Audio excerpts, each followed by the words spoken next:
A bizarre two-player Treehouse survival game has suddenly descended upon the world. Everyone will be paired up and locked in a dilapidated treehouse, then randomly teleported to an alien planet. There are no cities, no rules, and no safe zones. The days seem peaceful, but at night unknown monsters may approach. The only way to survive is to gather resources and upgrade the treehouse. The sturdier and more defensive the treehouse, the better they will be able to withstand the dangers to come. Even more outrageous is that teammates are not completely random, but are matched with the most suitable partners to survive together based on each person's gender and preferences. Wang Ping'an stared blankly at the white ball of light before him, then at Luo Ningxiu, his childhood sweetheart who had grown up with him. Soon, the information from the glowing orb appeared before his eyes. Iron Gray Treehouse Core. Signal reception range. 50 kilometers. Upgrade requirements. 100 Iron Grade survival coins. Item refresh count. 1. Following the prompts, Wang Ping'an opened the panel, and a row of functions immediately appeared in his mind. Announcement.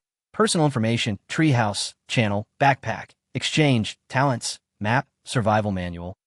With so many features, he clicked on the talent section first. Talent not yet awakened. Awakened talent? Draw. Let's hope for Lady Luck, he muttered casually, but quickly calmed down. Now that the global survival game had arrived, the most important thing was to understand the rules. Successfully obtained special talent. Perseverance. Perseverance. Repeatedly doing a specific thing will eventually yield results. Special talent cannot be upgraded. Wang Ping'an read it several times, but still couldn't understand. Repeatedly doing special things? What counts as special? Unfortunately, this talent couldn't be upgraded, so he had to put aside for now. Then, he claimed the talent gift pack. The next second, a small box popped out of the treehouse core, startling Luo Ningxiu. What's this? It's a gift pack I received after awakening my talent.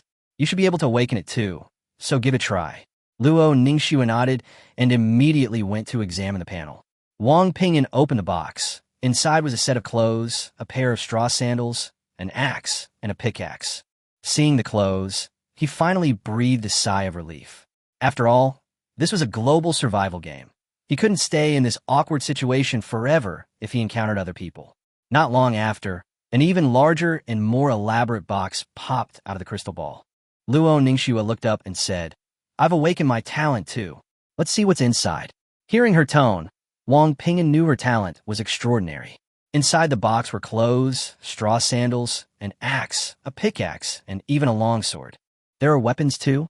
He pushed the box towards Luo Ningxiu. Luo Ningxiu visibly relaxed upon seeing the clothes. Turn around, I need to change. Okay. Wang Ping'an took his clothes and turned to change. Luo Ningxiu quickly changed as well, but felt a pang of disappointment as she watched his retreating figure. She had waited 4 years, and had even planned out the scenario of bringing Wang Ping'an home. But then the world suddenly turned into a survival game, and everything went haywire. Wang Ping'an, oblivious to her emotions, took advantage of a lull to check his personal information. Name, Wang Ping'an. Talent, Perseverance. Bound Treehouse. Iron Tier Treehouse. Skill, Unskilled. Survival coins, none. Evaluation, a young man from Earth, considered above average compared to other survivors of his generation, but extremely weak in the gene world. Upon seeing the words extremely weak, Wang Ping'an's face immediately darkened. He considered himself physically strong, yet in this world he was merely a weak creature. This meant that something far more dangerous than them existed on this planet. After Luo Ningxiu changed her clothes, Wang Ping'an immediately continued studying the treehouse core. Currently, 3 items have appeared in the crystal ball. Level 1 treasure map, 20 black iron survival coins, 1 liter of mineral water, 5 black iron survival coins, 200 G of bread, 10 black iron survival coins. There wasn't much useful information in the channel yet. It was all either people looking for relatives, acting crazy, or bragging. He opened the survival manual again. Due to darkness, 4 hours, 6 minutes. Weather, sunny. Temperature, 26 to 30 degrees Celsius. Only 4 hours until nightfall. Wang Ping'an immediately closed the panel and said, Ningxiu, let's go out and take a look. Luo Ningxiu nodded, holding a sword in one hand and an axe in the other, and led the way to the door. Wang Ping'an followed behind and couldn't help but ask, What talent have you awakened? Don't be envious. Luo Ningxiu smiled and sent him her talent information directly through the friend channel. As teammates, their interface had a built-in friend function, making it as easy to use as a chat app. Wang Ping'an clicked on it and his eyes widened in astonishment. Talent: Crimson Sword Heart, Legendary. Effect: Innate swordsmanship, significantly enhanced reflexes, and the ability to perceive opponents' weaknesses. Legendary level: only one level below the highest infinite level, and its combat talent. Wang Ping'an was truly envious. Luo Ningxue turned around and smiled. I feel like I can beat a tiger right now. Don't worry, I'll protect you from now on. Wang Ping'an was skeptical, but he still sent over his talent information. Although the two hadn't seen each other for 4 years, they had grown up together, so there was still some trust between them. Luo Ningxue was stunned after reading it. Special level? What do you mean by this talent? I don't understand it either. Wang Ping'an shook his head and put the axe and pickaxe into his system backpack. This backpack was a full 50 cubic meters, about the same size as a spatial ring. For now, he could put his talent aside. The most important thing was to figure out the outside environment before nightfall. Luo Ningxue pushed open the door and stepped outside into a dense forest. Tall trees surrounded the area, weeds carpeted the ground, and the air was filled with the scent of a primeval wilderness. Only after stepping out of the house did the two realize that they were living inside a tree. The tree is over 3 meters in diameter, with a brownish-black trunk, but only a little over 4 meters tall. Its branches are sparse, without a single leaf, and several thick roots at the base are embedded in the ground. It doesn't look like a treehouse, but rather like a tree spirit that's about to become a demon. Iron Tier Treehouse. The only place to shelter survivors. Please upgrade it as soon as possible. Luo Ningxue's lips twitched as she looked at it. This is a treehouse? It looks just like the tree spirit in the game, except it has eyes and a mouth. Wang Ping'an was also somewhat surprised. He opened the survivor's handbook and learned that all supplies with a grade could be exchanged for survival coins through the treehouse core. He immediately looked at the tree next to him. Pine tree, iron grade. Ningxue, let's look around first. Wang Ping'an took Luo Ningxue's hand and carefully walked forward. Her hand was a little cool, but it felt nice to the touch. He didn't think much of it. He just instinctively protected her behind him, just like when they were children. The two circled the treehouse. Wang Ping'an tried to keep his pace low, observing and memorizing the surrounding terrain. They found no other creatures, water, or fruit within a 20-meter radius. Nothing but trees. He breathed a sigh of relief. Looks like I'll have to chop down trees first and see how many survival coins I can get. Wang Ping'an took out his stone axe and chopped directly at a pine tree. The axe struck the trunk, leaving only a shallow cut. Fortunately, he was quite strong, and swinging the axe continuously wasn't too strenuous. Luo Ningxue also drew her longsword and slashed at the tree trunk. The sword struck, leaving a clear gash on the trunk, even more effective than a stone axe. Wang Ping'an watched with envy. That's so convenient. You can even chop down trees with a sword. Luo Ningxue replied smugly. Impressive, right? If you want to praise me, call me sister. After working together for over 10 minutes, the two finally felled the first tree. Upon hitting the ground, the tree automatically broke down into 12 units of black iron-grade wood. Wang Ping'an put the wood into his backpack and returned to the treehouse with Luo Ningxue to exchange it for resources. Recycle 12 units of black iron-grade wood to obtain 6 black iron-grade survival coins. Recycle. Yes. The next second, the wood was absorbed by the crystal ball, which spat out 6 black coins. Wang Ping'an quickly realized that the survival coins would go into his personal account after use, presumably to distinguish the ownership of resources within a duo team. He used all his survival coins directly, and then bought a bottle of mineral water. After his account was short 5 survival coins, the crystal ball spat out a bottle of unbranded mineral water. Wang Ping'an handed the water to Luo Ningxue. She took a sip and handed it back. Wang Ping'an took it and drank a large gulp as well. Then Wang Ping'an immediately said, "Keep chopping down trees. Try to replace everything in the crystal ball today. We still have one refresh chance. We can't waste it." The Survivor's Handbook clearly states that the Treehouse core refreshes its items once a day, and this refresh does not carry over. Luo Ningxue nodded. Okay. Soon, the sound of chopping trees echoed outside the treehouse again. With her sincere sword heart, Luo Ningxue wielded her sword and chopped down the trees without much difficulty. Wang Ping'an also gritted his teeth and persevered, chopping down 3 more trees in a row. Just then, a notification suddenly popped into his mind. perseverance. You are persistently cutting down trees and have the potential to become an excellent lumberjack. Seeing him stop, Luo Ningxue asked, "What's wrong?" Wang Ping'an wiped his sweat and explained the notification. Luo Ningxue laughed immediately after hearing it. After a while, Luo Ningxue was also panting from continuously swinging her sword, and fine beads of sweat appeared on her forehead. Wang Ping'an reached out and wiped her sweat. "Take a rest if you're tired." I'm not tired." Luo Ningxue was taken aback by this gesture, and her words were somewhat stuttered. She wasn't shy, but rather surprised. Since they grew up, Wang Ping'an had stopped patting her head and teasing her like he used to when they were little. Instead, he'd always kept his distance. But today, he was holding her hand and wiping her sweat, completely unlike the silly deer he used to be. Had he really learned how to pick up girls these past few years? The more she thought about it, the more uneasy she felt, and her gaze towards Wang Ping'an became strange. Wang Ping'an felt uneasy under her stare. "What's wrong with you?" "Nothing, just keep chopping trees." Luo Ningxue appeared calm, but her mind was a mess. As a result, she swung her sword while her mind wandered, and her movements quickly became erratic. Just as Wang Ping'an swung his axe, Luo Ningxue slashed down with her sword. Wang Ping'an caught a glimpse of the cold light out of the corner of his eye and almost instinctively dodged to the side. "Ningxue," he cried out, breaking out in a cold sweat. If he hadn't reacted quickly, he probably would have been killed by that sword strike. Luo Ningxue finally snapped out her daze. "Huh." Wang Ping'an said irritably, "You almost killed me with a sword just now. What were you thinking about?" "I'm sorry. I was just thinking about something and got a little distracted." Luo Ningxue was also startled and felt a wave of fear. Wang Ping'an assumed she was homesick and softened his tone. "Why don't you rest for a while?" "No need. Let's continue." Luo Ningxue bit her lip, forcibly suppressing her chaotic thoughts.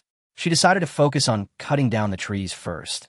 And as for why Wang Ping'an was acting so strangely today, she would ask him later that evening. As Wang Ping'an swung his axe, he said, "Ningxue, I understand you. But for now, we can only live according to the rules of this world. Don't worry, I'll take good care of you during this time." Hearing this, Luo Ningxue's eyes lit up slightly, and her mood improved considerably. Next, the two coordinated again. Wang Ping'an would swing his axe, and Luo Ningxue would follow up with a sword strike, their efficiency noticeably improving. After more than 2 hours, they finally collected 60 units of wood. However, towards the end, their stamina was greatly depleted, and their speed gradually decreased. Wang Ping'an led Luo Ningxue back to the treehouse, exchanged all the wood for survival coins, and then bought a treasure map and bread. After exchanging the coins, he first took a small sip of mineral water, then handed the water to Luo Ningxue. There was only 1 liter of water, so they had to drink it sparingly. Luo Ningxue only took a sip, and then the two of them examined the treasure map together. Level 1 treasure map. After use, you can go to the designated location to dig for treasure. Digging for treasure. Wang Ping'an remembered the World Will's earlier warning that digging for treasure might be dangerous. Luo Ningxue was clearly looking forward to it. "Shall we go?" "Yes," Wang Ping'an quickly decided. The gift pack included a pickaxe, clearly for them to use for treasure hunting. Besides, continuing to chop down trees was already inefficient. To obtain more resources, they had to try other methods. Before setting off, however, he looked at the crystal ball again. "I'll use up today's refresh chance first. Otherwise, it'll be a waste." Wang Ping'an stared at the crystal ball, silently praying for some good stuff, and then clicked refresh. Soon, 3 new items appeared. Level 1 treasure map, 20 black iron survival coins, black silk, 5 black iron survival coins, lighter, 30 black iron survival coins. Wang Ping'an's eyes lit up when he saw the lighter. A fire source was crucial in survival. He hadn't studied professional wilderness survival. Trying to start a fire by rubbing sticks together would not only be troublesome, but he might not even succeed. But the next second, he frowned again. A lighter costs 30 survival coins? That's outrageous. As for the black silk, he really couldn't understand what it had to do with survival. Luo Ningxue said earnestly, "We have to find a way to buy it. No matter how expensive it is, we can't do without a fire source." Wang Ping'an also understood that they had to get the lighter, but they had just bought the treasure map and bread, and they didn't have enough survival coins. He suddenly thought, since the crystal ball could recycle supplies, could they sell the things they just bought back? So he placed the treasure map next to the crystal ball. Recycle level 1 treasure map to obtain 10 black iron survival coins. Recycle. Wang Ping'an immediately took back the treasure map, his face turning ashen. Luo Ningxiu understood as well. If we want to buy lighters and a new treasure map, we need 100 units of wood, which is probably too late today. Wang Ping'an pondered for a moment and finally said, "Let's try this treasure map first." He unfolded the treasure map and found a simple route drawn on it, along with some symbols he couldn't understand. At the same time, a prompt appeared in his mind. Use level 1 treasure map? Use. The next second, the treasure map vanished as specks of light, and a route appeared directly in Wang Ping'an's mind. Luo Ningxiu exclaimed in surprise. It disappeared? You know where the treasure is. Got it, let's go. The two immediately went out and followed the route. The treasure location was not far from the treehouse, right under a large tree. Wang Ping'an took out his pickaxe and said to Luo Ningxiu, "You step aside, I'll dig." He had already triggered the perseverance talent by chopping down the tree, and now he wanted to try digging for treasure to see if he could trigger as well. Let's dig together. Luo Ningxiu took out her pickaxe, ready to help. Wang Ping'an stopped her. No need yet. The place is too small. Two people digging together could easily cause accidental injuries. Besides, I want to test if my talent can be triggered. There's no medicine here, and even a minor injury could lead to serious problems. More importantly, the world has warned that digging for treasure maps could be dangerous. Wang Ping'an didn't want Luo Ningxiu to take any risks, and just like when they were children, he instinctively protected her behind him. Luo Ningxiu was a little worried. What if we really dig out something dangerous? Wang Ping'an smiled. That's perfect. You protect me. Female, sort of mortal. Hearing him say that, Luo Ningxiu no longer insisted, but just gripped her long sword and stood guard beside him. The treasure's location was surrounded by tree roots, making digging difficult. Wang Ping'an dug slowly, one stroke at a time. The sky gradually darkened. After digging for over half an hour, he finally spotted the corner of a box in the soil. There's a box. Wang Ping'an's spirits lifted, and he immediately quickened his pace. Just then, a notification sounded in both of their minds simultaneously. Darkness expected. 15 minutes. The surrounding light rapidly dimmed, and Luo Ningxiu became anxious. Wang Ping'an, it's getting dark, I'll help you. Okay. Although the talent prompt hadn't appeared yet, they had to return to the treehouse before nightfall. The chest was now exposed, so there shouldn't be any more danger. Just as the two were digging together, a voice finally sounded in Wang Ping'an's mind. Persistence. You are continuously digging for treasure and have the potential to become an excellent treasure hunter. They're here. Wang Ping'an breathed a sigh of relief. It seemed his talent wasn't limited to chopping trees. Treasure hunting could trigger it too. Soon, the two of them worked together to dig out the wooden crate. Without delay, Wang Ping'an put it into his backpack and ran towards the treehouse with Luo Ningxiu. Before darkness completely fell, strange cries began to echo from the woods, a cacophony of sounds that sent chills down one's spine. The two rushed back to the treehouse and immediately closed the door. Inside, only the crystal ball emitted a faint glow. Hearing the sounds outside, Luo Ningxiu couldn't help but ask, "What exactly are those things?" Wang Ping'an shook his head. "I don't know, but the world will say to stay in the treehouse at night and not go out, so it should be safe for now." After saying that, he put the wooden box he had just dug out on the ground. Luo Ningxiu's attention was instantly drawn. "Open it and let's see." Wang Ping'an was also looking forward to it and opened the box directly. Inside were 2 items and 2 bluish-yellow coins. Healing potion, bronze grade, treats common injuries, inflammation, colds, etc. Can be taken internally or applied externally. Water purifier blueprint, iron grade materials, 10 wood, 10 charcoal, 10 fiber. Purifies water resources. Deliver the blueprint and materials to the treehouse core to craft. Upon seeing these 2 items, Wang Ping'an and Luo Ningxiu's eyes lit up with surprise. Potions and a water purifier were both crucial resources for survival in the early stages. Water was essential, but in the wild, injuries and illnesses were equally deadly. Even a simple cold or a seemingly insignificant wound could be fatal. This treasure hunt was definitely a huge success. Wang Ping'an then looked at the 2 bluish-yellow coins. Bronze-level survival coins. It seems the item levels in this world aren't just iron. There are also bronze, silver, and even gold. Since items have levels, then creatures probably also have levels. Luo Ningxue picked up the healing potion, looked at the pale blue liquid in the small glass bottle, and then at the water purifier blueprints. Wood is easy to find, but where will the charcoal and fiber come from? Wang Ping'an thought for a moment. Didn't the crystal ball reveal a lighter? I'll try to buy it tomorrow and then try burning wood. That should give me charcoal. As for fiber, I should be able to find it in plants. The key is to find a water source first. Okay, let's try it tomorrow. After a long day of work, Luo Ningxue was also exhausted. Wang Ping'an took out some bread and gave her half. Eat something first. He finished his own in a few bites. After chopping down trees for hours and digging for treasure for half a day, he was starving. The bread wasn't very tasty, but it was good enough to fill his stomach. Luo Ningxue ate in small bites, and seeing that he had finished eating, she handed him some of her bread. I can't eat this much. I'll share some with you. No need. I'm full. Don't get thin from hunger. Wang Ping'an took a sip of water, then handed it to her, deliberately glancing at her from the side. Luo Ningxue froze. Was he teasing her? Wang Ping'an smiled when he saw her stunned expression. Eat up. He then lowered his head to continue studying the panel.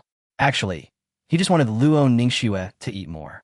Her legendary combat talent was crucial. She needed to conserve her stamina. Moreover, in such an unfamiliar and dangerous environment, cracking a joke occasionally can alleviate anxiety. If you're alone, the loneliness and fear alone are enough to break you down. Wang Ping'an secretly rejoiced. Thankfully, Luo Ningxue was by his side. He then opened the treehouse information. Black iron gray treehouse can be renamed. Current status, slightly dehydrated.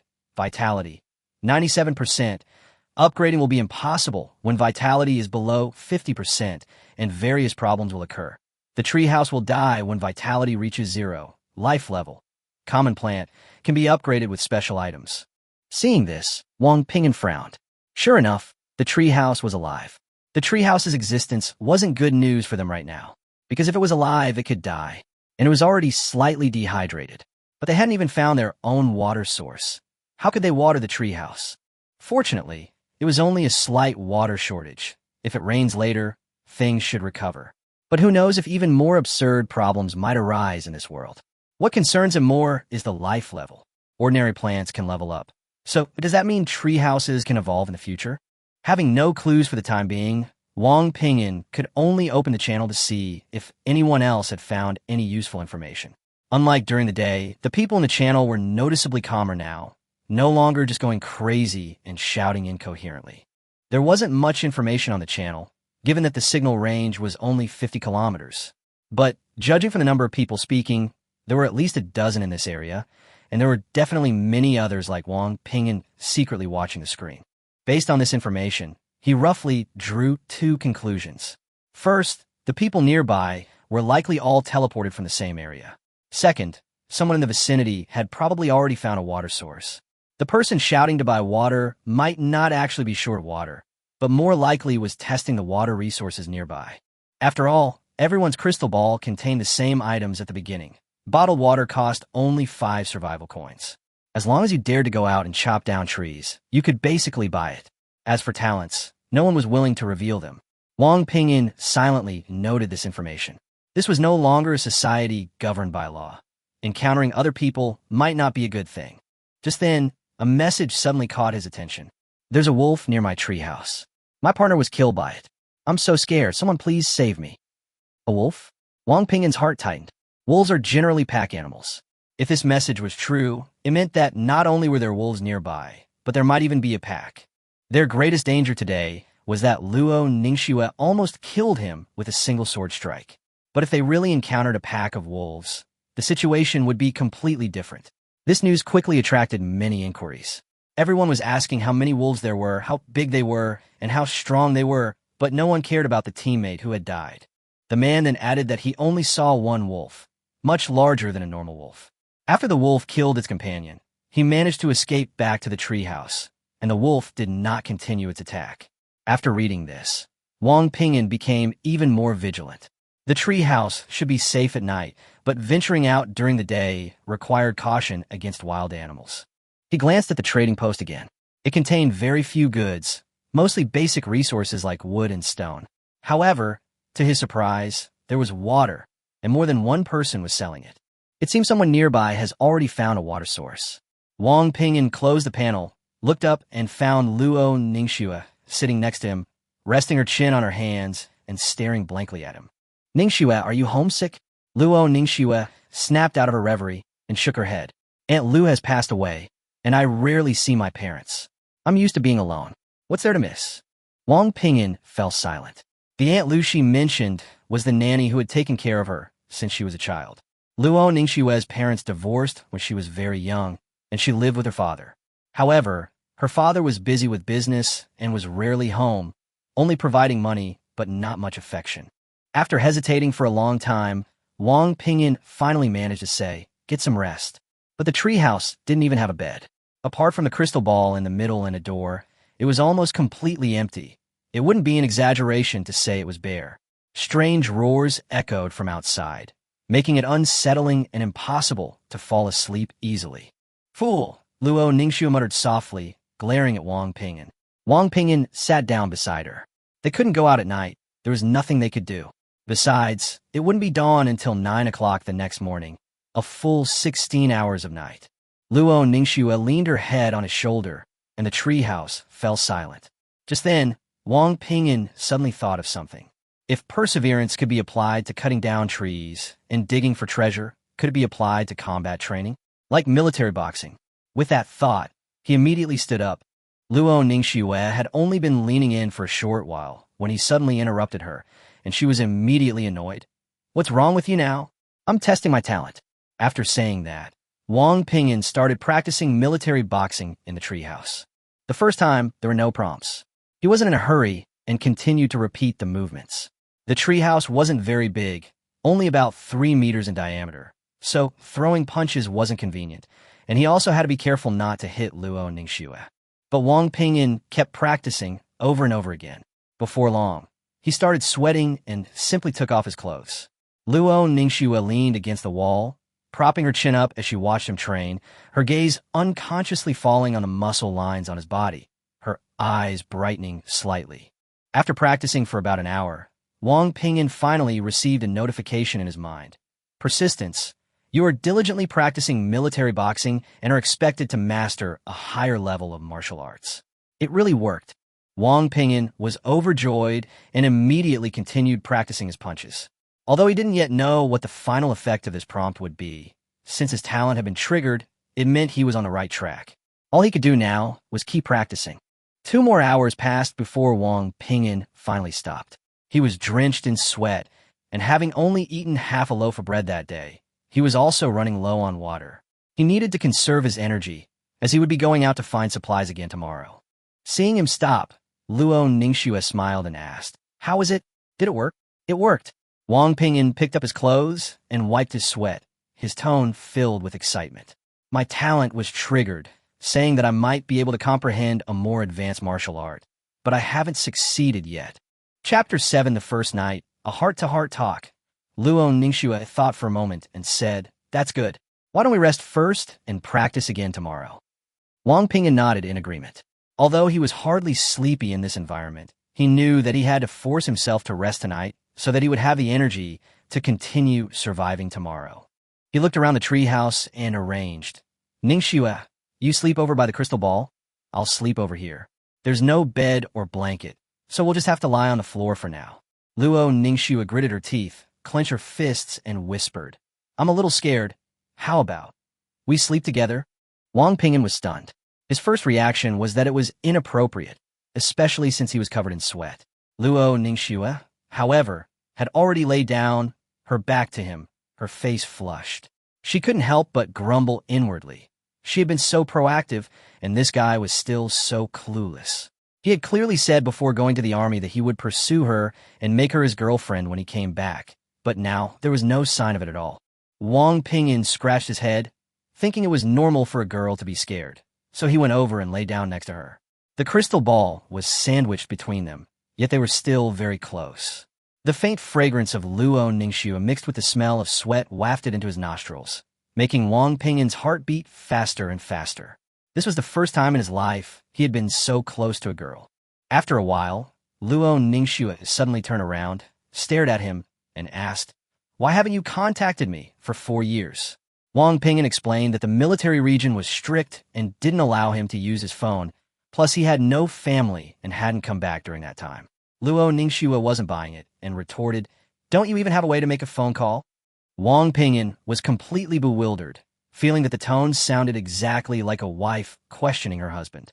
But he couldn't understand the phone call at all, since he had only just left and had a newly changed number. Luo Ningxue said somewhat aggrievedly, "Yeah, how would I know your phone number? You've forgotten about me, haven't you? Do you remember what you said before you joined the army?" Wang Ping'an tried hard to recall, but he only remembered eating, drinking, and bragging with his friends. He had long forgotten what they had talked about.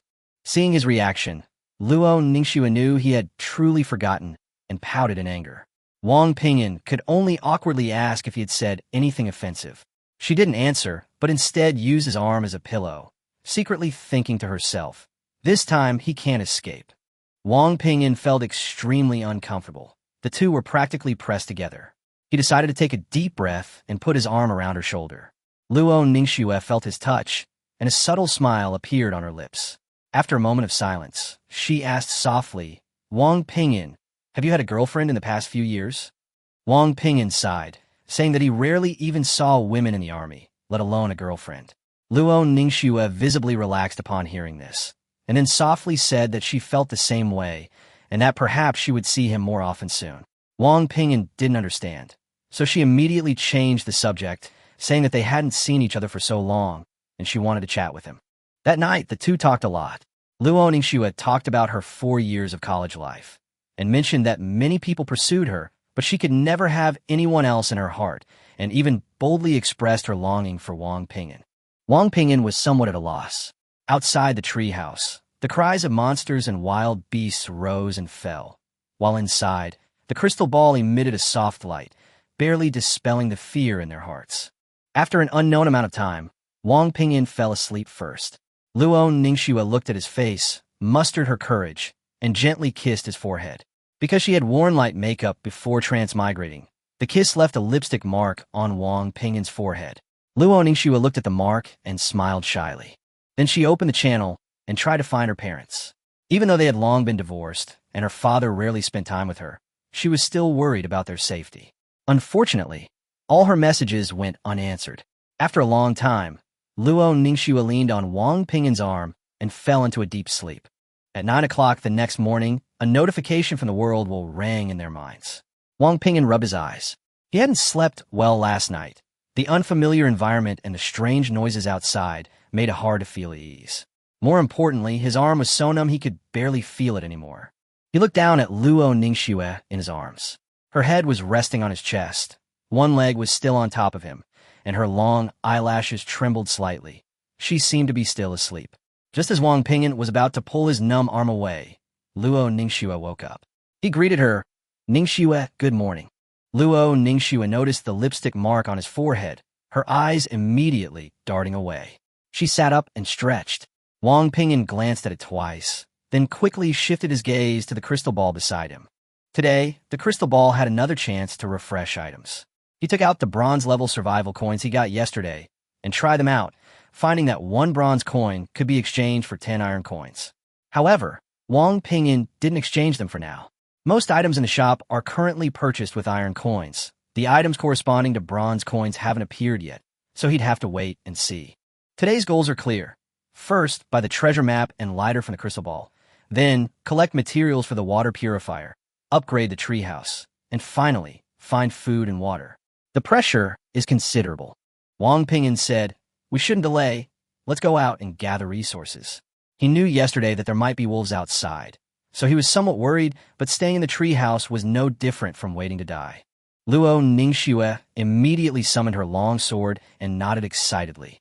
Having gained her talent yesterday, she hadn't truly unleashed her power yet and felt a surge of energy with nowhere to go. The two opened the door and stepped out of the treehouse. The first thing they did was relieve themselves after a long night.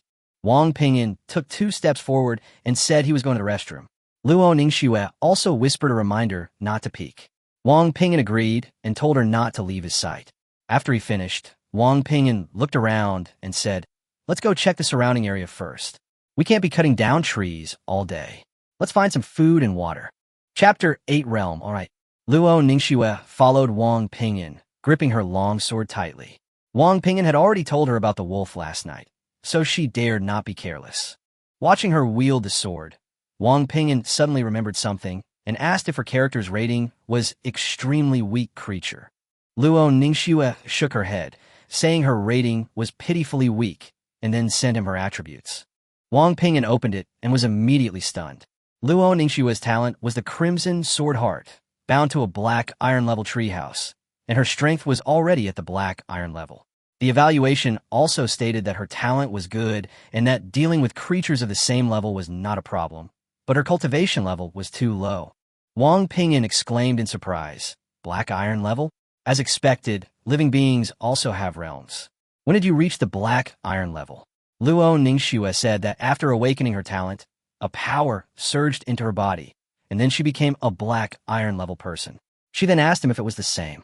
Wang Ping'an was immediately embarrassed because he was still not up to par. Luo Ningxue blinked, wanting to see his stats.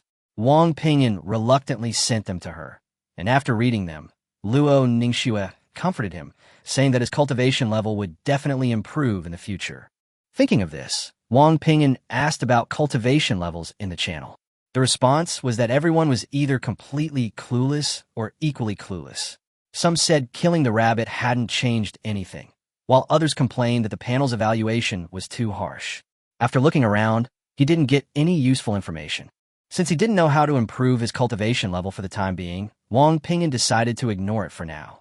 The most important thing right now was to gather resources to survive. Luo Ningxue nodded and took the initiative to walk in front, as if she were going to lead the charge for him. The two had already left the area they had scouted yesterday. Ahead was still a forest, but the trees were much thinner, and there were more and more bushes. The wind rustled through the leaves. After walking for more than 10 minutes, Luo Ningxue suddenly tugged at Wang Ping'an's sleeve, signaling him to stop, and told him via private message that there was movement ahead. Wang Ping'an immediately frowned and instinctively shielded her behind him. Just then, a bleating sound came from above. The two men exchanged a glance, their eyes lighting up with delight. If they could really catch a sheep, they wouldn't have to worry about food for the next few days. Only when they were well-fed would they have the strength to chop down trees. Wang Ping'an took out an axe and, along with Luo Ningxue, approached the sound. Soon, they saw a gray goat munching on bushes. The panel indicated that it was a low-level goat, and the description stated that it was as weak as could be. But when the goat looked up and saw the two of them, it only hesitated for a moment before charging towards them with red eyes. Wang Ping'an couldn't help but complain. He hadn't expected a goat to attack people. He then told Luo Ningxue to dodge and grabbed his axe to meet the attack. In his opinion, the goat charging at them was actually easier to handle. If it ran into the forest, they might not be able to catch it. As long as they avoided its horns, it wouldn't be a big problem. However, Luo Ningxue was faster than him, rushing to the goat in just a few steps. With a swift stroke of her long sword, she precisely severed the goat's neck, blood splattering instantly.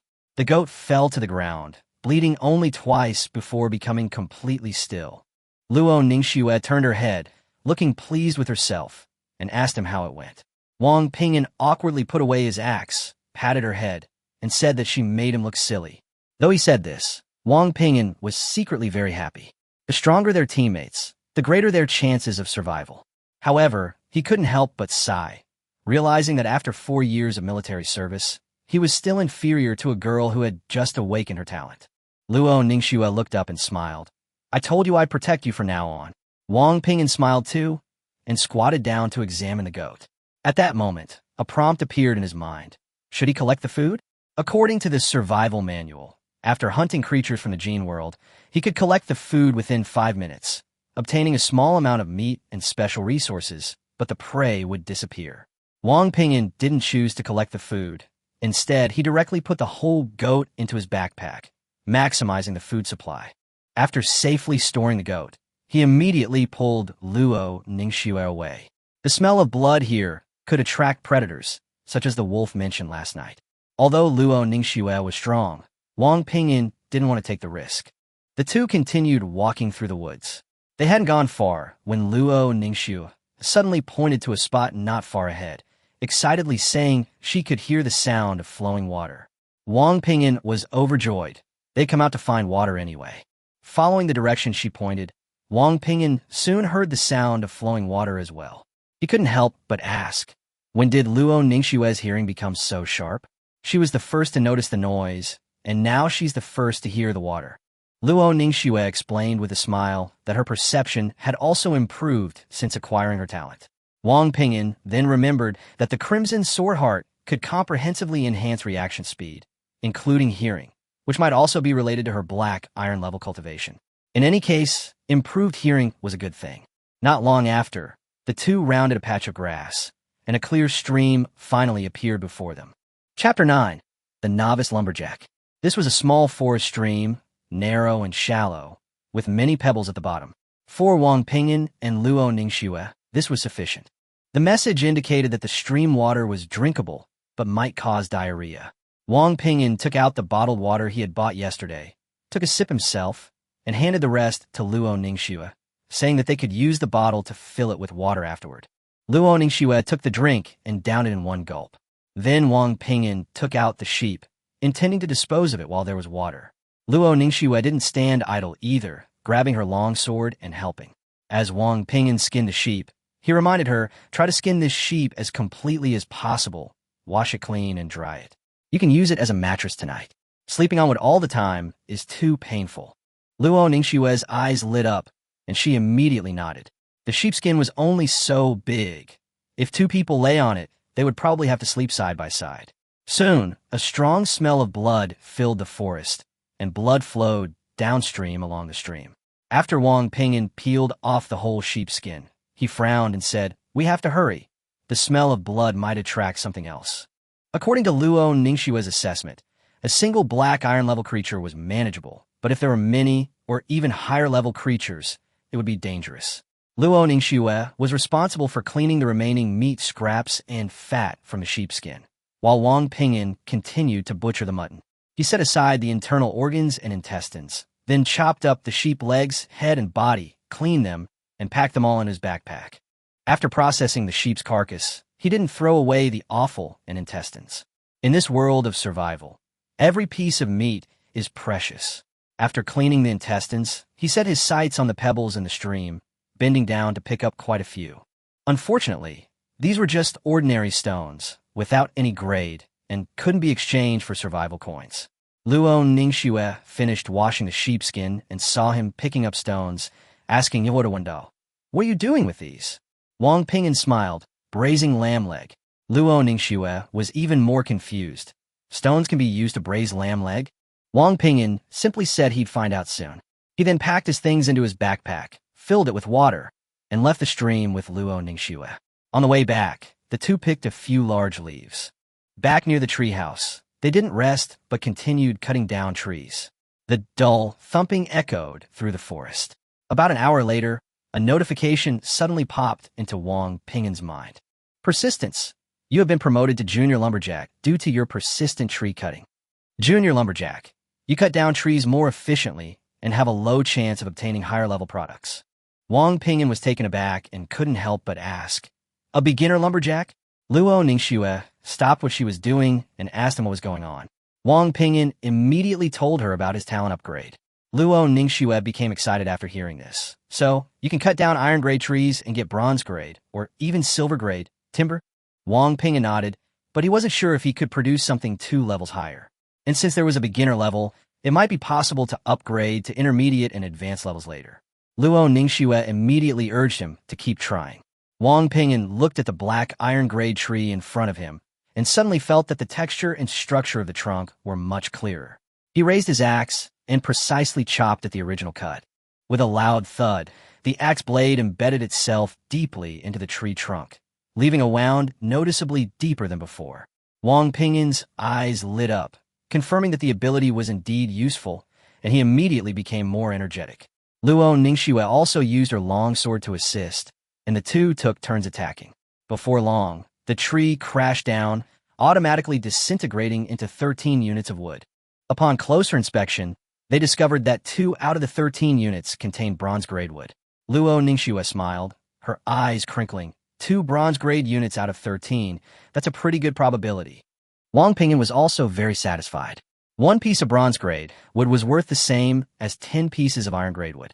The key was that bronze grade wood could be exchanged for bronze survival coins, while iron grade wood could only be exchanged for iron grade survival coins. The two continued cutting down a tree, but this time their luck was worse. They only obtained 1 unit of bronze grade wood and 11 units of black iron grade wood. Their backpacks were almost full, and they were also quite exhausted, so Wang Ping'an decided to return to the treehouse to get a lighter.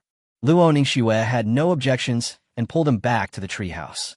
The two counted their harvest, a total of 73 units of black iron grade timber, 3 units of bronze grade timber, more than 40 caddies of mutton and offal, and a whole sheepskin. Wang Ping'an exchanged 58 units of black iron wood for 29 black iron survival coins. Adding the one he had left over from yesterday, he had exactly 30 coins, which he used to buy a lighter. After exchanging them, Wang Ping'an said to Luo Ningxue, "Go and collect some dry leaves and branches. I'll go outside and dig 2 pits, 1 for stewing mutton and 1 for burning charcoal." Upon hearing that they had to separate, Luo Ningxue's face immediately showed her reluctance. Wang Ping'an noticed her fear and said, "If you're scared, just pick some up nearby." Luo Ningxue pouted, stubbornly insisting that she wasn't afraid, and then pulled him out of the treehouse. There were plenty of branches and dry leaves outside, so she let go of Wang Ping'an's hand and began picking them up around.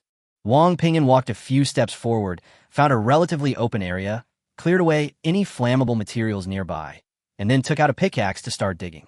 When starting a fire in the jungle, safety must be the top priority. If the fire gets out of control, not only could people be burned to death, but the treehouse would also be destroyed. Even if they were lucky enough to escape, it would be difficult to survive at night without the shelter of the treehouse. Of course, he also hoped that there weren't any fools like that around. Chapter 10 Crisis, Wolves Attack. Soon, Wang Ping'an dug 2 pits, each a meter square and about 40 centimeters deep. He then filled 1 pit with pebbles and split pieces of wood to pile inside. Once the wood is split, it becomes ordinary wood and can no longer be exchanged for survival coins using the crystal ball. Wang Ping'an wasn't bothered and was placing the firewood into the pit when a wild wolf howl suddenly rang out from around him. A woo! A sudden sound shattered the silence, and the wood in Wang Ping'an's hands fell to the ground with a thud. He shuddered and blurted out, "Wolf!" The next second, Luo Ningxue's image immediately flashed into his mind. His heart tightened, and he shouted anxiously, "Ningxue!" Wang Ping'an, disregarding his unfinished work, abruptly stood up and scanned his surroundings, searching for Luo Ningxue's location. Meanwhile, Luo Ningxue also heard the wolf howl and reacted swiftly, flipping her wrist and instantly conjuring a long sword in her hand. She stared in the direction from which the wolf howls came and immediately shouted, "Wang Ping'an, don't come any closer!" Wang Ping'an didn't stop, running towards her while shouting, "Ningxue, don't be reckless." Although his cultivation level was only mediocre, he didn't feel he could only be a hindrance. Even if there were multiple wolves, at least he could help distract Luo Ningxue. At the same time, the bushes in front of Luo Ningxue rustled.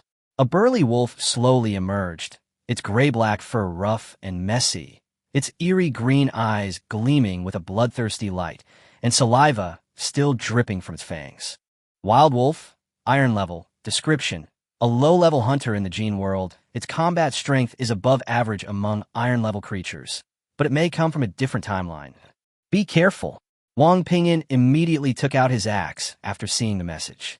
However, the two were still some distance apart, and the wolf had already locked onto the seemingly frail Luo Ningxue. It crouched on its forelegs, its muscles tense, and with a sudden burst of power from its hind legs, it leaped high into the air and pounced straight at her. Luo Ningxue did not retreat. Instead, she gripped her long sword and charged forward. Her innate talent, sincere sword heart, allowed her to see her opponent's weaknesses. At this moment, the wolf was leaping in mid-air, its belly being its weakest point. With a sharp cry, she slashed her long sword precisely across the wolf's belly. The next instant, the wolf let out a piercing scream, blood and internal organs gushing from the wound, splattering all over Luo Ningxue. But Luo Ningxue had only recently graduated from university. Even with her talent, her combat experience was still lacking. She ultimately couldn't completely dodge the wolf's lunging claws. Sharp claws dug near her left breast, and bright red blood gushed out instantly, staining her clothes. That glaring red was indistinguishable as to whether it was the wolf's blood or her own. After its belly was ripped open, the wolf's body paused in midair before crashing heavily to the ground. It flailed wildly, its claws carving deep gashes into the ground, while it whimpered in pain. Soon after, with a final twitch, the wolf's paws fell limply, and its breath faded completely. Ningxue, Wang Ping'an was extremely anxious and rushed to her side, embracing her tightly. Looking at the wound on her chest, he asked urgently, "How are you?" Luo Ningxue's face was a little pale, and her body trembled slightly from the pain, but she still bit her lip and said, "I'm fine, it's just a small injury, don't worry." Wang Ping'an didn't dare to delay. He picked her up in his arms and ran towards the treehouse.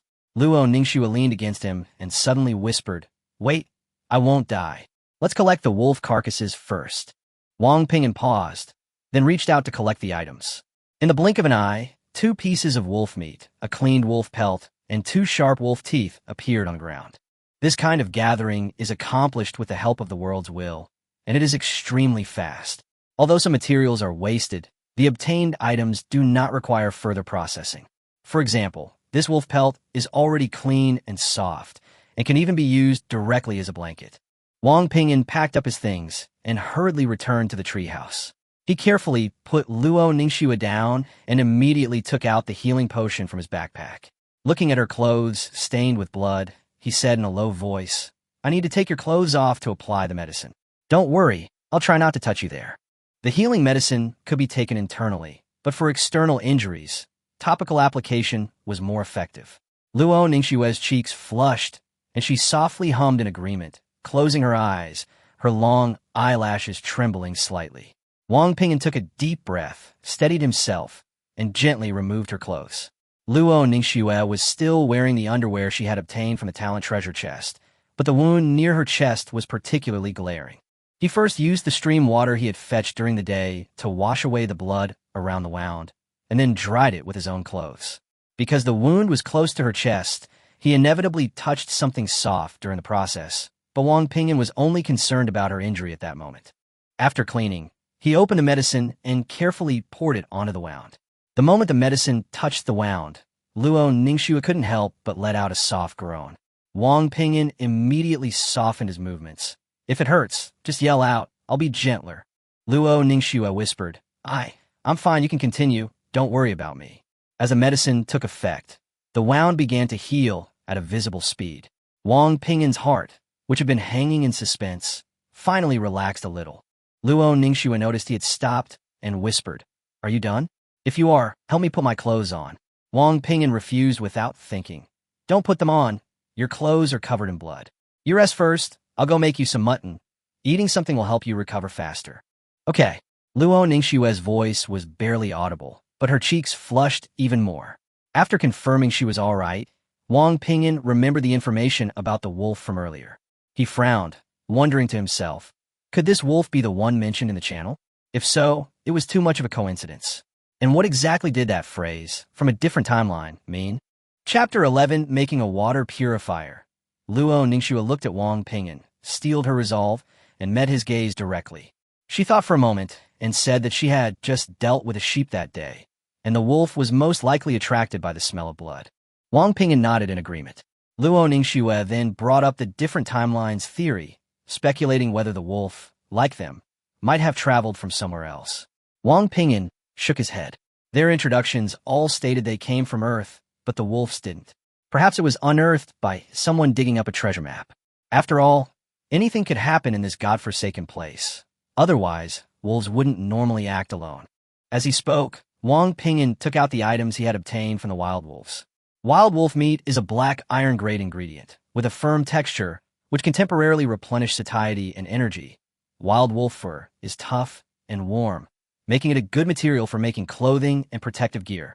Wild wolf fangs are sharp and hard, and can also be used to forge weapons and accessories. The wolf pelt had been cleaned very well, much better than the goat skin. Wang Ping'an covered Luo Ningxue with it, shielding her from the exposed skin, and then took the material to the crystal ball to test it. A piece of wolf meat could be exchanged for 10 black iron survival coins, and a single wolf fang could be exchanged for 15. Wang Ping'an muttered to himself, surprised that teeth were more valuable than meat. Neither of them had eaten anything since morning and were starving. Wang Ping'an told Luo Ningxue to rest while he went out to get something to eat. Luo Ningxue raised her hand, then lowered it, finally handing him the longsword, only saying, "Be careful." Wang Ping'an took the longsword, along with the branches and leaves she had collected, and turned to leave the treehouse. Outside the treehouse, he examined the sword. It was silver-grade, about 1.5 meters long, and not heavy, making it very suitable for a girl to use. He swung the sword a few times to get a feel for it, then put it back in his backpack and headed towards the pits he had dug earlier. He lit fires in both pits, wrapped the lamb leg in the leaves he had gathered, and as soon as the firewood in the pit with the pebbles burned out, he put the lamb leg in, covered it with more leaves, and finally sealed it with mud. And that completes the simple braised meat. Just wait a few hours, and it's ready to eat. Without any seasonings, this method is tastier and easier than simply grilling the meat. He simply covered the other pit with soil, planning to return later to collect charcoal. Then, he hung the goat skin on a tree branch to dry before continuing on his way. Next, he needed to find fiber to make a water purifier. The blueprint only specified the need for fiber, not whether it should be plant or animal fiber, so he naturally chose the most readily available plant fiber. Wang Ping'an ducked into the bushes and quickly spotted a plant, Rami.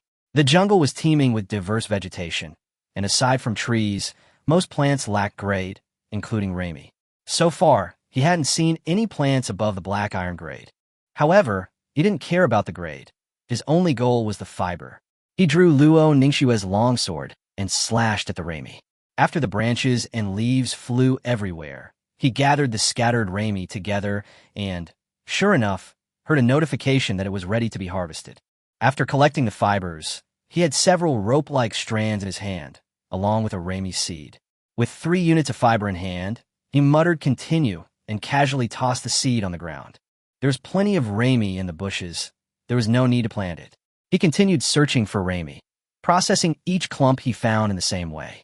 After collecting 10 units of fiber, Wang Ping'an returned to the pit. He crouched down and dug into the charcoal pit.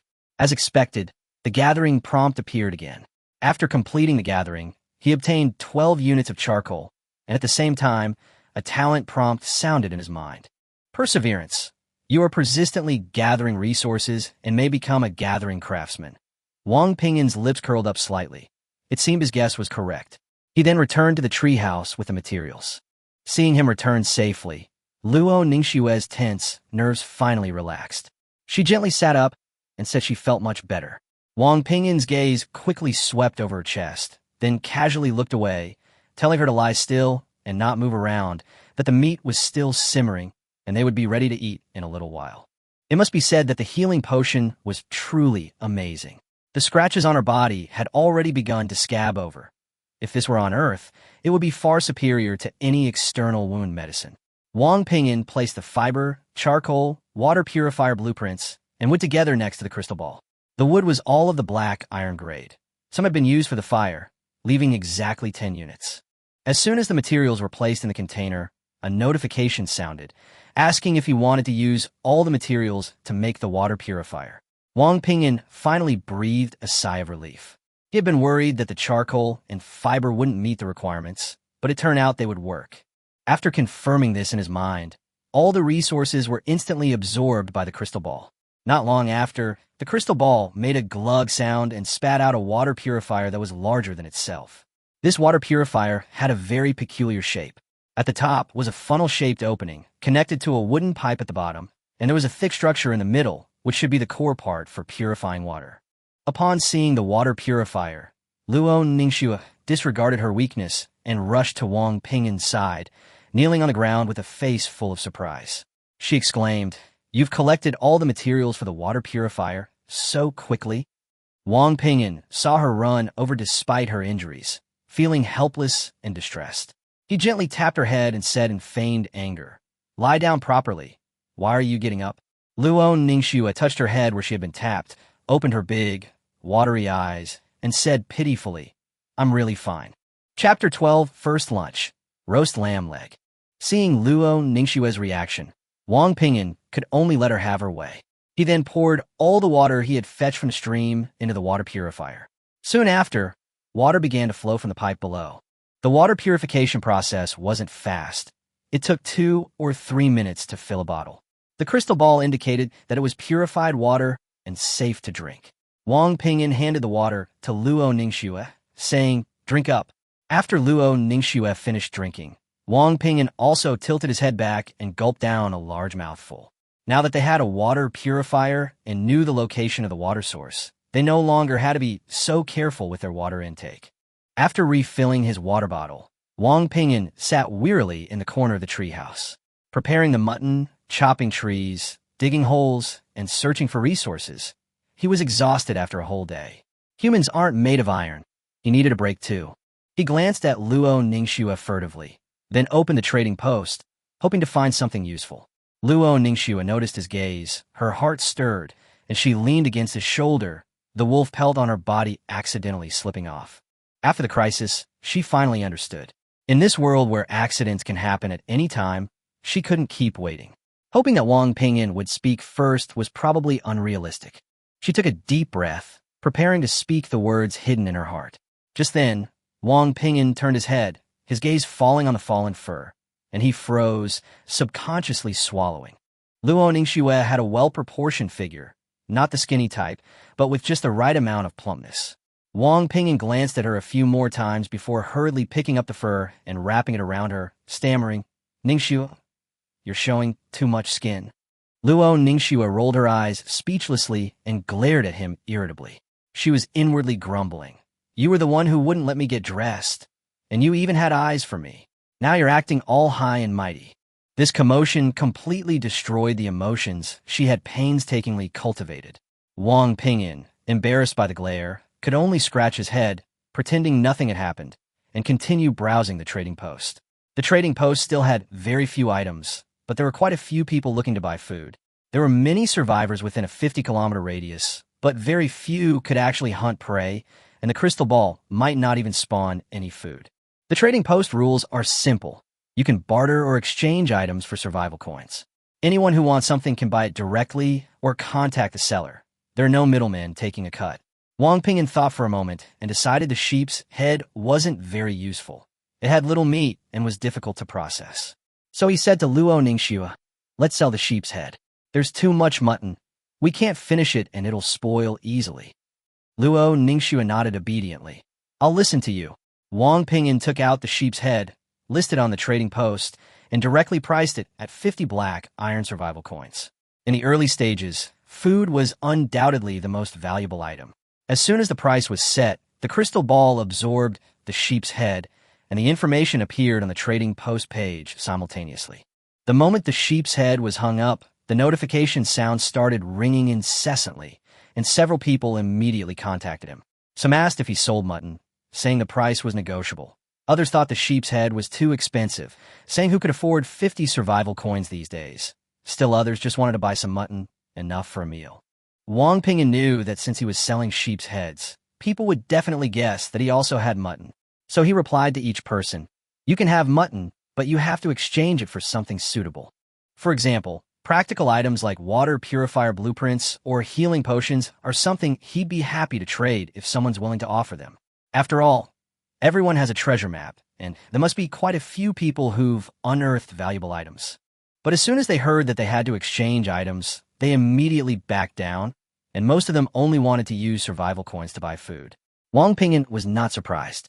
If it were him, he would not be willing to exchange good things for food unless he was starving. After waiting a while and not finding a suitable target in the trading house, he closed the panel and looked at Luo Ningxue. The lamb leg should be almost done braising. "I'll go get it." Luo Ningxue moved her head off his shoulder and softly replied, "Okay." Wang Ping'an opened the treehouse door, ran outside, dug a hole in the ground, and lifted the leaves covering it. The next moment, a golden brown, fragrant roasted lamb leg was revealed, its fat sizzling. He quickly took out 2 fresh leaves, wrapped the lamb leg in them, and, ignoring the heat, ran back to the treehouse with it in his arms. "Try it and see if it's good." Wang Ping'an handed the lamb leg to Luo Ningxue. Luo Ningxue took a bite, chewed it carefully, and immediately showed a satisfied expression on her face. "It's good, quite delicious." Wang Ping'an looked skeptical. "Who are you kidding? There's no salt in it. How can it taste good?" He took a bite himself, but after tasting it, he was somewhat surprised. Although there were no seasonings, the mutton had no gamey smell, and the texture was actually quite good. Perhaps it was because they had been starving for so long that everything tasted delicious. Next, the two devoured most of a lamb leg in a whirlwind until their stomachs were bulging. Wang Ping'an leaned against the treehouse wall, let out a satisfied burp, and glanced at the time. There were only 3 hours left until nightfall. He stood up and said, "Your injuries haven't healed yet, so rest here. I'll take advantage of the time to go out and gather some more resources." Luo Ningxue loosened her grip on the wolf fur, put her blood-stained white t-shirt back on, and said earnestly, "Together." Wang Ping'an naturally disagreed and tried to persuade her to stay. But Luo Ningxue, just like when she was little, was stubborn to the core and refused to compromise. Finally, she resorted to her usual feigned weakness, saying she was afraid to be alone in the treehouse. Wang Ping'an couldn't persuade her otherwise, so he had no choice but to take her with him. Chapter 13, Bronze-Level Treehouse, Refresh Crystal Ball. Outside the treehouse, Wang Ping'an returned the longsword to Luo Ningxue. Although her left shoulder was injured, she was fine after drinking the healing potion and could easily wield the sword for guard duty.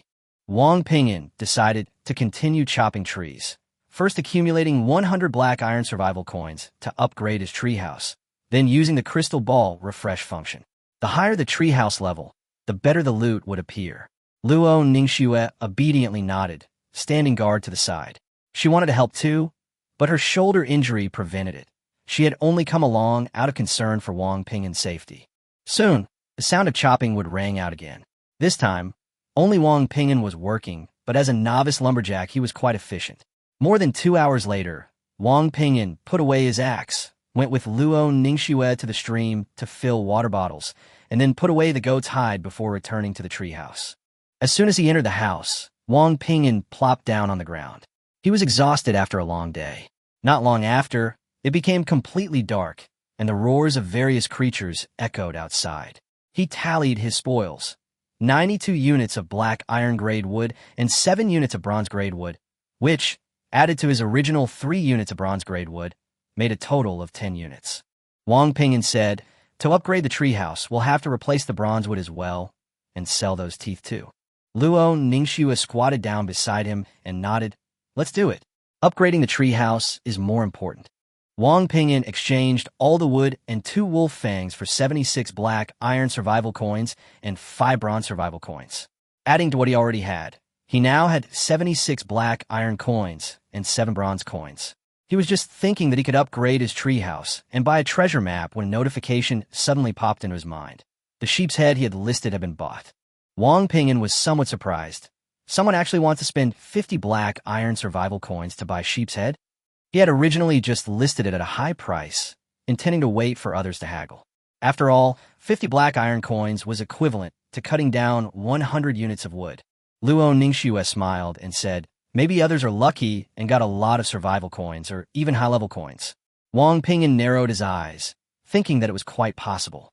Now that another 50 black iron coins had arrived, he didn't need to touch the bronze coins anymore. A system notification sounded. "Use black iron survival coins to upgrade the treehouse." Wang Ping'an confirmed without hesitation. The next second, the interior of the treehouse began to change. The space, originally only 3 meters in diameter, instantly expanded to nearly 10 meters, and a wooden bed integrated into the treehouse appeared, along with a separate compartment in the corner. In the center of the treehouse, the crystal ball still stood quietly, but 7 fist-sized grooves appeared around it, forming a circle. At the same time, the treehouse's attributes appear. Bronze-level treehouse can be renamed. Current status, slightly dehydrated. Vitality, 98%. Health tier, common plant. Core upgrade requirements, 100 bronze survival coins. Luo Ningxue looked at the changes before her eyes, her face full of shock. It's only at the bronze level, and it's nearly 10 meters in diameter. At this rate, how big will this tree grow? Wang Ping'an said, "We'll find out when we go out tomorrow." His attention quickly fell on the 7 grooves next to the crystal ball. They were clearly connected to the crystal ball, but there was no mention of them in the survivor's handbook. Luo Ningxue also noticed these grooves look like they're used to inlay something. Wang Ping'an nodded. "Indeed, but it's not mentioned in the manual, so let's ignore it for now." Let's buy some items first, then refresh the crystal ball. There were 2 items left in the crystal ball, a level 1 treasure map and black stockings. Wang Ping'an directly spent 20 black iron coins to buy the treasure map, and then his gaze fell on the long stockings with lace patterns. He couldn't help but picture Luo Ningxue wearing the stockings, and a surge of desire welled up inside him. But he couldn't squander his survival coins, so he decided to refresh the page. Unexpectedly, Luo Ningxue appeared behind him at some point, and seeing him staring at the black stockings, she said softly, "Buy it if you like it." Wang Ping'an scratched his head awkwardly. "Don't talk nonsense. Why would a grown man like this?" "I don't wear it." Luo Ningxue lightly spat. "I like it." Wang Ping'an's eyes lit up. "You like it?" Seeing her nod, he immediately bought it with a serious expression. 5 black iron coins weren't expensive, and he still had 6 left after buying it. He handed the black stockings to Luo Ningxue. Luo Ningxue rolled her eyes at him, took them, and turned to walk into a secluded corner. Wang Ping'an then used a refresh opportunity. The crystal ball rapidly changed, and soon 3 new items appeared. Bathtub, 30 iron survival coins. Toothbrush and toothpaste set, 10 iron survival coins.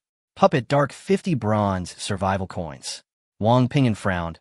Why isn't there a treasure map this time? While the bathtub and toothbrush were practical, they didn't particularly interest him. His gaze finally settled on the puppet, solely because it cost a whopping 50 bronze survival coins. The puppet was still inside the crystal ball, so he couldn't see any information, only its appearance. It was a pure wooden puppet, exquisitely crafted, with clearly defined knuckles, and its body was wrapped in dense threads, exuding an eerie aura. At this moment, Luo Ningxue emerged from the cubicle. Her long, slender legs were encased in black stockings, the lace patterns subtly visible, adding to her allure. Wang Ping'an subconsciously swallowed. Luo Ningxue was amused by his reaction and deliberately twirled in front of him. "How is it? Does it look good?" Wang Ping'an nodded quickly. "It looks good."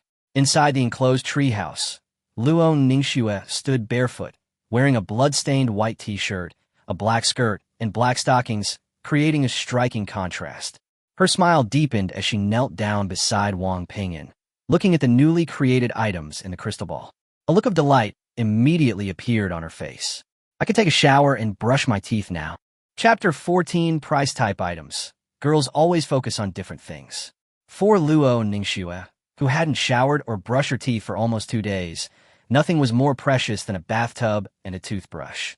Wang Ping'an smiled and patted her head, saying they should buy these tomorrow. Luo Ningxue immediately nodded. She had been planning to do the same. Then, she noticed the wooden puppet inside the crystal ball and asked what it was.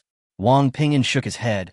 He didn't know either, only that it was ridiculously expensive and probably not an ordinary item. Even if he managed to collect 50 bronze survival coins, he would hesitate.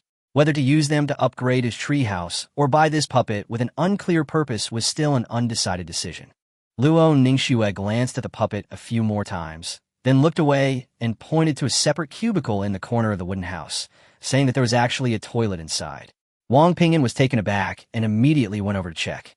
Sure enough, there was something similar to a squat toilet in the cubicle, except that it was entirely made of wood. Treehouse toilet. Use with confidence. The treehouse will handle your waste.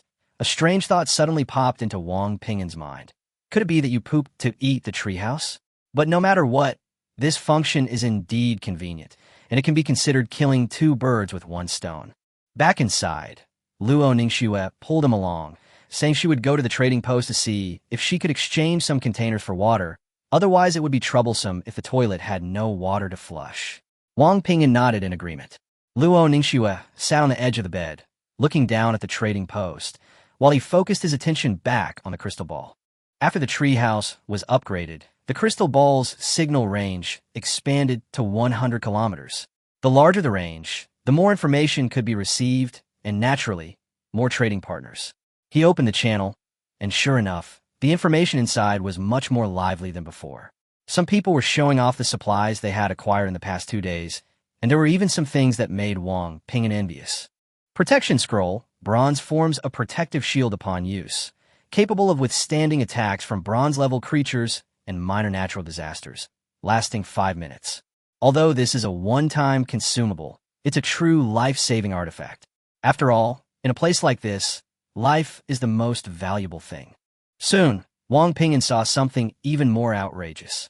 Dimensional space. Silver tier cost item creates a small 10 by 10 by 4 meter space inside the treehouse, usable for planting, living, or storing items. Cost.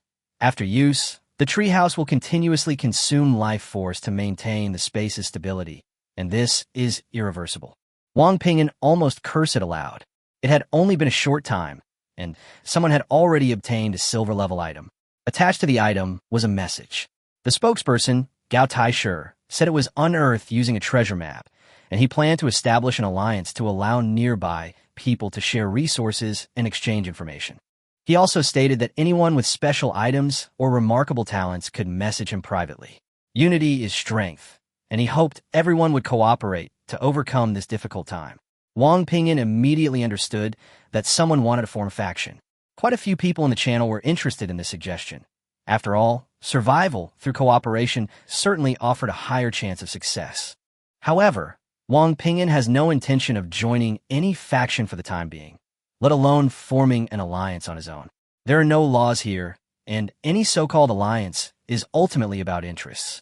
Moreover, the channel doesn't even have a group chat function, only a friend system. Adding someone would only create a nominal relationship, offering no real constraints. He looked up at Luo Ningxue and found her head down, intently searching for water containers. As if sensing his gaze, she looked up at him and even blinked. Their eyes met, and Wang Ping'an quickly looked away. He had a feeling that this girl was deliberately flirting with him.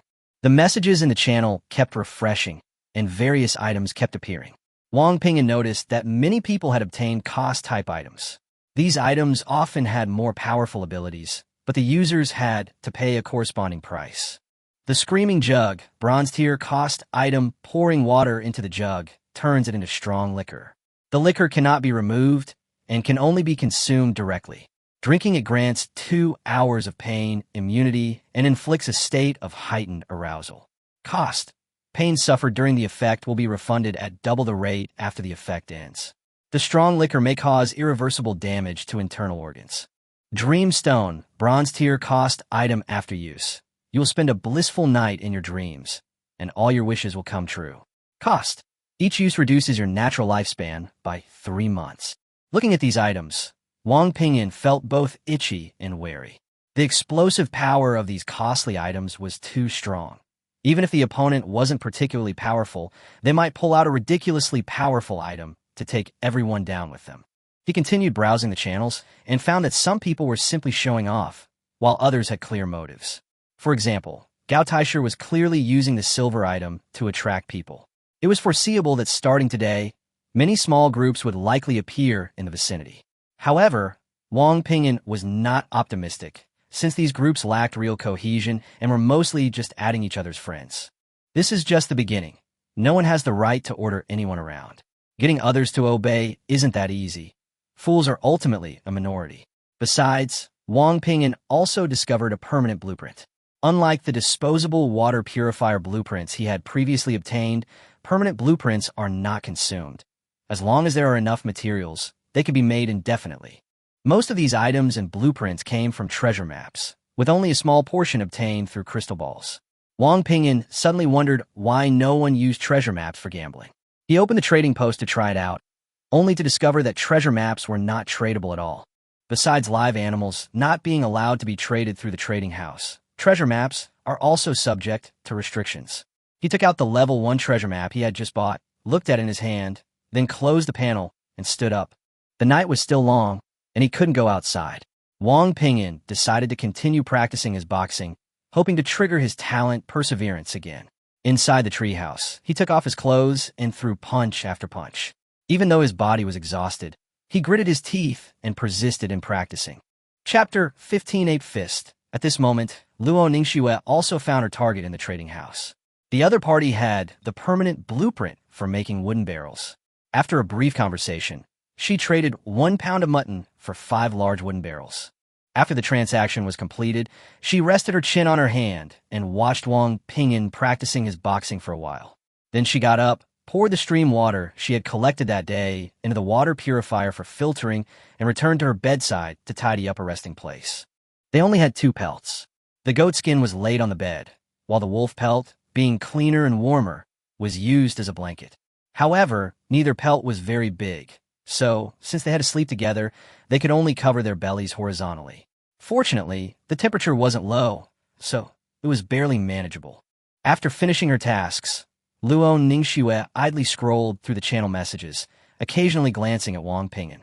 Just then, Wang Ping'an, who had been practicing for over an hour and was drenched in sweat, suddenly heard a talent notification in his ear. Persistence. Due to your unwavering practice of military boxing, you have now mastered a more advanced style of boxing. Guerrilla boxing. Guerrilla boxing. Mobilize the power of every muscle in your body. Concentrate it at the fist and strike out with a thunderous roar. Guerrilla fist? Wang Ping'an was taken aback. The next second, a method of generating power seemed to be directly engraved in his brain, and he instantly understood how to use it. Luo Ningxue asked him curiously what was going on. Wang Ping'an wiped his sweat and explained how his talent had been triggered. Upon hearing this, she immediately perked up and urged him to try it out quickly. Wang Ping'an nodded and stood still, his feet apart and knees slightly bent. Following the newly learned technique, he gathered all his strength into his right fist. The next moment, he threw a punch, the wind whistling through the air and creating a muffled sound.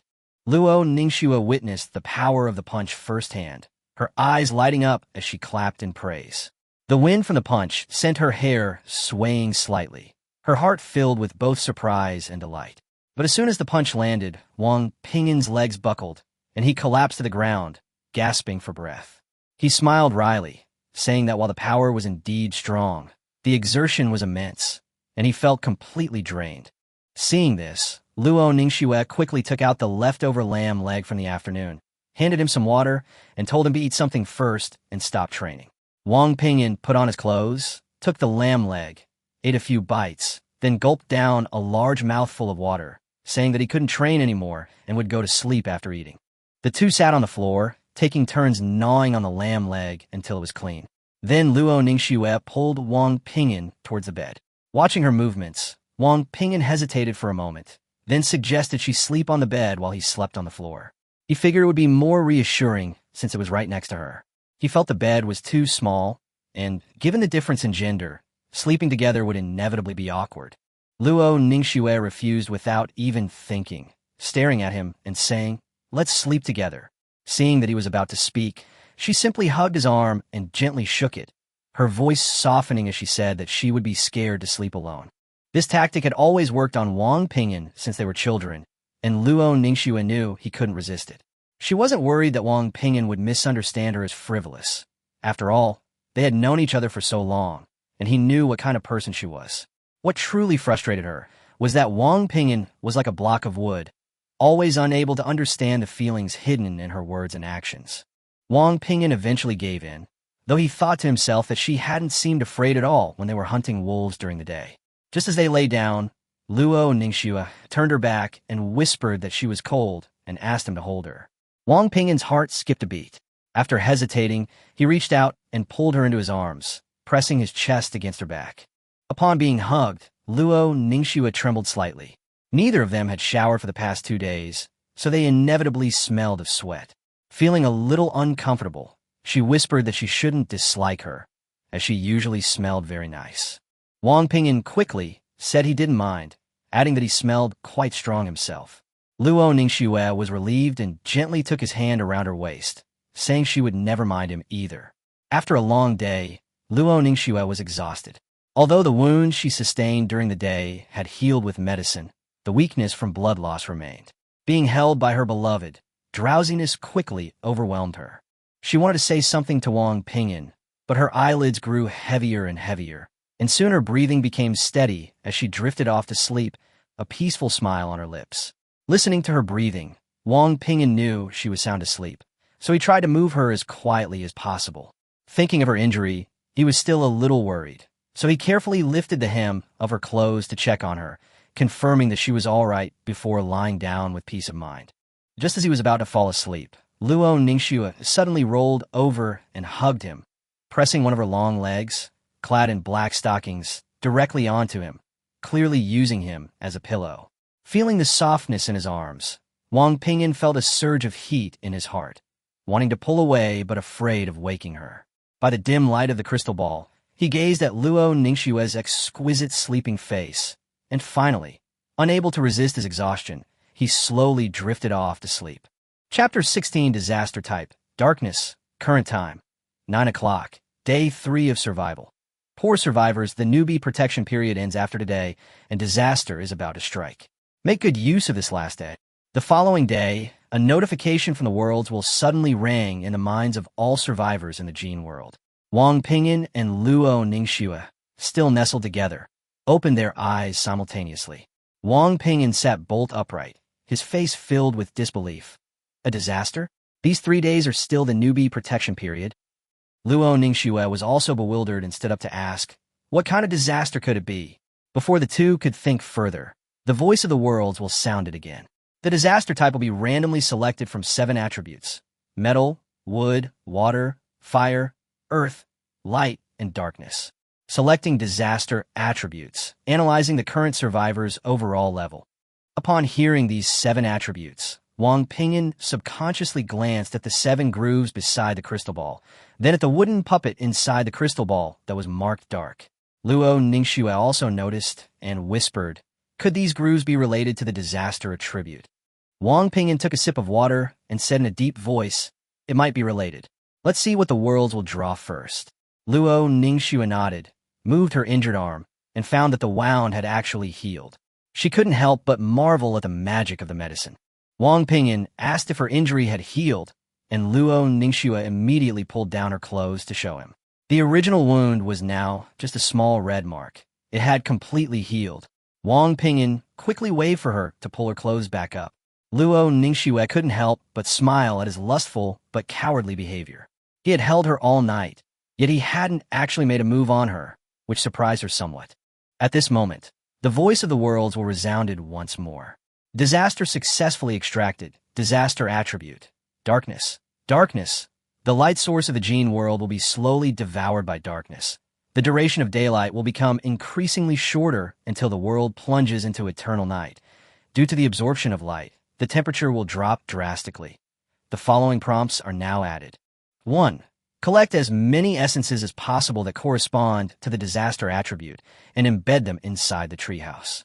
This will effectively improve the treehouse's ability to resist disasters. If the treehouse is destroyed, your chance of survival is less than 1%. 2. Collecting more light sources, food, and warm items will greatly increase your chances of survival. 3. Daytime during the eternal night will be just as dangerous as nighttime now. Going out is not recommended. A set of warm clothing is being distributed to everyone. Good luck. After the prompt ended, 2 boxes suddenly popped out of the crystal ball. Wang Ping'an immediately stepped forward and opened them. Inside were a set of men's and women's thermal clothing, including thermal underwear, as well as a green leather coat and trousers. Looking at these items, Wang Ping'an frowned. Ningxue, the eternal night, didn't say how long it would last. We must collect supplies as soon as possible, especially food, warm clothing, and light sources. He knew very well that since the world had specifically reminded them, it meant that this set of clothes alone would definitely not be enough to survive the disaster. Luo Ningxue nodded and said, and as for the essence it mentioned, we still don't know how to obtain it. The two then opened a chat channel, which was already in an uproar.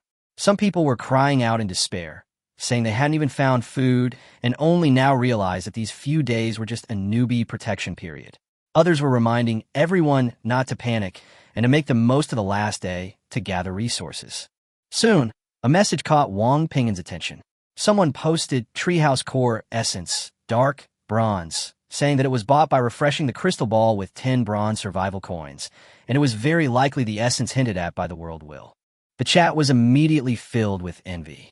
The person then reminded everyone that they had to upgrade their treehouse to bronze level before refreshing, otherwise the iron level treehouse core wouldn't spawn any bronze items. But many others hadn't even seen a bronze survival coin and could only wail in despair. Afterwards, many stopped wasting time and went out to gather resources. Both Wang Ping'an and Luo Ningxue saw the words refresh crystal ball. However, Wang Ping'an did not refresh immediately. There was only one refresh opportunity per day, and the puppet, Dark, in the crystal ball was too special. He felt that it might be related to this dark disaster. Otherwise, the word dark wouldn't be meaningless. He decisively said, Ningxue, let's go out and gather resources first. Luo Ningxue didn't waste any words and pulled him towards the door. Today was the last day of the newbie protection period, so they had to seize every moment. The two pushed open the treehouse door and stepped outside, only to be instantly stunned. The treehouse looked exactly the same as before, without the slightest change. Although the interior diameter of the treehouse had increased to 10 meters, the exterior dimensions remained only about 4 meters, showing no improvement whatsoever. Luo Ningxue stared at the treehouse before her, utterly bewildered. What's going on? Wang Ping'an didn't believe it either, reopening the door to take a look.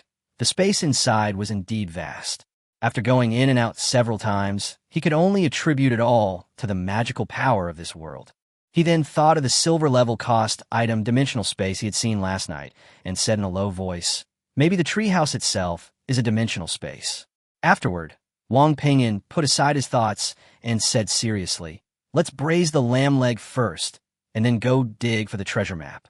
You need to be well-fed to have the energy to work. Luo Ningxue naturally agreed. Wang Ping'an dug up the pit from yesterday and used the same method to start a fire to braise the lamb leg. This method was simple and convenient, much faster than roasting meat.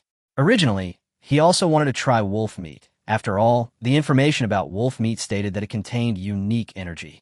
While he was braising the lamb leg, Luo Ningxue wasn't idle either. She was chopping down a tree nearby with her longsword. Once the lamb leg was cooked, Wang Ping'an went over and helped her chop down the tree, obtaining 11 units of black iron-grade wood and 1 unit of bronze-grade wood. Then, Wang Ping'an directly used the treasure map. Chapter 17 I Love You, Coffin. After using the treasure map, Wang Ping'an immediately saw the location of the treasure in his mind, only about 100 meters away. He called out to Luo Ningxue, and the two headed towards the marked location. On the way, Luo Ningxue suddenly asked if they could find treasure by digging randomly on the ground without the treasure map. Wang Ping'an had thought about this problem before, and others in the channel had tried it, but it was just a waste of energy. He guessed that the treasure would only appear after using a treasure map. Otherwise, digging aimlessly would take forever. Before long, the two arrived at the location of the treasure. This time, Wang Ping'an took the lead again, since digging for treasure could also advance the progress of his talent perseverance, and he was eager to know what abilities he would gain by continuing to dig. He took out a pickaxe and dug into the ground. Just like last time, the soil was entangled with a large number of plant roots, creating great resistance. Luo Ningxue stood beside him, sword in hand, wary of her surroundings. As you dig, a notification suddenly sounds. Persistence. Due to your persistent treasure hunting, you have been promoted to Junior Treasure Hunter. Junior Treasure Hunter, you dig for treasure faster and may obtain even more valuable items, but you may also encounter more dangerous things. Danger and opportunity coexist. Wang Ping'an was slightly taken aback, not expecting that the talent effect would be triggered on only the second time he was digging for treasure. It seems that perseverance does not take effect at a fixed time, but rather the difficulty of triggering it varies, depending on the situation. Luo Ningxue noticed his unusual behavior and immediately asked if his talent had been activated. Wang Ping'an nodded and told her about the effects of the beginner treasure excavator. Upon hearing danger and opportunity coexist, Luo Ningxue frowned slightly, gripping her sword tighter. She didn't want Wang Ping'an to encounter any accidents. Wang Ping'an was also speechless. He had originally thought it would only increase the probability of digging up good stuff, but he hadn't expected it to come with danger. However, since he had already started, he could only continue digging. A short while later, he struck something hard with his pickaxe. Here comes the goods. Wang Ping'an dug through the soil, revealing a black object underneath. Because it was too small, he couldn't see what it was, and there was no information displayed. Seeing the object revealed, Wang Ping'an breathed a slight sigh of relief. It looked like a box. Luo Ningxue also took out a pickaxe and came down to help, and the two of them continued to clear the dirt along the black object. But as they dug, they realized something was wrong. As the covering soil was removed, the outline of the object became clearer and clearer. It wasn't a box, but coffin. A brand new black coffin. Luo Ningxue looked at what was in front of her, her lips twitching involuntarily. Wang Ping'an, are we digging up someone's grave? Unearthing a coffin so early in the morning was anything but lucky. Wang Ping'an steadied himself and said that since they'd already come this far, they should dig to the end. After all, this was the location indicated by the treasure map. They couldn't have buried a coffin for no reason. Moreover, in this desolate wilderness, apart from the survivors, they hadn't seen any other traces of human habitation along the way. More importantly, the coffin was too new. It didn't look like an ordinary grave at all. Wang Ping'an suspected that the treasure might be this coffin, or perhaps some kind of special artifact. The two continued digging, and after considerable effort, finally managed to excavate the coffin intact. At the same time, information about the coffin appeared before their eyes. A love you coffin, bronze tier cost item. Effect: placing a creature in the coffin will induce a strong reproductive urge in it. The effect is reduced on creatures exceeding the item's level. Cost: the user will also develop a strong reproductive urge and will consider the coffin the optimal place. After reading the description, Wang Ping'an fell silent. It was indeed a prop, but its effects and name were so outrageous they sent chills down his spine. Just imagining the scene made him shake his head. No, absolutely not. If it were influenced and caused something absurd like dragging Luo Ningxue into a coffin, then everything would be over. Luo Ningxue looked equally serious and said directly, "Wang Ping'an, sell this coffin later." Wang Ping'an nodded quickly, thinking that although this kind of prop could not be used, it should be able to be traded for a lot of survival coins. The two then worked together to move the coffin out of the pit. Wang Ping'an reached out to put into his backpack, but the coffin wouldn't budge. He was stunned. His backpack had a capacity of 50 cubic meters, more than enough to hold the coffin, but now it wouldn't fit. The next second, a terrifying thought flashed through his mind. Wang Ping'an's heart sank, and he immediately pulled Luo Ningxue back quickly. Luo Ningxue stumbled as he pulled her, and asked in confusion what was wrong. Wang Ping'an stared intently at the "I love you" coffin and said in a deep voice, "This coffin can't fit in a backpack, so there's a high probability that there's something alive inside." Alive? Luo Ningxue's eyes widened, her face full of disbelief. Wang Ping'an nodded, telling her to wait where she was while he went to open the coffin. Luo Ningxue grabbed him, saying she was better than him and should go instead. But Wang Ping'an pried her hand away and whispered that he had just mastered a more advanced fist technique yesterday and wanted to try it out, telling her to wait patiently. After speaking, he strode to the coffin, took a deep breath to calm himself, and slowly reached out to push the coffin lid. Luo Ningxue stood to the side, her teeth clenched, her eyes fixed on the coffin, her knuckles turning slightly white from gripping the sword so tightly. The coffin lid was slowly pushed open, and the first thing Wang Ping'an saw was a few silver coins. His breath hitched. Those were silver-level survival coins. A quick glance revealed at least 4 or 5.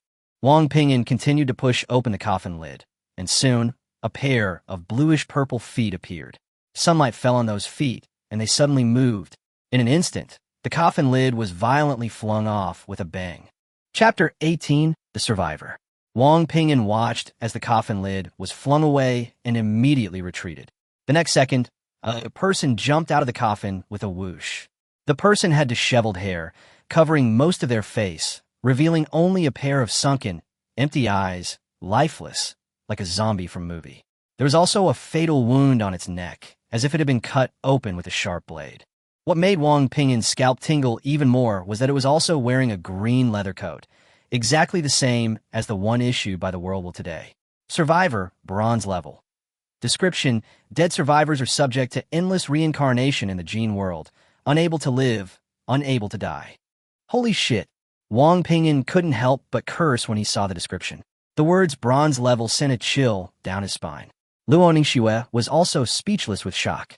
The dead survivor stiffly twisted his neck, his gaze sweeping over the two of them, but he completely ignored Wang Ping'an and stared intently at Luo Ningxue. Immediately afterward, it let out a strange cry and pounced on Luo Ningxue. The sound was like a foreign language, but the two of them could understand it. The general meaning was mating. Wang Ping'an's forehead veins bulged, and anger instantly surged. He clenched his right fist, unleashed the ape fist, and blasted it directly at the monster. Luo Ningxue immediately warned, "Smash its head."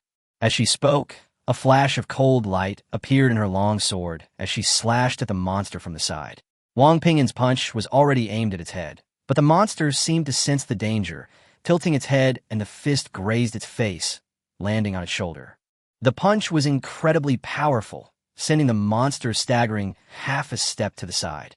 But the monster only swayed briefly before regaining its balance and continuing its advance towards Luo Ningxue. Luo Ningxue's long sword slashed down diagonally, and the monster raised its withered arm to block. But flesh and blood were no match for the sword's edge, and with the added blessing of her Crimson Heart Sword spirit, the sword sliced off its arm instantly.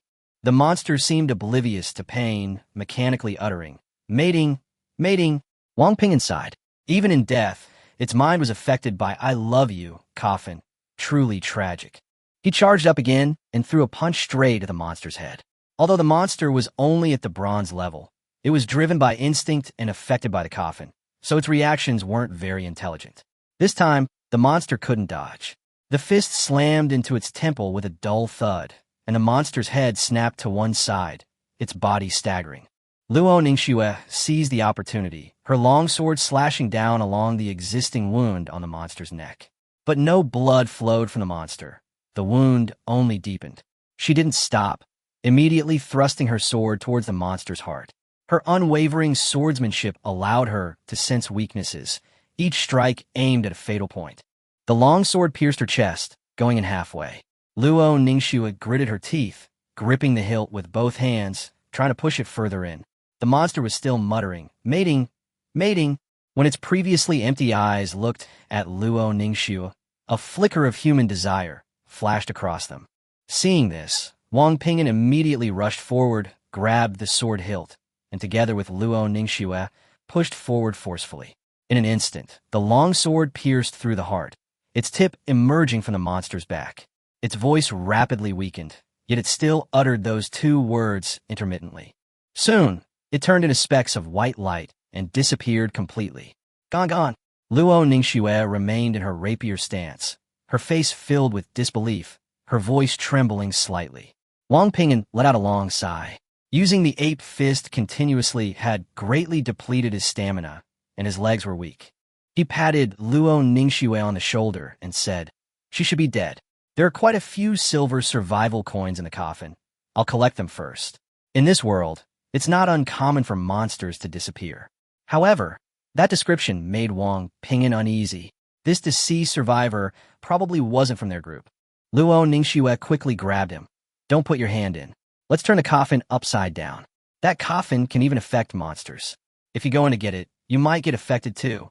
She didn't want Wang Ping'an to pull her into the coffin. Upon hearing this, Wang Ping'an thought it made a lot of sense. The effects of cost-type items were indeed outrageous. Even a eunuch lying in this coffin could instantly become energetic. The two of them went to the coffin, deliberately avoiding looking inside, and together they turned the coffin upside down, emptying all the survival coins inside. They then moved the coffin, and Wang Ping'an easily put it into his backpack. White survival coins were scattered on the ground. He squatted down and counted them. Exactly 10, no more, no less. Converted to bronze-level survival coins, that's 100 coins, enough to upgrade the treehouse directly. This treasure hunt was a huge success. Wang Ping'an looked at the 10 silver survival coins, his mood improving considerably. Anyone who has this many silver survival coins is definitely considered wealthy. Like a little money grubber, Luo Ningxue picked up the survival coins, weighed them in her hand, and asked with a smile, "Wang Ping'an, you have so many this time. Did your talent trigger?" Wang Ping'an nodded. "That's quite possible. Last time we only had 2 bronze survival coins." Luo Ningxue asked again, "Should we upgrade the treehouse first, or buy the puppet?" Wang Ping'an thought for a moment and said, "Let's buy the puppet first and see what it's used for." If the world hadn't warned of the impending disaster today, he might have prioritized upgrading the treehouse. But now, the puppet is labeled dark, which happens to match the disaster type, so he'd rather confirm its function first. Besides, after buying the puppet, he'd still have 50 bronze survival coins left. As long as they keep cutting down trees, they might be able to gather enough to upgrade the treehouse. Luo Ningxue had no objection to his decision and tilted her head to ask, "Shall we go back and buy some now?" "Let's go." After saying that, Wang Ping'an went over to pick up the coffin lid and returned to the treehouse with Luo Ningxue. Chapter 19: The Puppet. As soon as they returned to the treehouse, Luo Ningxue grabbed Wang Ping'an, urging him to quickly sell the coffin to the crystal ball. Wang Ping'an didn't object, taking out the "I love you" coffin and placing it next to the crystal ball. A notification quickly appeared. Recycling a bronze-level cost-type item will yield 10 bronze survival coins. Wang Ping'an was taken aback, clearly not expecting it to be worth so little. Luo Ningxue also frowned, feeling that 10 more bronze coins wouldn't be of much use now, since it was a cost-type item and selling it directly would be too much of a loss. The two decided to keep it for now, but Luo Ningxue specifically instructed him not to use the coffin. Wang Ping'an nodded in agreement, and then used 5 silver survival coins to exchange for 50 bronze survival coins at the crystal ball. Although exchanging high-level coins for low-level coins is a bad deal, there's no other option right now. Most people's tree houses haven't even been upgraded to silver level yet, so bronze coins are the most scarce resource, and nobody in the trading house is willing to exchange bronze coins for silver coins. After exchanging the items, Wang Ping'an immediately bought the puppet. When the crystal ball spat out the puppet, he realized that it was not small at all, standing at least 1.5 meters tall, with 2 pitch-black eyes that looked rather eerie. Information about the puppet also emerged. It is a bronze-level dark attribute puppet that can consume wood for power to complete tasks such as chopping trees, mining, and planting. It also has night vision, allowing it to move in the dark, and consumes less wood at night. After reading the introduction, Wang Ping'an muttered uncertainly, "Isn't this just a robot?" Luo Ningxue's eyes lit up, urging him to try it out quickly. If it could really help collect resources, the efficiency would be much higher. After studying it for a while, the two finally found a switch on the puppet's stomach. When they turned it on, it was empty inside with just enough space to hold 3 units of wood, looking like the battery compartment in a toy. Luo Ningxue took out 3 pieces of black iron-grade wood and put them inside. Bronze-grade wood was too precious for her to use. As soon as the hatch closed, the puppet suddenly moved and then spoke in a dull voice. "Please name me, Master." Wang Ping'an and Luo Ningxue were immediately overjoyed. Wang Ping'an blurted out, "It really is a robot." The next second, the puppet replied seriously, naming successful. "My name really is a robot. Please give me your commands, Master." Wang Ping'an froze on the spot, quickly waving his hands to say that it wasn't called that. But the puppet couldn't understand, only prompting him to call out the full name to give commands. Luo Ningxue was laughing so hard she couldn't stand up straight. It took her a while to say that he had chosen a good name. Wang Ping'an told her to stop laughing and quickly think of a more normal name, and see if he could change it. Luo Ningxue thought for a moment and suggested calling it Little Puppet. Wang Ping'an thought it was acceptable, so he renamed the puppet. Fortunately, the name change was successful, and the puppet quickly responded, "My name is Little Puppet. Please give me your instructions, Master." Wang Ping'an became interested and handed an axe, telling it to go out and chop down a tree. The little puppet took the axe, mechanically agreed, and walked straight out of the treehouse. Luo Ningxue immediately became excited. The puppet was powered by wood. If it could chop down trees by itself, wouldn't that be almost perpetual motion? As for why the wood could provide power, neither of them wanted to delve into it. They followed Xiao O to a large tree and watched it raise its axe to chop down. The sound of thuds echoed through the jungle again, but much quieter than when Wang Ping'an chopped the tree. Xiao O was clearly not very strong. It looked like a 1.5-meter tall child, struggling to swing the axe. Luo Ningxue watched for a while, estimating that it would be dark by the time it felled the tree. Wang Ping'an immediately abandoned the idea of having it cut down trees, and instead told Xiao O to collect dry branches and leaves from nearby. They were almost out of fire starters, so this task was more suitable for it. Upon hearing the new command, Xiao O immediately dropped its axe and mechanically replied, "Okay." Luo Ningxue then took out 3 more pieces of wood and placed them on the ground, telling it to replenish its energy when it ran out. Xiao still only replied with "okay." After arranging the puppets, Wang Ping'an ignored them and turned to dig out the buried lamb leg. The lamb leg was almost cooked, and after the two had eaten and drunk their fill, they decided to explore the surrounding area.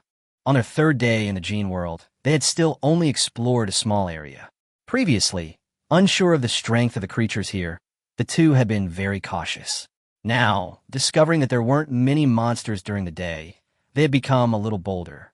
They hoped to find some bronze-grade artifacts. On the way, Luo Ningxue stretched and muttered a complaint about how much she wanted to take a shower. Last night, she felt something itchy all over her body. Wang Ping'an thought for a moment and told her to shower later that evening. He suggested she fetch water first, since there was a bathtub inside the crystal ball. He also suggested checking the trading post for shower gel, shampoo, and towels, as these items shouldn't be expensive. His tone lightened considerably as he said this. After all, they now possessed a huge sum of 5 silver coins and 7 bronze coins. Chapter 20, Eliminating the Roots. Wang Ping'an was naturally willing to use some survival coins to improve his life. Seeing that he agreed, Luo Ningxue immediately wanted to open the trading house to see if she could buy the things he mentioned. Wang Ping'an led her forward to prevent her from falling. But after a short while, Luo Ningxue sighed, saying that the trading function could only be used near the crystal ball. Wang Ping'an recalled that during their first trade, the items were absorbed by the crystal ball, and the survival coins were spat out from it. So he nodded, "Then we'll have to go back and talk about it." The two continued through the bushes, and soon another dense thicket appeared ahead. Just then, 2 men approached from a distance. Wang Ping'an frowned slightly. This was the first time they had encountered other humans since arriving here. Although there were many people nearby, and running into them was only a matter of time, in this kind of place, encountering humans was not necessarily a good thing. Not wanting trouble, he pulled Luo Ningxue aside. But the 2 people opposite them also saw them, and one of them immediately shouted sharply, "Stop!" Wang Ping'an's eyes turned cold, and he became wary. Were these 2 planning to rob them? Luo Ningxue suddenly froze, surprised. "Chunming, Chun-Chi?" Wang Ping'an looked at her. Luo Ningxue nodded, a look of disgust flashing in her eyes, and said that these 2 were her seniors in college, and even brothers, who had been harassing her for a long time, but she had someone teach them a lesson before they stopped.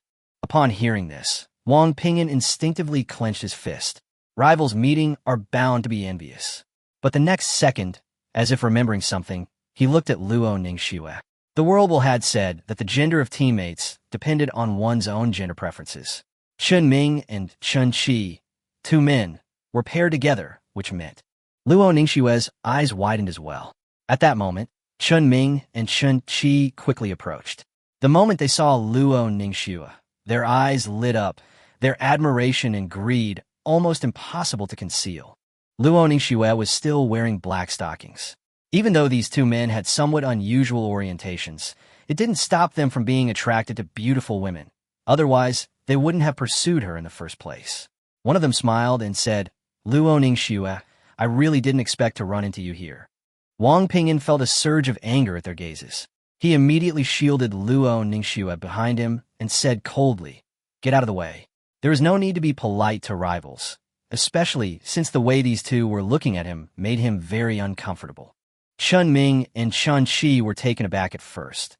Then their faces darkened as they recalled that everyone had been naked when they first arrived.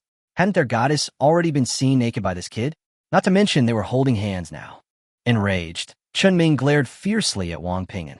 "Who do you think you are, daring to talk to us like that? I'll cripple you." Before he finished speaking, he charged forward, axe in hand. He possessed the rare talent, muscle enhancement, and was confident that dealing with Wang Ping'an would be a piece of cake. Moreover, Luo Ningxue had previously hired people to teach them a lesson, and now, in this world where no one cares, it would be a perfect opportunity to take her back and get some revenge. However, the next moment, the long sword in Luo Ningxue's hand had already slashed across Chunming's chest, tearing open his clothes and leaving a deep, bloody gash. From a moment Chunming cursed Wang Ping'an, he had already touched Luo Ningxue's sore spot. Chunming clutched his bleeding chest, his face filled with disbelief. He never imagined that he would be subdued by Luo Ningxue with a single sword strike. Is this still the gentle and lovely goddess from college? How could she have become so ruthless? He didn't know that Luo Ningxue was now at the iron level and possessed legendary talent. Chun-Chi, standing nearby, was also startled by the scene, but he still held his axe, ready to charge at Wang Ping'an. What greeted him, however, was a powerful and heavy punch from Wang Ping'an. The punch landed squarely on Chun-Chi's forehead, causing blood to spurt from his nose. He flew backward like a rag doll, crashing heavily to the ground, where he remained motionless for a long time. Although he wasn't dead yet, he couldn't get up for the time being. Luo Ningxue held a long sword, its tip pressed against Chunming's neck, her eyes as cold as frost. "Who did you just say you were going to cripple?" Chunming felt the coldness on his neck and trembled with fear. He quickly begged for mercy. "Miss Luo, I was wrong. Please don't kill me." I was just bluffing you. I wouldn't dare to actually do it. Let's leave right away. A flicker of hesitation crossed Luo Ningxue's eyes. After all, she was just a recent graduate, and the values she had been taught over the years made it difficult for her to bring herself to kill. Seeing her wavering, Chun Ming, as if grasping at a straw, quickly continued to beg for mercy, saying that they were classmates after all, and if she let them go, she would never cause them any more trouble. Just then, Wang Ping'an spoke in a deep voice. Ningxue, kill him. Chun Ming froze, struggling to lift his head, looking at Wang Ping'an in disbelief. Luo Ningxue also stared blankly at him, her eyes filled with complex emotions. Wang Ping'an said earnestly, if you let him go, he'll be nearby, and nobody knows what trouble he might cause later.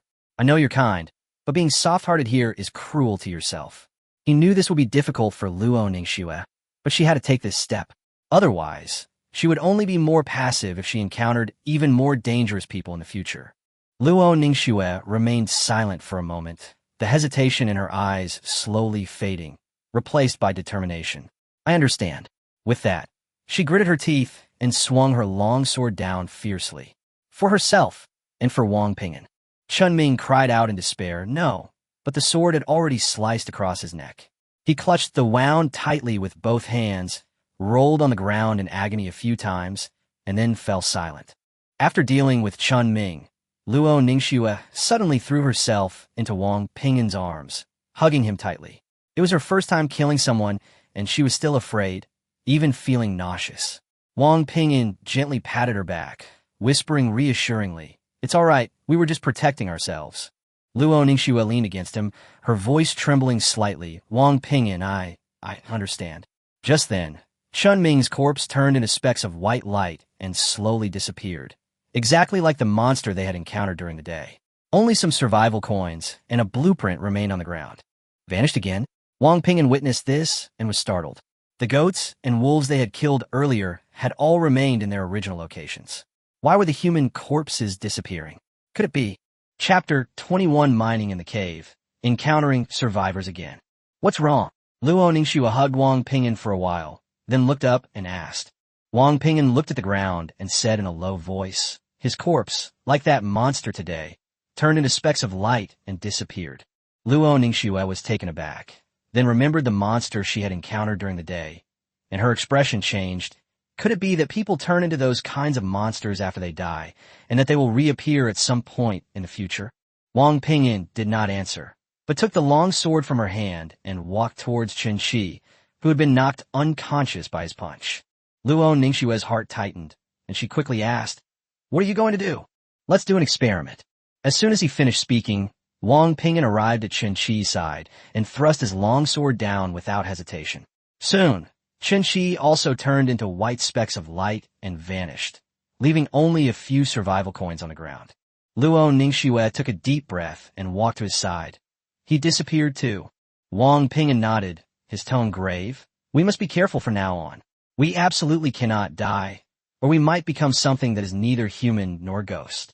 Luo Ningxue nodded vigorously. We must live well. Wang Ping'an patted her head, then picked up the items that had fallen to the ground. There were 26 black iron survival coins, 3 bronze survival coins, and a bronze-level furnace blueprint.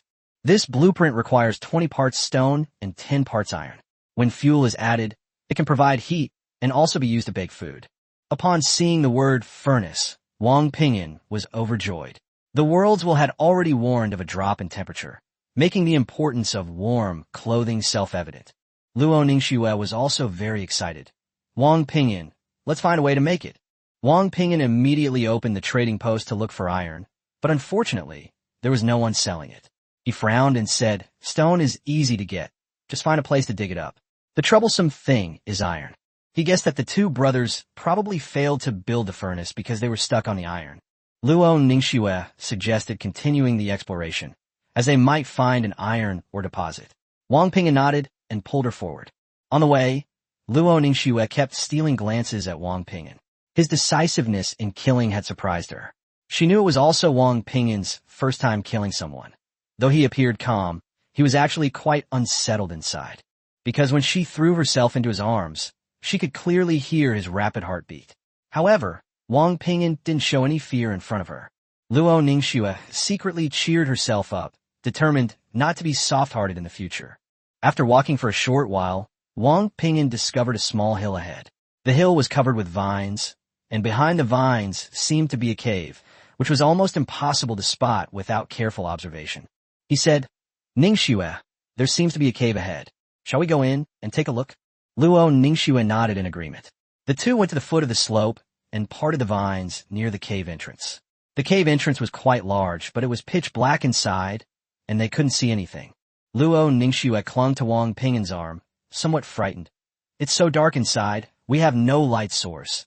How are we going to get in?" Wang Ping'an said that the light source was not difficult to obtain. He then took out a piece of wood, split it into several pieces, and took out the pine resin he had collected earlier. He used thin vines and dry leaves to fix the pine resin to one end of the wood and quickly made a simple torch. Luo Ningxue's eyes lit up as she watched, and she started to learn too. After a while, the two of them made 5 or 6 torches, which looked quite good when lit. Wang Ping'an led the way with the torch, urging Luo Ningxue to follow closely. His other hand was free, ready to unleash his ape fist at any moment should danger arise. Upon entering the cave, the two discovered that it resembled a karst cave with winding passages of varying widths and heights. They hadn't gone far when they saw something dark on a wide patch of ground ahead. Wang Ping'an went to investigate and said, "It looks like coal. Let's dig some out and see."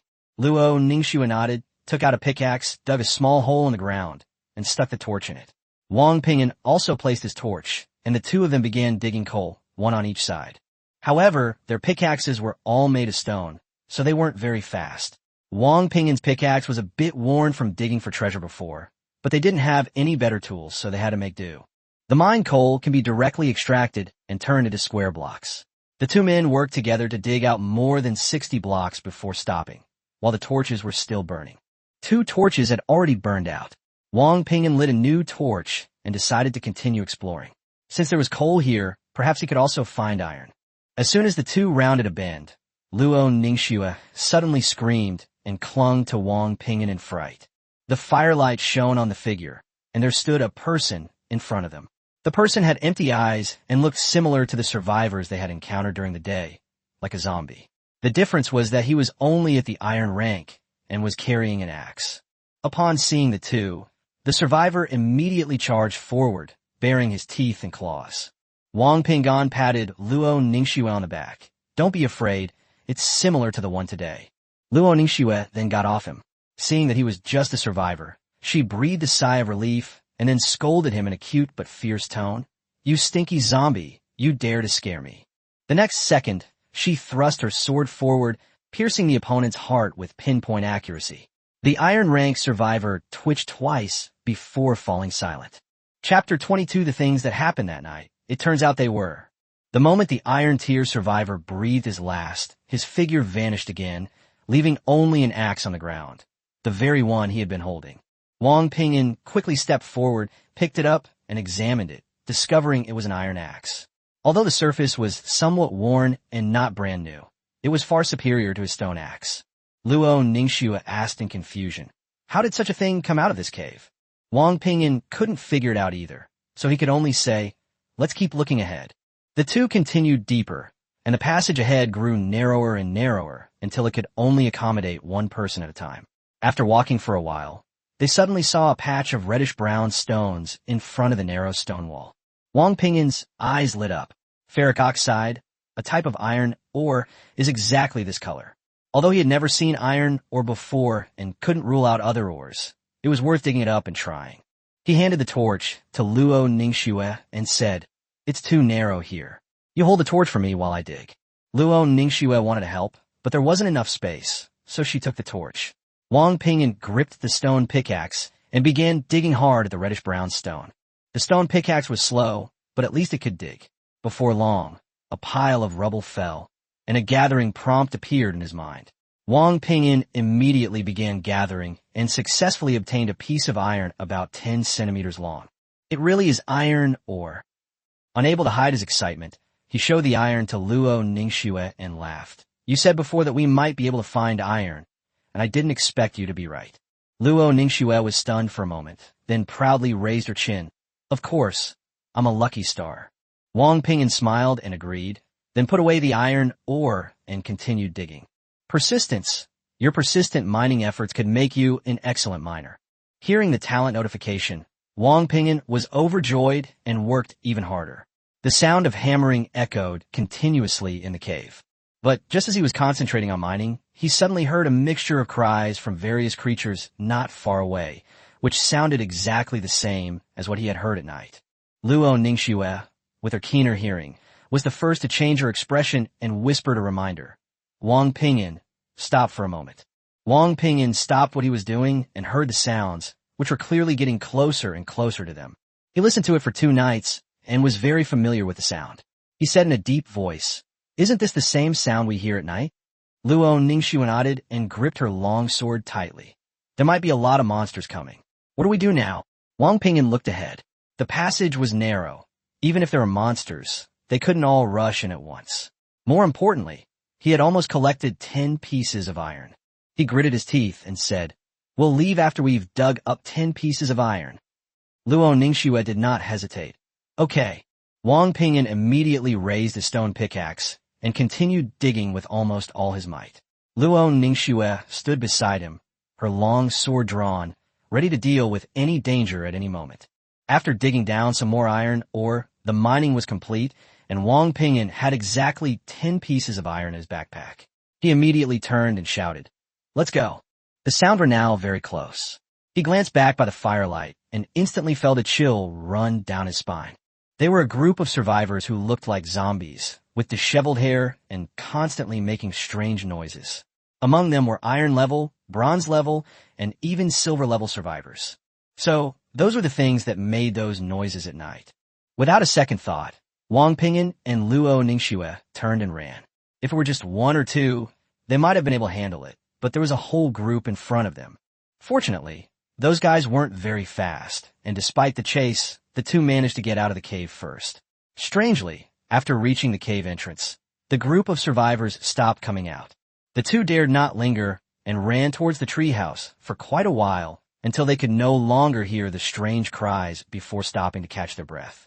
Luo Ningxue's face turned pale, and she said with lingering fear, "I never imagined that the sounds at night were made by them." Wang Ping'an, also panting, said, "I guess they can't go out during the day." When the whirlpool said it was extremely dangerous at night, it was probably referring to these things. Luo Ningxue was silent for a moment, then squatted down beside him and asked softly, "Wang Ping'an, will we ever become like that?" Wang Ping'an was taken aback, then shook his head. "Don't think nonsense. It won't happen." Luo Ningxue nodded vigorously, then asked, "So where do we go now?" Wang Ping'an glanced at the time and saw that there were only 2 hours left before dark.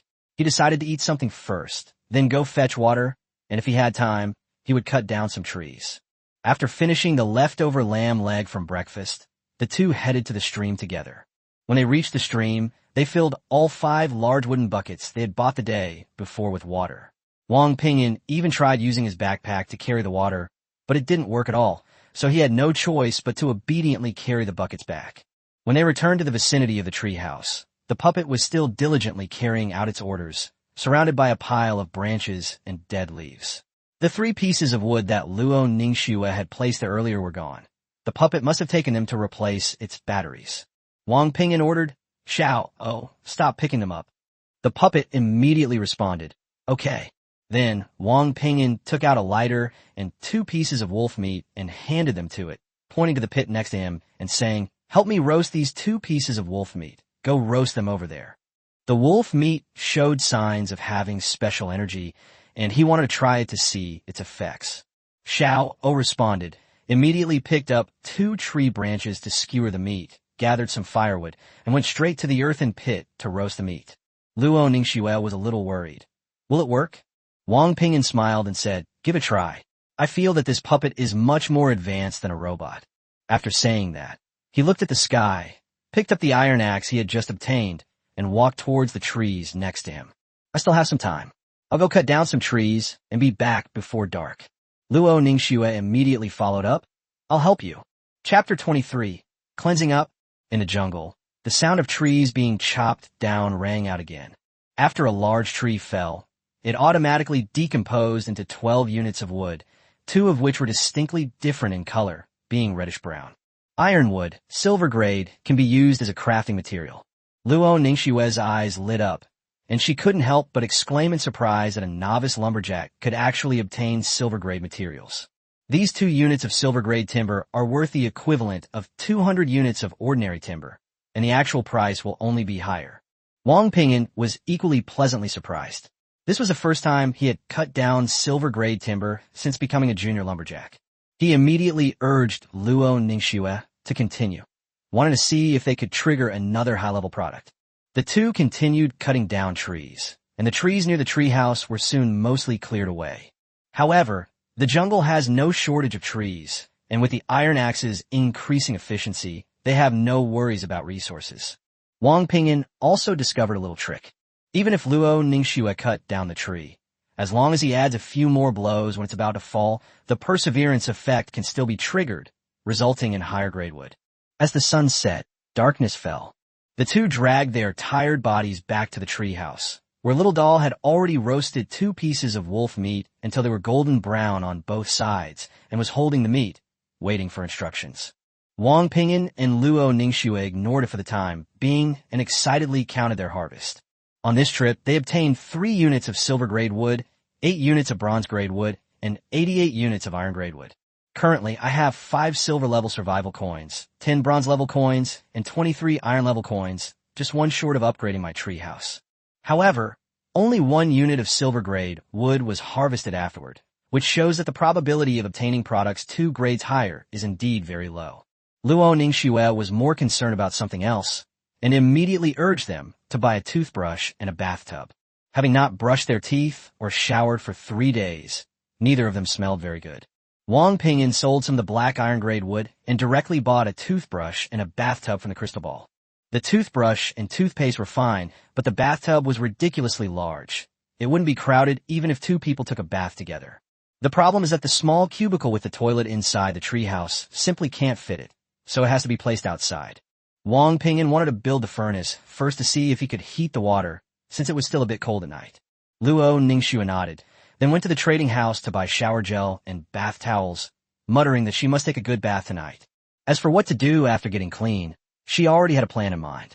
She has decided to take the initiative to break the ice. Thinking of this, Luo Ningxue blushed, feeling both expectant and nervous. What if Wang Ping'an disagrees? The more she thought about it, the more unwilling she became. She secretly vowed that if he continued to play dumb, she would force herself on him. Wang Ping'an was unaware of her thoughts. He simply thought it was normal for shower gel to appear in the trading house. His crystal ball can refresh toothpaste, so it's not surprising that it can refresh shower gel on other people's surfaces.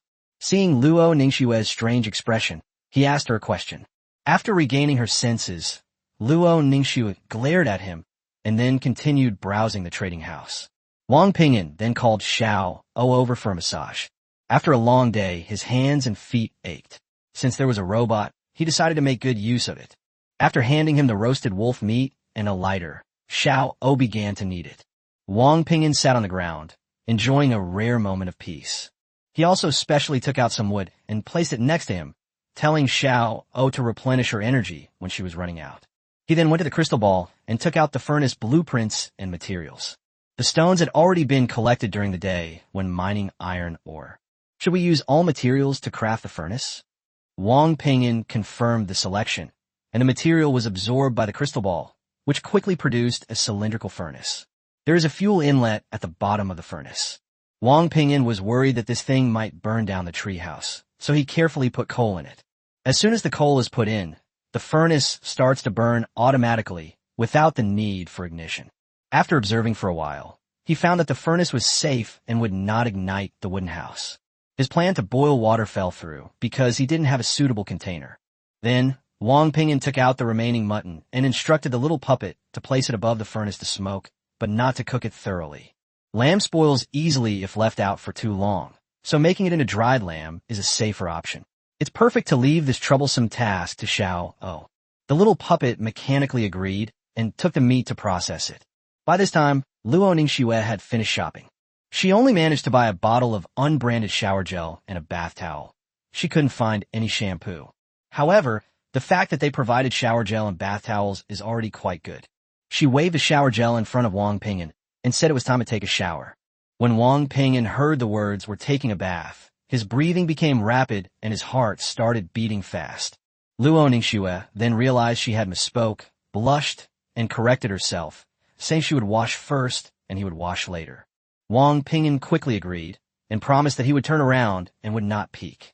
Luo Ningxue smiled, took out the water she had fetched during the day, brushed her teeth first, and then poured the water into the bathtub. She handed the toothbrush to Wang Ping'an, telling him to brush his toothbrush first. There was only one toothbrush, so Wang Ping'an had no choice but to continue using the one she had used. After finishing, he immediately turned his back and sat down in front of the crystal ball. Soon, the soft sound of clothes being undressed came from behind, followed by the gentle splashing of water. The scent of shower gel wafted over, mingling with the sound of water, causing Wang Ping'an's heart to flutter. He resisted the urge to turn back and open the crystal ball to refresh it. I haven't used today's refresh opportunity yet, so I can't waste it. 3 items quickly appeared inside the crystal ball. Level 2 treasure map, 20 bronze survival coins. Plant nutrient solution, 100 black iron survival coins. Quilt set, 50 black iron survival coins. Chapter 24, an awkward shower. No treehouse core essence. Wang Ping'an muttered to himself as he looked at the refreshed items in the crystal ball. He then exchanged his silver survival coins for bronze survival coins and bought a level 2 treasure map. Although a treasure map costs 20 bronze survival coins, after 2 consecutive treasure hunts, he realized its importance. Treasure maps don't always yield good loot, but he was confident in his luck. Luo Ningxue, who was taking a shower in the back, also saw the crystal ball refresh. Her eyes lit up, and she quickly reminded him to buy a blanket. She felt that the survival coins weren't a big deal right now.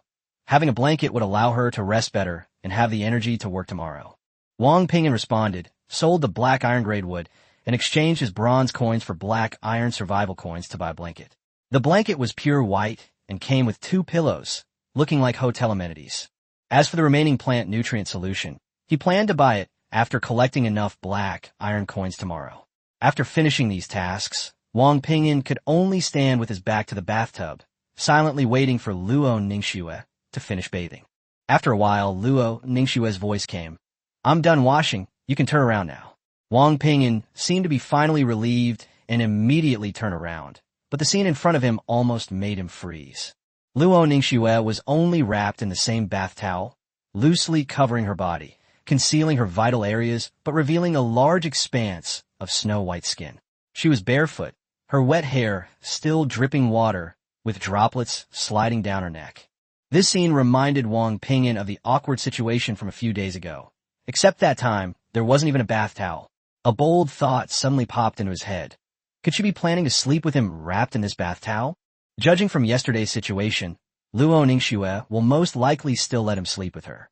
Seeing Wang Ping'an staring blankly with slightly flushed cheeks, she gave him a reproachful glare and told him to stop looking and go take a shower. Wang Ping'an snapped out of his reverie and wanted to practice his boxing first, since he would only have time in the evening and wanted to learn more advanced techniques. But before he could finish speaking, Luo Ningxue interrupted him seriously, saying that he wasn't allowed to practice today and that he should spend time with her after taking a shower. Seeing her expression, Wang Ping'an finally gave up practicing his boxing. He was indeed very tired, so he walked to the bathtub. Although the water inside had been used by Luo Ningxue, he didn't mind and prepared to take off his clothes and get in. He couldn't help but ask Luo Ningxue if she wanted to turn around. Luo Ningxue rolled her eyes at him, grabbed the blanket, and went to make the bed. Wang Ping'an took the opportunity to quickly take off his clothes, jump into the bathtub, and begin washing off the grime. After making the bed, Luo Ningxue turned around and lay diagonally on the bed, propping her head up and staring straight at him. Wang Ping'an exclaimed in surprise, "Why did you turn around?" Luo Ningxue gazed at his muscular physique, her eyes slightly unfocused, and said shyly that she was just looking and wouldn't do anything. Wang Ping'an's heart raced. Being stared at like that by the person he liked made him feel somewhat embarrassed.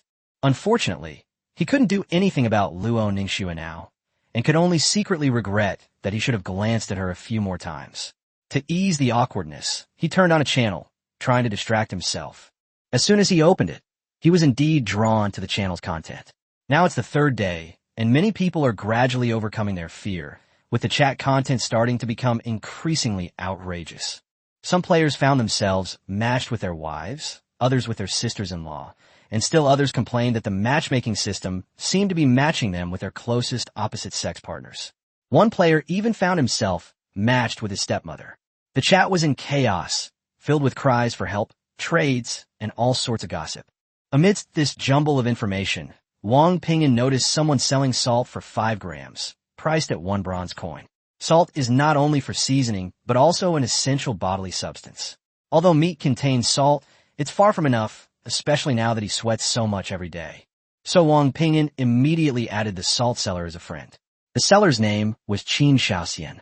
He immediately started bargaining, thinking that 5 grams per bronze coin was too expensive, and proposed that 1 bronze coin weigh 10 grams, and he would buy 100 grams himself. A few kilometers away, in a bronze-level treehouse, the bald man Qin Shaoxian was eating barbecue.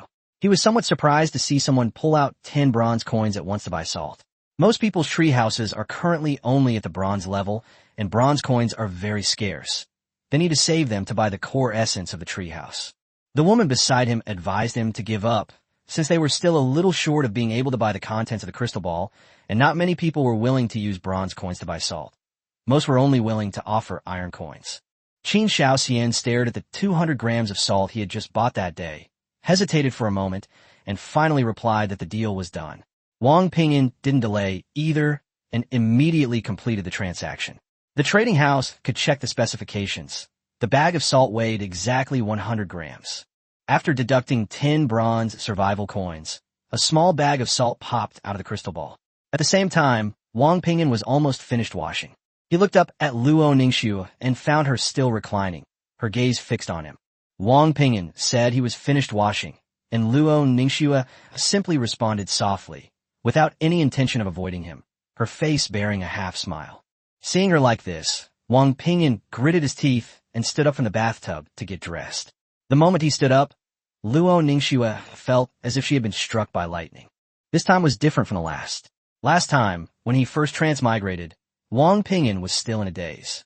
Soon, he put on his pants, remembered that he hadn't eaten the wolf meat that Xiao O had roasted, and was about to take it out to fill his stomach. Just then, Luo Ningxue took a deep breath, suddenly stood up, and grabbed his hand.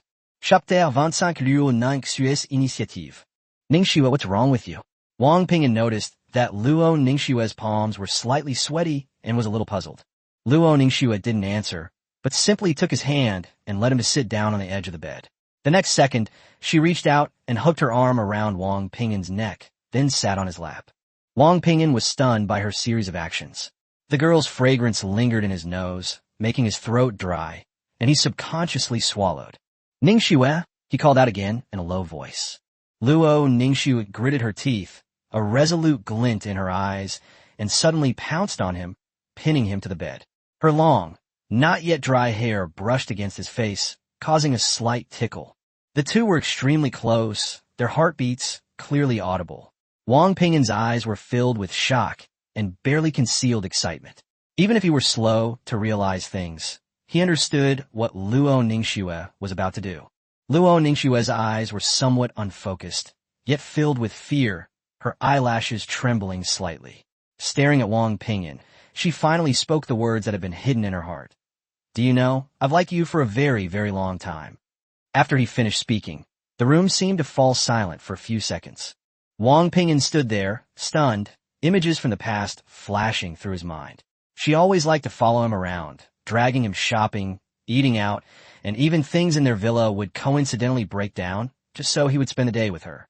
At that time, she was only 18 years old. Seeing that he remained silent, Luo Ningxue's eyes gradually reddened. Thinking that Wang Ping'an was still pretending to be confused, she steeled herself and lowered her head to kiss his lips.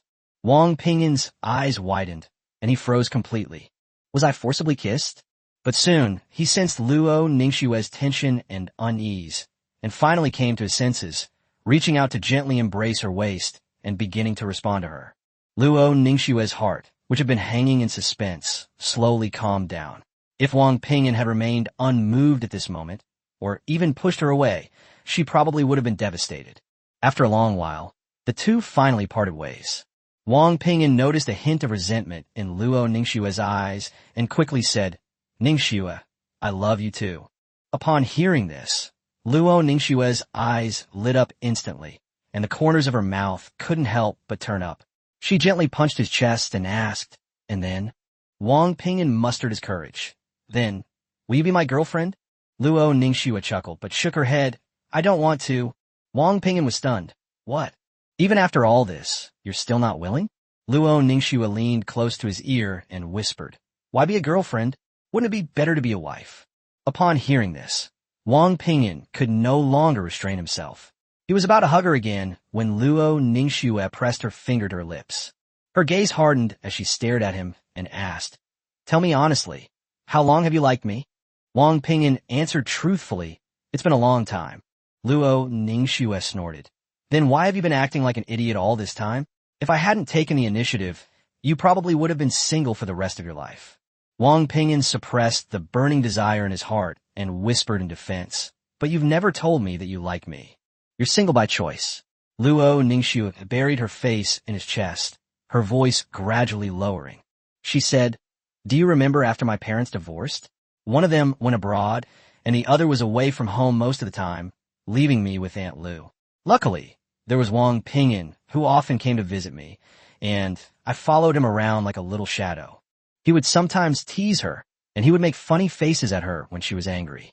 But it was those most ordinary days that gradually filled her heart."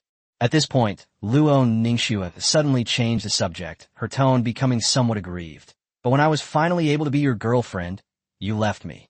Before you went to join the army, you clearly said you would come back and pursue me. So how come it's now me pursuing you?"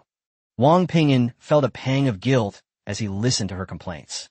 He looked at her earnestly and said, "I won't leave you this time.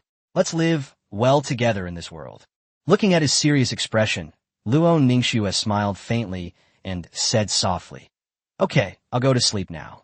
Do as you please." After saying that, she blushed and got off Wang Ping'an, then crawled into bed with her back to him. Wang Ping'an was stunned. "You went to sleep first? What should he do then? It feels like you're about to get a pentakill in a game, but then the power suddenly goes out." He turned to look at Luo Ningxue, only to see that her eyes were closed, her eyelids were slightly moving, and her red lips were slightly parted. She didn't look like she was really asleep at all. Wang Ping'an mustered his courage, leaned in, and kissed her deeply. Luo Ningxue trembled and subconsciously let out a soft moan. This sound completely ignited Wang Ping'an's suppressed emotions. He began to kiss her passionately, and Luo Ningxue responded boldly, as if to release all the longing she had held for 4 years. Both of them were a bit clumsy, but neither of them wanted to stop. After an unknown amount of time, Luo Ningxue opened her eyes and said haltingly, "It's okay now." Upon hearing this, Wang Ping'an forced himself to calm down. He knew very well that he couldn't act impulsively now. Being unprepared and something went wrong would be irresponsible to both him and Luo Ningxue. For her sake, and for his own, he absolutely couldn't let a moment of impulse control him. Luo Ningxue breathed a sigh of relief when she saw him stop. Then she licked her lips and asked seriously, "Can you hug me and kiss me, but don't move your hand around?" Rather than taking things further, all she wants now is a kiss and a hug. Wang Ping'an nodded. "Okay." Luo Ningxue watched him approach, a mischievous smile playing on her lips. After a moment, Wang Ping'an couldn't help but ask, "Ningxue, you told me not to move around, so what are you doing?" Luo Ningxue laughed happily. "Who told you to leave me? I'm going to punish you." Wang Ping'an gritted his teeth. "Luo Ningxue, I'm really going to suffer a chi deviation in a moment." Luo Ningxue then stopped teasing him and said with a smile, all right, I won't tease you anymore today. Let's go eat something first, I'm hungry." Chapter 26, The Flame Sparrow's Treasure Chest Scroll. Speaking of food, Wang Ping'an was indeed hungry. He got up and wrapped Luo Ningxue in a bath towel again. A strong wind had suddenly started blowing outside the treehouse, making the surroundings rustle and the shouts of survivors mixed in with the wind. Wang Ping'an took out the roasted wolf meat, then quickly went to the crystal ball to get the salt he had just bought, and said with a smile, "I have salt now. Sprinkle some on and try." Luo Ningxue took the wolf meat, and he sprinkled salt evenly on it. He took a bite, and his eyes lit up immediately. "It tastes surprisingly good, even better than lamb leg. Luo Ningxue also tried it and nodded in agreement. Xiao O's roasting was also quite good. The puppet was still diligently carrying out orders, continuing to smoke and roast the mutton. The two huddled together eating, listening to the howling wind and roaring sounds outside, feeling not afraid, but rather experiencing a rare sense of warmth. After eating less than half a piece, Wang Ping'an put down the wolf meat, saying, "This meat is really filling. I can't eat anymore." Luo Ningxue, however, was eating with relish and looked at him in confusion. "Really? I don't feel full at all." Wang Ping'an was somewhat surprised. Normally, Luo Ningxue ate much less than him, yet she could still eat. He remembered that black iron-grade wolf meat contained special energy, and guessed that perhaps because Luo Ningxue was also black iron-grade, she could digest more. After Luo Ningxue finished eating, the two returned to bed. Now that they had blankets, the bed naturally became the warmest place in the treehouse. By this time, Xiao had almost finished smoking the mutton.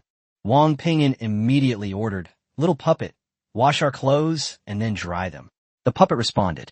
The two men's clothes had been worn for 3 days and were stained with sweat and blood, so it was the most suitable thing to give them to the puppet. After arranging all this, Wang Ping'an hugged Luo Ningxue and prepared to go to sleep. Time, 9 o'clock. Darkness begins to devour the light source. Daytime duration, 7 hours. Temperature, 22 to 18 degrees Celsius. The next morning, Wang Ping'an was awakened by a notification from the world's will. Hearing that there were only 7 hours left in the day, he frowned. He first gently moved Luo Ningxue, who was clinging to him like an octopus, away. Luo Ningxue opened her eyes groggily, then pounced on him like a lazy kitten, whispering, "Good morning." Wang Ping'an replied with a good morning, and she wrapped her arms around his neck, taking the initiative to ask for a good morning kiss. After confirming their relationship, Luo Ningxue was noticeably more relaxed. After kissing, they put on the clothes that Xiao O had washed the night before and discussed going to dig for the treasure map first. This is a level 2 treasure map. The previous 2 level 1 treasure maps yielded good results. Taking advantage of your peak physical condition in the morning will make it easier to handle any danger you encounter. Wang Ping'an used the treasure map directly, and the location turned out to be about 1 kilometer away. He took out the leftover wolf meat from last night for breakfast, and then went out with Luo Ningxue. As for the puppet, it was temporarily unable to assign tasks because it had run out of energy. The sky outside the treehouse was overcast, and the wind was still quite strong, but thankfully it wasn't raining. Following the directions, the two arrived at the location, and Wang Ping'an took out a pickaxe and began digging without a word. Not long after, a miniature box appeared from the ground. Wang Ping'an picked it up and said, "It seems this is the treasure we've found." Luo Ningxue wasn't disappointed, as long as no danger was found. She leaned closer and said, "Ping'an, open it and take a look." Since their relationship was established, even her way of addressing him had become much more intimate, directly dropping the word Wang from her title. Wang Ping'an nodded and opened the box, inside which lay a simple, ancient scroll. The Flamebird's Treasure Scroll, Silver Grade. Effect. Using the scroll, you will randomly obtain information on 5 items, for which you can choose 2. The item level is equal to the scroll level.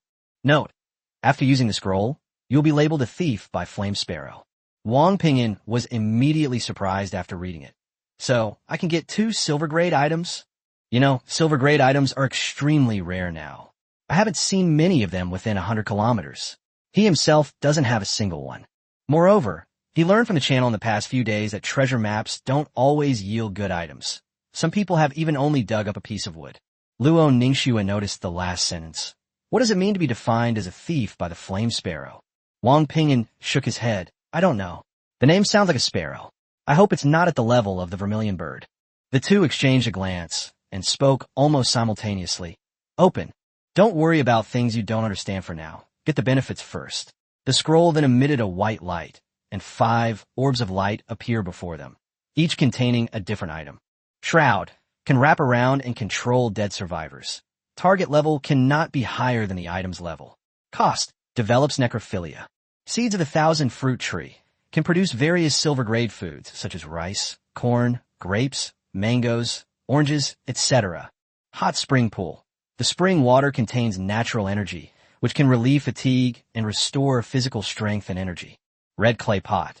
The soil contains vitality, which can accelerate plant growth and is suitable for indoor planting. The vitality will degrade and can be replenished by consuming wood of the same level. Infinite bow. Charges 1 arrow per minute, up to 5 arrows. Can be fired without arrows. Cost. Each use costs 1 hair. Cannot be used if ball. Wang Ping'an looked at the 5 silver grade items and immediately fell into a dilemma. They're all great items, but they can only choose 2. Chapter 27 Choice. The Shroud and the Infinite Bow are both items that can directly boost combat power. The 1,000-fruit tree paired with the red clay pot can produce staple food and fruit at a silver level, since the two can't survive on meat alone forever. The only problem is that no one knows how long it will take for the Chishiki tree to bear fruit. As for the hot spring, it improves the quality of life. You can take a relaxing bath when you get back. After last night's experience, it's not impossible for the two of them to bathe together. For a moment, Wang Ping'an was torn between 2 options. Luo Ningxue also frowned in thought, finally ruling out the shroud first. Although it could control the dead survivors, and there was no limit to the number it could control, the prerequisite was that the survivor had to be subdued. Defeating and subduing are not the same thing at all. More importantly, she couldn't accept the price, and she would never allow Wang Ping'an to develop a necrophiliac fetish. After thinking for a moment, Luo Ningxue said, "Let's choose 2 out of the 3. The 1,000-fruit tree, the red clay pot, and the infinite bow." Actually, she also wanted a hot spring pool, but luckily she already had a bathtub at home. All she had to do was boil some water to use it, and the bathtub was big enough that it wouldn't be too crowded for 2 people. After a moment's hesitation, Wang Ping'an made a serious decision. Choose a 1,000-fruit tree and a red clay pot. Food and drink are the most important things in the early stages. Luo Ningxue was somewhat surprised. You don't want the infinite bow? Its cost is almost negligible. She originally preferred the 1,000-fruit tree and the infinite bow. The 1,000-fruit tree didn't say it couldn't be planted outdoors, and the infinite bow could be given to Wang Ping'an so that they could deal with danger remotely. Wang Ping'an shook his head no. The 1,000-fruit tree and the red clay pot are obviously a set, and the eternal night is coming soon. They probably won't survive if planted outside. As for the infinite bow, you have the crimson sword heart, so you'll definitely follow the path of the sword. I don't like bows and arrows either. I'd be more interested in rifles. He admitted that with his talent for perseverance, he might be able to become a master archer. However, human energy is limited, and bows and arrows are not reliable in the face of sudden danger. Rather than spending time practicing archery, he would rather continue practicing his boxing skills and find another weapon. Seeing that he had made up his mind, Luo Ningxue stopped worrying. After making their choice, the two received a crimson seed and a large basin filled with red soil. Looking at what he had just received, Wang Ping'an felt a surge of excitement. The treasure map he bought for 20 bronze coins had actually yielded 2 silver-level items. This was an absolute steal. But for some reason, he felt a vague sense of unease. Wang Ping'an touched his head, took Luo Ningxue's hand, and said, "Let's go back and plant it first, then do other things. The sooner we plant it, the more time it will have to grow." Luo Ningxue nodded in agreement. The two quickly returned, cutting down a tree along the way and bringing it into the treehouse. The tree was cut down to replenish the energy of the wooden puppet whose fire had gone out. Wang Ping'an opened the energy tank inside the puppet's belly and found it completely empty, without even a speck of wood left. He couldn't help but mutter, "This doesn't conform to the laws of energy consumption." After the wood was reattached, the puppet resumed its movements. Wang Ping'an handed it the seed. "Little puppet, help me plant this seed and take good care of it." The puppet took the seeds, dug a hole in the red clay pot, planted them, and then scooped water from a nearby wooden bucket to water them. Wang Ping'an had asked it to plant the seeds because the puppet was indeed more reliable than a human in some ways. For example, the roasted wolf meat last night had a golden brown skin and the fat sizzled. The skill was so good that even some professional chefs might not be able to match it. Luo Ningxue looked at the red clay pot with anticipation in her eyes. Don't let us down. This was something they had traded for by giving up 3 other silver items. Wang Ping'an glanced at the time. An hour of daylight had already passed. He planned to explore the area first, and then spend about 3 hours chopping down trees. After finding silver-grade timber yesterday, he decided to prioritize chopping trees. Firstly, he could exchange the timber for survival coins, and secondly, He wanted to continue increasing the bonus from perseverance in chopping trees. If it weren't for his limited stamina, he would have liked to chop even longer. The two went out again, this time intending to check out the stream and fetch some water. Upon arriving at the stream, they slowly made their way downstream. They hadn't gone far when Luo Ningxue suddenly grabbed Wang Ping'an's arm, pointed ahead, and exclaimed with delight, "Look!" Following her pointing finger, a small tree laden with red berries came into view. Wang Ping'an's eyes lit up, and he quickly walked over, picked some, and immediately obtained the information. Berry, edible, with a sweet and sour taste. Although it was just ordinary food without any grade, the two of them didn't mind at all. After all, their mutton wasn't graded either. Wang Ping'an tasted one. It was sweet and sour and quite delicious. The two picked all the ripe berries, about 20 or so, and ate them as they walked. After eating meat for 3 days straight, the fruit tasted especially delicious. Soon after, they discovered a treehouse ahead. It was a bronze-level treehouse, almost identical to their own. The difference was that the trees around this treehouse hadn't been extensively cut down. Judging from the appearance, the owner here doesn't like cutting down trees. Luo Ningxue looked at the treehouse and said, "This should be one of our closest neighbors." Wang Ping'an nodded. Since they were neighbors, he glanced at them again, but didn't intend to cause trouble and pulled Luo Ningxue along, preparing to continue walking. Just then, the door to the treehouse opened. A burly black man stepped out. Black person? Wang Ping'an instantly recalled that a woman with a lowly voice had mentioned in the channel yesterday that her companion was black. But thinking about it, it made sense. Jiangnan City, as one of the largest cities in China, had a considerable number of both black and white people. The world's allocation mechanism inherently dictates that people from the same region are more likely to be grouped together. Of course, this isn't absolute. For example, couples living in different cities might be forcibly grouped together, provided they have no outside connections. Upon seeing the burly black man, Wang Ping'an immediately became alert, watching him slowly retreat while whispering, "Ningxue, let's go." He dared not entrust his back to a stranger. There were no laws here. Gambling with one's humanity was utterly foolish.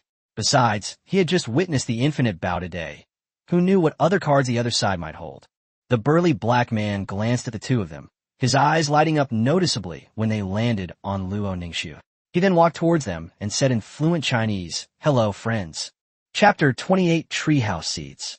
Who the hell is your friend?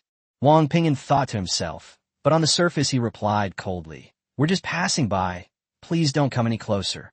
But the big black man seemed not to hear him, a strange smile on his face, and he kept walking, saying, "You have an old saying, guests are always welcome. We are all neighbors and can cooperate to survive." Wang Ping'an's eyes darkened, his right hand clenching tightly, ready to unleash his gorilla fist at any moment. This guy clearly had ill intentions, and what was even stranger was that he couldn't see the other teammate. It was only the 4th day. Normal people wouldn't easily separate. Either the teammate was dead, or they were hiding in the treehouse. Just then, Luo Ningxue suddenly made her move. The long sword appeared in her hand in an instant, its cold light flashing as it precisely sliced across the black man's neck. The burly black man's eyes widened, and the axe he had just pulled out clattered to the ground, his face filled with disbelief.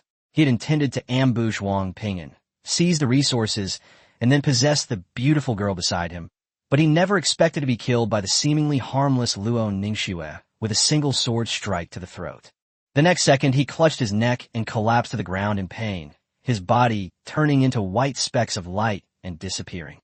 Luo Ningxue's decisiveness surprised Wang Ping'an. He had just seen her pull out an axe, but before he could even throw a punch, Luo Ningxue had already secured a solo kill. After dealing with the enemy, Luo Ningxue turned to look at him and forced a smile. "You taught me yesterday not to be soft-hearted, didn't you? I just sensed his killing intent, so I struck first." She smiled, but her hand gripping the sword trembled, and her chest heaved violently. After all, this was only the 2nd time she had killed someone. Wang Ping'an reached out and touched her head, saying softly, "Ningxue, you did a great job." Luo Ningxue nodded obediently. "I'm not afraid. I will do better." Her current appearance was completely different from her delicate and charming demeanor last night, which stirred Wang Ping'an's heart. However, it was daytime now, not the time for romance. He composed himself and bent down to pick up the items the black man had dropped. An axe, 32 iron coins, and 27 bronze coins. Although no items had dropped, he had a good amount of survival coins. After picking them up, Wang Ping'an looked at the treehouse not far away. Let's go take a look at his treehouse. He was satisfied with Luo Ningxue's decisiveness just now, but he couldn't help but sigh inwardly. Only 4 days after leaving a society governed by the rule of law, under the pressure of survival, some people had already begun to openly display their desires. As time went on, such incidents would only increase. Here, kindness might become a weakness. The two arrived at the treehouse of the large black man. The door was open. Wang Ping'an looked inside, and his eyes immediately lit up. There were 2 chickens inside, and they were bigger than ordinary chickens, along with some household items. After confirming that no one was in the treehouse, Wang Ping'an prepared to go in and loot it. But as soon as he stepped into the doorway, it was as if he had bumped into an invisible wall, and his steps were blocked. He tried several times, but found that he couldn't get in at all. Even if the door is open, you can't enter a treehouse that isn't yours. Looking at the supplies inside, Wang Ping'an felt somewhat unwilling. Luo Ningxue thought for a moment and suggested, "How about we cut down this treehouse like we cut down a tree?" Wang Ping'an's eyes lit up, and he immediately pulled out an iron axe and chopped down with it. Only a shallow cut was left on the treehouse. It was much harder than ordinary wood. But since a mark could be left, it meant it could be cut down. It's possible to cut, but it takes a lot of effort. Luo Ningxue also raised her long sword. "Then let's try it." Wang Ping'an took a deep breath, swung his axe, and began chopping furiously, with Luo Ningxue helping him from the side. The two of them worked for nearly an hour before finally cutting down the treehouse. After the treehouse collapsed, it left no remains, disappearing like a human corpse, leaving only some of its contents scattered on the ground. Among them was a large, fist-sized blue seed. But the two of them didn't even look at the seed. Instead, they both shouted at the same time, "Chicken!" The chicken ran away. The moment the treehouse disappeared, the 2 chickens took off running, one on each side. Wang Ping'an and Luo Ningxue immediately split up to catch them. "We can't let them go." More importantly, these 2 chickens, a rooster and a hen, might lay eggs if we catch them and keep them. That big black man probably had the same idea. Otherwise, he would have eaten them already. Fortunately, the 2 chickens were no match for the hunters, and they were caught quickly. Since live animals couldn't fit in their backpacks, the 2 of them had to each carry one. Wang Ping'an glanced at the chicken in his arms and said, "Ningxue, it's hard to move around while carrying the chicken. Let's go back to the treehouse first." Luo Ningxue nodded in agreement. Before leaving, the 2 quickly gathered the drop supplies. There was a large iron pot, a flower pot, a bottle of bronze-level healing potion, and the blue seed. There were other things in the treehouse, but they all disappeared along with the treehouse. Wang Ping'an checked the information on the flower pot and seeds. Flower pot, black iron grade suitable for indoor planting, slightly improves planting efficiency. Treehouse seed, bronze, a seed that recondenses after a treehouse dies. Planting it will create a new treehouse. Each person can only bind one treehouse. It can also be fed to your own treehouse, with a very low chance of causing the treehouse to break through its life level and recover some vitality. Wang Ping'an looked at the treehouse seeds, his brows furrowing slightly. So cutting down someone's treehouse can yield this kind of thing. This is not good news. Once everyone finds out, things will only get more chaotic. However, this is not something he can control. After putting away the props, the 2 quickly returned to their treehouse with the chicken in their arms. On the way, Luo Ningxue said, "We need to build a fence, otherwise the chickens will run around in the house." Wang Ping'an casually replied, "Sure, I'll have Xiao do it later. That chicken made the house stink. Let the little puppet clean it. Besides, let the little puppet do it." Luo Ningxue couldn't help but laugh.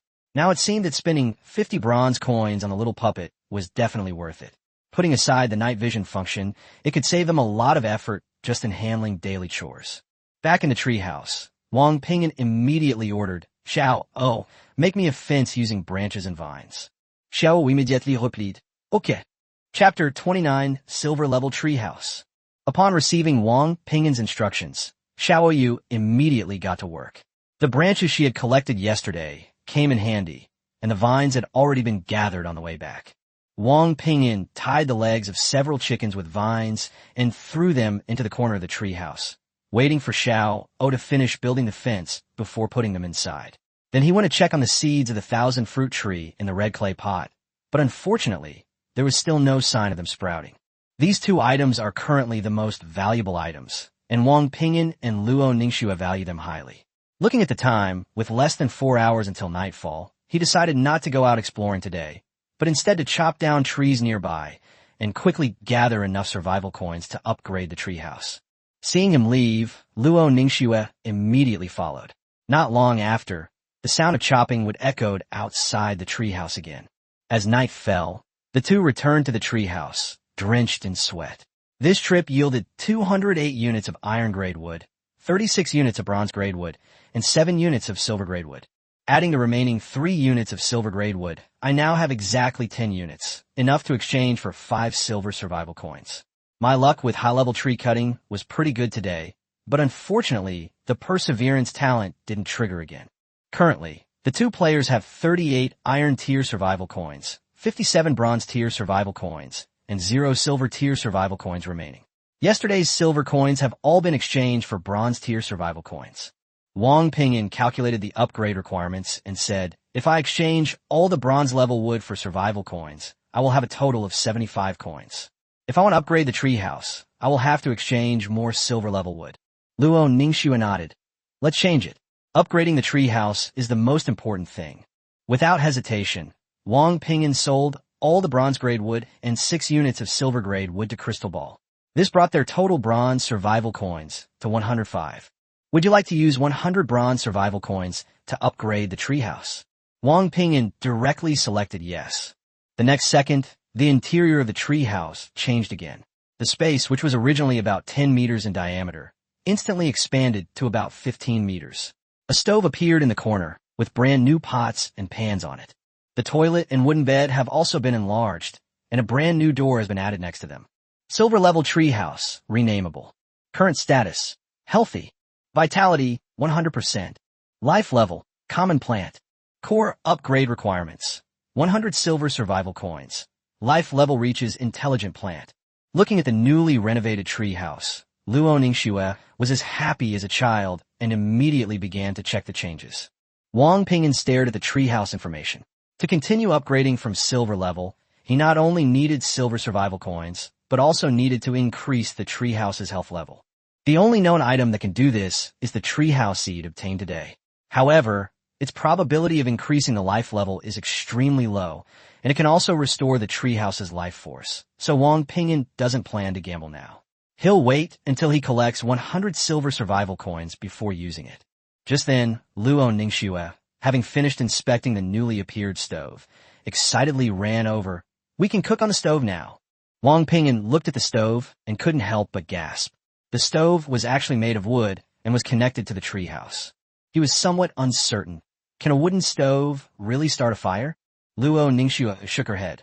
I don't know. How about we give it a try? Since there was a stove in the treehouse, it probably wasn't just for show.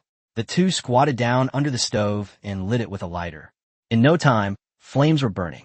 Wang Ping'an observed carefully and found that the stove remained completely unaffected by the flames, indicating it was perfectly safe. Even more remarkably, the smoke from the flames was entirely absorbed by the treehouse, leaving the air inside unaffected. Wang Ping'an immediately called out, Xiao O, come over and help us make some boiled mutton. With a stove now, he naturally didn't want to eat roasted meat anymore. More importantly, they now had salt, and boiled mutton was definitely more comfortable than roasted meat. Upon hearing the command, the little puppet, whose fence had already been erected, immediately ran over to pour water and boil the meat. Wang Ping'an and Luo Ningxue then headed towards the newly appeared door. It was already dark, and the screams of the survivors outside were clearly audible. Luo Ningxue was a little worried. If we open the door, what if the monsters outside run in? Wang Ping'an thought for a moment. Open it briefly and then close it. We couldn't get into other people's tree houses today either, so those monsters might not be able to get into ours. The treehouse already had one door, and now there's another one. Wang Ping'an felt that it wasn't just for show. There might be something else inside. He reached out and opened the door. The two of them widened their eyes instantly. Behind the door was a completely new space, empty yet illuminated. They couldn't tell where the light came from.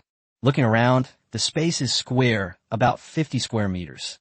Looking up, you can even see blue sky and white clouds, as if this place doesn't belong to a treehouse at all. Luo Ningxue was so shocked that she stammered, "What? What is this?" Wang Ping'an recalled the silver-level cost item mentioned in the channel earlier and whispered, "Dimensional space?" However, that dimensional space was a cost-based item, while the space before us seemed to require no cost whatsoever. Wang Ping'an said, "Let's go in and give it a try." Since it was located inside the treehouse, it was most likely their space. The two walked in hand. The floor was still wooden, with a step in the middle, and the overall level was slightly lower than that of the treehouse. There's air here, and the temperature is similar to inside the treehouse. After the two walked around, Wang Ping'an concluded, "It seems this is just a simple space. We haven't found anything else special." Luo Ningxue's shock turned to delight. "Isn't that like having an extra room?" Wang Ping'an shook his head. "I think it's more useful than a house. Let's bring the chickens and the clay pots in and try it out." Luo Ningxue nodded immediately. Nobody wants to raise chickens where they sleep. The smell is just too unpleasant. The two got right to work. After leaving the space, they first retied the chicken with vines, then dismantled the original fence. Since Xiao O was cooking, they didn't disturb it and carried the chicken into the new space themselves, then re-fenced it. Then, the two carefully picked up the red clay pot. It was then that they discovered a tiny sprout had already emerged from the soil inside the pot. Chapter 30 Plant Nutrient Solution. Looking at the tender shoots emerging from the red clay pot, Wang Ping'an couldn't help but marvel at how magical the soil was. The 1,000-fruit tree had already sprouted in just 6 or 7 hours. It's worth noting that ordinary tree species typically take at least a week to sprout. Luo Ningxue stared at the tender sprouts, her face full of anticipation, saying she hoped they would grow into rice grains so she could eat white rice. Wang Ping'an smiled and said that corn was also good. Anything that could be a staple food was fine. But Luo Ningxue shook her head, insisting that she preferred rice. After placing the red clay pot in the enclosure, Wang Ping'an looked at the two chickens inside. Perhaps because they had been tied up for so long, the two chickens were clearly uneasy. It was strange, really. Chickens caught in the wild should be wild chickens, but these two looked like enlarged domestic chickens. He wondered how that black man had gotten them. Wang Ping'an stared at the hen, hoping it would lay 2 eggs so he could eat them first thing tomorrow morning. However, he quickly came up with a bold idea, to throw the 2 chickens into the "I love you" coffin item as a price. A hen can lay eggs without mating, but only eggs laid after mating can hatch into chicks. More importantly, the coffin will stimulate a strong reproductive drive in the creature, which might even make the hen lay more eggs. Thinking of this, Wang Ping'an said to Luo Ningxue, "Ningxue, let's try throwing these 2 chickens into the coffin." Luo Ningxue froze, then shook her head vigorously. The thought of the consequences of using the coffin sent shivers down her spine. What if Wang Ping'an suddenly lost his temper and dragged her in two? She wasn't opposed to getting close to Wang Ping'an. In fact, she even looked forward to it, but it had to happen naturally. A coffin was definitely out of the question. Wang Ping'an noticed her nervousness and explained with a smile that he meant for Xiao Yu to use the coffin. Xiao Yu was just a wooden puppet. He really didn't believe that a coffin could make it have a reproductive desire. Luo Ningxue breathed a sigh of relief, thinking that letting the puppet go was worth a try. She secretly thought that if the puppet really reacted, she would lock it in this space and wait for it to run out of energy before doing anything else. When the two returned to the cabin, the mutton stew that Xiao O was cooking wasn't ready yet, so Wang Ping'an decided to wait until it finished before proceeding. He and Luo Ningxue sat down in front of the crystal ball. They hadn't used their refresh opportunity for the day, and they still had a bottle of plant nutrient solution to buy. As soon as they sat down, the two noticed that the crystal ball contained some craftable items, mostly basic tools like axes, pickaxes, and shovels. Wang Ping'an glanced at them, but lost interest. Without iron, he couldn't make any iron tools. He then spent 100 black iron survival coins to buy plant nutrient solution. It was a bottle of green liquid, a black iron level item, which could replenish nutrients to plants, accelerate their growth, and also treat plant diseases and heal injuries. Luo Ningxue shook the bottle and asked if she should water the 1,000-fruit tree directly. Wang Ping'an shook his head, feeling that the 1,000-fruit tree already had a red soil pot to accelerate its growth, and the most important use of this nutrient solution was to treat illnesses and recover from injuries. so it was safer to keep it for now. Luo Ningxue thought this made sense, so she put it into her backpack. Next, refresh the crystal ball. After the light changes, 3 new items appear. A level 1 treasure map, 20 black iron survival coins, white wine, 5 bronze survival coins, and 200 grams of pork floss bread, 20 black iron survival coins. Wang Ping'an frowned. This batch of items was even worse than yesterday's, let alone silver-grade items. The treasure map not only didn't improve, but it was actually 1 level lower than yesterday's, and the core essence of the treehouse still hadn't appeared. Luo Ningxue sighed and suggested buying them all. The liquor would be somewhat useful, a little to relax when tired, and also for disinfection. Wang Ping'an nodded in agreement. It wasn't expensive, and the remaining 5 bronze coins would come in handy. The crystal ball refresh is entirely based on luck. A silver-level treehouse doesn't guarantee a silver item. Wang Ping'an had seen others in the channel get good items, but unfortunately, they couldn't afford them. The liquor was in a wooden bottle, about 500 milliliters, and was a black iron-level food item. The poor floss bread had no grade, but it was much better than the bread they bought the first time. After buying his items, Wang Ping'an got up and practiced his gorilla fist technique. Luo Ningxue, on the other hand, opened the channel to browse. After the treehouse was upgraded to silver level, the crystal ball's signal range expanded to 150 kilometers, and the channel was mostly filled with information about buying and selling items. Luo Ningxue initially thought that with the water purifier, she could try selling water, but she discovered that the jungle wasn't particularly short of water.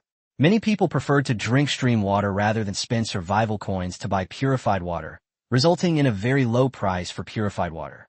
She checked the trading post again, but still couldn't find what she wanted. On the other side, Wang Ping'an was practicing his gorilla fist technique, each punch accompanied by a whooshing sound. However, this fist technique was extremely physically demanding, and after practicing for only a short while, he collapsed to the ground, panting heavily. Even at his peak, he could probably only throw a dozen or 20 punches in a row, not to mention that he had been exhausted all day. Seeing this, Luo Ningxue quickly ran over and gently massaged his arm. Wang Ping'an nestled into her arms, enjoying the care of his childhood sweetheart. His arm was indeed sore, and although Luo Ningxue's technique wasn't as skillful as the puppet's, he felt it was more comfortable this way. As Luo Ningxue pressed his arm, she looked at the muscle lines on his body, her eyes gradually becoming hazy, and she couldn't help but think that she wanted to be close to him. After waiting a while longer, the puppet finally finished stewing the mutton and stood quietly to the side, awaiting new instructions. Wang Ping'an got up from Luo Ningxue's arms and led the puppet into space number 1. This name was given to the newly appeared space by him and Luo Ningxue. Luo Ningxue immediately followed. She had to keep a close eye on him and make sure Wang Ping'an didn't touch the coffin. Inside space number 1, Wang Ping'an took out the coffin and placed it in the middle. He instructed the puppet, "Little puppet, help me catch those 2 chickens and put them in the coffin." The puppet calmly replied, "Okay." Chapter 31, Couple Bath. After receiving Wang Ping'an's order, the puppet went straight to the "I love you" coffin, lifted the coffin lid, and then went into the enclosure to throw the 2 struggling chickens inside. The 2 chickens immediately started clucking and squawking wildly, their voices carrying a strange madness. Luo Ningxue's cheeks flushed, and she quickly covered her eyes, saying awkwardly, "Let's go." Wang Ping'an nodded in satisfaction. The coffin was indeed incredibly effective. Before leaving, he casually tossed the sheepskin into the enclosure, so the chickens could use it to lay eggs after they finished rotting. Fertilized eggs can hatch into chicks, but right now he'd rather eat the eggs directly. Raising chickens is too early for him. As for the puppet, it showed no reaction whatsoever, suggesting the coffin side effects only apply to living things. Then, the 2 started boiling water to prepare for a bath. The temperature had dropped to 18 degrees Celsius, and taking a cold shower would easily make them catch cold. The large iron pot they had gotten from the big black man earlier that day would come in handy. The task of boiling water was naturally left to Xiao O. While they ate, Wang Ping'an and Luo Ningxue sat down together for dinner.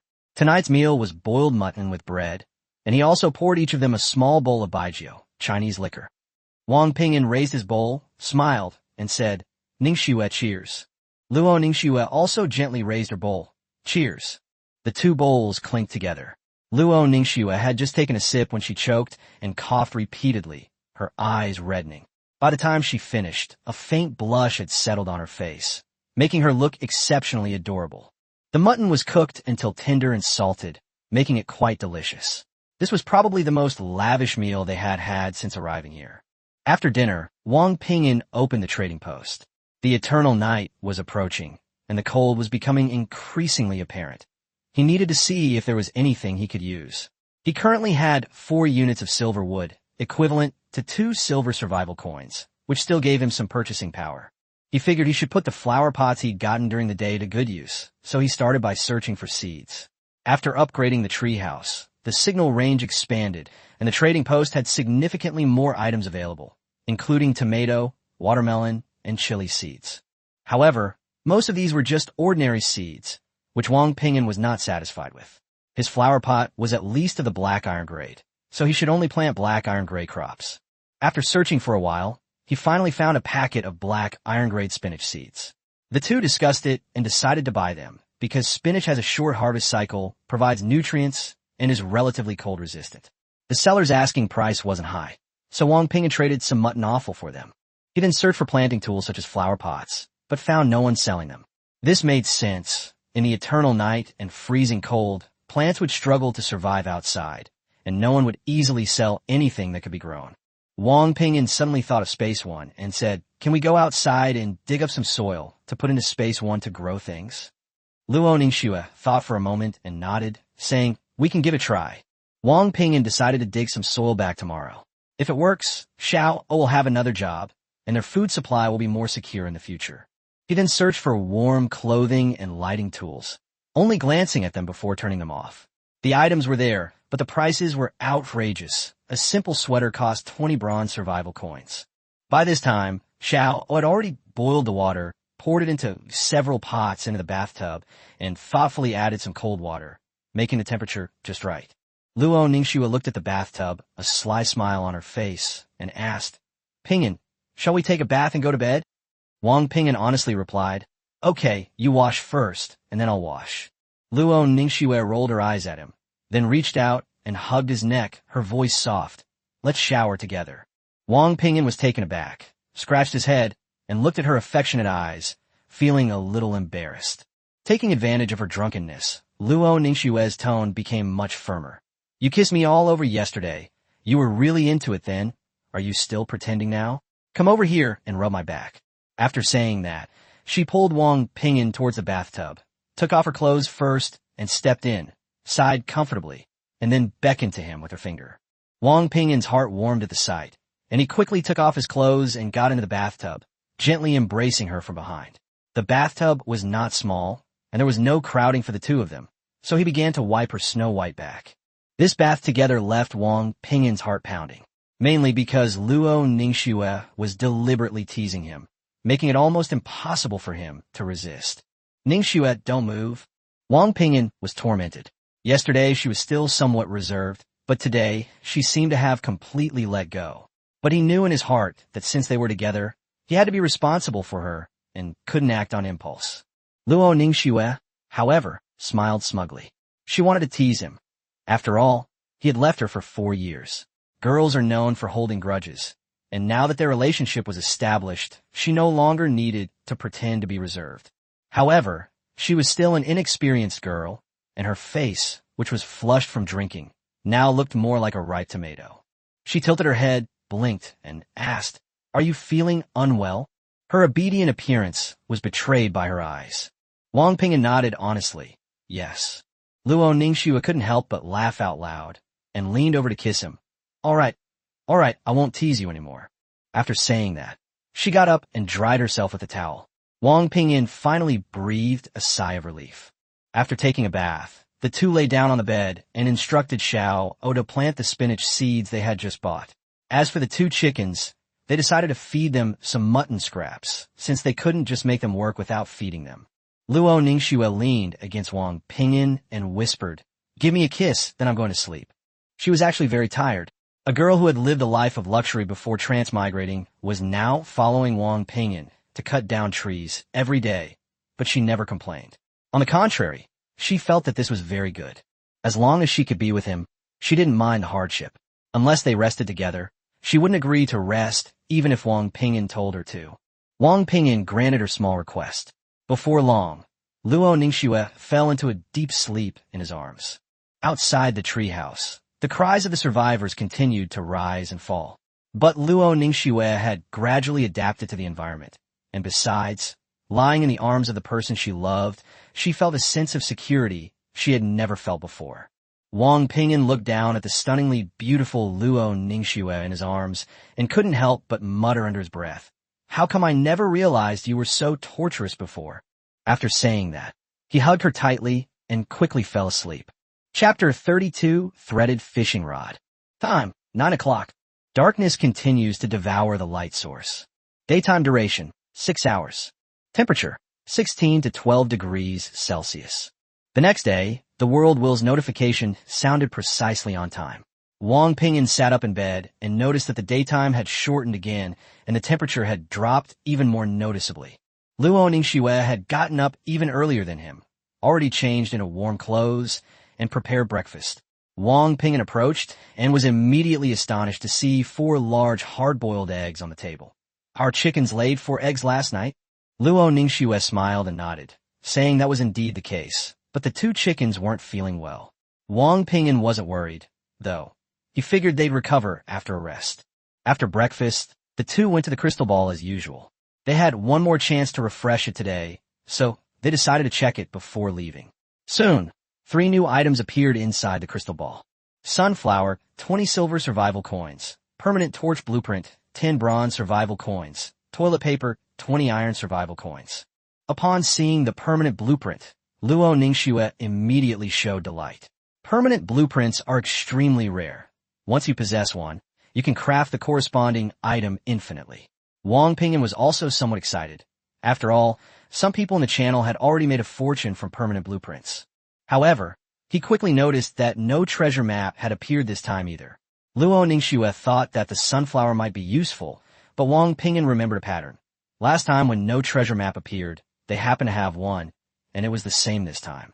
If the crystal ball won't refresh until you have a treasure map, then you'll have to use up the treasure map before it refreshes.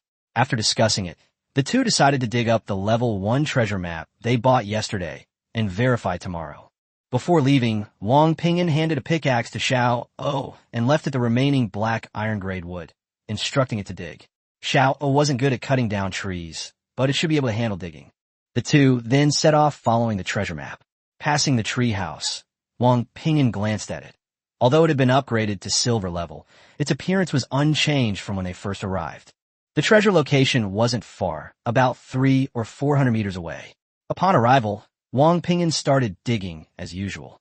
But as he dug, the ground suddenly shook, and a disheveled female survivor abruptly appeared before him. That person was only at the black iron level. Luo Ningxue reacted extremely quickly, her long sword instantly pointing at the opponent's heart. Wang Ping'an also threw a punch at the same time, one sword and one fist, instantly killing him. Wang Ping'an couldn't help but curse, thinking that the treasure map had only revealed danger. Luo Ningxue guessed that this might be the risk marked on the treasure map.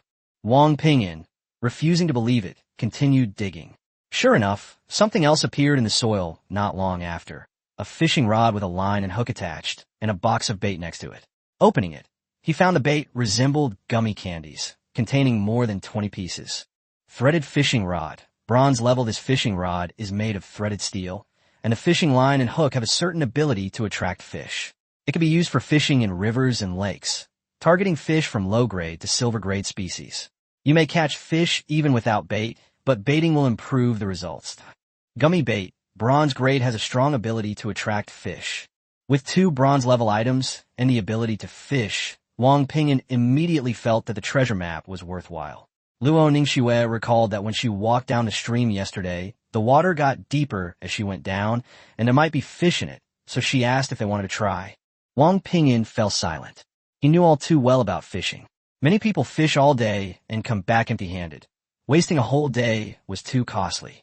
He actually wanted a fishing net more than a fishing rod.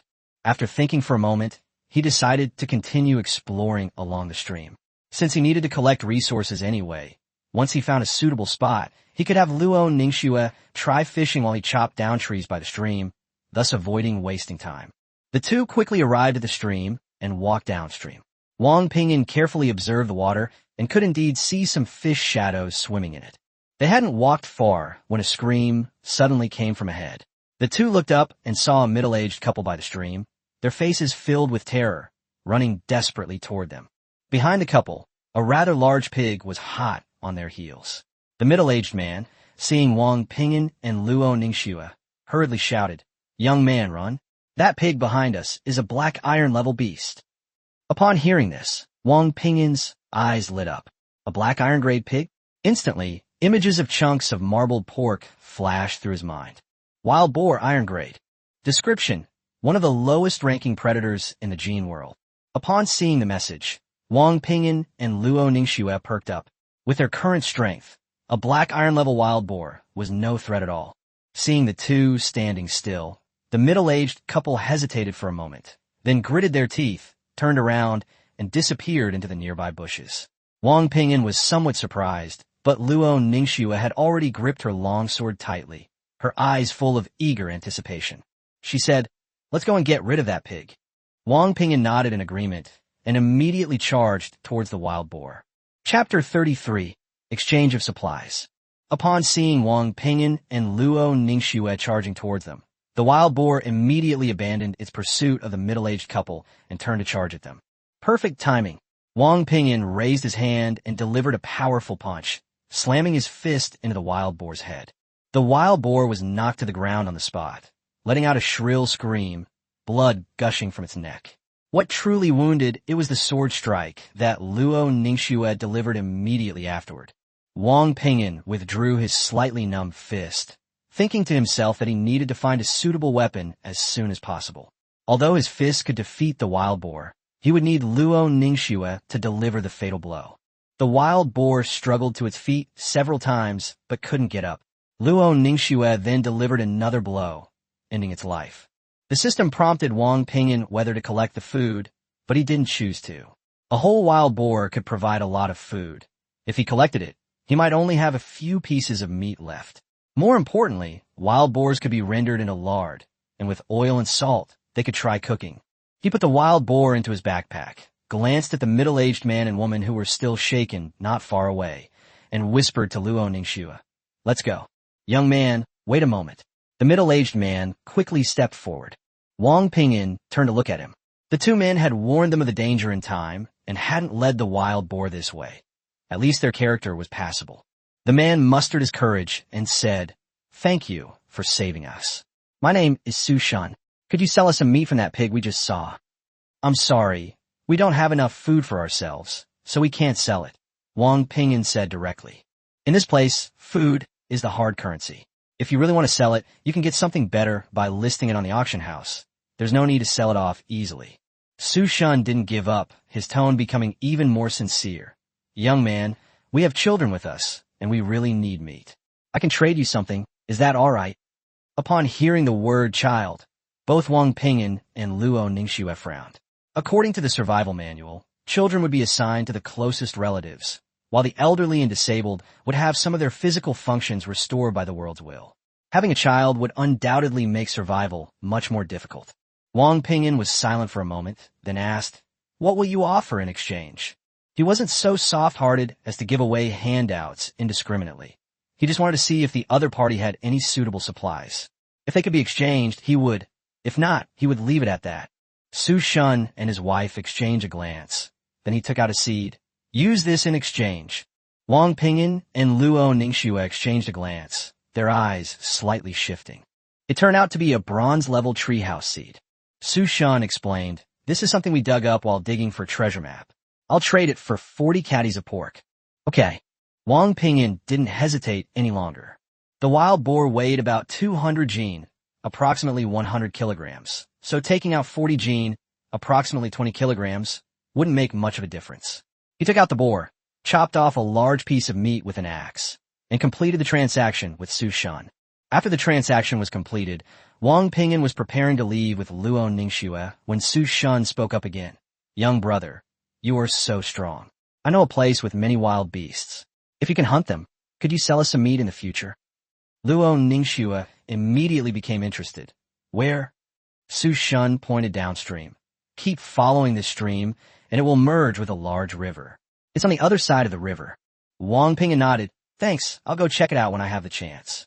After saying that, he added Su Shun as a friend, and then led Luo Ningxue to continue walking down the stream. On the way, Luo Ningxue asked, somewhat puzzled, they can't even beat a wild boar?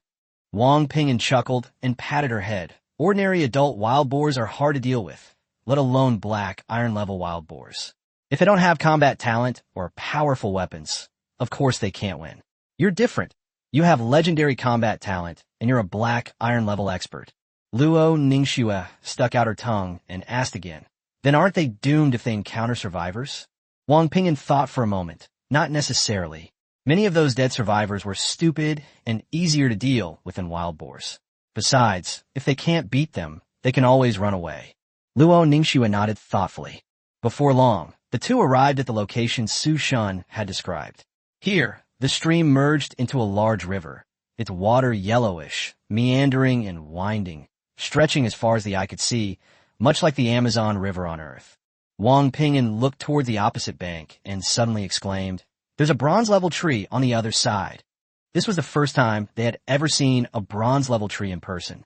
Someone in the chat had mentioned that bronze-level and even silver-level trees could be found in the jungle, but it all depended on luck. And on the other side of the river, there was clearly more than one bronze-level tree. Luo Ningxue looked on with longing. It's a pity we can't get through. Wang Ping'an looked across the river and saw a leopard drinking water by the river. He said, that should be the place Su Shun mentioned, where there are many wild animals. Luo Ningxue nodded. There must be people on the other side, but the fact that so many bronze-level trees are left uncut means it's very dangerous. Wang Ping'an hummed in agreement. Since it couldn't be overcome for the time being, he could only put it aside for now. He stretched, took out a fishing rod and bait, and handed them to Luo Ningxue. Try fishing here. I'm going to cut down some trees in the back. Okay. Luo Ningxue's eyes lit up immediately when she heard about fishing. However, she had never fished before, so Wang Ping'an had to teach her first. Wang Ping'an explained it briefly, and she finally understood. After baiting the hook, she cast it with force. The force of the swing was so great that it almost threw him into the river as well, which startled Wang Ping'an, who quickly helped him up. After the fishing hook hit the water, Luo Ningxue gripped the fishing rod tightly with both hands, her eyes fixed on the water's surface, her face full of anticipation. Seeing her so serious, as if she were going to war, Wang Ping'an smiled, picked up his axe, and went to the back to chop down trees. Soon, the sound of chopping would echo nearby. Not long after, the fishing rod in Luo Ningxue's hand suddenly sank, and a force came from underwater. Her eyes lit up instantly, and she gripped the fishing rod tightly, pulling back with all her might. But the thing in the water was quite strong, and the fishing rod bent taut, resulting in a stalemate. Luo Ningxue shouted excitedly, Wang Ping'an, come quick! I caught a fish, huh? You actually caught one? Is this some kind of newbie buff? Wang Ping'an immediately ran back, and together they grabbed the fishing rod and pulled it backward. The two of them didn't use any special skills, they just pulled hard. A moment later, the big guy in the water finally ran out of strength and was pulled out of the water by their combined efforts. Wang Ping'an looked closely, and his expression immediately froze. What huge snake. Chapter 34 Fishing. With a sudden flick of the fishing rod, a green snake was flung into the air, tracing an arc through the sky. Luo Ningxue's excitement froze instantly. As the snake flew closer and closer, her joy turned to terror. She screamed, a snake, and immediately dropped her fishing rod, throwing herself into Wang Ping'an's arms. Most girls are naturally afraid of snakes, and Luo Ningxue was no exception. Wang Ping'an held her with one arm, gripped the axe tightly with the other, and chopped down hard on the snake's vital spot. This was a bronze-level green snake with a fishhook still hanging from its mouth. It hadn't died after being hit by an axe. Wang Ping'an released Luo Ningxue and swung the axe a few more times before finally killing it. He whispered reassuringly, Ningxue, don't be afraid, it's all taken care of. Luo Ningxue was still trembling when she mustered her courage and looked back. The snake's head and body had already separated.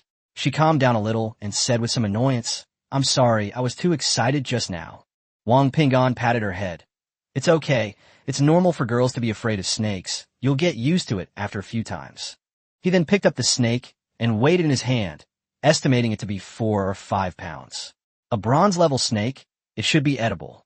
He couldn't help but mutter, "How could I catch a snake while fishing?" Seeing him carrying the snake, Luo Ningxue instinctively took 2 steps back. "What are you doing with that?" Wang Ping'an laughed and said, "Eat up. We'll make snake soup tonight, the bronze-level kind." Luo Ningxue took a deep breath and quickly suggested, "No. How about we collect it instead?" Seeing that she was indeed frightened, Wang Ping'an did as she asked.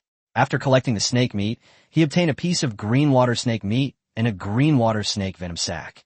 The snake meat could replenish his strength, while the venom sac could be used to make poisons, traps, or some medicines.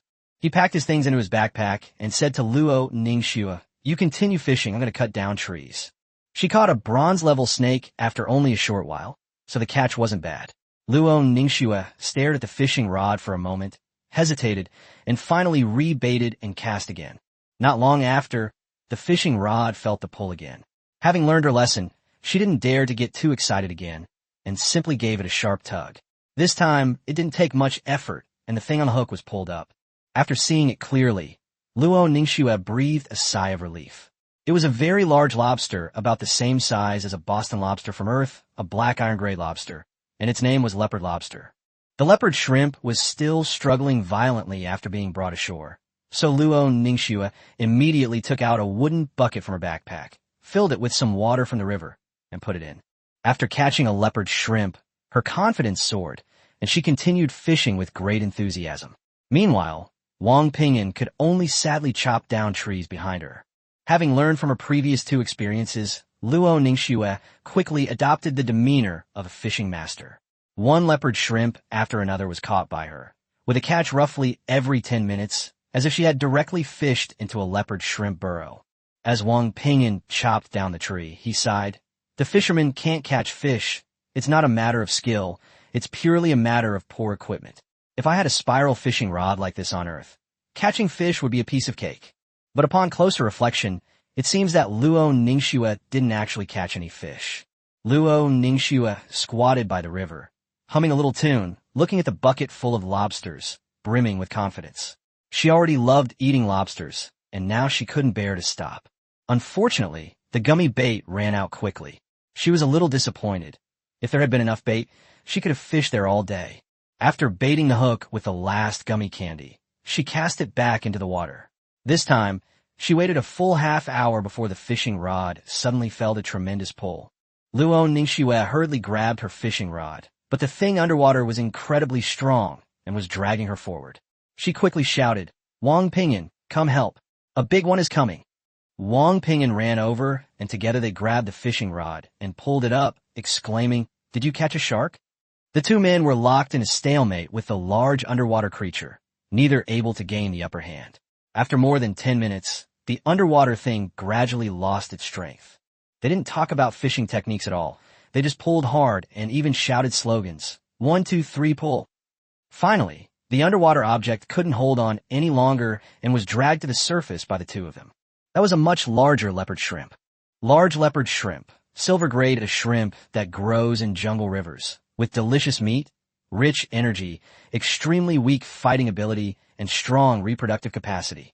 Looking at the enormous silver-grade leopard shrimp, Luo Ningxue and Wang Ping'an were both panting heavily, but their faces were full of excitement. This was the first time they had ever obtained silver-grade food.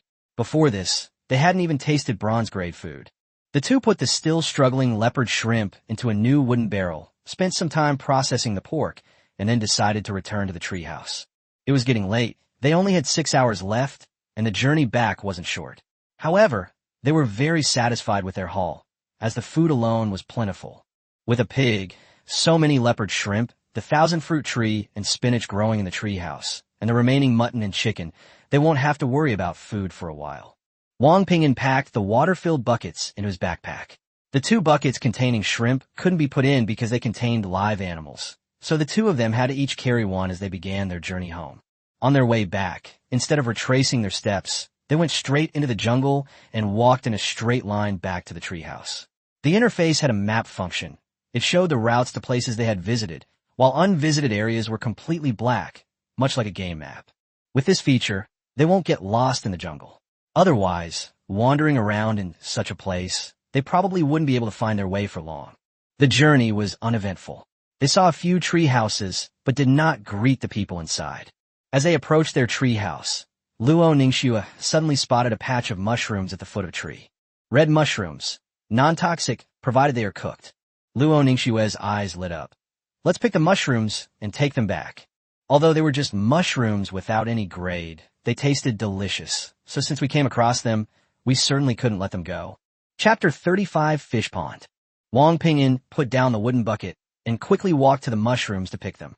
After picking each one, he used the recognition function of the world will to confirm it, so as not to mistakenly pick a poisonous mushroom. There were plenty of mushrooms in this area, and the two of them worked for a while, harvesting about 10 pounds. These kinds of things aren't actually scarce in the jungle. The real challenge is getting meat. After all, hunting is risky, and one wrong move could cost you your life. After putting the mushrooms into their backpacks, the two carried the wooden bucket back to the treehouse. Just as they reached the door, Wang Ping'an saw Xiao Yu lying on the ground, next to a wooden box filled with soil. He initially thought the treehouse had been burgled, but upon closer inspection, he discovered that the little puppet had simply run out of energy. Digging was clearly energy-consuming, so Wang Ping'an reinstalled the wood, and the little puppet quickly regained its vitality.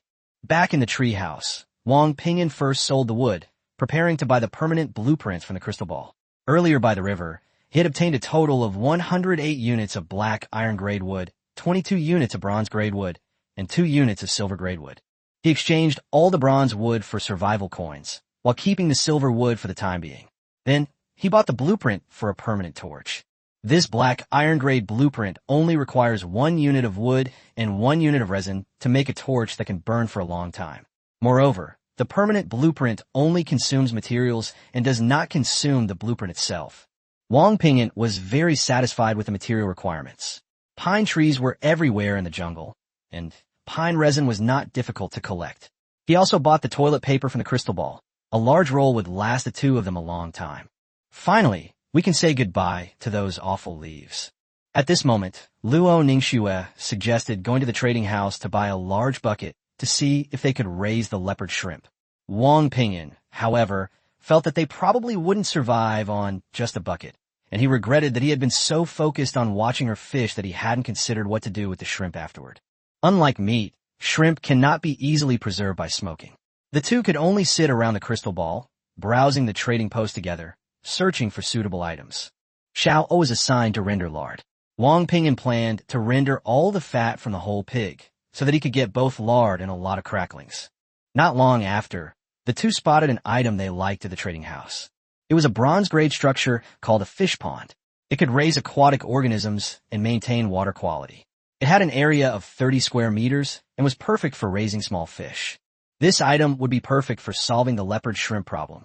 However, the seller was asking for 50 bronze survival coins, while they only had 1 bronze coin left, and their silver wood was only enough to exchange for 3 silver coins, which was simply not enough. Wang Ping'an couldn't help but sigh. The survival coins were really too short-lived. Even though they spent almost all their day collecting resources, they were still constantly on edge. However, compared to most people, they were already doing quite well. They had bought almost all the items that appeared in the crystal ball, while many others could only pick and choose. Wang Ping'an added the seller as a friend. To his surprise, what the seller needed most was food. After some bargaining, he finally traded the fish pond back for only 10 caddies of mutton and 1 leopard shrimp. Thinking about it carefully, it makes sense. That person has a fish pond, but no fish to raise, and he might even be short of food.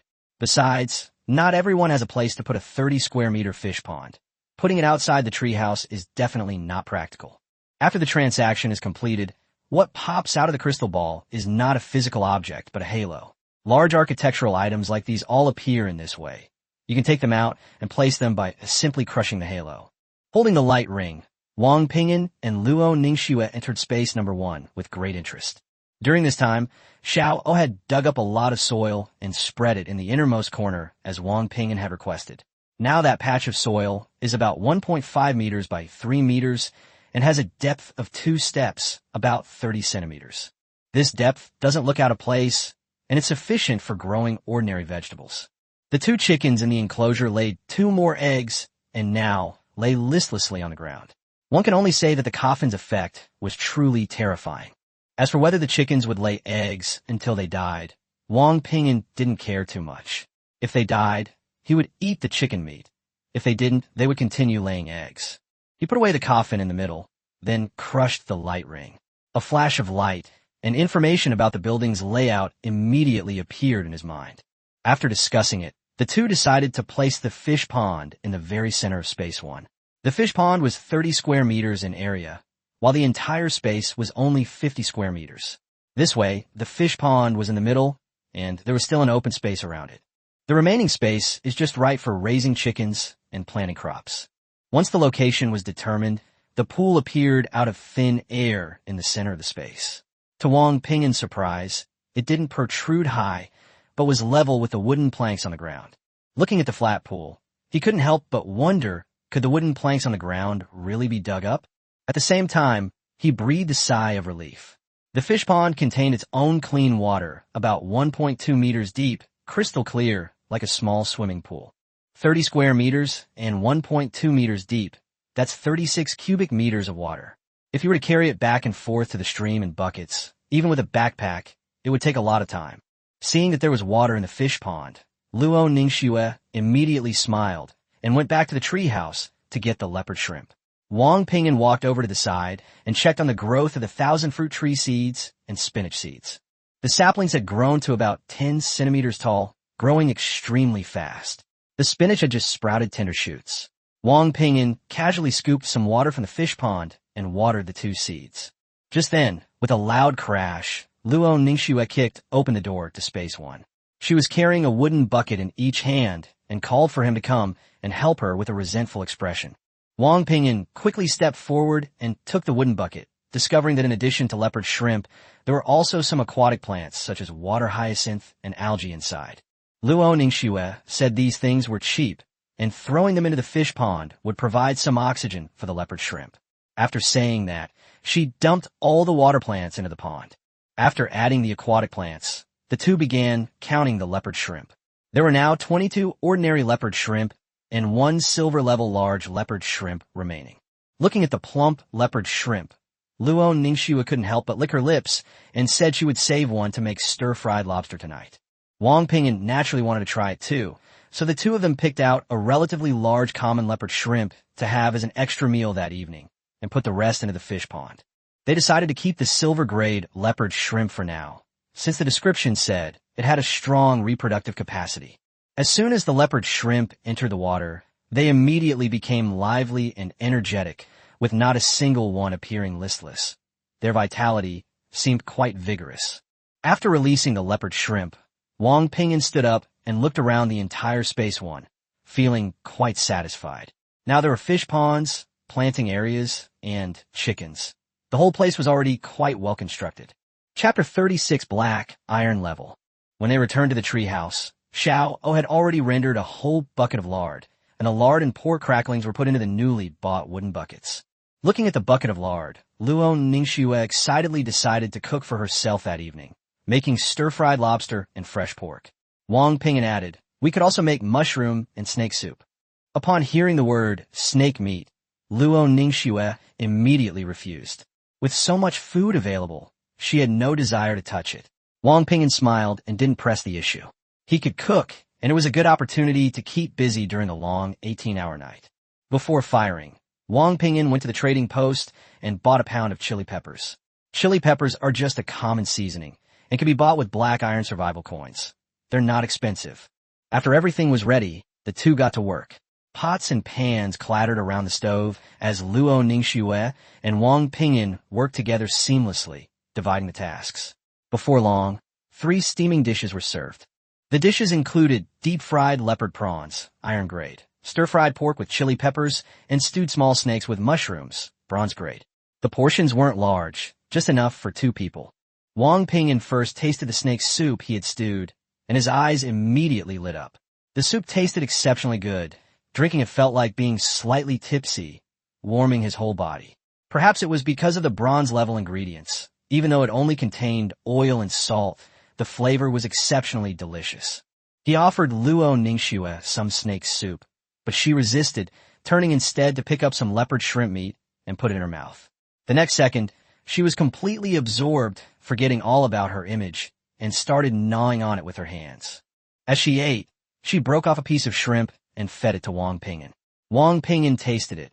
It was indeed quite good, but still a bit inferior to bronze-level snake soup. Seeing that Luo Ningxue was enjoying her meal, Wang Ping'an secretly poured some snake soup and snake meat in her bowl when she wasn't looking and reminded her to eat slowly and have a sip of soup. Luo Ningxue subconsciously took a sip, and her eyes immediately lit up. But when she saw what was in the bowl, her expression froze instantly. Just as she was about to lash out, she changed her tune and complained to Wang Ping'an why he hadn't said the soup was so delicious earlier. Wang Ping'an couldn't help but laugh. Sure enough, people can't escape the "it smells so good" phenomenon. Luo Ningxue took another big gulp, nodded with satisfaction, and the two quickly finished off all 3 dishes. This time, Luo Ningxue ate even more. Just like last time, the snake soup, snake meat, and leopard shrimp were all very filling, while the pork wasn't as filling. Wang Ping'an guessed that the energy from the snake meat was concentrated. The energy from the small leopard shrimp was also concentrated, while the energy from the whole pig was dispersed in the meat. After they finished eating, the two leaned against each other, neither wanting to move. But not long after, Wang Ping'an felt hot all over, like he was drunk, and his body felt uncomfortably bloated. He frowned and said he needed to get up and move around, otherwise he felt like he was going to burst. Luo Ningxue understood that he must have ingested too much black iron and bronze-grade food, resulting in excess energy in his body that he needed to burn off. So Wang Ping'an took off his shirt and began practicing gorilla fist. The wind howled as he threw punch after punch, and sweat quickly streamed down his body. Over the past few days, he could clearly feel his body getting stronger. This wasn't just because he was eating high-quality food, but also because of his constant boxing practice, tree felling, and manual labor, which gradually improved his physical fitness. This time, he held on longer than before and threw more punches, until one moment, he seemed to hear a slight crack sound coming from inside his body. Immediately afterwards, Wang Ping'an clearly felt that his physical fitness had improved.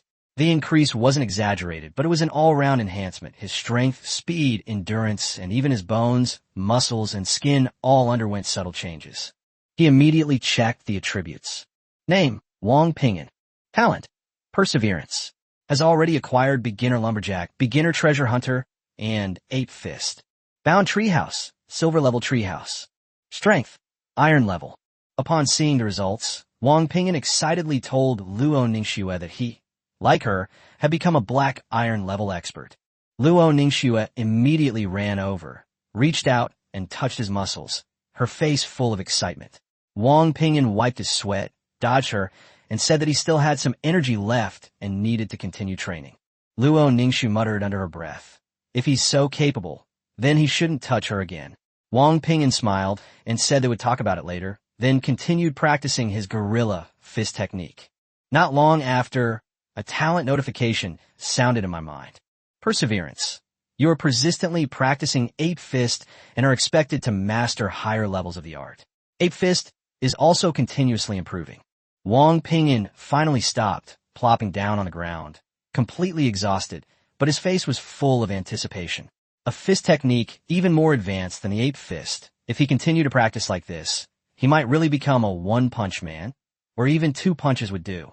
Seeing him exhausted, Luo Ningxue quickly came over and hugged his arm, urging him to take a shower and rest.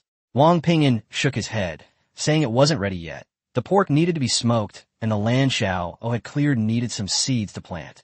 Luo Ningxue didn't say much. She added coal to the furnace, let the little puppet smoke the pork, and went to boil water to prepare for a bath. Wang Ping'an forced himself to get up, opened the trading house, bought some black iron-grade seeds, and prepared to go to Space One to grow vegetables. Chapter 37. The Spread of News. Upon arriving at Space One, Wang Ping'an immediately ran to the field to turn over the soil and plant all the seeds he had just acquired, then watered them. The seeds included eggplant, garland chrysanthemum, and cilantro. The black iron-grade seeds were quite expensive, costing him a considerable amount of mutton. After finishing his work, he glanced at the 2 chickens. They were still lying listlessly on the ground, but they weren't going to die anytime soon. Wang Ping'an decided not to put them in the I love you coffin tonight, but to let them rest for the night. Then he went to check the fish pond. The leopard shrimp didn't seem to have adapted to their new environment yet, all huddled around a large leopard shrimp, huddled in a corner. Wang Ping'an threw in some wild boar scraps, since the shrimp needed to eat too. He looked at the fish pond and suddenly muttered to himself, "If I put water in the coffin and then throw the leopard shrimp in, would it produce a batch of shrimp larvae?" He thought he could try it, but decided to wait until the leopard shrimp had adapted by tomorrow. Not long after returning to the treehouse, Luo Ningxue heated up the bath water. The two of them took a bath together, which lasted for a full half-hour. If the water hadn't gotten cold, Luo Ningxue would have liked to continue for a while longer. The night was too long, and there wasn't much to do outside. After finishing her work, Luo Ningxue's favorite thing to do was tease Wang Ping'an. She knew it would make him uncomfortable, but she couldn't help it, and even felt that all men probably liked doing this. On the bed, Wang Ping'an looked at Luo Ningxue, who was lying restlessly on top of him, cupped her face, and threatened in a low voice, "Ningxue, if you keep doing this, I really won't be able to control you anymore." Luo Ningxue smiled and agreed to behave, but as soon as she finished speaking, she deliberately moved again. Wang Ping'an's brow twitched from her antics, and he could only silently recite the art of war in his mind to suppress his anger. But memorizing it didn't help, so he simply opened the chat channel to see what others were talking about. A message he received instantly made his heart sink. Someone shouted in the channel that cutting down other people's tree houses can yield treehouse seeds, which can be sold to crystal balls and have a chance to upgrade the treehouse's life level. Wang Ping'an's expression immediately changed. Knowing this was one thing, but to have to say it out loud? Now that everyone's out searching for resources during the day, his treehouse might not be safe anymore. There are always plenty of people willing to take risks for profit. Luo Ningxue noticed this change and looked up to ask what was wrong. Wang Ping'an sighed and recounted the messages on the channel. Luo Ningxue immediately became worried. What if someone comes to cut down our treehouse? Wang Ping'an frowned and said, "We're not afraid of being here, but we're afraid of being watched when we go out." Luo Ningxue also fell silent. Life had finally started to stabilize a little. If the treehouse were destroyed, all their efforts over the past few days would be in vain. Wang Ping'an thought for a moment and said solemnly, "The eternal night is coming soon. Even if there is danger during the day, we must go out to collect resources. In the future, try to carry the most precious things with you, especially the treehouse seed. We must keep one as a backup." Luo Ningxue buried her head in his chest and softly responded. Compared to the lonely waiting she experienced before transmigrating, she preferred living with Wang Ping'an now. Even if it was hard or dangerous, she felt at peace. The chat channel had completely exploded. The night was long, and everyone had nothing to do anyway, so they either chatted with teammates to kill time or relieved stress by chatting in the channel. This news was being discussed relentlessly, and soon almost everyone knew about it. Wang Ping'an watched for a while, then turned off the channel and opened the trading post to search for the protective umbrella. He figured that since the crystal ball and treasure map could produce modern items, someone would eventually obtain this thing too. He couldn't keep waiting, especially since Luo Ningxue clearly wouldn't object. Unfortunately, the trading house didn't have any. Wang Ping'an looked down and saw that Luo Ningxue had fallen asleep on him, softly murmuring, "Ping'an, I wish it could stay like this forever, peaceful and safe." Wang Ping'an responded softly, "Yes." He gently stroked her hair, and a wave of exhaustion washed over him. He soon fell into a deep sleep. The next day, Wang Ping'an woke up naturally. It was hard to imagine that he could wake up naturally in this survival world. He glanced at the time. It was 8 in the morning, an hour before dawn. Luo Ningxue woke up too and groggily asked him for a good morning kiss. The two got up and dressed, only to find it was colder than yesterday. Luo Ningxue stretched and said she would make breakfast and also go to Space One to collect eggs. Breakfast consisted of fried eggs and a pot of pork soup. After eating, the two waited a while before the World Will's announcement came on. Today there will only be 5 hours of daylight, and the temperature will drop to 8 degrees. After discussing it, the two decided to focus on collecting survival coins today. They had enough food for now, but the most important thing was to acquire resources for warmth. They hadn't used their crystal ball's refresh opportunity yet, and it contained a sunflower worth 20 silver survival coins. Wang Ping'an didn't know the specific function of the sunflower, but the price of 20 silver survival coins indicated that it was definitely not simple. If given the chance, they would still like to buy it. Before leaving, Wang Ping'an instructed the puppet, "Little puppet, go collect pine resin." The torch blueprints obtained yesterday required a large amount of pine resin, and the puppet was the most suitable person to do this task. Little puppet responded and went out with the box in his arms. Then, Wang Ping'an and Luo Ningxue also walked out of the treehouse. As soon as they stepped outside, Wang Ping'an, without saying a word, swung his axe and chopped down at his own treehouse. The next second, a notification sounded. "Warning, your silver-tier treehouse is under attack." Wang Ping'an's eyes lit up. It really works. Last night he was thinking that it would be too unreasonable for someone to attack the treehouse without the owner noticing. Now it seems that the worlds will not leave such a loophole. Luo Ningxue also received the notification, and her anxiety finally eased somewhat. Now that they would be alerted when the treehouse was attacked, they no longer needed to live in constant fear. Cutting down a treehouse takes time, but as long as they could return before it was completely destroyed, there was still a chance to salvage the situation. Chapter 38, Bronze-Level Trees. Let's look around the area first, and then spend a few hours cutting down trees, Wang Ping'an suggested. He originally intended to cut down trees in front of the treehouse, but since there was a notification when someone attacked the treehouse, he decided not to cut down any more trees near his home. The treehouse was hidden in the jungle, and others might not notice it when passing by, but if the surrounding area was completely cleared out, it would be tantamount to telling others that someone was there. Luo Ningxue naturally had no objections and followed Wang Ping'an towards the back of the treehouse. There was a long stretch of that area that they hadn't yet explored. It was very quiet all around, except for the crunching sound of dry branches being crushed underfoot. After walking a few hundred meters, a denser forest appeared ahead. The dark green canopy layered upon layer, blocking out almost all the light, and the air was damp, mixed with the fragrance of an unknown plant. Wang Ping'an stopped, squinted slightly, and looked ahead, saying, "Where is that fragrance coming from the woods?" Luo Ningxue guessed, "Perhaps there are many flowers growing inside. Should we go in and take a look?" "Be careful," Wang Ping'an whispered a reminder, then pulled her inside. They only had 5 hours during the day. Time was too tight, and they couldn't afford to waste it. Upon entering the dense forest, most of the surrounding trees remained at the black iron level. The two continued deeper and soon spotted several significantly larger trees ahead. As they approached, a look of surprise and delight flashed in their eyes. Fragrant wood, bronze grade. Description: tough texture with fine grain. It emits a long-lasting, pleasant fragrance that can refresh the mind and repel insects. It's actually bronze-grade wood. Luo Ningxue couldn't help but exclaim. Looking further ahead, there was a dense, continuous expanse of fragrant wood, far more than just a few trees. At that moment, both of them felt like they had struck gold. Luo Ningxue couldn't hide the joy in her eyes. She used to envy others for finding high-level trees, but now she didn't have to envy them at all.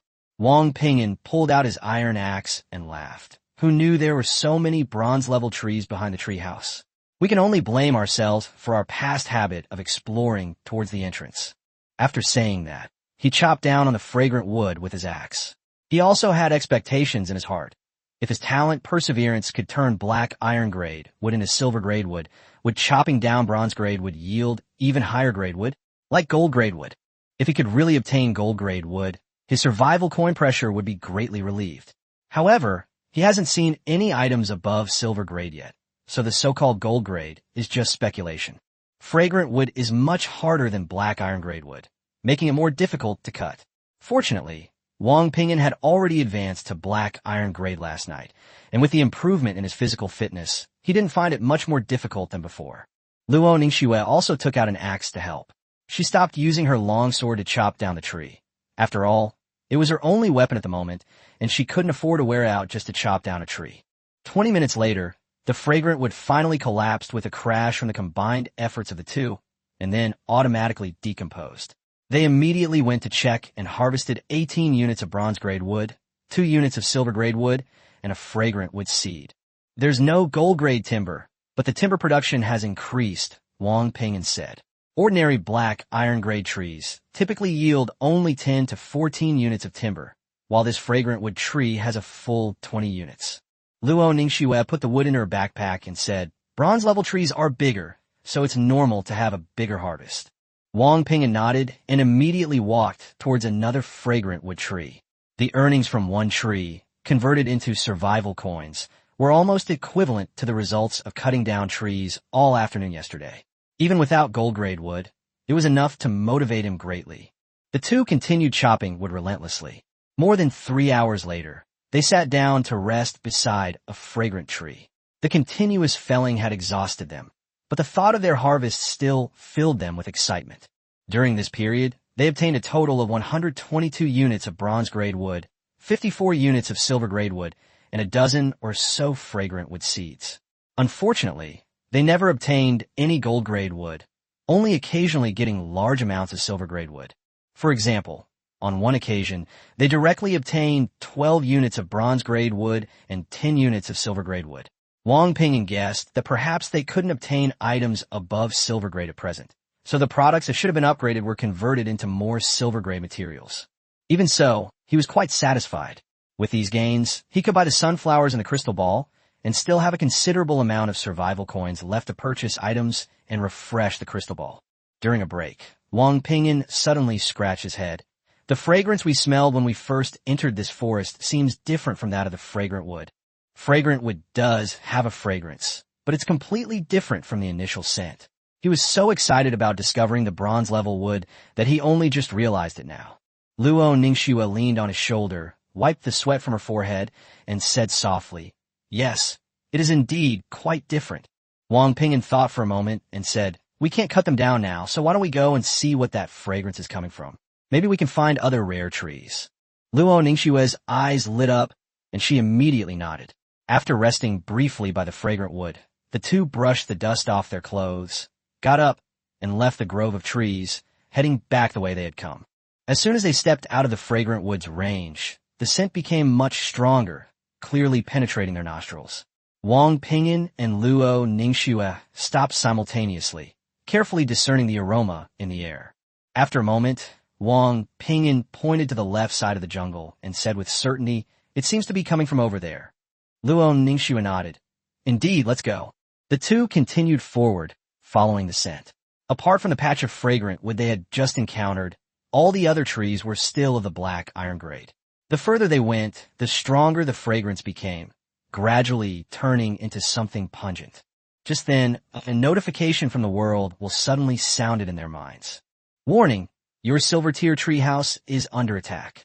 "Warning! Your silver-tier treehouse is under attack."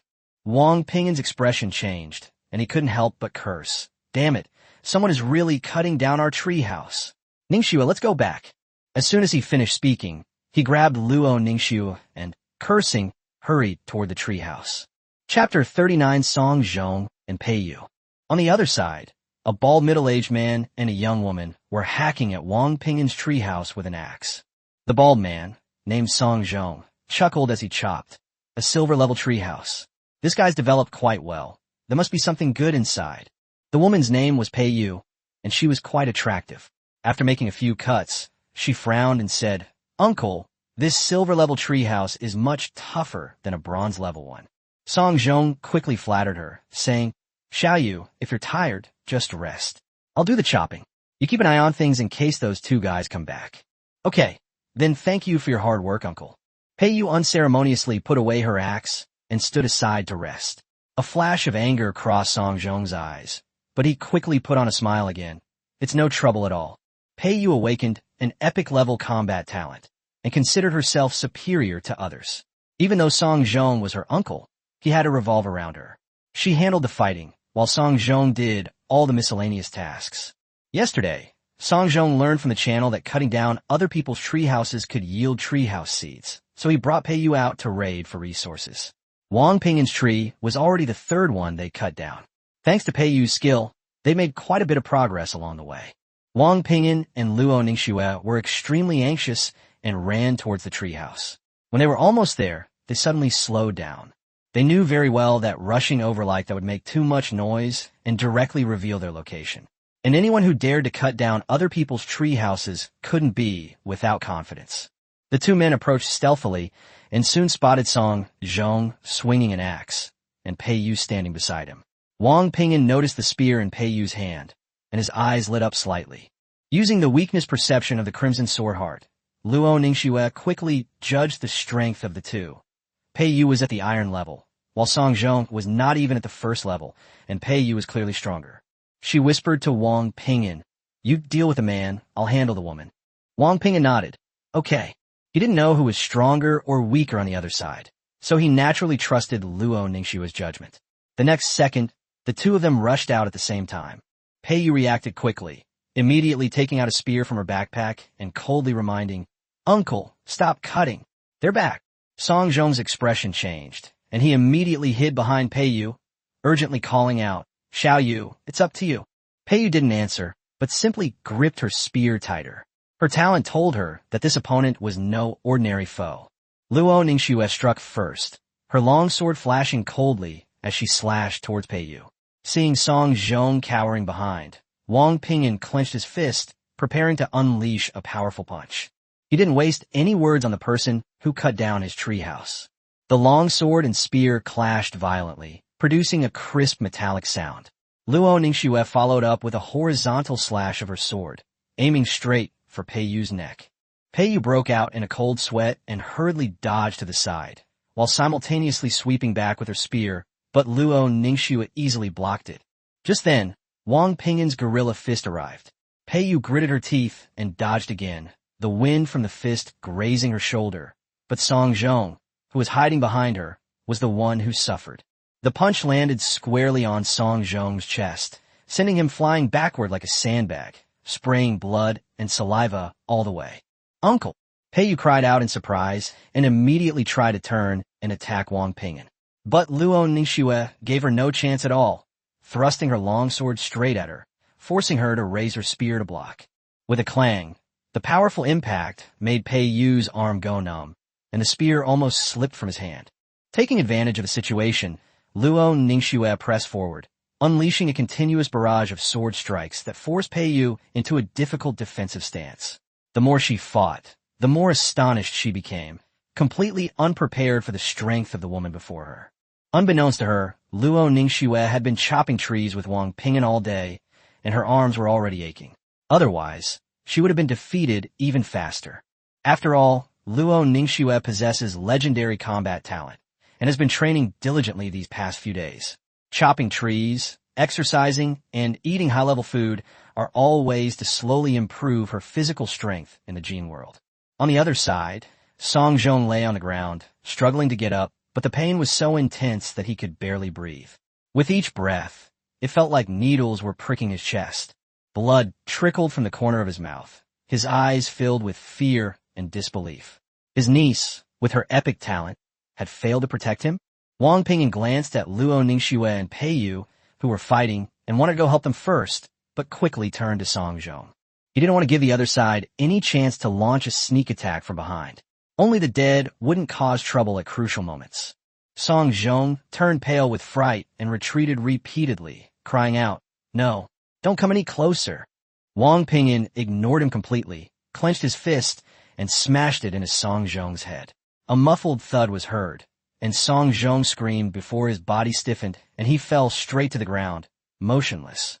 After dealing with Song Zhong, Wang Ping'an didn't pause and immediately turned around and rushed towards Pei Yu. "Uncle!" Pei Yu caught a glimpse of Song Zhong falling, and her voice finally betrayed despair as her hand gripping the gun began to tremble. She was really scared. She had previously tried to cut down other people's tree houses, and the owners had come back to help, but most of them were no match for her. Plus, she was lucky. The other party didn't have any powerful items and were no match for her. With her iron-level strength and epic-level talent, she could easily crush them every time.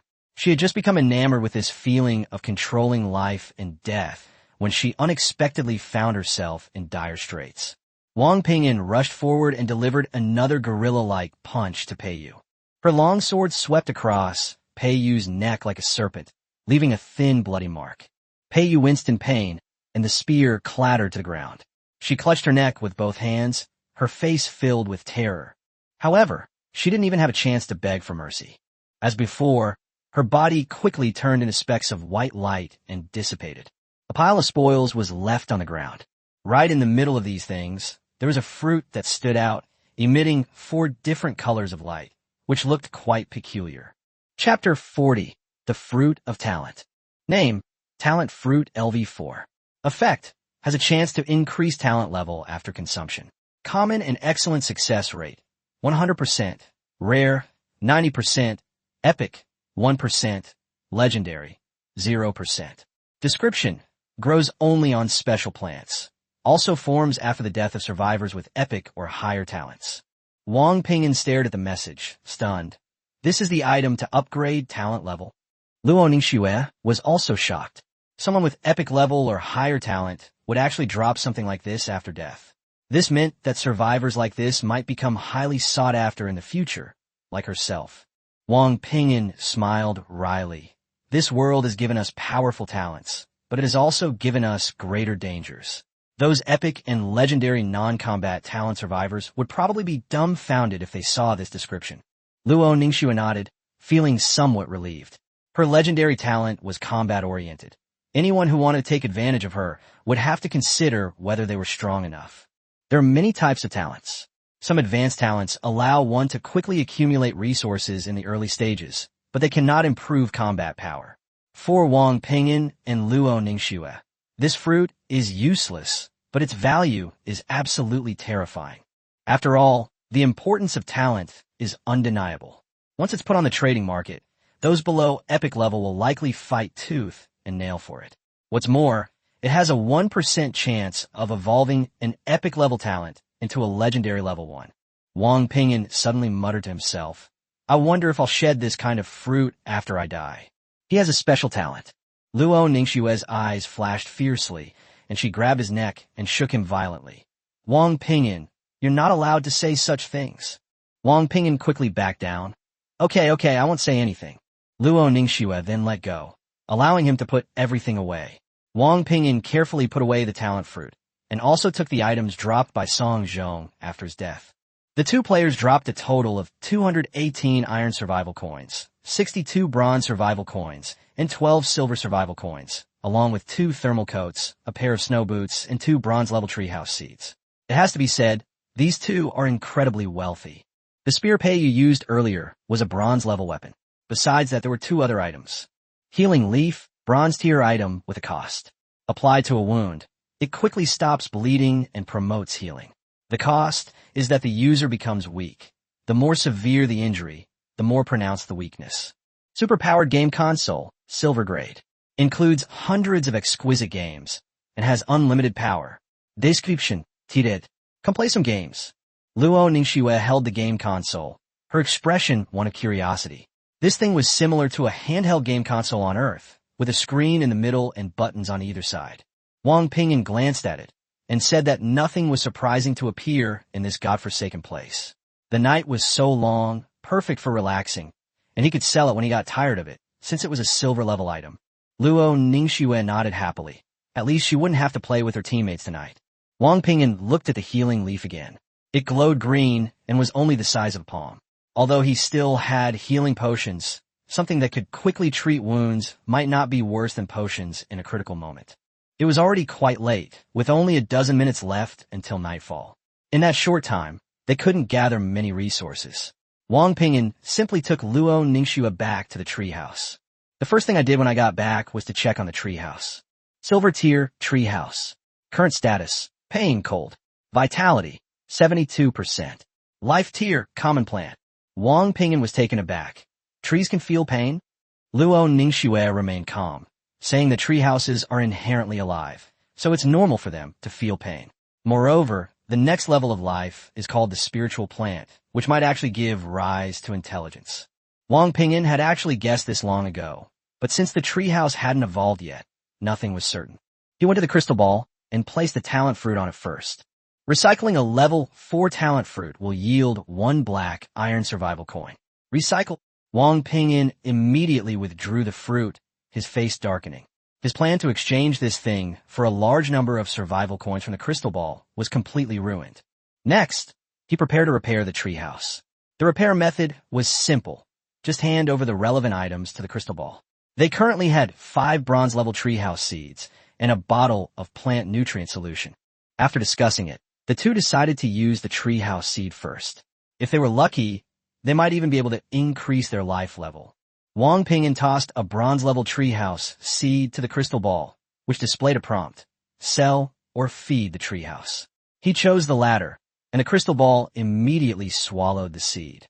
However, nothing unusual happened the next second. He then checked the treehouse's vitality and found that it had only increased from 72% to 87%.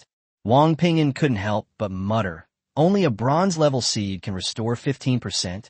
He tossed in another one, and the treehouse finally recovered. As for increasing its life level, it was indeed only a very low probability event. After the treehouse was repaired, the most anticipated part arrived: purchasing sunflowers to refresh the crystal ball.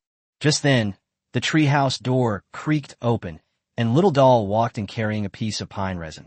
Wang Ping'an then remembered it, thinking to himself that he had almost forgotten about it. Fortunately, when the two men were cutting down the treehouse, Xiao had gone out to collect pine resin and was not nearby. The two ignored the puppet and instead exchanged silver-grade wood for 8 silver survival coins, then directly bought the sunflower from the crystal ball. Sunflower, silver-grade. Function: generates sunlight, providing the necessary light for plants within a certain range and assisting in accelerating plant growth. Description: an excellent support plant. Chapter 41, The Second Puppet. At first glance, this sunflower looks like a sunflower. It is about 1.5 meters tall, including the pot. As soon as it emerged from the crystal ball, it emitted a dazzling light. Wang Ping'an looked at it and nodded in satisfaction. This thing was practically a miniature sun, perfect for placing in space number 1. Not only could it provide sunlight, but it could also accelerate plant growth. Spending 20 silver survival coins was definitely worthwhile. Without delay, Luo Ningxue picked up the sunflower and headed toward space number 1. After entering, the two found everything was normal, so they decided to place the sunflower in the center of the fish pond. Wang Ping'an went into the water and used the remaining ore to build a stone platform in the middle of the fish pond, then placed the sunflower on it. In this way, its light could illuminate the entire space. After arranging the sunflowers, Wang Ping'an casually caught a few leopard shrimp from the fish pond, including the large one. He planned to keep one for dinner and throw the rest into the coffin to test its effects. Back in the treehouse, Wang Ping'an put on a wolf pelt for warmth and added some coal to the furnace. The two sat back down in front of the crystal ball. They hadn't used today's refresh opportunity yet, and the task of breeding leopard shrimp was left to Xiao. The scene in the crystal ball changed rapidly, and soon 3 items appeared. A level 2 treasure map, 20 bronze survival coins, the treehouse core essence of darkness, 10 bronze survival coins, and the puppet gold, 50 bronze survival coins. Wang Ping'an's eyes lit up. He had finally obtained the core essence, and there was even a new puppet. The previous puppet had helped them with a lot of miscellaneous tasks. These kinds of items were very cost-effective. Luo Ningxue was also somewhat expectant, wondering what abilities the metal attribute puppet would possess. Wang Ping'an didn't hesitate much and directly spent 80 bronze survival coins to buy all 3 items. The new puppet is about the same height as the smaller puppet, except its eyes are yellow. The description indicates that the metallic puppet also consumes wood to move, can execute commands, but possesses a sturdy body and considerable combat ability. It can also use weapons and is solely focused on fighting. Assigning it other tasks is not recommended. After reading the evaluation, Luo Ningxue felt that this was just a puppet designed for fighting. Wang Ping'an then equipped it with 3 silver-grade woods, since combat would definitely consume a lot of energy, and he didn't want it to run out of energy halfway through the fight. After the puppet started, it mechanically asked its master to name it. Without thinking, Wang Ping'an named it Little Puppet Number 2, or Number 2 for short. Then he handed it the spear he had just received and had it demonstrate a set of spear techniques. Little Puppet Number 2 took the spear, stepped back a few paces, and began to wield it. The spear moved with great force in its hands, its moves crisp and clean, truly displaying the demeanor of a master. Luo Ningxue became interested and took out her long sword to test its strength. Wang Ping'an also wanted to see how far Number 2 could go, so he nodded in agreement. After all, it was a puppet and wouldn't really hurt Luo Ningxue.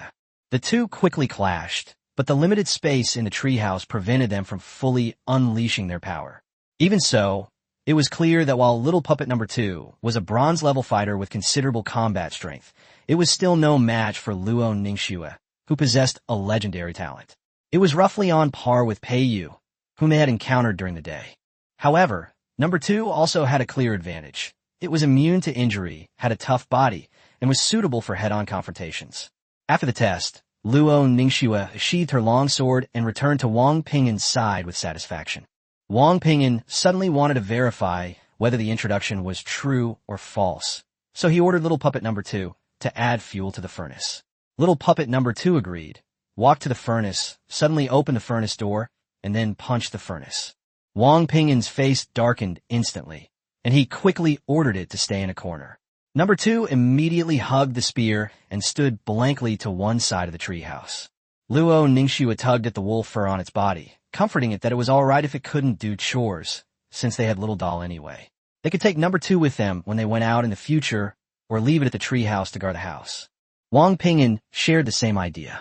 He then picked up the treehouse core essence and embedded the black crystal into the groove next to the crystal ball. As soon as the essence was placed in, it emitted a faint glow and connected with the crystal ball. The next moment, a faint light appeared on the surface of the treehouse, then quickly disappeared. Wang Ping'an checked the treehouse and found that the original cold state was gone, and the treehouse had returned to normal. After finishing all that, he stretched and turned to cook. Tonight's dinner was still prawns, wild boar, and mushrooms, simple yet plentiful. After finishing their meal, the familiar boredom returned. Luo Ningxue tilted her head, a mischievous smile on her face, and suggested that since it was getting late, they should take a shower and go to bed. Wang Ping'an looked at her speechlessly. They had only been awake for 5 hours. Luo Ningxue, however, stated matter-of-factly that they couldn't go out at night, so what else could they do besides sleep? After saying that, she turned and instructed the little puppet that had just completed its leopard shrimp breeding task to boil water. Wang Ping'an could only agree. Thinking about what might happen later, he first stood up and practiced gorilla fist for a while. After taking a shower, Luo Ningxue rested her head on Wang Ping'an's lap, holding the super-powered game console she had just received, ready to play for a while. The fire in the furnace was burning brightly, and the treehouse was warm enough that it wouldn't be cold even without clothes on. Chapter 42, Magic Shoes. She fiddled with the game console for a while, quickly found a game similar to Super Mario, and started playing it with great interest. While Wang Ping'an was spying on the channel to gather information, he also watched her actions. After struggling for a long time, without even passing the first level, he finally couldn't help but say, "Ningxue, can I play for a while?" Luo Ningxue gritted her teeth, her face full of resentment. "Let's talk about it after I get through this." Wang Ping'an could only continue watching the channel. An hour later, he couldn't bear to watch any longer. "You have to jump here. There are traps ahead. You've already died several times." Luo Ningxue looked up and glared at him. "Are you teaching me how to do things?" Wang Ping'an fell silent. She then slapped his hand away in disgust. "Get your hands off me. You're interfering with my work." Wang Ping'an sighed. "Women forget about me as soon as they get a game console." Luo Ningxue pretended to put down. "Then I'm not playing anymore." "No, please continue." The next morning, the weather forecast showed temperatures between 8 and 0 degrees Celsius, with 5 hours of daylight. Wang Ping'an breathed a sigh of relief after reading the message. He had played games to pass the time last night, so the long night wasn't too unbearable. It was just that Luo Ningxue was bad at the game, but loved playing and wouldn't let anyone say anything about it. After breakfast, the two prepared to go out. They decided not to refresh the crystal ball for now, waiting until they used up the treasure map before returning. This time, they were followed by a puppet carrying a long spear, while the smaller puppet was once again assigned to dig in the dirt. The first thing he did after leaving home was to dig for treasure. The treasure location wasn't far away, and after digging for about 10 minutes with his pickaxe, Wang Ping'an finally unearthed a box from the ground. Luckily, there was no danger. Upon seeing this, Luo Ningxue immediately stepped forward. "Ping'an, let me drive. My hands are itching." Wang Ping'an handed her the box. Luo Ningxue rubbed her hands together and opened the box with anticipation. Inside was a pair of high-heeled thigh-high boots. Magic Shoes, silver tier cost item. Effect, based on the wearer's foot shape, grants 1 instant teleportation opportunity per day after wearing the garment. This effect cannot be stacked. The teleportation distance is 3 meters. Cost, 1 circle is accumulated for every hour of wear. You can only take it off after gracefully completing all the circles. Luo Ningxue's eyes lit up. These shoes can teleport. After reading the description, Wang Ping'an immediately realized how powerful this thing was. Although it could only move 3 meters in a life-or-death battle, suddenly flashing behind an enemy could be enough to change the course of the battle and dodge fatal attacks. He was puzzled, though. What does this price mean? Luo Ningxue didn't care. It's just spinning around. It's basically like there are no side effects. The costs of these items vary. Some are unbearable, while others are insignificant or even bring additional benefits. Wang Ping'an nodded, then tried them on. I'd probably fall if I wore high heels. Luo Ningxue took off her own shoes and put on the magic shoes. After putting them on, the instructions for using them automatically appeared in her mind. She stretched her long legs and said with a smile, I know how to use them, and although they are high heels, they don't affect my walking. Wang Ping'an was more concerned about safety. Let's see if we could take it off. Luo Ningxue bent down to take them off, but found that the shoes seemed to be attached to her feet, and she couldn't get them off no matter what she did. Her expression changed. If I can't take them off, I'll try turning around. She spun around on the spot, then tried to take her clothes off again, but they wouldn't budge. Luo Ningxue panicked slightly. Spinning doesn't work. Wang Ping'an reminded her. The prompt says to be elegant. What constitutes elegance? Luo Ningxue asked, puzzled. Wang Ping'an thought for a moment. Maybe it's like a spin in a dance? Like a waltz. Luo Ningxue was half believing and half doubting, but she still took a deep breath, grabbed Wang Ping'an's hand, and tried her best to strike an elegant pose, imitating the waltz in her memory and turning around gently. After this walk, she took off her shoes again, and the magic shoes came off easily. Luo Ningxue breathed a sigh of relief, put them back on, and casually pulled Wang Ping'an along, saying, There's no price to pay, let's go. Wang Ping'an looked at her slightly flushed face, smiled, and didn't expose her. Soon after, the two returned to the area filled with the fragrance of flowers from the previous day. They had turned back halfway through yesterday, but today they planned to continue exploring. The further you walk, the sparser the trees become, and the stronger the fragrance in the air grows. Soon, a small clearing appears ahead, with about 20 pink flowers growing on the ground, emanating all the fragrance. In front of the flower bed, a bear was lying asleep. Nearby, there were also many animal bones scattered around. At the same time, information appeared before their eyes. Flower of life, silver grade, can be consumed directly, providing a small amount of life energy and enhancing physical strength. Those below silver grade should consume with caution. It can be diluted by steeping in water or taking a bath. Black bear, silver tier, extremely strong, considered one of the stronger creatures among silver tier predators. The moment they saw the message, the two immediately hid behind a tree. Luo Ningxue didn't dare to speak, but asked through the chat, What should we do? The fragrance of the flowers here is so strong that it temporarily masks their scent. Otherwise, with a black bear's keen sense of smell, it would probably have discovered them long ago. Wang Ping'an stared at those flowers of life, his heart burning with excitement. Silver-grade items that could directly enhance physical strength were far more precious than ordinary silver-grade food. The problem is that black bear is right there.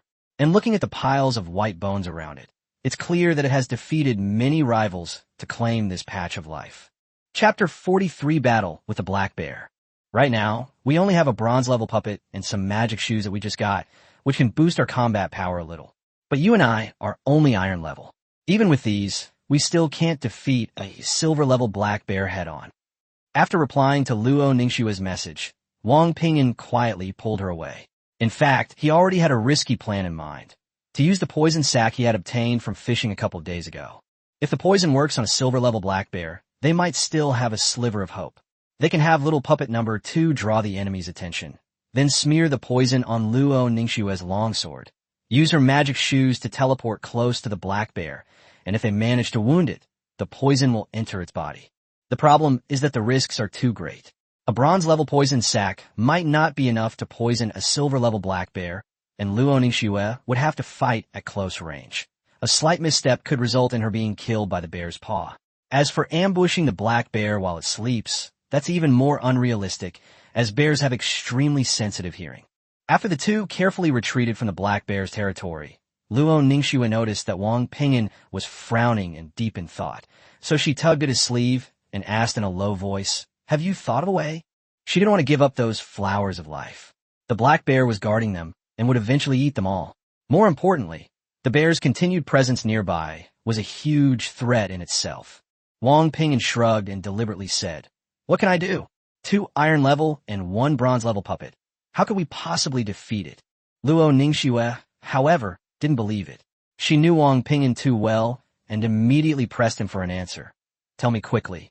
Besides, if we don't deal with it, what if it leaves here and wanders off one day? We'll be in danger just the same." Wang Ping'an remained silent for a moment before finally revealing his plan to use poison. Luo Ningxue's eyes lit up upon hearing this, and she immediately nodded. "That's right. We still have the poison sac. Let's go back and kill it. Don't worry, I can dodge it." Wang Ping'an gritted his teeth and made up his mind. They were in the shadows now and could make preparations in advance. If they waited for the black bear to leave its territory, the trouble would only be greater. The 2 men removed the poison sacs, punctured them with tree branches, and evenly applied the venom to Luo Ningxue's longsword. To be on the safe side, they also applied some to little puppet number 2's spear before returning it to its original position. Wang Ping'an whispered, "Number 2, you go first and beat that bear up." The puppet mechanically responded and strode out, carrying its spear. As soon as it approached, the black bear, which had been lying on the ground, suddenly stood up and, upon seeing the intruder, roared and charged. This territory was its domain, and it would not allow any creature to approach. The black bear was incredibly fast, and in the blink of an eye, it rushed in front of the puppet and slammed its paw down hard. Wang Ping'an thought the puppet would be sent flying, but to his surprise, it only took a few steps back and managed to regain its balance. Immediately afterward, little puppet number 2 swung its spear, sweeping it horizontally towards the black bear. Wang Ping'an and Luo Ningxue, hiding in the back, both felt a pang of anxiety. If this shot could wound the black bear, the toxin would enter its body, and they wouldn't have to risk their lives anymore. But the silver-level creature reacted too quickly. The black bear slammed its other paw onto the spear, easily blocking the attack. Wang Ping'an clenched his fist and whispered, "As expected of a silver-level creature, let's go." The black bear swung its paw again, and the puppet raised its hands to block, but was forced back several steps by the terrifying force, a crack appearing on its body. Taking advantage of the black bear's distraction, Wang Ping'an and Luo Ningxue quickly closed in. The next second, Luo Ningxue's figure flashed, disappearing instantly with the help of her magic shoes. When she reappeared, she was already in front of the black bear. The black bear was clearly stunned for a moment, while the longsword in her hand was already thrusting out. This sword strike was aimed directly at the black bear's eye. The sharp sword pierced deeply, and the black bear let out a deafening scream, frantically shaking its head, while its other paw slammed down on Luo Ningxue with ferocious force. Luo Ningxue had just struck her target and had no time to withdraw. At the critical moment, Wang Ping'an suddenly threw a punch, but he didn't hit the black bear. Instead, he hit Luo Ningxue. The punch landed on her arm, sending her flying and narrowly avoiding the bear's paw. Luo Ningxue rolled several times on the ground, tears welling up in her eyes from the pain. Wang Ping'an then punched the black bear on the head again. Not wanting to linger, he turned around, grabbed Luo Ningxue, hoisted her onto his shoulder, and ran. He knew very well that this silver-level black bear was not something they could fight head-on at the moment. Their only hope now was that the toxin would take effect. As he ran, he commanded, "Number 2, stop it." The puppet immediately rushed forward, blocking the black bear's path. Enraged, the bear roared at the sight of something blocking its way again, and slammed its massive paw down. With a muffled thud, little puppet number 2 was slammed backward several meters, several more cracks appearing on its body. Taking advantage of this brief moment, Wang Ping'an had already carried Luo Ningxue far away. He ignored the puppet and ran as fast as he could. Only when they reached a safe enough place did the 2 stop behind a tree. Not far away, the angry roars of the black bear still echoed. Wang Ping'an put Luo Ningxue down and quickly asked, "Are you all right?" With tears still clinging to her eyes, Luo Ningxue looked at him resentfully. "Wang Ping'an, you don't hold back at all when you beat your wife." Wang Ping'an quickly massaged her shoulders, saying awkwardly, there was no other way. Luo Ningxue knew, of course, that he was trying to save her, but even though she could have carried him away, he insisted on carrying her. She rolled her eyes at Wang Ping'an, pouted, and snuggled into his arms, quietly listening to the sounds ahead. The black bear's roar gradually weakened and soon disappeared completely. The 2 exchanged a glance, and after confirming that there was no more movement around them, They got up again and quietly made their way towards the location of the black bear. Chapter 44, The Flower of Life. Wang Ping'an peeked out and saw the black bear lying on the ground ahead, barely breathing.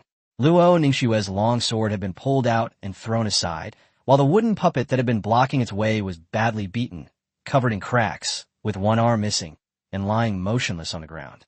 However, the black bear wasn't completely dead yet, and the two continued to wait behind it. Its eyes were now completely black, clearly indicating the poison had taken effect. Wang Ping'an secretly breathed a sigh of relief. Thankfully, the poison was effective, otherwise they would have lost a puppet for nothing. A dozen minutes later, the black bear finally died, and a collection prompt sounded in Wang Ping'an's mind. Without hesitation, he immediately chose to collect. The black bear was poisoned, and its meat could not be eaten directly, but by collecting it, he could purify it with the power of the world's will. After gathering the materials, he obtained 4 pieces of silver-grade black bear meat, 2 silver-grade black bear bones, and a bear gallbladder. The gallbladder had an even more peculiar effect. Consuming it would temporarily transform him into a black bear and grant him its power. Wang Ping'an's eyes lit up, and he couldn't help but think, if he turned into a black bear and chopped down trees, wouldn't he be able to cut one down with just 2 axe strokes? Luo Ningxue, however, was more concerned about the puppet. She ran over and opened the energy tank, finding that the silver-grade wood inside wasn't completely used up, but the light in the puppet's eyes had already disappeared. She said helplessly, "Ping'an, our puppet must be broken." Wang Ping'an wasn't too distressed. He simply said that if they were broken, he would leave them for now, and then took out his pickaxe to start digging up the flowers of life. If he could take them back and plant them, he could continue to obtain these good things in the future. He dug down along the roots and found that the roots weren't very deep, so he quickly dug it out. But after the flower of life was removed from the soil, the branches and roots withered rapidly, and in the end, only a pink bud remained. Wang Ping'an sighed. It seemed this thing couldn't be grown. Luo Ningxue then suggested that since it couldn't be grown, they should take all the flowers with them. Wang Ping'an nodded, picked all the flowers, and the plant from which the flowers were taken quickly withered. After harvesting the flowers, he carefully examined the soil, but after a long time, he couldn't find any difference from ordinary soil. The two then went to the fragrant wood area to continue cutting down trees, working until dark before returning to the treehouse. Back inside, Wang Ping'an plopped down, pulled Luo Ningxue into his arms, and gently massaged her shoulders. He had indeed used force in that punch earlier that day, but the situation was urgent, and he hadn't had time to think about anything else. Luo Ningxue nestled in his arms and whispered that she wanted to try the effects of the flower of life. Wang Ping'an thought for a moment. Since they were both only at the black iron level, and it would be their first time using the flower, why not use it for a bath? Upon hearing about a bath, Luo Ningxue immediately nodded in agreement. Wang Ping'an asked the puppet to boil water while he took out a flower of life and put in the bathtub. Then he took out the broken puppet number 2, hoping to sell it to the crystal ball for some survival coins. The crystal ball indicated that recycling the damaged puppet would yield 25 bronze survival coins, while repairing it would require 50. Wang Ping'an's spirits immediately lifted. He hadn't expected it could be repaired. The puppet's value far exceeded 50 bronze survival coins, so, without hesitation, he chose to repair it. The crystal ball instantly absorbed the puppet, then spat it out shortly afterward. The repaired puppet was exactly the same as when he first bought it. Wang Ping'an sighed softly. If it could be repaired, this puppet would be even more useful. He quickly thought of sending the puppet out to scout the way at night. So he made a torch using permanent blueprints, lit it, and handed it to little puppet number 2, ordering it to go out and check the surroundings. Little puppet number 2 took the torch, opened the treehouse door, and went out. Wang Ping'an and Luo Ningxue immediately closed the door, leaving only a small crack, and hid inside to observe. It was pitch black outside, and little puppet number 2, holding a torch, stood out conspicuously in the jungle. A moment later, a survivor resembling a zombie emerged, baring its fangs and claws as it lunged at it. Luo Ningxue lowered her voice and said it was a bronze-level survivor. Little puppet number 2 quickly engaged in a fight with the opponent. The survivor's strength was average, and he didn't gain the upper hand. But then, several more survivors appeared not far away, including a silver-rank survivor who was carrying a knife. Wang Ping'an's expression changed, and he immediately shouted, "Number 2, come back." Upon hearing the command, little puppet number 2 kicked aside the bronze-level survivor in front of it and turned to run towards the treehouse. As soon as it entered, Wang Ping'an quickly closed the door. The survivors outside banged on the door a few more times, and then it was quiet for a while. Luo Ningxue was still shaken, saying that there were too many survivors outside. So many had appeared in such a short time. Wang Ping'an frowned and said in a deep voice that there were only a few days left, and they had to hurry up and stockpile supplies. Once the eternal night arrived, if they couldn't leave the house, they would have to rely on their stockpiles to survive. But he also remembered that the Worlds will had instructed him to collect light sources. Given the situation outside, going out would almost certainly mean certain death. Luo Ningxue nodded and added some coal to the furnace. The moment Xiao O finished heating the water and poured into the bathtub, the flower of life dissolved rapidly, turning the clear water a pale pink hue. A delicate fragrance wafted from the water, completely different from the pungent smell of the flowers, and it smelled exceptionally pleasant. Wang Ping'an said he would go in and try it, and was just about to take off his clothes when Luo Ningxue reminded him that he had to turn around in circles. Wang Ping'an then remembered her magic shoes and took her hand. Luo Ningxue gracefully twirled a few times and successfully took off the shoes. Afterwards, the two soaked in the bathtub, and Wang Ping'an felt completely refreshed, as if the fatigue of the past few days had been swept away. The feeling was mysterious, as if a body that had been thirsty for a long time was frantically absorbing energy, nourishing every muscle. Luo Ningxue also leaned comfortably in his arms, her eyes slightly closed. The two soaked in the bathtub for a full hour, until the pink color in the water completely disappeared before getting dressed and getting out. Luo Ningxue put her magic shoes back on, planning to take them off when she went to sleep. After all, they were quite comfortable to wear as long as she twirled around. Chapter 45: The Magic of Love goes round and round. After taking a bath, Wang Ping'an and Luo Ningxue started preparing dinner. They didn't eat black bear meat today, as they already had enough energy, so they simply cooked some ordinary mutton. After finishing their meal, the two gathered around the crystal ball, as usual. A flash of light appeared, and new items were displayed. A level 3 treasure map, 10 pounds of cashmere blankets, and 20 pounds of white sugar. Wang Ping'an perked up immediately upon seeing the level 3 treasure map. Sure enough, even before he had a treasure map, the crystal ball generated new ones. Without hesitation, he bought them all. He had already acquired a considerable amount of silver grade wood yesterday and today, so this expense was no problem at all. After shopping, Luo Ningxue took the cashmere quilt to make the bed. She put the old quilt underneath and covered herself with a new one. Now that the temperature had dropped to 0 degrees Celsius, with this quilt, she wouldn't have to keep the furnace running all night. After making the bed, Luo Ningxue leaned back comfortably, crossed her legs, and took out her super-powered game console. She secretly vowed that she must pass the 3rd level today. Wang Ping'an then opened the channel to check messages. This had become a daily habit for him, both to understand the situation in the vicinity and to see if there was any useful intelligence. The nights were long, but the channel was getting more and more lively. Some people were solving riddles, some were chatting, and some were even starting to make money from the channel, with all sorts of things popping up like psychological counseling, survival strategies, and companionship services. Wang Ping'an watched for a while, then quickly lost interest and went over to watch Luo Ningxue play the game. After countless failures, Luo Ningxue finally succeeded in clearing the 3rd level, and Wang Ping'an got his hands on a game console for the first time. Luo Ningxue stretched and turned to open the trading post, wanting to see if there were any useful supplies. Suddenly, her eyes lit up when she saw a bottle of birth control pills. She stole a glance at Wang Ping'an, then guiltily bought the items, intending to secretly hide them for any eventuality. Although she often flirted with Wang Ping'an, she was still a little afraid to take things further. The next second, the crystal ball flashed, and a small bottle popped out. Luo Ningxue froze, almost forgetting that traded items would fall out of the crystal ball. Fortunately, there were no patterns or words on the bottle.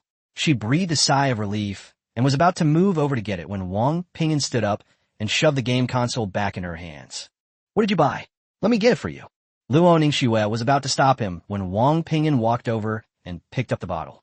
Seeing that there was no information on it, he opened it to check. Birth control pills, suitable for both men and women, effective for 24 hours, with no side effects. Wang Ping'an raised an eyebrow, his heart pounding. He turned his head, his gaze burning as he looked at Luo Ningxue. Luo Ningxue's face instantly turned bright red. She stammered an explanation, saying that she had just happened to see it and bought it as a backup, and that she didn't mean anything by it. But the more she explained, the more ashamed she felt. Wang Ping'an was silent for a moment, then asked softly, "Then, is that all right?" Luo Ningxue clenched her fists, feeling both ashamed and angry. Even now, he still wanted to ask. She turned her back, her voice almost inaudible. "Fine. But the punch you gave me today still hurts, so don't hurt me this time." In her heart, she had long considered herself Wang Ping'an's woman. Now that the truth had been discovered, she did not refuse. After receiving a response, Wang Ping'an slowly stepped forward. He was equally nervous. When he turned Luo Ningxue around, her face was already flushed red. The two drew closer and closer, and the only sound in the room was their rapid breathing. After an unknown amount of time, Luo Ningxue turned her head away, not daring to look at Wang Ping'an. Wang Ping'an couldn't help but tease her, saying that she wasn't this shy just a couple of days ago. Luo Ningxue muttered under her breath that she was just letting him off the hook today. But as soon as she finished speaking, she seemed to suddenly remember something. Her eyes widened, and she showed an expression of utter despair. She grabbed Wang Ping'an's head and almost cried out, You still have to spin around." Wang Ping'an was stunned for a moment, then looked at the magic shoes on her feet, and his whole body went numb instantly. It was too cold, so Luo Ningxue put her magic shoes back on after taking a shower. Unfortunately, these shoes were high tops, so she couldn't even take off her socks without taking them off. Wang Ping'an took a deep breath and asked cautiously, "Then, should we turn now?" Luo Ningxue buried her face in his neck, her voice as soft as a mosquito's buzz. So, the two could only hold hands and start spinning around. Luo Ningxue bit her lip in embarrassment, tears welling up in her eyes. She would probably never forget this scene for the rest of her life. Wang Ping'an was also feeling terrible, as if he were on fire. To make matters worse, the rules of the magic shoes required the spins to be elegant. But in this situation, how could Luo Ningxue possibly maintain any elegance? Originally, it would have only taken 2 turns to remove the shoes, but after 7 or 8 turns, the shoes still wouldn't budge. Luo Ningxue's face grew increasingly red with each turn, the blush even spreading to her neck. Finally, she couldn't hold back her tears and wished she could disappear into the ground. Wang Ping'an quickly comforted her and told her to try to be more elegant. Luo Ningxue cried and cursed him as a bastard, but still pulled him to keep spinning. After struggling for more than 10 minutes, the two finally managed to take off the magic shoes. Wang Ping'an picked up the shoes and threw them far away. At this moment, he felt nothing but deep disgust for them. After throwing away the shoe, Wang Ping'an carried Luo Ningxue back to bed. The previous awkwardness gradually dissipated, and only the two of them, their heartbeats and breaths, remained in the room, their fingers tightly intertwined. Just then, a talent notification popped up. "Persistence. You are persevering." Wang Ping'an was startled and almost lost his composure. At this moment, talent shouldn't cause any more trouble. After a long while, the two nestled together on the bed. Luo Ningxue leaned against Wang Ping'an and whispered, "Will you ever change your mind in the future?" Wang Ping'an replied without hesitation, "No, never." Luo Ningxue pinched his arm and warned him fiercely that if he dared to change his mind, she would stab him and make him a eunuch. Wang Ping'an quickly assured her that it would never happen. Luo Ningxue softly hummed in agreement, leaning against his chest, and said she believed him. Just as the atmosphere was getting warm and gentle, Wang Ping'an suddenly slapped his forehead. Luo Ningxue asked him in confusion what was wrong. Wang Ping'an said in a serious tone that he hadn't practiced his guerrilla boxing today, and he needed to get up and practice it now. Luo Ningxue was completely stunned, wondering if she had misheard. He was actually going to practice his boxing at this hour? Wang Ping'an repeated it carefully. Luo Ningxue was initially incredulous, then both angry and amused, and could only wave her hand. Go on, come back early after you finish practicing." Chapter 46, Level 3 Treasure Map. Wang Ping'an immediately got out of bed, looked down, and saw that his body was covered in hickeys, still bearing traces of last night's frenzy. At first, Luo Ningxue was a little uncomfortable and cried out in pain, but soon she completely let go. She had always been bold, and since life was short, she might as well enjoy it while she could. Wang Ping'an glanced at Luo Ningxue, who was huddled under the covers with only her head sticking out, and then began practicing his gorilla fist technique.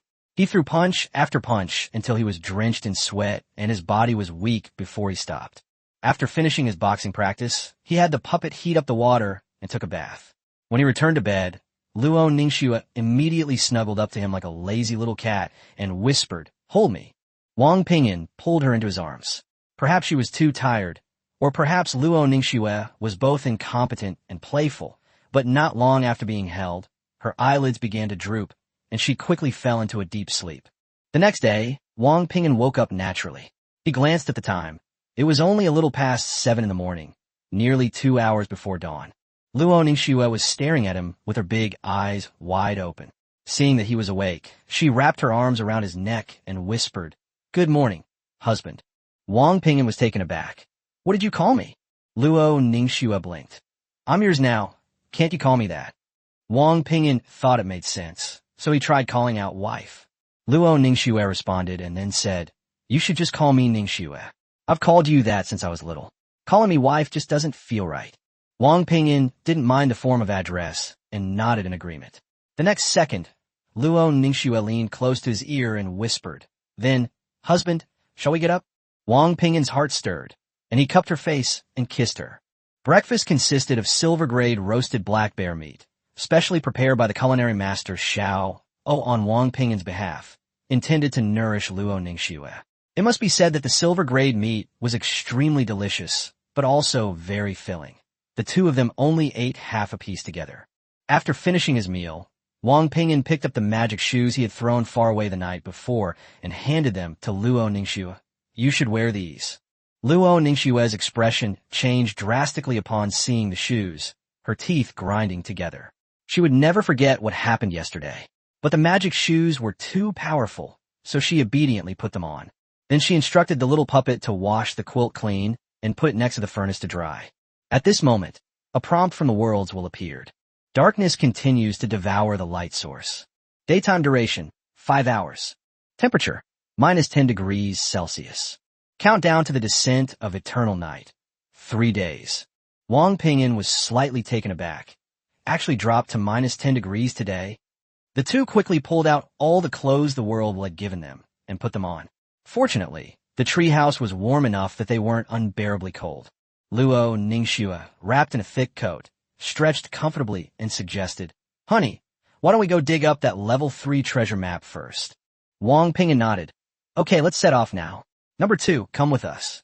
The two stepped out of the treehouse and found that the outside world had been transformed into a world covered in silver. Snowflakes were falling in a flurry, covering the entire jungle in a white coat, and a cold wind was howling. So the two instinctively wrapped their clothes tighter around themselves. Looking at the snowflakes falling from the sky, Luo Ningxue asked, "When did it start snowing?" Wang Ping'an shook his head. "I don't know. Last night, the two of them were so engrossed in their romance that they didn't notice anything happening outside." Luo Ningxue didn't dwell on it and said directly, "Never mind that for now. Let's go dig for the treasure map." Wang Ping'an immediately used the treasure map, but as soon as he finished, his brows furrowed. The treasure's location was very far away, about 3 kilometers away. With the snow so deep now, it would probably take an hour to walk there. Wang Ping'an thought for a moment and said, "Let number 2 stay in the treehouse to watch over things. The two of us can go. Even a distant place is worth the trip if it's a level 3 treasure map." Although Luo Ningxue muttered, "It's so far," she still agreed. Going out in the snow with no one guarding the treehouse would be troublesome if someone came to cut it down. The two instructed little puppet number 2 to guard their home, and then set off towards the treasure's location. The snow on the ground was already 7 or 8 centimeters deep, but fortunately, Wang Ping'an was wearing snow boots and Luo Ningxue was wearing magic shoes, so their movements were relatively easy. The direction indicated was behind the treehouse, in the direction of the fragrant wood. The two braved the cold wind and trudged forward through the snow. As they passed through the area of the fragrant wood trees, they roughly determined the extent of the damage and estimated that there were still 20 or 30 trees left. The fragrant wood seeds they had obtained earlier had been re-sown in the ground, with the hope that they would grow successfully in the future. As they continued forward, the jungle gradually thinned out. After walking for more than a kilometer, the two were surprised to find a sizable lake behind them. The lake was frozen over, and some human footprints remained around it. Luo Ningxue whispered, "Hopefully they won't discover the fragrant wood grove ahead." The two did not stop and continued on their way. The journey was relatively peaceful, except that there were more and more human and animal footprints on the ground. Wang Ping'an suddenly stopped, looked at the tracks in the snow, and said something's not right. Luo Ningxue looked at him in confusion.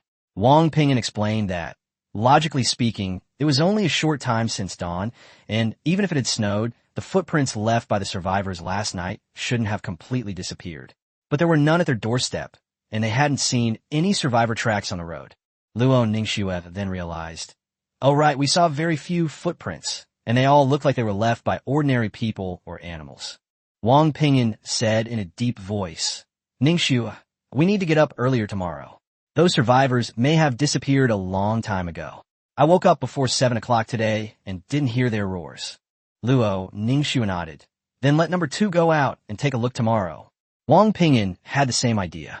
Nearly an hour later, the two finally arrived at the treasure's location, on the other side of the lake. Without hesitation, Wang Ping'an picked up a pickaxe and began digging. Not long after they started digging, a huge vine suddenly sprouted from the ground. At the same time, a thick book also emerged from the soil. On the book's cover, a large character, Jean, is prominently displayed. Chapter 47, Trouble Ensued. The emerald green vines soared into the sky, with many thinner vines wrapped around the thick main vine, like a giant python emerging from the snow. The information quickly appeared before Wang Ping'an's eyes. Name, Snow Cloud Vine, Silver Grade. Life level, mid-level spiritual wisdom. Description, a spirit awakening plant that likes to devour tree houses. It will continue to grow after consuming a tree house, and tree houses with a lower life level will find it difficult to withstand its attacks. The book with the character, Jean, on its cover had no introduction whatsoever. At the same time, the prompting voice of the worlds will resounded continuously in the minds of all humans within a radius of 50 kilometers, centered on the Snow Cloud Vine. Note, the spirit plant's Snow Cloud Vine has appeared. It will devour the surrounding tree houses and continue to grow. Please stop it as soon as possible, otherwise it will grow into a disaster. The location of Snow Cloud Vine has been marked on the map. The notification sound echoed again and again. Wang Ping'an and Luo Ningxue were both stunned, their mouths slightly open and their eyes filled with shock. The Snow Cloud Vine in front of us is almost 20 meters long, and its thick trunk is frightening. Just by looking at its imposing presence, it is far more terrifying than the bear we encountered before. Run! Wang Ping'an's pupils contracted, and he instantly realized what was happening. Without thinking, he bent down, grabbed the book with the character Jean from the ground, pulled Luo Ningxue with his other hand, and turned to flee. Just as they turned around, the Snow Cloud Vine moved. It had no roots, and the entire vine twisted and turned, causing the ground to tremble slightly and swirling up a cloud of snow. Fortunately, the Snow Cloud Vine didn't seem interested in the two of them. It raised its vine high, paused for a moment like an animal sniffing a scent, and then dragged its massive body slowly in another direction. After running for a while, the two realized that Xianteng was not chasing them, so they stopped. Luo Ningxue's face turned pale, and she asked in a low voice, "Husband, what should we do?" Wang Ping'an said in a deep voice, "Check the channel first to see if anyone else has received the notification." He turned on the channel, and it was already in complete chaos. Some people still don't know what Snow Cloud Vine is, while others have already received a warning from the world's will and discovered that the marker on the map is near their treehouse. Some people say that similar spirit awakening plants called Tianxin grass have appeared elsewhere, and the people in the vicinity are almost in despair. Soon, someone pointed out the reason. This was a disaster caused by someone who was too well-developed digging up a level 3 treasure map. The channel immediately erupted into chaos. Some complained that they had dug up level 3 treasure maps without any danger. Some were relieved that they hadn't received any notifications, and others reminded that the worlds will only notify people within a 50-kilometer radius. The most jarring piece of advice is this. Anyone near the Snow Cloud Vine should immediately cut down their treehouse, take their valuable supplies with them, exchange what they can't take for survival coins, and then escape as far away as possible. Treehouse seeds can be replanted, but they will revert to the black iron level. If the treehouse is destroyed at night, the person is likely to die instantly. Some were unwilling to accept it, saying that they had worked so hard to cultivate the treehouse, so how could they just give it up? But others immediately called them foolish, saying that the snow cloud vine would grow stronger as it devoured the treehouse, and once all the nearby treehouses were eaten, no one would be safe. Immediately afterwards, a line of horrified messages appeared on the channel. "It's here, it's come to my treehouse." After reading these messages, Wang Ping'an's heart sank. Because of the different signal ranges, the information received by each person is different.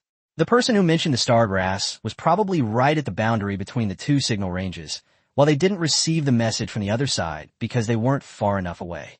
But one thing is certain. They've really messed up this time. Wang Ping'an looked in the direction the snow cloud vine had left and said in a low voice, "It didn't attack us just now, so it must only be interested in the treehouse. Let's follow it and take a look." The snow cloud vine wasn't moving very fast. They could easily keep up with it. Luo Ningxue took a deep breath, trying to suppress the panic in her heart, and finally nodded. The two crouched low and quietly followed the trail left by the snow cloud vines. Soon, they hid behind a large tree and cautiously peeked out. Ahead was a bronze-level treehouse, and the snow cloud vines had already wrapped around it. A horrifying scene soon unfolded. The treehouse was withering away at a visible rate, all life force being frantically drained away by the snow cloud vine. Not far away, a man and a woman hid nearby, watching their treehouse being destroyed with expressions of despair, but there was nothing they could do. Luo Ningxue covered her mouth, her voice trembling. "Husband, are we going to kill a lot of people this time?" Wang Ping'an sighed deeply, his expression extremely solemn. Only then did he remember that the world had warned him from the beginning that the treasure map contained both opportunities and disasters. In their previous attempts to dig for treasure maps, they hadn't encountered much danger, but instead reaped substantial rewards. Even if they unearthed survivors, they could easily deal with them.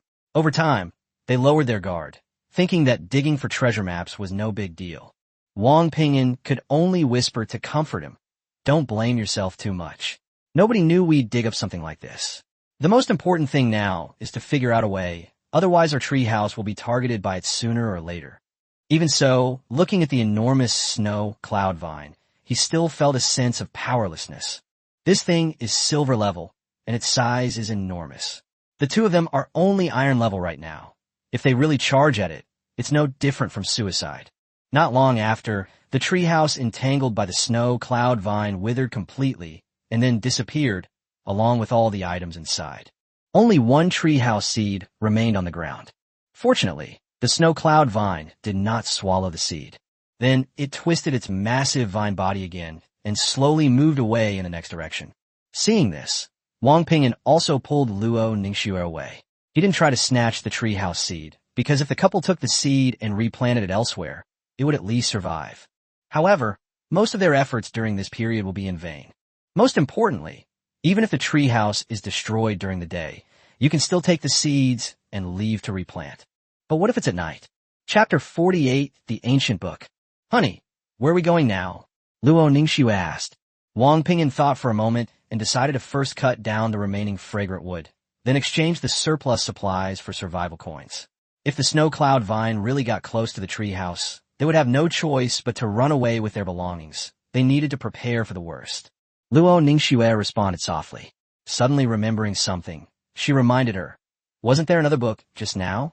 Let's see what use it is." Wang Ping'an then remembered the book and immediately took it out of his backpack. The book was old and heavy, with a dark cover that looked like it had been through many years. There was only one striking character gene on it, with sharp strokes that exuded a sense of mystery. There was no other information. He turned to the first page, which was full of strange patterns, with twisted and messy lines like scribbles, and no pattern could be discerned at all. Wang Ping'an frowned and muttered, "What does this mean?" He continued flipping through the pages, only to find that the entire book, spanning over 100 pages, was filled with similar illustrations. Wang Ping'an couldn't understand them, so he handed the book to Luo Ningxue. Luo Ningxue flipped through a few pages, then shook her head, indicating she didn't understand at all. Wang Ping'an took the book back and pulled hard to test the material, but the pages didn't budge, and not even the corners were torn. "It can't be torn. It's probably a special prop." Luo Ningxue drew her long sword and suggested try and strike it down, hoping it might trigger the mechanism. Wang Ping'an quickly stopped her, believing that such a thing should be bound to its owner by blood. After he finished speaking, he bit his finger and dripped a drop of blood onto the book. But there was no reaction after the blood fell on it, proving that this was not the novel trope he had imagined. But since the book was unearthed from a level 3 treasure map, the two were unwilling to give up. So they continued their fuss as they made their way to the tree-cutting site. At first, they cautiously probed the area, but later they simply pulled at it, chopped it with their swords, poured water on it, and burned it. No matter what they did, the book remained unchanged. Not even a stain could be attracted. After struggling for a long time, the two had no choice but to give up for the time being. Upon arriving at the fragrant wood forest, they immediately began cutting down trees. With less than 3 hours left until dark, and only about 20 fragrant wood trees remaining, all they could do was cut down as many as possible to take back. As night fell, the two returned to the treehouse to take stock of their supplies. Including the wood from the previous 2 days and the wood left over today, they had a total of 262 units of bronze-grade wood and 108 units of silver-grade wood.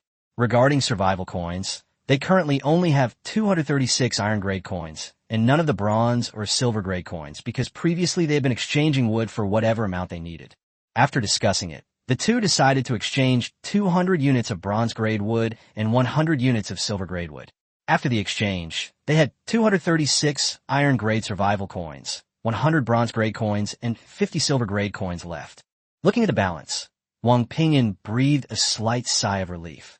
Even if things really came to a head, they could abandon the treehouse and escape.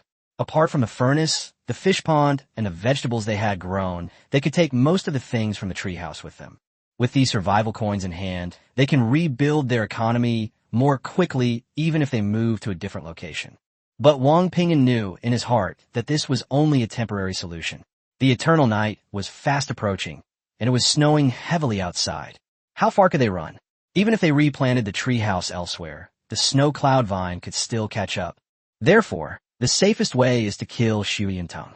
This thing was no longer like an ordinary plant. It was more like some kind of moving monster. Wang Ping'an opened a map, where a conspicuous red that was marked with the words snow cloud vine, moving at an extremely slow speed. Luo Ningxue glanced at the map and sighed. They're coming this way. Wang Ping'an pondered for a moment, thinking that perhaps he could gather the nearby humans and work together to find a way to kill it. If someone possessed special items or powerful costly items, there might still be a chance. Moreover, they also possess something very powerful. Luo Ningxue immediately realized. You mean black bear gallbladder? Wang Ping'an nodded.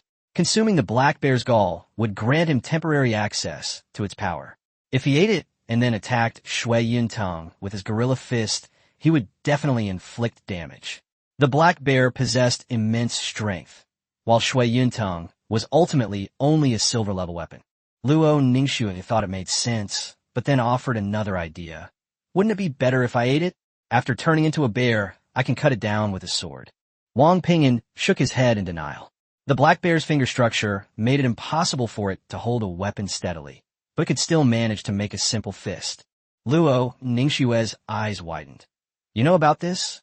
Wang Ping'an retorted, bear paws look like that. Do you really need to know that? Luo Ningxue gave an awkward smile. Wang Ping'an looked at her and patted her head with a smile before opening the chat channel to check the situation. The channel was almost entirely filled with discussions about the snow cloud vine. Some people were terrified, saying that the snow cloud vine was less than a kilometer away, and there were too many monsters outside at night to escape. Others were cursing that the treehouse had been destroyed and wondering who had dug it up. Some suggested that instead of fleeing, they should unite with nearby survivors before the disaster strikes and destroy the snow cloud vine when it is at its weakest. Others questioned how they could unite when they were too far apart. Wang Ping'an felt slightly relieved after reading these messages.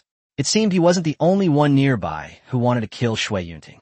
However, those who can truly contribute are probably only those within a few kilometers. Those who are too far away, even if they have the idea, may not be able to come. Even if they can come, they will most likely observe first, which is quite normal. So, Wang Ping'an, the instigator, posted a message in the channel. Those near the snow cloud vine who want to survive should try to deal with it together tomorrow at dawn. I noticed that after the snow this morning, there were no monster footprints outside, which means the monsters may have disappeared a long time ago. If that's the case, people who are a little further away can get here. He believed that in a life-or-death situation, it was impossible for everyone to stand idly by. In particular, those near the snow cloud vine knew that once the eternal night descended and the snow cloud vine became even stronger, their chances of survival were slim. Chapter 49, Qin Shaoxian. I also noticed that there were no footprints of those monsters this morning. Maybe they disappear as soon as morning comes. How do I kill the snow cloud vine? It's a silver-level creature. I'm no match for it. Going there would just be suicide. Buying iron. Who has iron? Price is negotiable. Plants should be afraid of fire, so burn them. Are you stupid? How are you going to start a fire in the snow? Besides, what if you set the jungle on fire? Don't worry, the jungle won't catch fire. Don't ask me how I know. I'm also a nobody, and I don't have any valuable treasures on me. Voice message. Hey bro, wanna have a voice chat? 1 bronze coin for 1 hour. Voiceover. Selling war underwear. Scented, 5 bronze coins. Wang Ping'an looked at the chat channel and couldn't help but pinch the bridge of his nose. Because the signal coverage area was too large, the messages on the channel were a mess, and the information was being refreshed very quickly. He could only stop and filter them one by one, which was extremely inefficient. What he really wanted to find were people within 5 kilometers of Shuyintown. People too far away couldn't help at all, nor would they care about this matter, and besides, the channel couldn't block irrelevant messages. Wang Ping'an suddenly realized that a signal range that was too large might not necessarily be a good thing. Luo Ningxue, standing beside her, also looked helpless. Just then, the friend channel suddenly rang. When Wang Ping'an opened the message, he saw that the sender was Qin Shaoxian, the same person who had sold him salt before. Qin Shaoxian asked him how confident he was in eliminating the snow cloud vine, and what his current cultivation level was, since he had just seen the message on the channel. Wang Ping'an raised an eyebrow, realizing this person was nearby. He replied, Black iron level. I'm not confident I can handle the snow cloud vine, but I have to give it a try. Qin Shaoxian quickly replied, The snow cloud vine is about 3 kilometers away from here. I don't want to sit and wait for death. I want to try it tomorrow. Wang Ping'an's eyes lit up. Finally, someone was willing to take action. He immediately replied, Okay, but should we find more people? Qin Shaoxian said it was unnecessary. Those who were not well-developed, lacked talent, and had no treasures would be of no use going there, as he already had people on his side. Wang Ping'an was slightly taken aback. Someone was there? How did they find this person? However, Qin Shaoxian was right.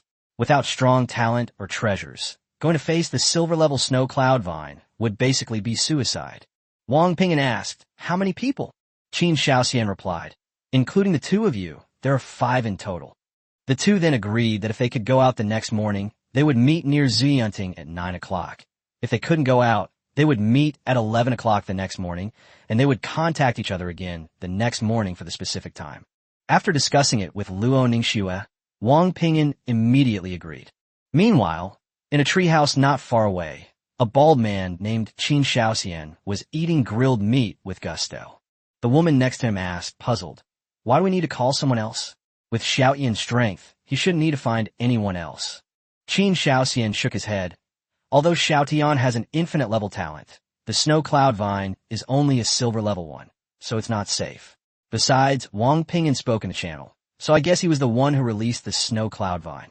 He continued, since he dared to go after Shuyintown, he probably has some trump cards up his sleeve. More people mean more security. If he's truly capable, the spoils will be split equally. If he's just a burden, he'll be killed. Before the woman could say anything more, Qin Shaoxian interrupted her, saying, I know what you're worried about. With Xiaotian here, we're not afraid of them causing trouble. The woman could only nod, then whispered, I just don't know if Xiaotian can get leave from Chu. Qin Shaoxian's face darkened upon hearing this. On the other side, Luo Ningxue looked at Wang Ping'an and said, Honey, this Qin Shaoxian seems very confident. Wang Ping'an hummed in agreement, but in his heart he was wondering, how did he find these people? Does he have some special tool that can bring people from other places? He didn't believe Qin Shaoxian could find a suitable collaborator from the channel in such a short time. After all, truly suitable collaborators could only be found within a few kilometers of the local area. Luo Ningxue thought for a moment and said, if such a tool really exists, why would those people come to help him? He could have easily used it to escape. Wang Ping'an replied quickly, Killing a silver-level creature like the snow cloud vine will definitely yield a lot of good items. With such a generous reward, naturally, some people will be willing to take the risk. Luo Ningxue then asked seriously, what if we really kill Xu Yinteng? Won't they fight each other to seize the treasure? Wang Ping'an was silent for a moment before saying, that depends on what's revealed, but there's no need to worry too much. If they were truly confident, they wouldn't have come looking for us. Luo Ningxue nodded vigorously. After that, the two stared at the channel for a while longer, but quickly gave up. Finding a truly capable person nearby was not so easy. They then went to the crystal ball and used their refresh opportunity for the day. 3 items appear in the crystal ball. 100 gene of white rice, priced at 200 black iron survival coins.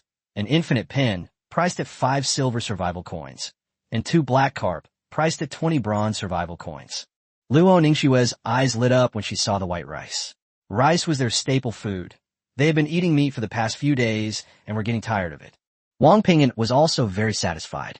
Although this rice was most likely just an ordinary ingredient, it was already precious enough. As for the black carp, it's probably a bronze-level food. Wang Ping'an casually mentioned that they didn't have a treasure map this time, and the crystal ball didn't refresh to reveal one either, perhaps because the snow cloud vine was still alive. Luo Ningxue smiled and urged him to forget about the treasure map and buy the rice first so they could cook. Wang Ping'an bought the white rice and 2 black carp, but he wasn't interested in the infinity pen. He had seen it at the trading house. It could write without ink, but it was practically useless to them now. A flash of light appeared in the crystal ball, and a large bag of rice and 2 black crucian carp fell out. To the two of them's surprise, the 2 fish were still alive. Luo Ningxue rubbed her eyes. Alive? Wang Ping'an reacted extremely quickly, picking up the fish and running towards Space One, saying as he ran, release it into the fish pond. He suddenly understood why there had been chickens before. They were probably bought from the crystal ball by the black man. After entering Space One, Wang Ping'an used a wooden bucket to draw water and put 2 crucian carp inside. Crucian carp have a strong reproductive capacity, so he planned to first put them into the I love you coffin so they could have a proper discussion about their life's important matters. He only hoped that the 2 fish were a male and a female. By this time, the leopard shrimp in the fish pond had adapted to their environment. Thanks to Xiao's efforts, there were quite a few more leopard shrimp eggs in the pond, although the large leopard shrimp looked somewhat listless. The temperature inside Space One was similar to that in the treehouse, and with the sunflowers providing sunlight, it wasn't cold. All the seeds they had planted earlier had sprouted. At this moment, Luo Ningxue squatted down next to the red clay pot and called out, husband, come and see. Wang Ping'an went over to take a look and saw that the 1,000-fruit tree in the red clay pot had grown to nearly a meter tall and had even produced 4 small fruits. The 4 fruits were a watermelon, rice, corn, and a mango. The rice grain, in particular, though only 1 grain, was no smaller than the watermelon next to it. Wang Ping'an laughed and said, at this rate, we should be able to eat the fruit from the 1,000-fruit tree very soon. Luo Ningxue nodded expectantly. Afterwards, the 2 left Space One, taking a few eggs with them. Back in the treehouse, Luo Ningxue went to cook. Wang Ping'an continued practicing his gorilla fist, and Xiao went to help the crucian carp understand the meaning of life. This time, Wang Ping'an gritted his teeth and practiced for a long time. Tomorrow, they will be going to Xu Yinteng's place, and if they can comprehend a more advanced fist technique, they will naturally have more security. Of course, he only held on to this idea. After all, he had been cutting down trees for so long, and no new talent had yet emerged. However, Wang Ping'an could clearly feel that the probability of obtaining high-level items when he cut down trees was constantly increasing. Chapter 50 Empathy.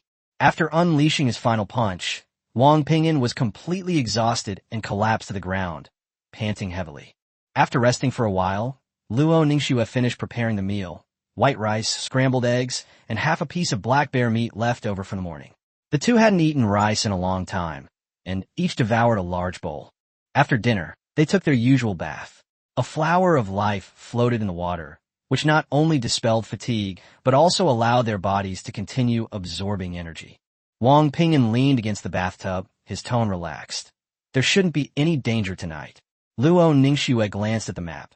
The snow cloud vine had been stuck in one place for a long time and was moving slowly, so she breathed a sigh of relief.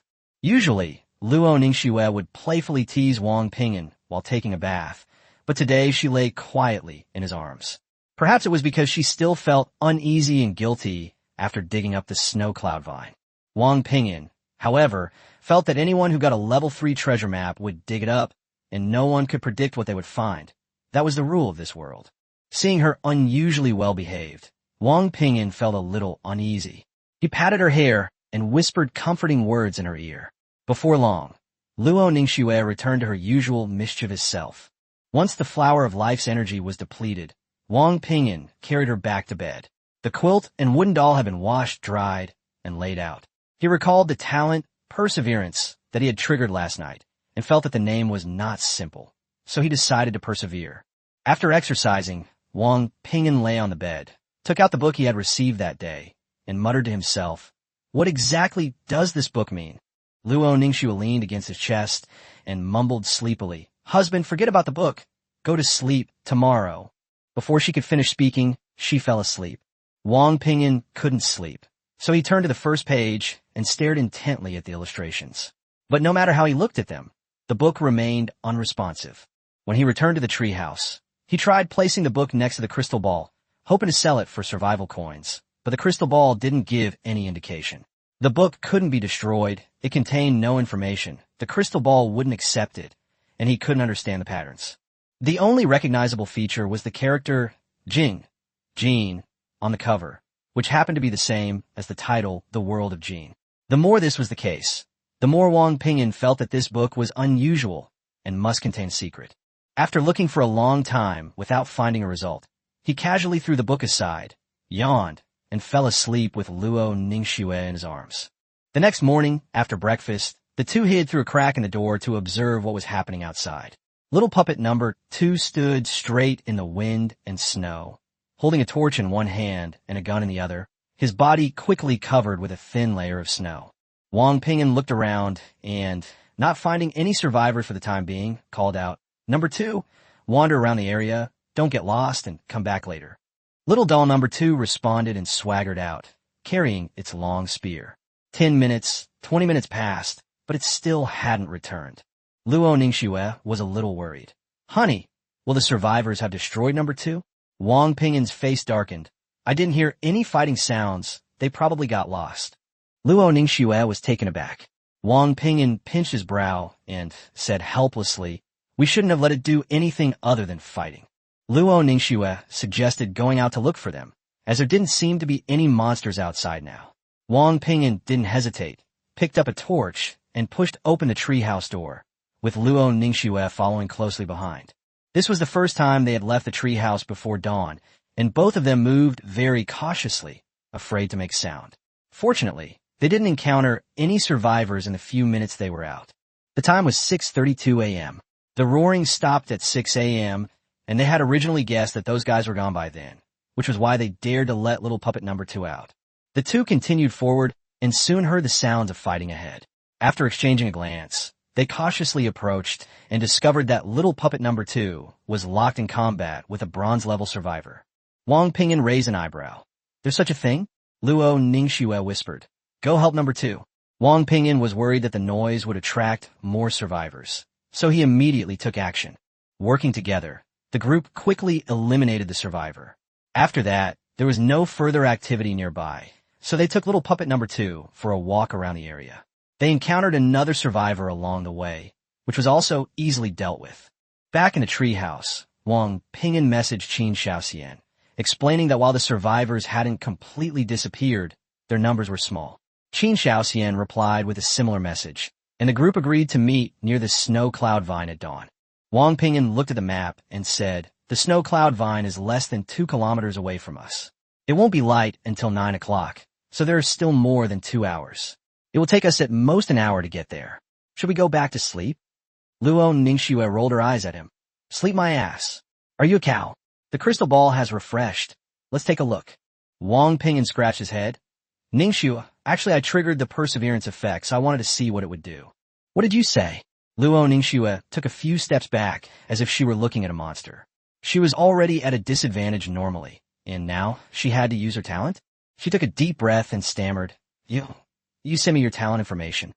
Wang Ping'an obediently sent the message. Luo Ningxue looked puzzled after reading it. "Empathy? What do you mean by possibly gaining empathy? Wang Ping'an shook his head. I don't know either. I'll only know after I get it, but it shouldn't be what you think. Luo Ningxue remained silent for a moment, then suddenly revealed a confident expression. Then let's go.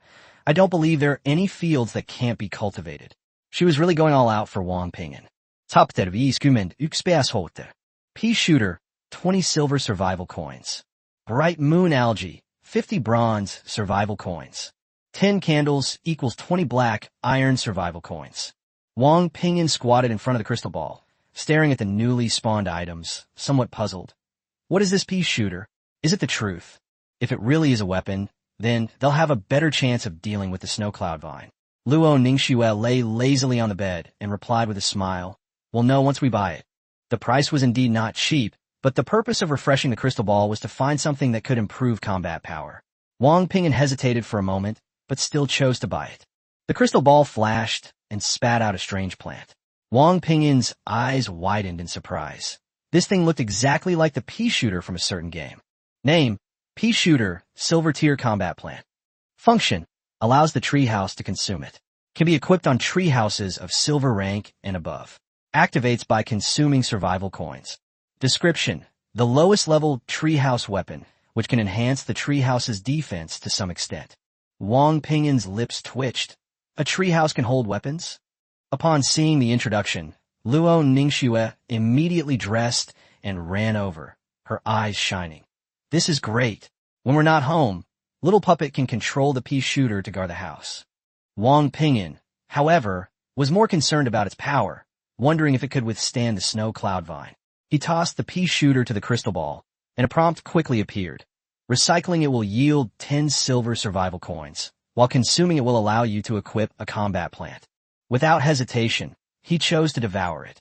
The next second, the pea shooter was absorbed by the crystal ball, and a control interface appeared inside the crystal ball. More importantly, after the pea shooter merged into the treehouse, it could attack from all 360 degrees without any blind spots. Luo Ningxue looked at the completely black screen and guessed that it might be the view outside. Wang Ping'an also realized that if they couldn't see outside, they couldn't aim at all. He immediately instructed Little Puppet number 2 to take a torch and go outside, standing still at the door. Soon, sure enough, the image of Little Puppet number 2 appeared in the crystal ball. Luo Ningxue was so happy, she almost jumped for joy. Before, when they were in the treehouse, they had no idea what was happening outside and could only check by opening the door. Now, with this view, their safety had increased dramatically. The two then studied the energy storage method and discovered that firing one pea cannonball required 10 iron survival coins or 1 bronze survival coin. If silver survival coins were used, 1 coin could fire 10 times. In this way, even the low-level survival coins became useful.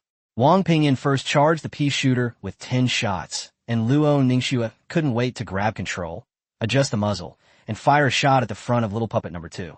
The green energy blast shot out and crashed into the snow, creating a small crater. Wang Ping'an was quite satisfied. Although it couldn't compare to the cannons on Earth, it was sufficient for this purpose. Luo Ningxue fired a few more times before stopping, as each shot was costly. She concluded, the range is about 100 meters. It can take down an ordinary iron-level enemy directly, severely injure a bronze-level enemy, and even a silver-level enemy can't withstand more than a few rounds. Wang Ping'an's expression turned serious. He must never approach other people's tree houses again, especially silver-level tree houses. Who knows if there might be a puppet inside, controlling such a weapon, aiming it outwards. After discussing it, the two decided to buy everything in the crystal ball. The candles, though seemingly ordinary, were still a source of light and weren't expensive. What truly surprised them was the moon algae. Name, moonlit algae bronze grade. Functions, edible. When placed in water for cultivation, it can increase oxygen levels and water quality, making it more suitable for aquatic life. Description, a functional plant that can be eaten and used for support. The moonlit algae was a thick, round, green algae about 1.5 meters in diameter. Wang Ping'an simply tossed it into the fish pond, planning to break off a piece whenever he wanted to eat it, and also use it to raise fish. After dealing with these matters, the two wrapped themselves up tightly and put on the warm clothes they had obtained from Pei-yu and the others before leaving the treehouse with Little Puppet number 2. Snowflakes were falling heavily outside, and it was pitch black all around. Holding torches, They made their way towards the location of the snow cloud vine, following the directions on the map. The two remained silent, trying their best not to make a sound. But the torches in the darkness were too conspicuous, like bright lights, and soon attracted the attention of the survivors. The first survivor to target them was a bronze-level survivor. Luo Ningxue didn't waste any words and cleanly dispatched them with a single sword strike. After that, they encountered survivors every so often they walked. Fortunately, most of the opponents were only of the iron and bronze level, and their numbers were not large, so dealing with them was not difficult. However, it took them almost an hour to walk a distance of less than 2 kilometers. Of course, it wasn't a complete waste. The survivors were carrying some equipment, and the two of them found 2 axes, a frying pan, and a leather whip along the way. After finally arriving near the map marker, Wang Ping'an and Luo Ningxue hid behind a tree, lay down, and extinguished their torches. Wang Ping'an took a sip of baijiu to warm himself up, and then sent a message to Luo Ningxue through the channel. Ningxue, Qin Shaoxian, and the others have arrived and are nearby. We will wait until dawn before we make our move. The temperature had dropped to minus 15 degrees Celsius, and the two were shivering with cold. The liquor they had obtained earlier came in handy. Luo Ningxue took the liquor and also took a sip. Soon, it was 9 o'clock. The once pitch-black sky gradually brightened, and in the dim light, the enormous figure of the snow cloud vine appeared in front of us. It looks a bit bigger than yesterday, but the good news is that its level and life tier remain unchanged. To the left of the snow cloud vine, there was a bald, burly man squatting not far away with a man and a woman. Wang Ping'an muttered to himself, 2 men and 1 woman. The 2 men and 1 woman opposite them also noticed Wang Ping'an and immediately got up and walked towards them. Chapter 52, Unlimited Level Talent. Wang Ping'an. The bald man stepped forward and spoke first. Wang Ping'an nodded. It's me. You must be Qin Shaoxian. Qin Shaoxian nodded and pointed to the man and woman beside him. This is my wife, Qin Bing, and this is my friend, Gu Tian. Wang Ping'an looked at the two of them. Qin Bing still looked charming, but Gu Tian was as thin as a bamboo pole, as if a gust of wind could blow him over. At this moment, Luo Ningxue sent a message through the channel. Husband, Qin Shaoxian is iron level, his wife is no good, and that Gu Tian is bronze level. Wang Ping'an raised an eyebrow. Bronze level? After arriving in this world, he had figured out the rules of advancement. Simply put, reaching a certain level of physical fitness would allow him to advance in rank. He was physically strong, which allowed him to quickly reach the black iron rank. Luo Ningxue, on the other hand, advanced directly thanks to her legendary talent. But Gu Tian in front of me doesn't look like someone with strong physical abilities before he transmigrated. So, the fact that he could reach the bronze level most likely means he awakened an extremely powerful talent. Above the legendary level, there's only the infinite level. If that's true, no wonder they dare to target the snow cloud vine. Wang Ping'an couldn't help but glance at Gu Tian again. Gu Tian noticed and smiled shyly. Hello, my name is Gu Tian. My talent is a rare level support skill, which allows me to summon strange creatures to help me in battle. As soon as he finished speaking, Qin Shaoxian glared at him. Wang Ping'an naturally didn't believe this, and simply introduced, the one behind me is my wife, Luo Ningxue. Qin Shaoxian skipped the pleasantries and got straight to the point. Now that everyone's here, let's discuss how to proceed. Wang Ping'an asked, what are you planning to do? Qin Shaoxian stared at him.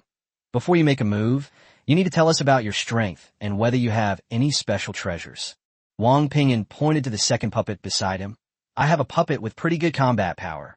My wife is a rare talent specializing in swordsmanship, and I am a rare talent specializing in fist fighting. Qin Shaoxian glanced at Luo Ningxue and the puppet and asked, how strong is the puppet? It's no problem dealing with ordinary bronze-level creatures, and it's very tough. Qin Shaoxian nodded. Wang Ping'an asked in return, and you guys? Qin Shaoxian pondered for a moment and said, we have a cost-based item that can temporarily bind the snow cloud vine. My wife and I both have rare-level talents, and Gu Tian will provide support. Qin Bing will use the item to trap it first, and then we'll all attack together. Wang Ping'an pressed further. How long can you stay trapped? Qin Shaoxian shook his head. Not sure. That's a silver-level cost item. The description only says it can bind monsters. It can probably trap bronze-level creatures for about 20 seconds, but I haven't tried the silver-level one. Wang Ping'an stroked his chin and finally nodded. We can give it a try. But let's make it clear first, if we can't win, we'll run away. He could tell that the people on the other side were holding back their trump cards and wouldn't reveal them until the crucial moment. Qin Shaoxian naturally understood this principle and replied, Okay. After the two sides briefly agreed on the plan, their eyes simultaneously fell on the snow cloud vine in front of them. At this moment, Shui Yunting lay lazily on the ground, completely ignoring the people around her. The group exchanged glances and cautiously approached. When they were about 5 meters away from the snow cloud vine, Qin Shaoxian raised his hand to signal them to stop, then took out a large knife and turned to look at Qin Bing. Qin Bing took out a prop that looked like a pistol from her backpack. Qin Shaoxian whispered, This is the silver-grade item, the binding gun, which can fire an energy net to control the target. We'll act immediately after she fires.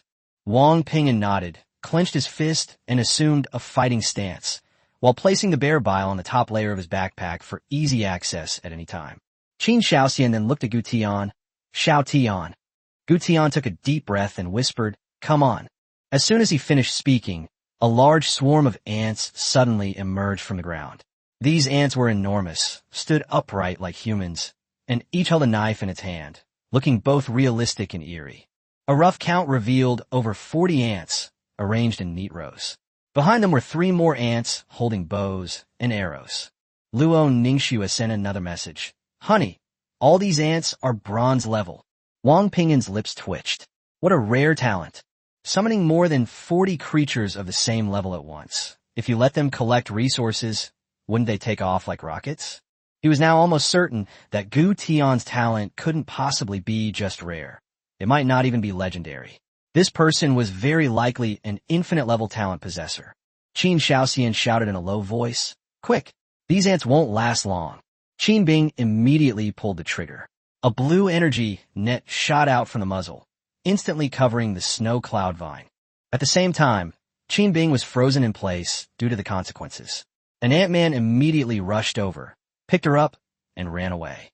The snow cloud vine instantly regained consciousness after being enveloped by the energy net, its massive tendrils twisting wildly in an attempt to break free. However, the energy net held it firmly in place, rendering it unable to move for a moment. Luo Ningxue immediately pointed to a section of vine near the ground. Its weakness is there. Qin Shaoxian was taken aback, then immediately raised his knife and slashed down. Wang Ping'an also threw a punch, with little puppet number 2 at the forefront, ready to draw the attack at any moment. Luo Ningxue attacked, even more ruthlessly, stabbing several times in a short period of time. More than 40 ant-men swarmed forward, hacking wildly at the snow cloud vines, while 3 bow and arrow ants fired simultaneously from behind. The sudden attack completely enraged the snow cloud vine, which let out a roar like a wild beast. Its massive body writhed violently, and the energy net enveloping it dimmed at a visible speed. Qin Shaoxian was shocked when he saw the shallow wounds on the vine. The snow cloud vine was far more resilient than he had imagined. What shocked him even more was Luo Ningxue. The wound left by her long sword was the deepest, even more exaggerated than the damage caused by those bronze-level ant-men. In addition, given that she had just pointed out the weakness of the snow cloud vine at a glance, Qin Shaoxian immediately made a judgment. This woman possesses at least epic-level talent. He dared not be distracted and continued to slash wildly with his sword. But just then, the energy net completely dimmed. The next second, the snow cloud vine broke free of its restraints, and its huge tendrils swept across, sending all of them flying. Chapter 53, A Comeback. The two were sent flying by the snow cloud vine, rolling quite a distance before coming to a stop. Wang Ping'an endured the pain and got up, quickly going over to pick up Luo Ningxue. Fortunately, the wooden puppet was in front of them, but the impact still left both of them aching all over. Looking at the cracked wooden puppet not far away, Wang Ping'an couldn't help but sigh. Ningxue, this snow cloud vine is too strong.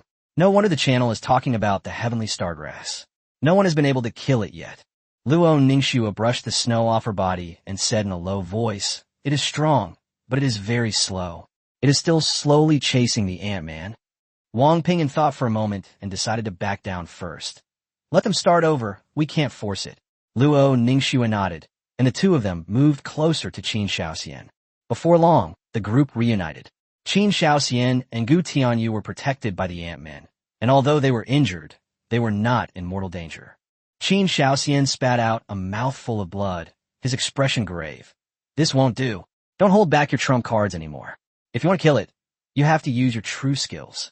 Wang Ping'an suggested. The snow cloud vine moves slowly, so we can have Gu Tian summon Ant-Man to constantly wear it down.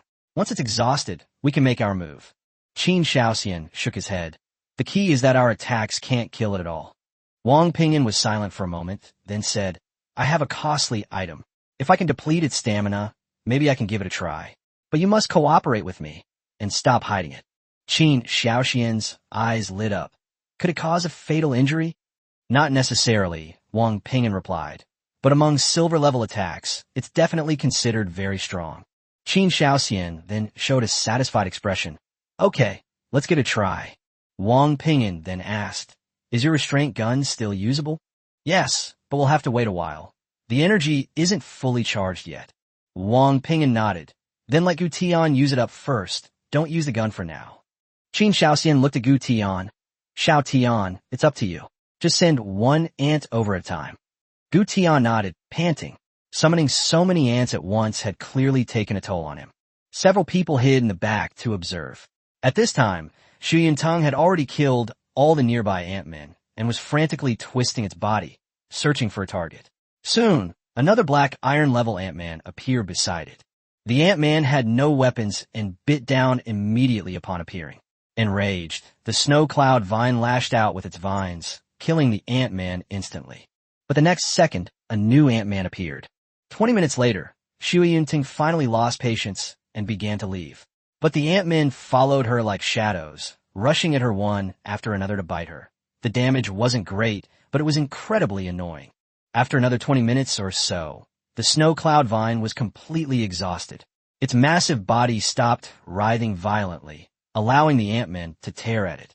In any case, these low-level ant-men couldn't cause it much harm. But then, the ant-man changed. The new creature to appear was a bronze-level ant-man wielding a knife. The moment it appeared, it struck the very spot Luo Ningxue had pointed out earlier. The snow cloud vine, in pain, struggled to swat its vines and kill it. Immediately afterward, another bronze-level ant-man appeared. Gu Tian was already drenched in sweat. Controlling the ant-man for so long had taken a heavy toll on him. And he also had to conserve his energy to guard against Wang Ping'an and his companion, something Qin Shaoxian had repeatedly told him to do. Although Gu Tian didn't understand why he needed to be wary of his teammates, he did as Qin Shaoxian instructed. Finally, Gu Tian couldn't help but speak up. Brother Qin, are you done? I still need to go back and make lunch for my girlfriend. I'm afraid she'll be hungry if I go back late, and she'll be unhappy. Wang Ping'an and Luo Ningxue were both stunned. What kind of time is this? He's still thinking about going back to cook for his girlfriend? This is the Gene world, not Blue Star. Qin Shaoxian's face flushed red instantly, his fists clenched tightly, and he wished he could rush up and slap him twice. Qin Bing quickly reassured him gently. Xiao Tian, wait a little longer. Qiu Yu won't blame you. She can cook for herself, and I'll explain for you. Gu Tian said earnestly, Sister-in-law, you must make things clear with Qiu Yu. Don't worry, Qin Bing nodded. Wang Ping'an mentally complained that the world was too unfair. A henpecked husband had unlimited talent, which was a waste in the survival world. Luo Ningxue looked at Wang Ping'an. Although she thought Gu Tian was a bit outrageous, she inexplicably felt that this kind of concern was somewhat romantic. Wang Ping'an noticed her gaze and immediately sensed something was wrong. He quickly sent her a message. Ningxue, we're about to make our move. Luo Ningxue withdrew her gaze, a slight smile playing on her lips, and softly responded. Wang Ping'an then looked at Qin Shaoxian. Is the restraint gun almost ready? Qin Shaoxian nodded. It's ready to use. Okay, my wife and I will go around from the side. Gu Tian, summon more ant-men to help me. When you see a black bear later, use the binding gun to control the snow cloud vine. Qin Shaoxian was taken aback. A black bear? Wang Ping'an lowered his voice. My price item can turn me into a black bear. Qin Shaoxian didn't press the matter. The props were incredibly varied, so turning into a black bear wasn't too far-fetched. Wang Ping'an, pulling Luo Ningxue along, carefully approached the snow cloud vine from the side. Once they were away from the others, Luo Ningxue whispered, Husband, Why did you say the black bear gall was a price to pay? Wang Ping'an explained, this way they'll think it's reusable, not a disposable item.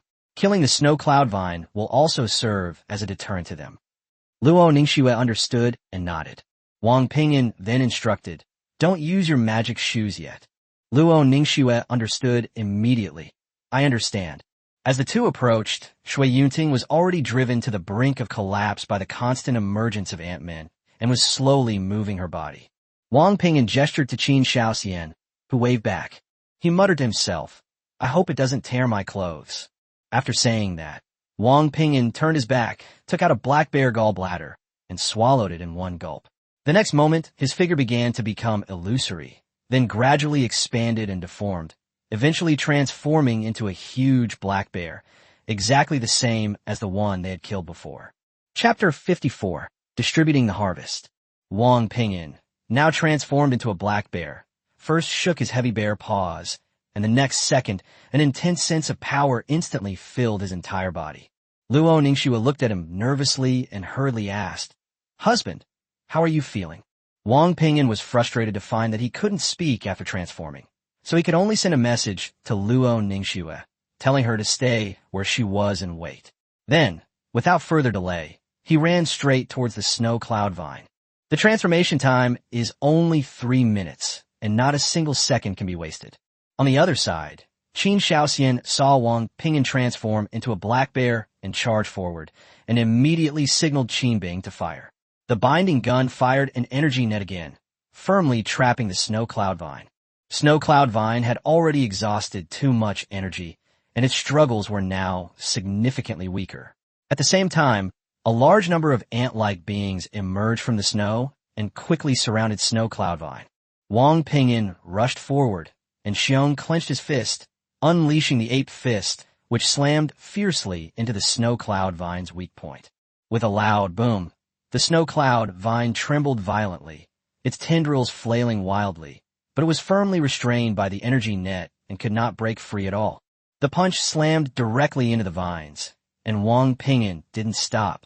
His other bear paw followed immediately. Gu Tian's ant-men also swarmed forward, frantically hacking and slashing with their blades. The thick bear-like fists whistled through the air as they slammed into the same spot, one punch after another. Each strike produced a dull thud, driving the vines deeper and deeper into the ground.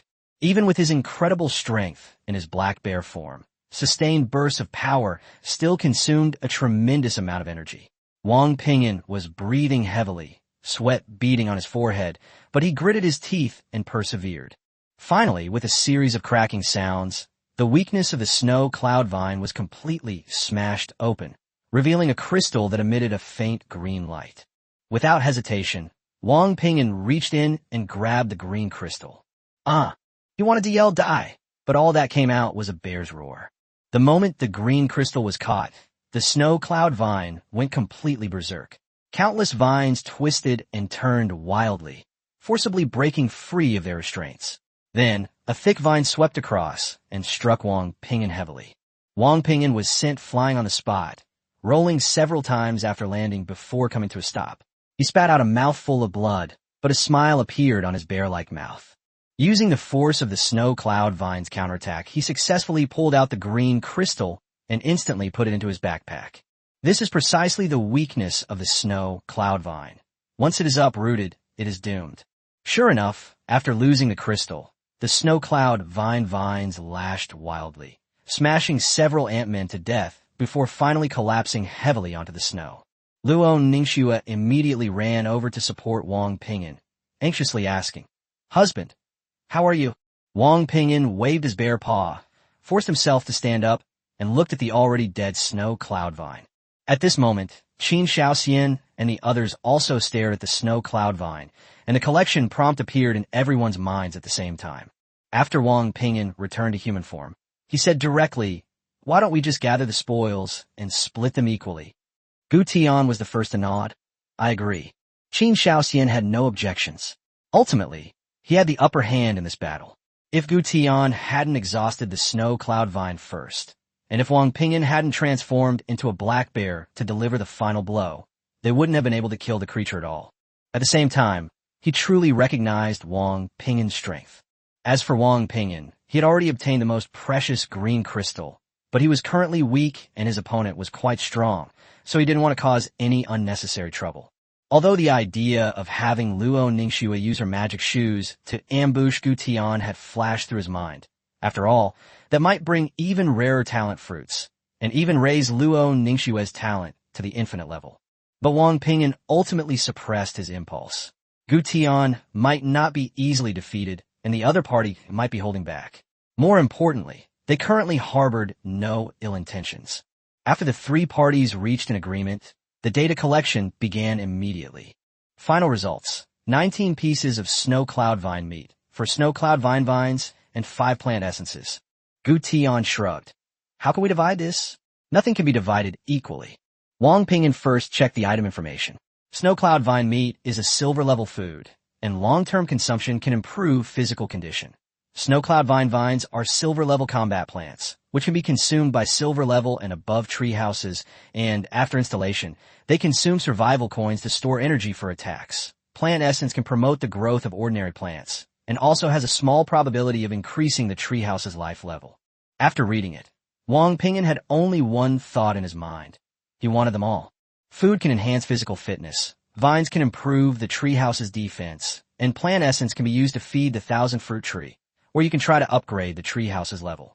Qin Shaoxian was also tempted, but he didn't actively compete for it. Having just witnessed Wang Ping'an's strength, he wasn't confident, so he asked, Wang Ping'an, how do you suggest we divide it?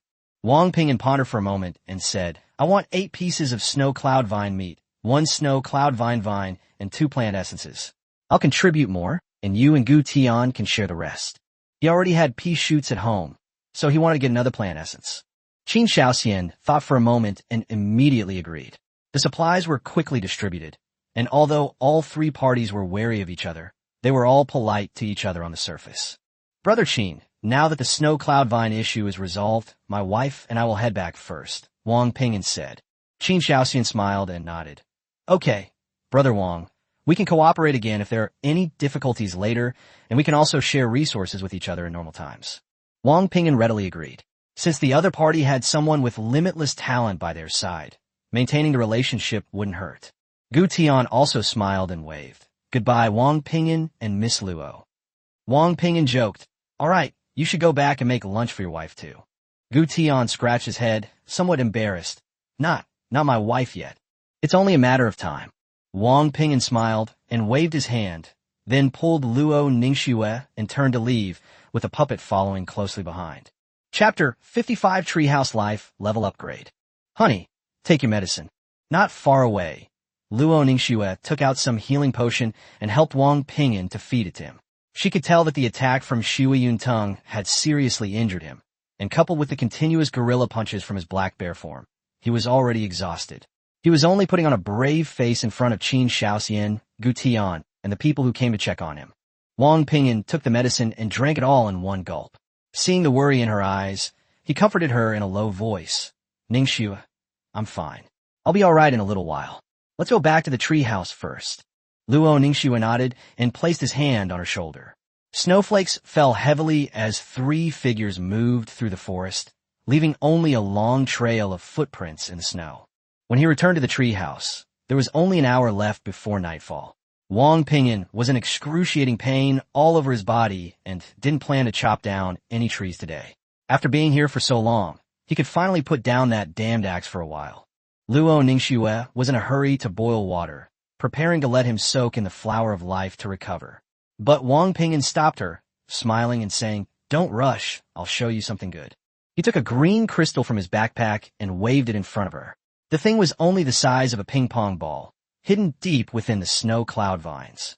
No one had noticed it before, and he immediately put it back into his backpack after pulling it out. Wang Ping'an explained, This is something inside the snow cloud vine. It died as soon as I tore it off. Luo Ningxue took it and examined it closely, then jokingly said with a smile, So the most valuable thing was secretly hidden away by you. Name, Snow Cloud Vine Crystal Core, Mid-Level Spiritual Wisdom. Effect, plants can absorb the life energy, raising their life level. Ordinary plants have a 100% chance of this effect, plants of ordinary level and above have an increased probability, while plants below silver level cannot absorb it. Wang Ping'an said smugly. Of course, we lost a bear's gallbladder. Without this crystal core, we would have lost out when dividing the spoils. Luo Ningxue threw herself into his arms and said excitedly, then let the treehouse absorb it. It will help raise its life level and maybe even upgrade it into a higher level treehouse. Wang Ping'an, however, thought of something else. It only said that silver level plants can absorb it, but it didn't specify a treehouse. Could the thousand fruit tree, or other plants, also turn into monsters like the snow cloud vine? Luo Ningxue was taken aback, then realized what was happening. However, Wang Ping'an frowned and said, if the treehouse is upgraded again, but we don't have higher level survival coins, and the crystal ball refreshes with more expensive items, we might not be able to afford them. After hesitating for a moment, he decided to let the treehouse absorb it first. Luo Ningxue placed the crystal core in front of the crystal ball, and two choices immediately appeared. Recycle snow cloud vine crystal cores to obtain 100 silver survival coins. Absorbing the snow cloud vine crystal core grants life energy. Luo Ningxue was somewhat shocked. It's worth 100 silver survival coins, even if you recycle it. So wouldn't the crystal ball be worth 200? Wang Ping'an approached and said, let's upgrade. Some things can't be measured with survival coins. Even if you have money, you can't buy them. Without further hesitation, Luo Ningxue chose to absorb the energy. The next moment, the entire treehouse trembled slightly, but there were no obvious changes inside. At the same time, the two vaguely sensed a new, almost imperceptible connection between themselves and the treehouse. The vibration lasted for about 5 minutes before the crystal ball, finally, sounded an alarm. The treehouse's life level has been upgraded to the initial stage of spiritual intelligence. Plants that reach the spiritual intelligence stage can autonomously absorb energy from heaven and earth. Luo Ningxue looked at the unchanged room, somewhat bewildered. Is it over? Wang Ping'an pulled her outside. Let's go out and see if the exterior has changed. Outside the treehouse, it was still pitch black, except that the originally sparse branches had increased in number and a few green leaves had sprouted on them. At the very top, there was still a pea shooter. Luo Ningxue said speechlessly, there are just a few more branches and some leaves. Nothing else has changed. Wang Ping'an had no choice but to check the attributes. Silver level treehouse, renameable. Current status, cold. Vitality, 96%. Life level, early stage of spiritual wisdom. Core upgrade requirements, 100 silver survival coins. Life level reaches intelligent plant. Wang Ping'an muttered, spiritual wisdom level 1. It seems that life levels are divided into level 1, level 2, and level 3. The two looked around again before returning inside. Just as they entered, a childlike voice, like that of a baby, suddenly came from the crystal ball. Cole. Moreover, they were speaking Chinese. Wang Ping'an and Luo Ningxue both looked at the crystal ball. Wang Ping'an tentatively asked, Treehouse, is that you speaking? The voice came from the crystal ball again. Name? Wang Ping'an exclaimed in surprise. Holy crap, the treehouse really is talking. Is it asking us to name it? They had tried changing the name before, but each time they failed. Seeing the treehouse could talk, Luo Ningxue was overjoyed. Honey, what should we name it? Wang Ping'an casually said, let's call him the Black Mountain Demon. He looks just like a tree demon. Luo Ningxue pinched him hard. Let's call him Ping'an, so he can protect us and keep us safe and sound in the future. Wang Ping'an looked reluctant. Isn't that my name? It's called Ping'an. So what's my name? Luo Ningxue smiled and said, you are also called Ping'an, and it is also called Ping'an. Isn't that a good thing? Wang Ping'an still insisted. I still think the Black Mountain Demon is better. It's more domineering. Chapter 56, The Secret to Chasing a Girlfriend. The two argued over the name of the treehouse. Wang Ping'an insisted on calling it Black Mountain Demon, while Luo Ningxue insisted on calling it Ping'an. The treehouse seemed not to understand and could only stand there, bewildered. Luo Ningxue put her hands on her hips and threatened angrily. Wang Ping'an, if you dare call it the Black Mountain Demon, don't touch me tonight. Wang Ping'an instantly lost his temper and could only wave his hand in compromise. All right, let's call him Ping'an. Luo Ningxue was finally satisfied. She squatted down in front of the crystal ball and whispered to it. Treehouse, your name is Ping'an. After a long while, a childish voice came from inside the crystal ball. Peace. Wang Ping'an squatted down and asked it, "Are you cold? What should we do?" The two waited for a long time, but there was still no movement from a treehouse. Seeing this, Wang Ping'an advised, "Forget it. It still has a lot of vitality and won't die. It's probably just reached the initial stage of spiritual intelligence, so its wisdom is only so much."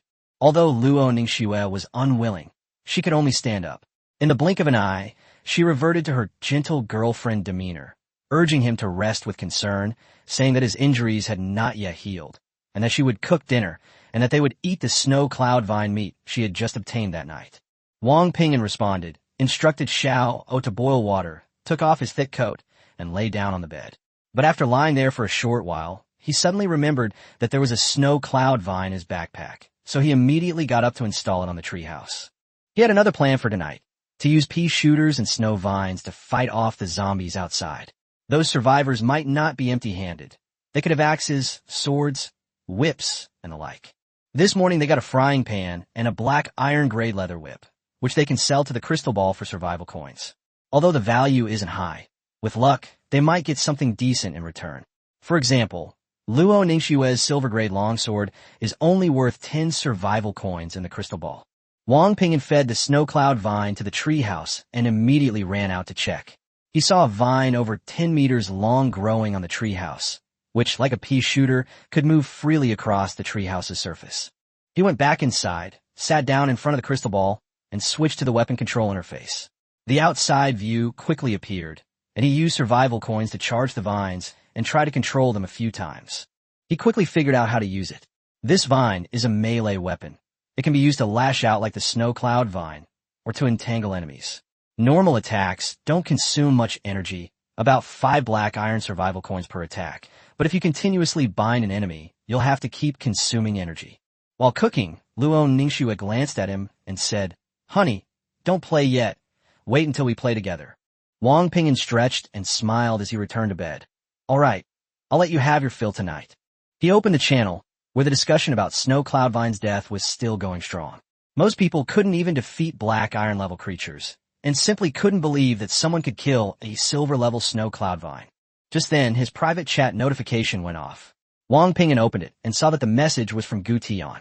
Gu Tian asked cautiously, "Brother Wang, could you please tell me how you managed to win over such a beautiful girlfriend as Miss Luo? You don't look that old."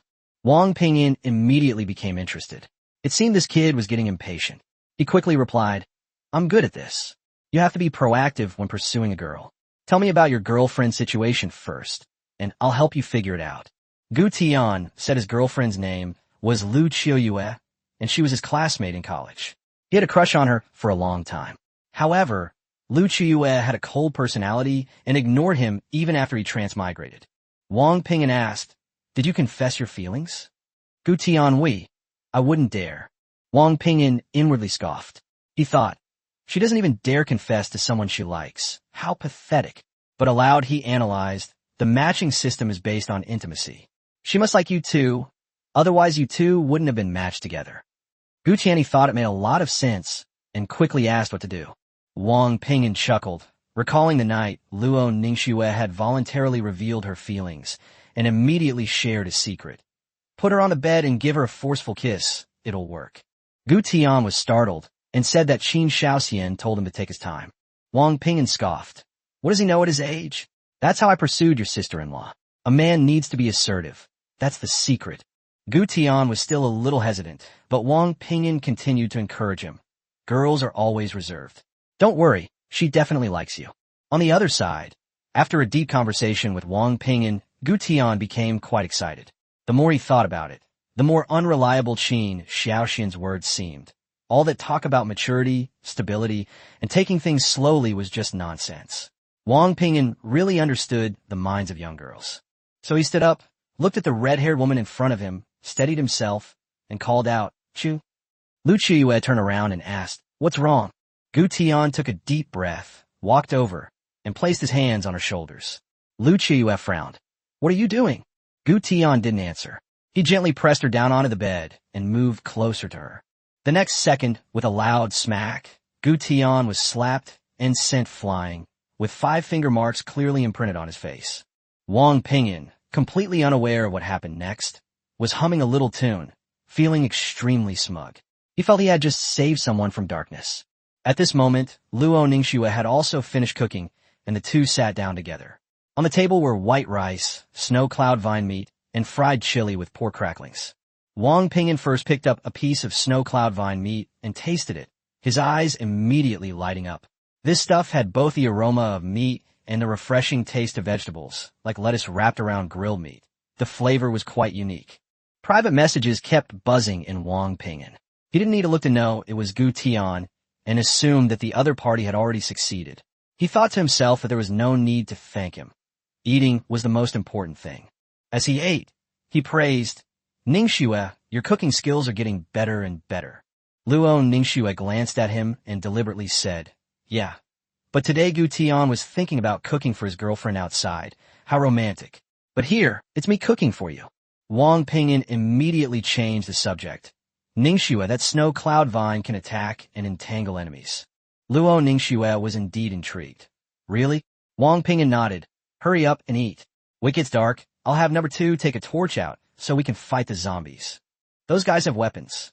Upon hearing this, Luo Ningxue immediately became interested and sped up her cooking. Chapter 57: Fighting Zombies. After finishing their meal, Wang Ping'an and Luo Ningxue didn't even bother to take a bath before heading straight to the crystal ball. It was already completely dark, and the cries of survivors could be heard continuously from outside. Luo Ningxue said excitedly, "Husband, I'll control the pea shooter, and you can use the snow cloud vine." Wang Ping'an nodded in agreement, then turned around and instructed Little Puppet and number 2 to take torches outside and stick them in the snow. Number 2 was responsible for protecting Little Puppet and attacking any survivors it encountered, but it could not leave the treehouse area. The 2 wooden puppets mechanically agreed, carrying a pile of torches as they went out the door. Wang Ping'an immediately closed the treehouse door, returned to the crystal ball, and kept a close eye on the situation outside.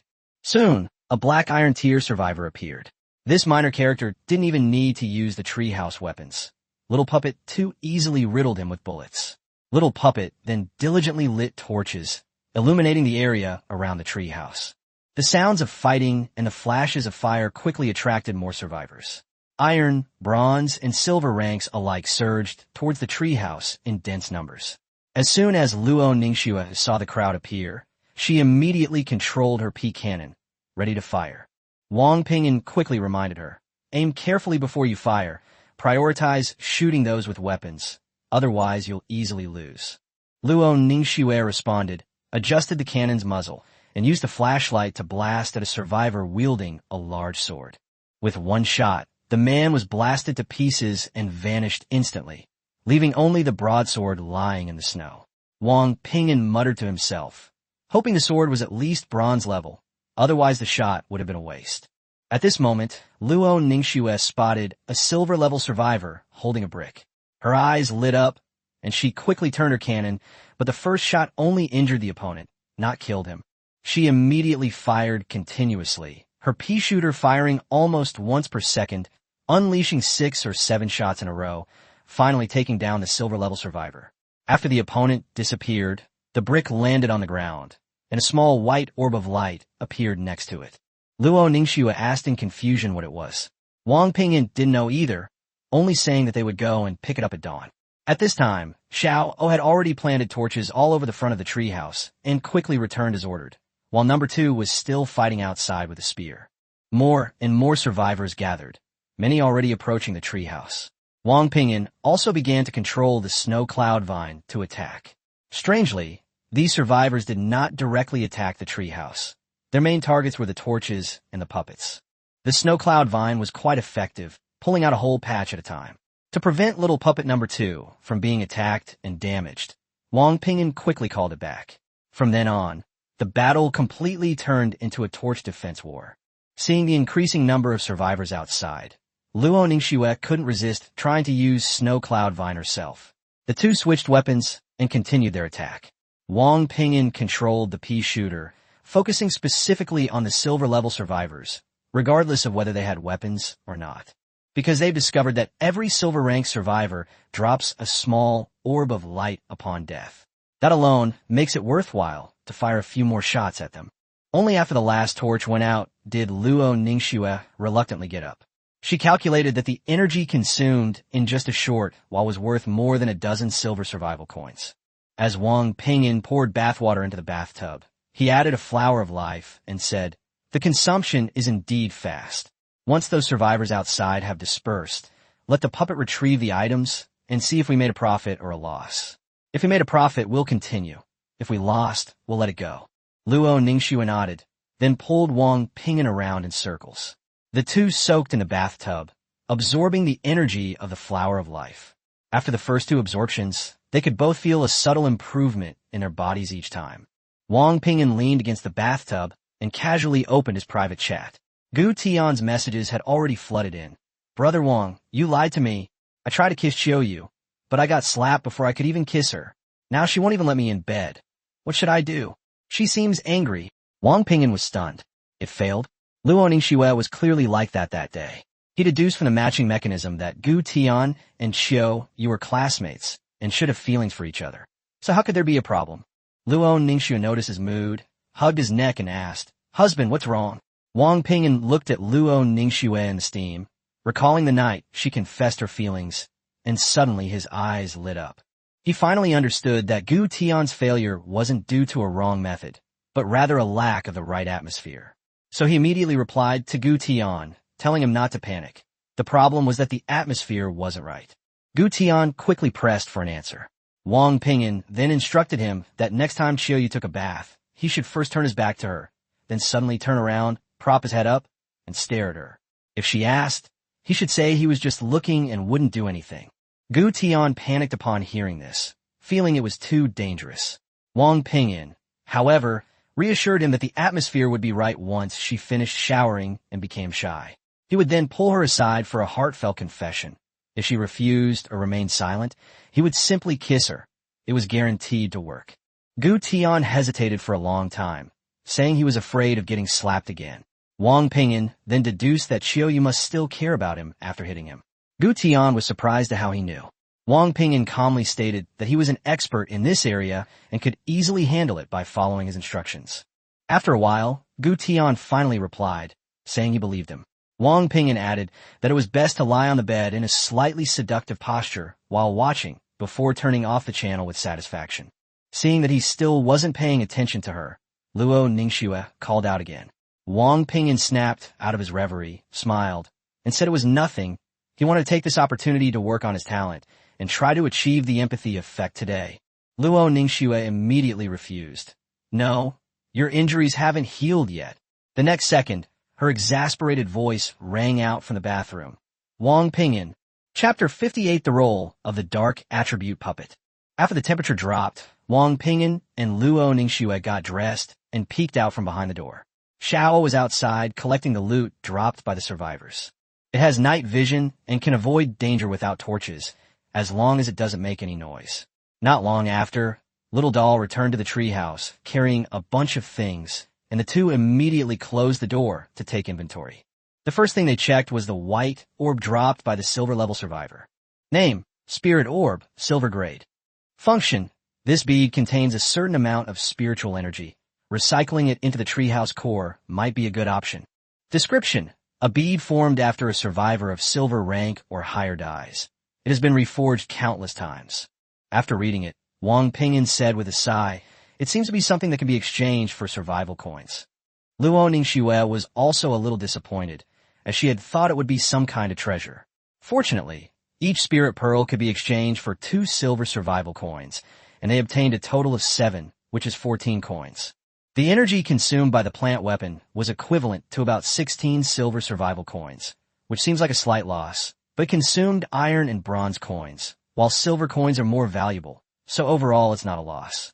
The rest was pure profit. Wang Ping'an categorized the weapons, 7 unranked, for black iron, 2 bronze, and none silver. These weapons are a mixed bag, including swords, axes, iron bars, bricks, and even whips. Selling them to the crystal ball wouldn't be worthwhile. Listing them on the auction house is the best option, since many people still use axes as weapons at this stage. Wang Ping'an quickly made a decision to exchange all these weapons for black iron coins, and then use the black iron coins to charge the pea cannon and snow cloud vine. Luo Ningxue immediately understood what he meant. Items of the same value, when exchanged for black iron coins, would often yield more than a normal exchange, while when charging, 100 black iron coins and 10 bronze coins would provide the same amount of energy. The two checked the prices on the trading post and listed all the weapons. Then Wang Ping'an switched back to the crystal ball's control interface and asked the puppet, "Can you see what's happening outside?" Xiao replied, "Okay." Wang Ping'an was immediately overjoyed. He had previously thought the dark attribute puppet's night vision ability wasn't very useful, but now it was different. It could see clearly in the eternal night through the crystal ball, instantly doubling its value. Wang Ping'an immediately instructed, "Xiao, you control the P cannon and the snow cloud vine. Attack any silver-level survivors or survivors with weapons nearby. Ignore iron and bronze-level survivors if they are not carrying anything." Xiao responded, sat down in front of the crystal ball, and began to stare at the screen, while also controlling the two plant weapons to rotate the view back and forth. Luo Ningxue then realized what was happening, and her breathing quickened. They had wasted a lot of energy manually attacking earlier, but Xiao had night vision, and as long as there was enough energy, he could fight zombies here all night. In this way, you can earn a lot of survival coins every day. "Honey, we're rich." Luo Ningxue happily hugged Wang Ping'an and gave him a big kiss. Wang Ping'an smiled and patted her head. "Let Xiao play for one night and see how much she can earn tomorrow." Luo Ningxue nodded emphatically, then took out all the bronze coins to charge the two plants. As for the little puppet, she generously placed 3 pieces of silver grade wood next to it, so it could replenish its energy when needed. After finishing these tasks, Luo Ningxue asked, "We still have 2 plant essences left. Should we give them to the 1,000-fruit tree?" Wang Ping'an thought about it and decided to keep it for now. They didn't lack food, and the 1,000-fruit tree had already borne fruit, so it wouldn't be too late to use it after the fruit ripened. Luo Ningxue thought it made sense, so she pulled him to bed to rest. Because Wang Ping'an was injured today, she was determined not to let him practice the gorilla fist again. Around 5 a.m. the next day, the two woke up early, and the first thing they did was collect their spoils. The little puppet had been fighting all night, and the constant boom of its attacks had kept them from getting a good night's sleep. But the thought of using these spoils to upgrade their treehouse excited them again. It was still before 6 o'clock, and it was still dangerous outside, so Wang Ping'an sent Xiao out to move some things. Xiao made 3 trips back and forth before she could carry all the spoils. After the two of them counted them, they found that they had reaped a very rich harvest that night. There are a total of 21 spirit orbs, 36 ordinary weapons, including tools such as iron axes, 17 black iron level weapons, 9 bronze level weapons, and a silver level spear. After recovering all the spirit orbs, I obtained 42 silver survival coins. The energy consumed last night was worth approximately 25 silver coins, so this night was a huge profit. Meanwhile, the weapons listed on the trading post yesterday are gradually being sold. Swords and spears are selling the fastest. Iron axes and pickaxes are also in high demand, while items like bricks and whips can only be sold to Crystal Ball. Yesterday's batch of weapons was exchanged for a total of 1,066 black iron survival coins, especially the bronze level weapons, which fetched a very good price on the trading house. They used all the black iron coins to power up their plants. As for the weapons they acquired today, they kept only the silver grade spear and listed the rest on the trading house. After finishing her work, Luo Ningxue asked, "Honey, should we upgrade the treehouse first or refresh the crystal ball first?" After pondering for a moment, Wang Ping'an decided to upgrade the treehouse first. Although upgrading might allow them to spawn higher level items that they couldn't afford for the time being, it would also increase the spawn rate of silver and bronze level items.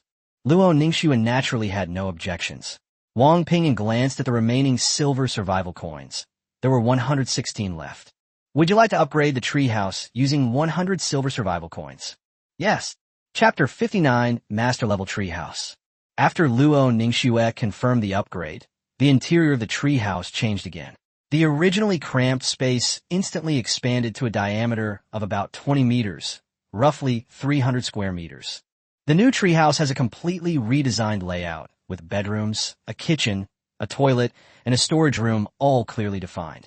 The crystal ball in the center of the hall has also been enlarged, and tables and chairs have been added in front of it. Even more striking is the new door that has appeared in the treehouse, identical to the door in Space 1. The two immediately checked the information. Peaceful Treehouse, Master Level. Current status, Cold. Vitality, 95%. Life Level, Early Stage of Spiritual Wisdom. Core Upgrade Requirements, 500 Master Survival Coins. Treehouse Life Level reaches High Level Intelligence, and one of the Treehouse owners reaches Silver Level. Wang Ping'an couldn't help but exclaim in surprise. He had thought the next stage would be Gold Level, but it turned out to be Master Level. Luo and Ningxue looked at the upgrade requirements and felt somewhat helpless. They hadn't even seen a Master Level item yet, so upgrading in the short term was almost impossible. However, this large treehouse is now more than enough for the two of them to live in. Luo and Ningxue was very satisfied with the new layout, and then their attention turned to the new door. They pushed open the door and entered, finding a completely new space, similar to Space 1, but a full 100 square meters, still square in shape. Luo and Ningxue suggested calling it Space 2, but Wang Ping'an didn't care about the name, so he took her to see Space 1. Space 1 expanded to 100 square meters. As soon as the space increased, the two chickens ran off excitedly, and Wang Ping'an quickly chased after them and brought them back to prevent them from damaging the vegetable garden. He also noticed that the sunflower's rays now covered the entire space, but other than that, there were no other changes. Back in the treehouse, Wang Ping'an instructed Xiao to tidy up space number 1 and then go outside to dig up snow and soil at dawn. Now that the space was larger, he planned to plant more vegetables. Luo and Ningxue sat down in front of the crystal ball and excitedly refreshed the inventory. The first batch of items appeared. Master Level Treasure Map, 20 Master Survival Coins. Upgrade Scroll, 20 Silver Survival Coins. Flashlight, 10 Silver Survival Coins. Wang Ping'an rubbed his temples, unsure whether to call her lucky or unlucky. Master Level Treasure Maps were indeed rare, but they simply couldn't afford them. Luo and Ningxue smiled awkwardly, then pointed to the flashlight and said, "We absolutely have to buy this. It's much more convenient than a torch." Wang Ping'an bought it directly. The flashlight had no grade and required survival coins to charge, but its brightness was good. Luo and Ningxue didn't understand why an ungraded item cost 10 silver survival coins. Wang Ping'an guessed that the eternal night was coming soon, and all lighting items had increased in price. Just like when they first arrived, a regular lighter cost 30 black iron survival coins. Thinking about this, Wang Ping'an realized that his torch business had failed. He had originally thought that torches would sell well, but no one wanted them at all, since most people didn't go out at night, and the treehouse had crystal balls for lighting. Luo and Ningxue asked what to do today. It was already 6 o'clock, and there weren't many survivors outside, so they could go out. Wang Ping'an thought for a moment and decided to wait until dawn to go hunting. He didn't know how long the eternal night would last, nor whether they would be able to go out after that, so they had to try to store as much food as possible. Luo and Ningxue perked up at the mention of hunting and wanted to set off immediately. Wang Ping'an helplessly reminded her that hunting at night with a flashlight was practically telling wild animals where she was. Luo and Ningxue then realized her mistake and went to check on her new bedroom. Wang Ping'an opened the channel. After the treehouse was upgraded, the signal range expanded to 200 kilometers, and he finally received the message about the celestial stargrass that someone had mentioned before. That thing was about 160 kilometers away from them, and because no one stopped it, its life level had been raised to the high level of spiritual intelligence. The people over there organized an ambush, but it failed. Now, people are fleeing for their lives every day with treehouse seeds. In addition, a disaster also broke out in another direction a few days ago, caused by a pack of silver-level wolves, which was said to have been unearthed by someone digging for a treasure map. But the crisis has been quelled. Wang Ping'an thought this was normal, with combat plants around, as long as the wolves were lured near the treehouse, and then shot down with plants like pea shooters, there was indeed a chance to defeat them. His eyes lit up at this thought. If others could lure and kill monsters, perhaps his puppet could also be used as bait to hunt silver-level beasts. However, the risk was too high. He certainly couldn't outrun a silver-level beast in the snow. If only he had an item that could attract beasts. With this idea in mind, Wang Ping'an opened the trading post and searched, but after looking for a long time, he couldn't find any similar items. He then thought of buying some soil to grow vegetables, so he wouldn't have to dig it himself, but the trading post didn't have any either. After all, no one would be idle enough to dig soil to sell. They'd rather spend that time cutting down trees. While there was still time, Wang Ping'an grabbed a flashlight and a pickaxe and went out to dig. The soil was frozen solid in the snow and not easy to dig, but he wasn't picky and would dig as much as he could. Shortly after, a new notification appeared. Darkness continues to devour the light source. Daytime duration, 5 hours. Temperature, -22 degrees Celsius.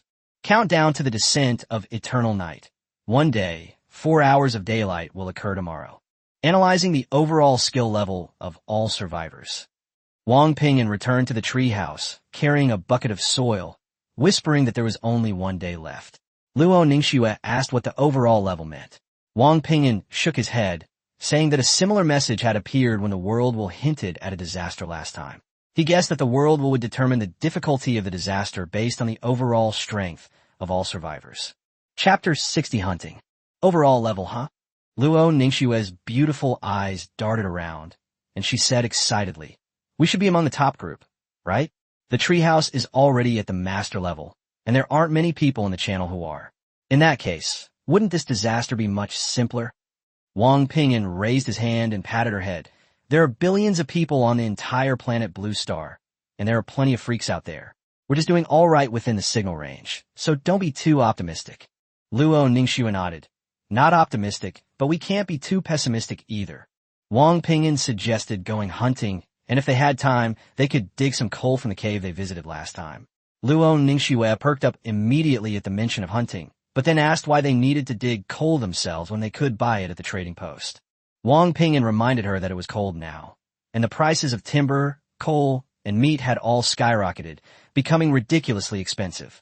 Luo Ningxue then realized what he meant, grabbed his hand, and started walking outside, with little puppet number 2 following closely behind.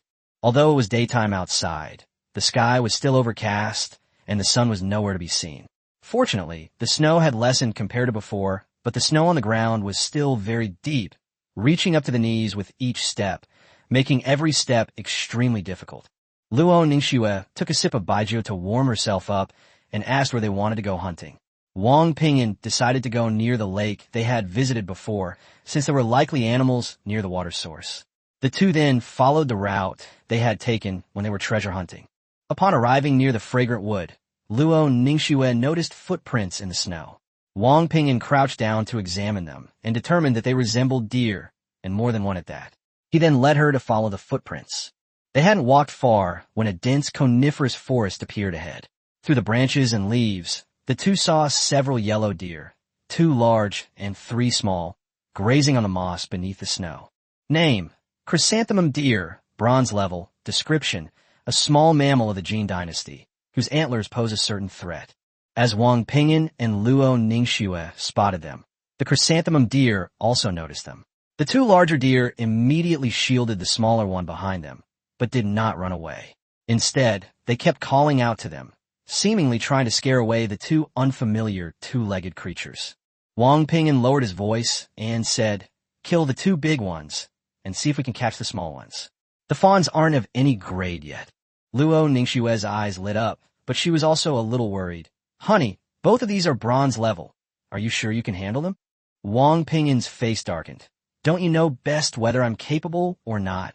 Luo Ningxue laughed and said she was just worried that he didn't have a weapon. Wang Ping'an didn't waste any more words and directly took out the silver-grade spear he had just acquired that day. Luo Ningxue was surprised that he could use a gun. Wang Ping'an was somewhat proud. Although he had been practicing guerrilla boxing recently, he still had some skill with weapons such as knives, spears, and clubs. Then, Wang Ping'an ordered puppet number 2 to go first. Upon receiving the order, the puppet grabbed its spear and charged out. It wasn't very tall, so the snow didn't affect it much.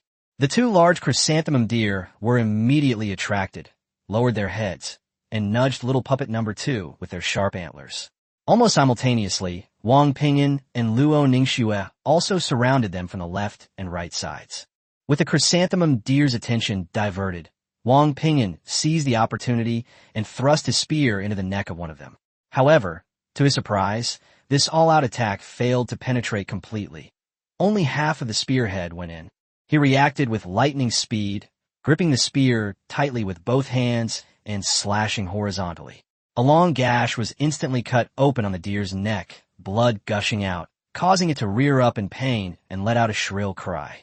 On the other side, Luo Ningxue acted even more decisively, seizing the opportunity to slash the neck of another chrysanthemum deer with her sword. Wang Ping'an was not to be outdone, gathering his strength once more and precisely thrusting his spear into the wound from before. This time, the spearhead pierced through without any resistance. The deer suffered a fatal blow, struggled a few times in the snow, and soon went still. Although the two chrysanthemum deer were bronze-level creatures, they were still just deer in essence, and were quickly dealt with the cooperation of Wang Ping'an, Luo Ningxue, and Little Puppet No. 2. Luo Ningxue asked whether they should gather the deer on the spot or take it back. Wang Ping'an immediately decided to take it back to the treehouse first. Right now, the most important thing was to stockpile food. There was no rush to exchange it for special resources. Catching the 3 baby deer was much easier. The snow was too deep, and the deer couldn't run fast at all. Luo Ningxue carried 1, and Wang Ping'an carried 2. They didn't let Little Puppet No. 2 do anything, lest it accidentally hurt the deer. Back in the treehouse, the 3 fawns were locked in space too. The 2 large chrysanthemum deer were left to be cared for by the puppet who was working outside.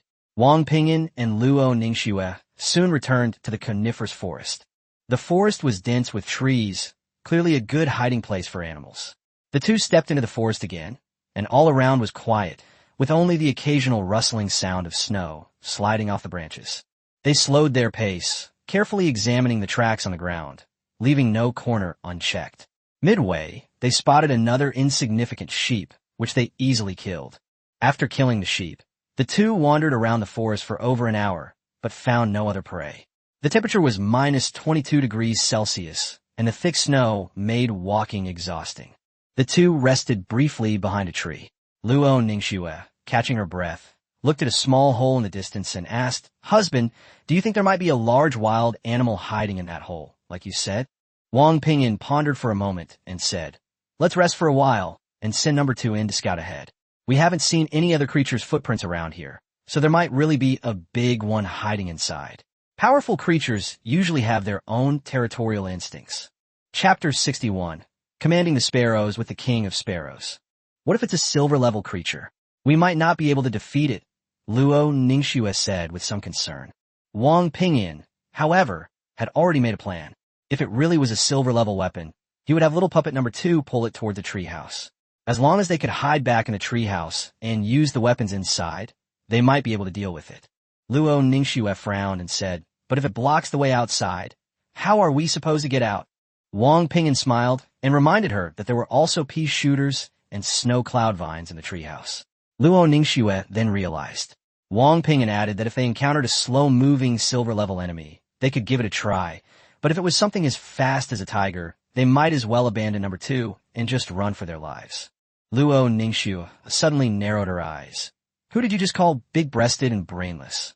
Wang Ping'an solemnly corrected himself. "I meant big breasts and brains. You misheard me." Without further delay, the 2 hid behind a tree, only peeking out their heads, while Little Puppet No. 2 carried the long spear and swaggered into the cave to scout ahead. Not long after, the sounds of fighting came from inside the cave, mixed with a series of rapid chirping sounds. Soon, Little Puppet No. 2 was released. To be precise, it flew out backwards. Immediately afterwards, a large number of sparrows rushed out of the cave. Wang Ping'an and Luo Ningxue were almost dumbfounded because there were 2 enormous sparrows inside that were over a meter long. What's even stranger is that between the 2 giant sparrows, there was a small red sparrow the size of a palm, its color completely different from the other vine sparrows. Information emerges. The 2 giant sparrows are silver-level vine sparrow warriors, the strongest guards in the flock, whose duty is to protect their king. The little red sparrow in the middle is a bronze-level vine sparrow king, capable of controlling the entire flock of vine sparrows and possessing extremely high intelligence. In the world of Gene, each vine sparrow king symbolizes nobility and cannot be killed casually, otherwise it will cause trouble. As for the large group behind them, they were all ordinary black iron-level vine sparrows, responsible for collecting food and feeding the Sparrow King and the warriors. After reading the message, Wang Ping'an cursed under his breath. This didn't resemble sparrows at all. It was clearly like an ant colony with a clear division of labor. Even worse, there were 2 flying silver-level combatants here, instantly escalating the danger level to the maximum. The moment the Wisteria King flew out of the cave, it spotted the 2 people hiding behind the tree. It chirped twice, and a vine sparrow warrior beside it immediately understood, flapping its wings and swooping down towards Wang Ping'an and Luo Ningxue. Wang Ping'an's face darkened. They couldn't outrun a flying enemy. They only had one chance. After he finished speaking, he charged directly at the vine sparrow warriors. Luo Ningxue immediately understood his meaning. Wang Ping'an wanted to attract the attention of the vine sparrow warriors, while she would use her magic shoes to teleport and seize the Sparrow King. The King Sparrow was extremely intelligent, and Wang Ping'an dared not say so openly, for fear that it would prepare in advance. Fortunately, the King Sparrow did not fly very high, so Luo Ningxue had a chance to reach it. The vine sparrow warriors swooped down, extending their sharp claws to grab Wang Ping'an. Wang Ping'an could only parry with his spear. With a loud bang, the enormous impact sent him staggering back several steps, his hands going numb. Luo Ningxue glanced at him, but did not stop and continued to rush towards the king of the vine sparrows. The vine sparrow king had been watching them closely, and seeing that Luo Ningxue was only at the black iron level, a hint of human-like disdain appeared in its eyes.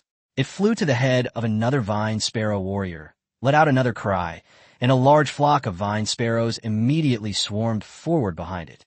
Just then, Luo Ningxue's figure suddenly disappeared. Before the vine sparrow king could react, a hand had already gripped it tightly. The next second, Luo Ningxue grabbed it and slammed into the snow. The sudden turn of events left all the vine sparrows frozen in midair. Their king has been captured. After a brief moment of stunned silence, the vine sparrows instantly rioted, charging towards Luo Ningxue in unison. Even the vine sparrow warriors who were attacking Wang Ping'an immediately abandoned their target and turned to pounce on her. But when they rushed closer, they dared not take another step forward. Luo Ningxue got up from the snow, gripping the vine sparrow king tightly with one hand and holding her long sword above its head with the other.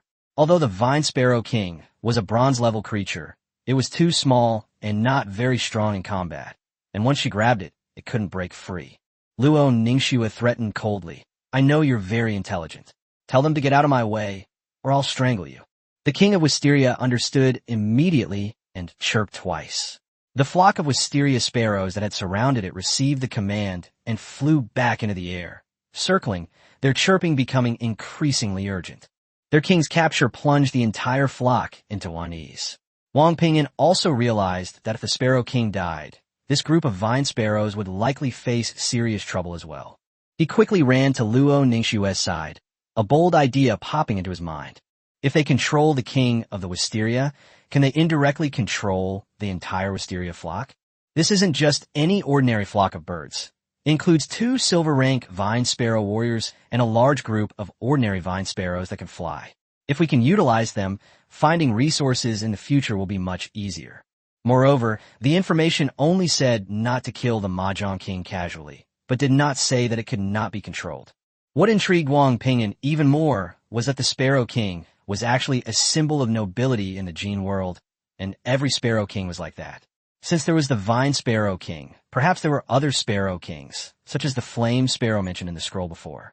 Luo Ningxue asked, "Honey, what should we do with this king of magpies?" Upon hearing this, the king of the sparrows turned to look at her uneasily. Wang Ping'an's eyes lit up, and he immediately realized that it could understand human speech. So he said, "Sparrow King, I know you can understand. If you want to live, you'd better listen to us." The Wisteria King opened its mouth, and the next moment, a strange energy surged into their minds, and they instantly understood its meaning. It can let them go and let them release themselves, but it is absolutely impossible to make the noble king of sparrows obey its orders. Wang Ping'an and Luo Ningxue were both stunned for a moment. Although it doesn't speak, its way of conveying meaning is almost indistinguishable from speaking. Wang Ping'an thought for a moment and said, "Okay, but we'll release you when we get to a safe place." The king of the Wisteria nodded like a human. Wang Ping'an immediately said, "Ningxue, let's go back." Luo Ningxue raised an eyebrow, grabbed the Vine Sparrow King, and walked toward the treehouse with Wang Ping'an. If the king of sparrows were to fight to the death now, they would truly be in danger. But as long as they returned to the treehouse, with Pea Shooter and Snow Cloudvine there, the king of sparrows would become a lamb to the slaughter, and when it came time to discuss cooperation, the initiative would be entirely in their hands. Chapter 62 Broterke. A short while later, the treehouse appeared in front of them, and Wang Ping'an and Luo Ningxue finally breathed a sigh of relief. The flock of vine sparrows in the sky pursued them relentlessly, keeping the two men on edge the entire time, fearing they might suddenly pounce. As soon as they reached the treehouse door, they slipped inside, closing the door behind them and simultaneously glancing at the Sparrow King. The Mahjong King found himself in an unfamiliar space, with all his men blocked outside. He immediately became alert. "You want to back out?" Wang Ping'an smiled and said to Luo Ningxue, "Ningxue, let it go. This Sparrow King isn't much of a threat. Letting it go will actually make negotiations easier. If it doesn't cooperate, they can simply lock it up in space too, and then talk to the group of vine sparrows outside." Luo Ningxue released her grip. The Sparrow King didn't panic or rush to escape. Instead, he carefully surveyed the treehouse before transmitting his voice, "Let me out, and I'll leave with my men." Wang Ping'an directly offered his terms. "King of Mahjong, why not cooperate with us? This place is much more comfortable than your dilapidated cave. You just need to lend me a hand when it matters." Upon hearing this, the Mahjong King instantly bristled, flapping his wings and taking flight. "Get the hell out of here. You think you can mess with me? Dream on." Wang Ping'an hadn't expected it to swear, but he remained calm and composed. "You should be able to tell that my residence is of a higher grade than your subordinates. Moreover, I have the ability to kill those vine sparrows outside." Luo Ningxue immediately ran to the crystal ball and fired a pea cannon. After the shot, she looked at the Mahjong King. "See? Your life is in our hands now. If we cooperate, you'll have a good place to stay, and your men will just be doing our bidding." The Sparrow King grew even angrier, flying wildly back and forth inside the treehouse, seemingly wanting to order its minions to launch a full-scale attack. Having witnessed the power of the pea shooter, it restrained itself, only angrily transmitting its message. "Even if you kill me, I will never work for you. I swear in my life, I will never be a slave." Wang Ping'an rubbed his temples. This guy's got some backbone. Imprisoning him isn't a good solution. After all, those two vine sparrow warriors are quite strong. If they can't truly obey, they might stab you in the back, which will be troublesome. Moreover, the ordinary vine sparrows outside are clearly not very intelligent, and without the Sparrow King's command, their effectiveness will be greatly reduced. Wang Ping'an sat down and pondered for a moment, then opened the trading house again, hoping to find items that could control creatures, but unfortunately, he found nothing. On the other side, Luo Ningxue was still trying to communicate with the Sparrow King, hoping to influence it with gentleness. But the Sparrow King was completely unyielding, and its insults became increasingly vile. Suddenly, Wang Ping'an's eyes lit up. He recalled the information from before. The two powerful vine sparrow warriors were responsible for protecting the Sparrow King, while the black iron-level vine sparrows were responsible for finding food. But what truly good things could vine sparrows of this level find? For example, precious resources like the flower of life are often guarded by powerful beasts nearby, and even the vine sparrow warriors might not be able to defeat something like a black bear. Thinking of this, Wang Ping'an got up, opened the door to space number 1, and said to the Sparrow King, "Come here, I'll show you some good stuff." The Mahjong King, who had initially been disdainful, turned his head and looked over as if he had smelled some unparalleled delicacy, and his body followed uncontrollably. Upon entering Space 1, it immediately spotted the fruit on the 1,000-fruit tree and became excited, lunging forward to eat it. However, it was slapped away by Wang Ping'an before it even reached halfway there. The Mahjong King tumbled in the air to regain his balance, angrily transmitting his voice. "What the hell do you want?" Wang Ping'an said with a smile. "Little bird, I have plenty of delicious food here. Following me is much better than following your bunch of useless subordinates." The Sparrow King stared intently at the 1,000-fruit tree fruit, his tone noticeably softening. "Many? As delicious as this fruit. That's natural." Wang Ping'an took out another piece of snow cloud vine meat and waved in front of it. "Not only do we have high-grade ingredients, but we can also make it taste even better. You know, what I want are your subordinates, not those who will harm you." He thought that since the King of Sparrows was so intelligent, its physical structure might be different from that of ordinary sparrows, and it might even like cooked food and seasonings. The King of Sparrows fell silent. It suddenly realized that its subordinates were indeed not very useful. Seeing that it had stopped talking, Wang Ping'an grabbed it and said with a smile, "Brother Sparrow, let's go outside and talk. Today, I'll treat you to snow cloud vine meat, which is silver grade meat. and we have plenty of it. The Sparrow King patted its belly without any backbone. Then, let's eat some first? It could feel that the essence in this piece of snow cloud vine meat was even more concentrated than that of ordinary silver-grade food. Wrapped, Wang Ping'an led the Sparrow King away from Space One and casually pulled up Luo Ningxue, who was still in a daze. After returning to the treehouse, he put the Sparrow King down. "Brother Sparrow, you rest for a while. I'll go cook." After saying that, he and Luo Ningxue went straight into the kitchen. The Sparrow King flew around the treehouse for a while, observing the surroundings, and was quickly drawn into the kitchen by the aroma. When it saw the two people cooking, its understanding was instantly refreshed. So food can be eaten like this? So it stood there, staring intently at the pot without moving. Upon seeing this, Luo Ningxue excitedly sent a message to Wang Ping'an. "Honey, there's hope." "Ha!" Wang Ping'an replied. "Hee. People can't escape that smells so good law, and sparrows are no exception." Before long, the food was served. There was white rice, a plate of deep-fried snow cloud vine meat, and some venison from the day's harvest. Wang Ping'an even thoughtfully prepared a bowl for the Sparrow King and poured him some white wine. The Sparrow King couldn't wait any longer. He opened his mouth and sucked a piece of snow cloud vine meat directly into his mouth. The next second, it internally screamed, "Holy crap! What kind of rubbish had it been eating all this time?" When it comes to eating, a two-legged ape really is the best. When Wang Ping'an saw its skill, his eyes lit up, and he pointed to the wine next to him and said, "Brother Sparrow, this is good stuff. You should try it." The Sparrow King took a sip, half believing, half doubting. The moment the wine went down, it flapped its wings and took flight, chirping incoherently. After circling once, it landed back on the table and began to devour meat and drink wine. It didn't even glance at the ordinary rice next to it. Despite its small size, the king sparrow had an astonishing appetite. Midway through the meal, Luo Ningxue prepared another plate of snow cloud vine meat. The two had certainly gone to great lengths to win over this king sparrow. After a few rounds of drinks, the situation completely spiraled out of control. Heaven above and the earth above bear witness. I am Wang Ping'an. I am the great cardinal. Let us swear brotherhood here. I don't ask to be born on the same day, month, and year as you, but I do ask to eat well, drink well, and sleep well. Luo Ningxue stood to the side, awkwardly covering her eyes. Chapter 63, Slaying the Persian Tiger. Brother Sparrow, how old are you this year? I'll be 30 days away soon. Wang Ping'an's eyes widened in disbelief. A 1-month-old bird, so intelligent, and even able to swear?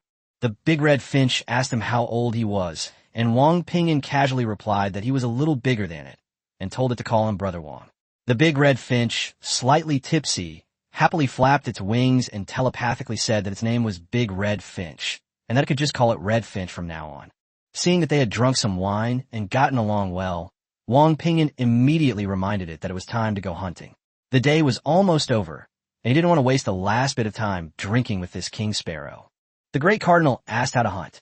Wang Ping'an instructed him to send his men to lure some wild animals from the vicinity, preferably silver-level ones. As for whether they could win, he confidently stated that he had cannons and could simply fire a few shots at any wild animal. The great red sparrow didn't mince words, saying it didn't have much else, but it had a lot of silly little vine sparrows. Wang Ping'an then remembered that the vine sparrows were still outside, so he got up and opened the door. After chatting for a while, Wang Ping'an realized that although this king of magpies had a dirty mouth, it was not a complicated person. As soon as the door opened, a large flock of finches flew into the treehouse. The great finches chirped twice, and then they all flew out again. Wang Ping'an and Luo Ningxue immediately went to wait beside the crystal ball. After giving the order, the great red sparrow squatted on the chair and fell fast asleep. Seeing that it was asleep, Luo Ningxue teased Wang Ping'an in a low voice, saying that he was good at coaxing sparrows, but why couldn't he coax girls? Wang Ping'an replied seriously that he was also good at coaxing girls, otherwise Luo Ningxue wouldn't be so devoted to him. Luo Ningxue rolled her eyes at him. Wang Ping'an muttered to himself, wondering if Gu Tian had succeeded. Then, the two stared at the crystal ball and waited quietly. Half an hour later, the flock of vine sparrows flew back, followed by an extremely angry tiger. Luo Ningxue immediately perked up and aimed the pea cannon. Looking at the tiger's ferocious expression, Wang Ping'an guessed that these vine sparrows had probably inherited the Sparrow King's talent for cursing. The words had barely left his mouth when the pea cannon was fired. With a deafening roar, the shell struck the unsuspecting tiger squarely, blasting its abdomen open and tearing it open. The tiger let out a piercing roar, shaking the entire area around the treehouse. The magpie was also awakened by the noise and flew to Wang Ping'an's shoulder. Upon seeing the tiger in the crystal ball, it excitedly transmitted its voice, saying that it was this big, dumb creature that had eaten many of its subordinates before. Wang Ping'an asked it if it recognized the tiger. The great red bird said that the tiger lived not far from its cave, and when the wooden man went by before, it thought it was this big, silly guy. Wang Ping'an felt a pang of anxiety upon hearing this. Fortunately, he had encountered a great red bird, not this silver-level tiger. Even a silver-level beast couldn't withstand the pea shooter. The tiger, covered in wounds, still roared and charged towards the treehouse. Luo Ningxue immediately manipulated the snow cloud vine to tightly bind it, preventing it from escaping if it realized it was outmatched. Wang Ping'an then took over the pea cannon and bombarded it continuously. It has to be said that this silver-level tiger was much stronger than those silver-level survivors. The two used snow cloud vine to restrain it, and then took turns attacking with pea shooters. It took them a lot of effort to finally kill it completely. The great cardinal flew excitedly around the treehouse, laughing telepathically, saying that the big, silly creature was finally dead, and that he would definitely taste it later. Wang Ping'an and Luo Ningxue immediately went out. They had obtained a special item called black bear gallbladder during their last black bear hunt, so they couldn't waste this tiger's gall. Outside the treehouse, a large flock of vine sparrows surrounded the tiger's carcass, preventing the two from approaching. In their eyes, it was the Sparrow King's spoils. However, the Sparrow King had already given orders not to harm Wang Ping'an and his companion, so they dared not make a move. Wang Ping'an counted them. There were about 136 ordinary vine sparrows, plus 2 vine sparrow warriors. The great flamingo followed, and at his command, the flock of finches obediently parted. Wang Ping'an stepped forward to collect them. His talent was quickly triggered. Because of his persistent gathering, he was promoted to junior gatherer. This ability allows him to gather more loot and slightly increases the probability of obtaining special items. Wang Ping'an exclaimed in surprise. Luo Ningxue was eager for him to see the results, so after sending her the information, he immediately checked the harvest. After the Persian tiger was harvested, 6 pieces of silver-grade Persian tiger meat, 7 Persian tiger teeth, and a whole Persian tiger skin were obtained. Unfortunately, there are no special items like bear bile. Persian tiger teeth can be used to make items or sold for crystal balls, while tiger skin is mainly used for warmth. Luo Ningxue was somewhat disappointed. Wang Ping'an, looking at his newly acquired talent, judged that the black bear gallbladder should be a special item, not dropped by every silver-level creature. Seeing the tiger's corpse suddenly disappear, the great flamingo asked in confusion via telepathy. Wang Ping'an said he had already collected the remains, then asked if they couldn't collect them. The great flamingo shook its head. Wang Ping'an then understood and explained that he had a special ability to instantly decompose animal carcasses and obtain meat with more concentrated energy. Upon hearing this, the great red sparrow's eyes immediately lit up with admiration. No wonder the snow cloud vine they ate today had more energy than regular silver-grade food. As dusk fell, Wang Ping'an and Luo Ningxue returned to the treehouse with a great red sparrow and a large flock of vine sparrows. He opened the door to Space 2, where 3 baby chrysanthemums were huddled together, trembling. Wang Ping'an ignored them, only instructing the great red finch to keep its subordinates inside, but not to eat the fawns it had raised. The great cardinal had no objection. It didn't care about the lives of its ordinary subordinates, as long as the 2 vine sparrow warriors were safe. After settling the vine sparrow, Wang Ping'an sat back down and asked the big red sparrow how it would spend the night outside. The big red finches said that those creatures that look like Wang Ping'an usually don't attack them at night. Wang Ping'an nodded. No wonder other animals can survive at night. At this moment, Luo Ningxue couldn't help but ask, the great red sparrow is only 30 days old. Are all those little vine sparrows born from it? The big red sparrow looked at her with disdain and transmitted its voice. Brother Wang, is your female subordinate stupid? I'm male. How could I reproduce? Chapter 64, Empathy Ability Triggered. Upon hearing what the great red sparrow said, Luo Ningxue gritted her teeth in anger, almost unable to hold back the long sword in her backpack.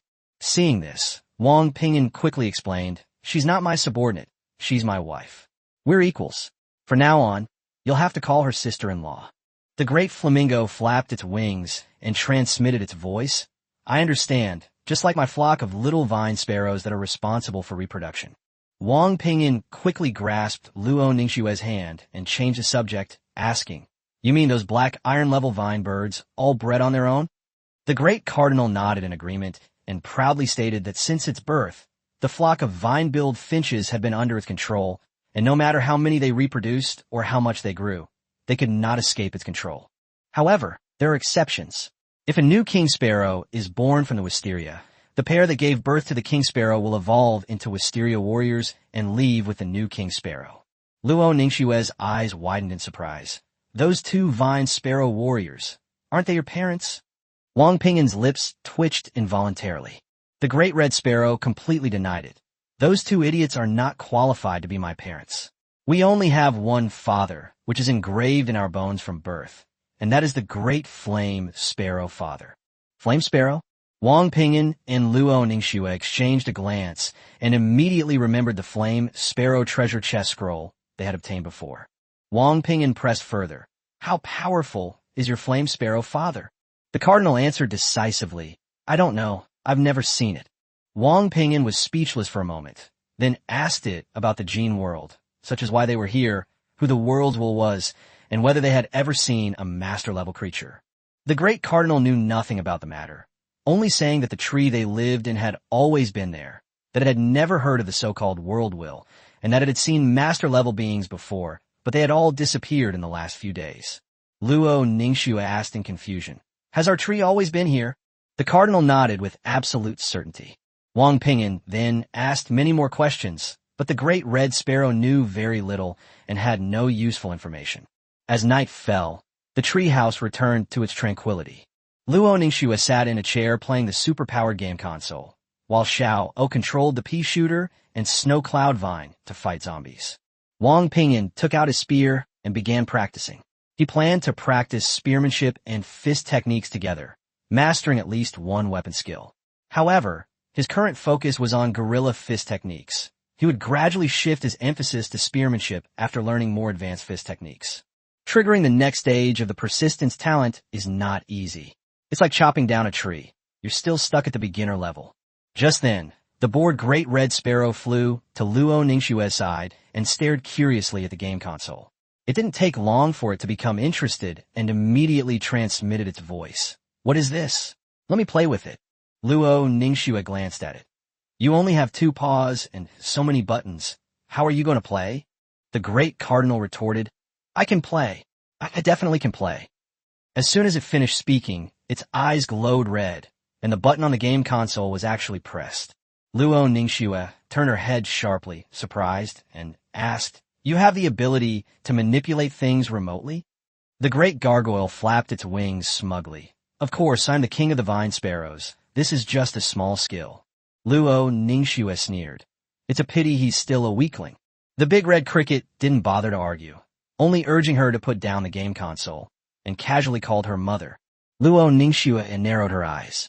The big red sparrow explained matter-of-factly that Wang Ping'an said they were people, and she was female, so calling her mother was perfectly fine. Luo Ningxue couldn't find a problem for a moment, so she could only say, "Call me sister, or you can forget about playing." The big red finch immediately called out sister several times. Luo Ningxue couldn't help but laugh and placed the game console on the table. A red light flashed in the great red sparrow's eyes, and the game console seemed to be lifted by an invisible hand, slowly suspending in front of it. Soon, it became completely engrossed in it. Not long after, Luo Ningxue also wanted to play and proposed that each of them take 1 life. The big red jaguar was reluctant to let go, repeatedly saying that it had only been playing for a short time and asked her to wait a little longer. After dinner, Wang Ping'an settled the flamingo in the next room and even gave it the wolf pelt from before as its den.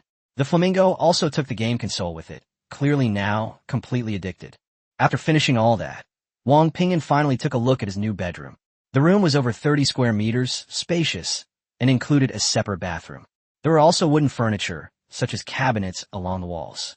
After closing the door, the light from the crystal ball was kept out, and the room became quiet. Wang Ping'an thought it was fine. He was used to sleeping with the lights off anyway. After lighting a candle, he and Luo Ningxue moved the bathtub into the bathroom and spread the Persian tiger skin they had acquired that day onto the bed. The soft fur looked very warm. After a busy day, the two of them, as usual, took a bath with the flower of life to relieve their fatigue. Soon after, the water rippled, splashing everywhere. Just then, a prompt suddenly appeared in front of Wang Ping'an's eyes. Persistence, because of your unwavering empathy. Wang Ping'an's eyes lit up immediately after reading the introduction. It's triggered. This new ability is simply divine. Luo Ningxue gripped his hand, panting, and urged him to send a message. After sharing the message with her, Wang Ping'an carried her back to bed and began to try to empathize with her.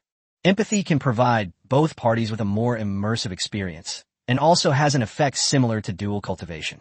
However, unlike ordinary dual cultivation, it can only bind to one person and plant a seed of empathy within that person. As the number of times empathy occurs increases, both individuals' physical constitutions will gradually strengthen, and the rate of energy conversion within their bodies will also accelerate. The premise is that the energy of both parties is complementary. If the bound partner is of a higher level, they will first slowly absorb the other's energy to replenish themselves until the energy is balanced. The reverse is also true. More importantly, once the seeds of empathy are sown, neither party will become bored. Without the slightest hesitation, Wang Ping'an immediately bound himself to Luo Ningxue. Luo Ningxue readily accepted. The candlelight flickered gently, and the two quickly became immersed in empathy. They are both at the black iron level, and their energies are already balanced. The energy they recently absorbed from the flower of life, as well as the power contained in high-grade ingredients, is also beginning to integrate into their bodies at an accelerated pace. Chapter 65, Bronze Level. Honey, I've reached bronze level. Luo Ningxue tilted her head, her cheeks flushed, her voice filled with undisguised joy. The fact that this method could break through realms made her feel both amazed and incredulous. I can feel it, Wang Ping'an whispered in her ear. Luo Ningxue had just entered the bronze level, and her internal energy was still unstable. Wang Ping'an could clearly feel himself absorbing her energy. Fortunately, this did not cause her to fall back to the iron level, because both of them had the power from the flower of life and food accumulated within their bodies. While absorbing Luo Ningxue's energy, Wang Ping'an's own accumulated energy was also continuously transformed. Through this mutual complementarity, he finally broke through and reached the bronze level. At this moment, he had finally caught up with the realm advantage brought by his legendary talent. However, he did not stop. After both of them reached the bronze level, their energy returned to balance, and he took advantage of empathy to completely absorb the undigested energy in his body since arriving in this world. More importantly, that mysterious feeling was a joy they had never experienced before, as if it struck their very soul. The next day, Wang Ping'an slowly opened his eyes. It must be said that the candles bought with bronze coins were indeed very durable. After a whole night, only half of them had burned down. Luo Ningxue was exhausted from last night and was still lying in his arms, occasionally letting out a soft, contented moan. Wang Ping'an looked at her beautiful face with gentle eyes and lightly kissed her forehead. Then, he carefully moved Luo Ningxue's long legs off him, put on his clothes, blew out the candles, and went outside the treehouse. Having just advanced to the bronze level, he hadn't had a chance to test his physical strength. Last night, after the empathy session ended, the two went straight to sleep. Xiao was still guarding the crystal ball, fighting zombies, but it was already past 6 o'clock, and there were far fewer survivors outside. Wang Ping'an instructed, Xiao, stop fighting and go bring back the things outside. Xiao immediately agreed and ran out to count her spoils. Wang Ping'an tried swinging his gorilla fist a few times and found that his strength, speed, explosiveness, and physical strength had all improved significantly compared to before. Simply put, if he were to return to Blue Star now to participate in sports events, winning a championship would be a piece of cake for him. This journey through time was a mix of fortune and misfortune. Then, he took out his spear and began practicing. Spear practice wasn't very taxing, and it would ensure he had the energy to go out after dawn. Today was the last day. Tomorrow, the whole world would enter eternal night. He had also examined the weapons carefully. The main difference between bronze and silver weapons lay in their materials and sturdiness. Silver weapons were sharper and made of better materials. At this moment, the great cardinal flew out of the room, looking listless. Seeing its condition, Wang Ping'an asked, "Did you play games all night last night?" The big red jay chuckled and said that he had finally passed the 3rd level and heard the commotion here, so he came to see if the food was ready. Wang Ping'an was speechless. This guy had been playing games all night and was asking for food first thing in the morning. He really thought he was being treated like royalty. He told the garland finches to go back and rest first, and to call it again when it was time to eat. The great cardinal flew halfway and then turned back to add, "By the way, keep your voice down when you hit your sister tonight. It's disturbing my game. But the females definitely need to be disciplined. In my colony, females don't dare to be disrespectful to males." Wang Ping'an's forehead vein throbbed as he reminded it, "You'd better not let her hear you, or she'll confiscate your game console." Upon hearing that the game console was going to be confiscated, the great cardinal immediately shut up and flew away. Not long after, the puppet brought the things back from outside. They only made 2 trips today, and the harvest was significantly less than yesterday. They only had 17 spirit orbs and no silver-grade weapons. Wang Ping'an wasn't disappointed. He listed all the weapons on the trading house and used the black iron survival coins he received to recharge his 2 combat plants. The weapon rewards basically offset the recharging costs, which meant he essentially earned 34 silver survival coins for free. After dealing with these matters, he continued practicing his shooting. Soon after, Luo Ningxue came out dressed, went straight to his side, hugged him, and kissed him hard, saying, "You are not allowed to leave me in the future." After the emotional connection was established last night, she felt that she loved Wang Ping'an even more and just wanted to be by his side all the time. After listening, Wang Ping'an realized that he had felt empty inside and couldn't help but think to himself that the power of empathy was indeed quite great. However, since the two were already together, there's nothing wrong with that. After a period of intimacy, the two began preparing breakfast. Having used up all the energy they'd accumulated the night before, they made a dish of Persian tiger meat, a leopard shrimp, and a few eggs. Of course, they also prepared a portion for the great cardinal. As for its minions, they went out to find food on their own. After dinner, Big Red Sparrow took the game console back to its room. Wang Ping'an and Luo Ningxue sat down in front of the crystal ball and bought the upgrade scroll that was left over from yesterday. Name: Upgrade Scroll, Silver Grade. Function: can upgrade an item from bronze to silver level. Cannot be used on health. Introduction: a complete transformation. After reading it, Luo Ningxue thought it was a good item. They now had quite a few bronze-level items, such as coffins, fish ponds, healing leaves, furnaces, and so on. Wang Ping'an looked at the second puppet in the corner and said, "There's also a wooden puppet." Luo Ningxue immediately understood what he meant. "Honey, do you want to upgrade the puppet?" Wang Ping'an nodded. He felt that upgrading Little Puppet 2 was more worthwhile, as it would provide an additional silver-level combatant on the ground.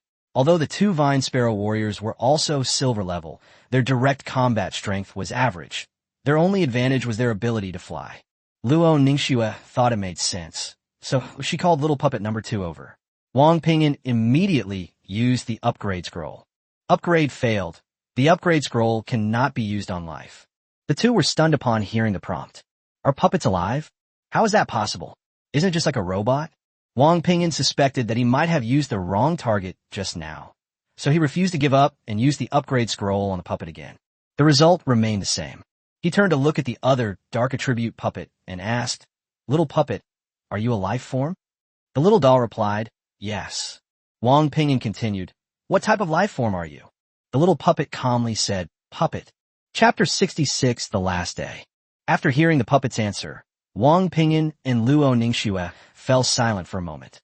The little puppet's intelligence far surpasses that of robots on Earth, but since this is another world, they can accept it.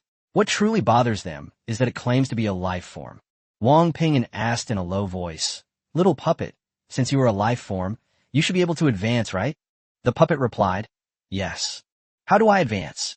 "It consumes a lot of wood energy." Wang Ping'an then asked it if it would get tired and if it had feelings. The puppet's answer was straightforward. No, and it had no feelings. Luo Ningxue couldn't help but mutter softly, What kind of life is a life without emotions? Wang Ping'an then treated it as a special robot and asked if it was immortal.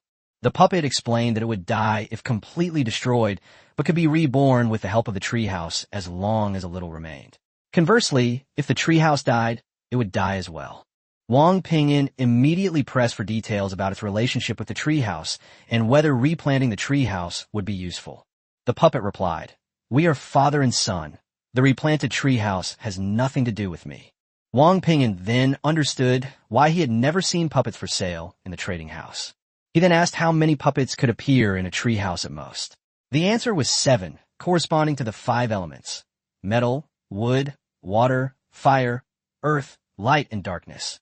Wang Ping'an rubbed his temples, and then he roughly understood.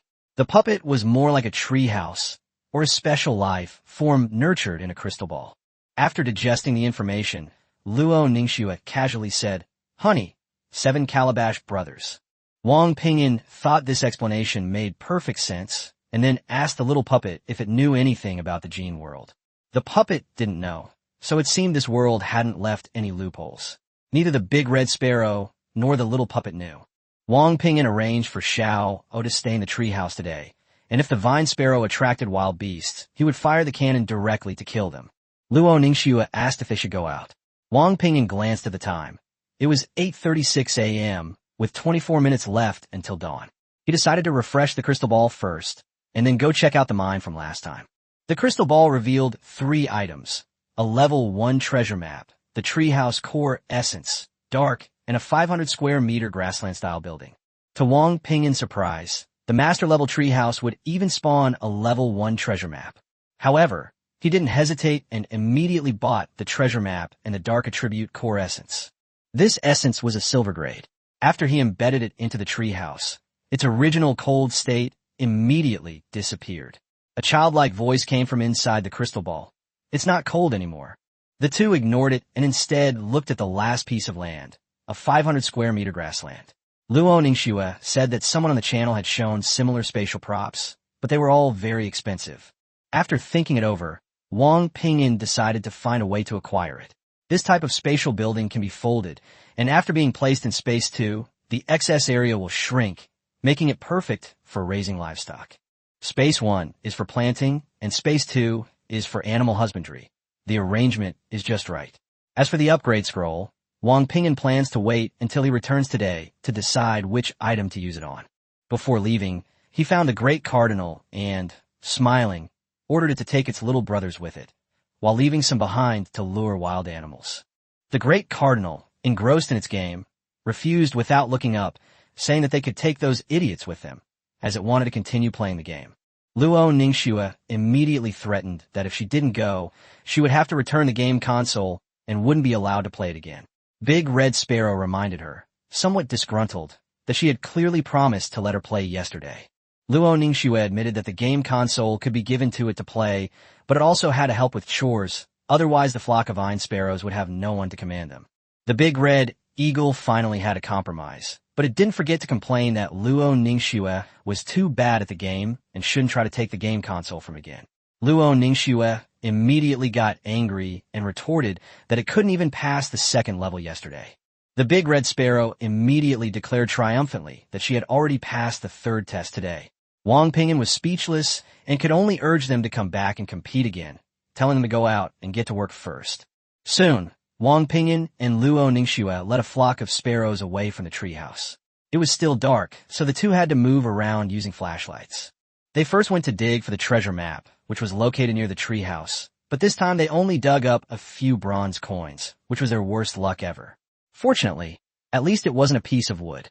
After digging for treasure, the two headed back to the cave they had previously encountered. The survivors they met along the way were dealt with by the Vine Sparrow Warrior and Little Puppet number 2. Several Vine Sparrows were scouting ahead with torches to avoid danger, while another group of Vine Sparrows were sent to lure wild animals.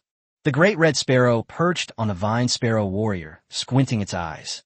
Wang Ping'an looked at the Vine Sparrow Warrior's enormous eyes and asked if it could carry people across. Luo Ningxue perked up at the news, her face full of anticipation. But the Big Red Sparrow didn't even open its eyes, only saying that it couldn't carry them both. They were too heavy. Perhaps it could be carried when the vine sparrow grew a bit more. Wang Ping'an could only sigh, take out some liquor to warm himself up, and continue walking towards the mine. At this point, a prompt appears. Darkness continues to devour the light source. Daytime duration, 4 hours. Temperature, -30 degrees Celsius. The countdown to the arrival of eternal night has begun, 4 hours. The system is analyzing the overall skill level of all survivors. Luo Ningxue said with some worry, "Honey, there are only 4 hours left." Although she felt that the two of them were developing well and had stored up a lot of food, no one knew what would happen after the eternal night truly descended. Wang Ping'an looked serious and said only that they should make the most of the last 4 hours to collect more resources. Nothing unexpected happened along the way, and they soon arrived at the same cave again. As for the survivors inside, Wang Ping'an wasn't worried. Now that they had 2 silver-level bodyguards and had also reached the bronze level, and the cave was narrow, they could handle any trouble that might arise. Chapter 67: Farming Spirit Orbs. Upon arriving at the site where the coal mine had been discovered, Wang Ping'an took out a pickaxe and began digging, with Luo Ningxue joining in. Tung Kei carried a flashlight and torch, providing illumination from the side. More than 20 vine finch larks went out to forage for food, but the outside was covered in snow, and Wang Ping'an didn't know if they would be able to find anything. However, he wasn't too worried, and the great red finch was even less concerned, as long as its minions didn't all die. It had even suggested yesterday that Luo Ningxue eat vine finch larks in exchange for a game console. The sounds of mining echoed continuously from the cave. After advancing to the bronze level, their strength had noticeably increased, and their coal mining speed had also improved significantly. Coal had no grade, but it burned longer than wood, making it a practical resource. After digging for more than half an hour, Wang Ping'an heard a talent notification in his ear. Persistence. You have been promoted to junior miner due to your persistent mining efforts. Junior miner. You mine faster and have a small chance of obtaining higher level items. Wang Ping'an's eyes lit up. Now, perseverance has brought in the skills of a beginner lumberjack, a beginner treasure hunter, a beginner resource gatherer, a beginner miner, as well as the skills of gorilla fist and empathy. Any one of these skills would be quite good on its own. Luo Ningxue saw what he was holding and asked, "Husband, has your talent produced a new effect again?" Wang Ping'an smiled and nodded, saying that this was black iron-grade activated carbon, with effects similar to those from chopping down trees. However, since coal is also a collectible, he wasn't sure if it could trigger both the collecting and mining effects simultaneously. Upon hearing this, Luo Ningxue became even more motivated, and the two continued digging for another half hour until the nearby coal mine was almost completely exhausted before venturing deeper into the area. There's also iron ore inside, a black iron-grade item, which is also worth mining. However, the mining effect wasn't triggered during that period. The iron mine was located in a very narrow area, only wide enough for 2 people to pass side by side. Wang Ping'an first released a vine bird to carry a torch and scout ahead. They had encountered a large number of survivors here before. Although the common vine sparrow was only of the black iron rank, it was slightly larger than the sparrow king and easily carried the torch. But not long after, a scream from a survivor echoed from inside the cave. Immediately afterward, the great red sparrow transmitted its voice. "Dead, that vine sparrow." Luo Ningxue frowned and asked, "Didn't you say those monsters wouldn't attack you on their own?" The great cardinal wasn't sure either, guessing it might be because it was carrying a torch. It then sent in 3 more finches, 1 carrying a torch in front, and 2 following behind. Not long after, the great cardinal transmitted its message again. "They're all dead, and they're here." Luo Ningxue drew her long sword and said coldly, "So what if you're here?" The narrow terrain here was actually suitable for defense. Wang Ping'an also gripped his spear tightly, guarding the entrance to the passage and waiting for the enemy to appear. Soon, a large number of survivors rushed out, including iron, bronze, and silver ranks. The 2 blocked the narrowest spot, one stabbing with a sword and the other stabbing with a gun, killing them one by one. Even silver rank survivors couldn't gain an advantage in this terrain and were quickly killed by the 2. 2 vine sparrow warriors, under the command of the great red sparrow, continued their attacks from above. During the battle, Wang Ping'an heard another notification. "Persistence. You are practicing your marksmanship relentlessly, and there is a chance that you will achieve a higher level of marksmanship." The spear also triggered its talent effect, which was an unexpected bonus. As time went on, fewer and fewer survivors rushed in. There weren't many silver-level survivors here. So far, the two of them had only killed 7 and obtained 7 spirit orbs. Wang Ping'an looked at Luo Ningxue and said, "Ningxue, let's break in and take a look." Luo Ningxue didn't hesitate. As long as they didn't encounter a large number of silver-level opponents simultaneously, they should be able to handle it with their current strength. If they really couldn't win, they could always retreat. A flock of vine-covered birds led the way, and the two slowly made their way forward. The passage gradually widened, and a glimmer of light appeared ahead. They followed the light, and the sight before them stunned them both. Ahead lay a cliff, about 30 meters high. Looking down, there was an extremely vast underground space, like a world hidden beneath the earth. The light came from some strange substance below, flowing slowly like lava, but with an eerie green hue. Too far away, Wang Ping'an couldn't make out what it was. What's even more chilling is that the area below is densely packed with survivors, and many are climbing up the cliff face. Wang Ping'an raised his hand and fired a shot, knocking a survivor who was climbing up to the ground. Shining his flashlight on the survivor, he saw the survivor fall to his death. Luo Ningxue's eyes lit up, and she immediately said, "Honey, isn't this a natural place to farm spirit orbs? When they climb up, we'll fight them off. After the silver-level ones fall to their deaths, we'll have the vine sparrows fly down to collect the spirit orbs." Wang Ping'an shared the same thought and turned to look at the great red sparrow. The great cardinal flapped its wings and transmitted its voice. "No problem. You can attack with confidence." Wang Ping'an then instructed it to send 2 vine sparrows to investigate the green liquid below. The great red sparrow nodded, and the 2 vine sparrows immediately flew over. But as soon as they got close to the green liquid, their life force suddenly vanished, and they fell straight down from midair. Wang Ping'an and Luo Ningxue's expressions changed slightly. The thing was either poisonous or posed some other danger. Wang Ping'an quickly made a decision. "Forget about the green liquid for now. Let's just fight the survivors here." Luo Ningxue responded, and the two stood on the edge of the cliff, watching the survivors climbing upwards. 2 vine sparrow warriors also stood guard and assisted, following the orders of the great red sparrow. Wang Ping'an warned, "Ningxue, be careful, don't fall. They'll grab your weapons." Luo Ningxue nodded, indicating that she understood. Next, any survivors who peeked out from the cliff face would be knocked down by the two. Because they had planted many torches above, more and more survivors were attracted, and they eventually became overwhelmed. But the two of them were full of excitement. They had already taken down more than 60 silver-level survivors, which was equivalent to more than 120 silver survival coins. However, they also suffered losses, mainly the vine sparrows. The vine sparrows had to fly down to collect spirit orbs from the horde of survivors, but these survivors below were different from those outside and would actively attack them. In a short period of time, more than 30 vine sparrows had died.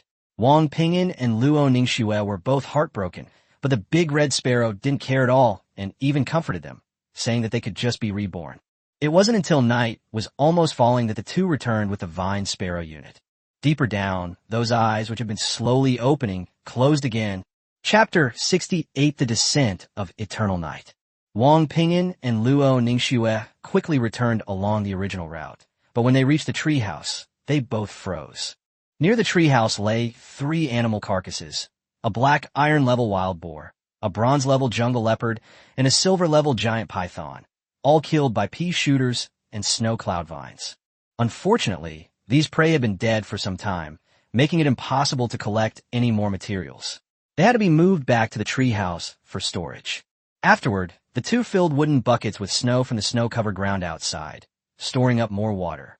Although the puppet had night vision and could go out even in the dead of night, no one could guarantee that nothing would go wrong.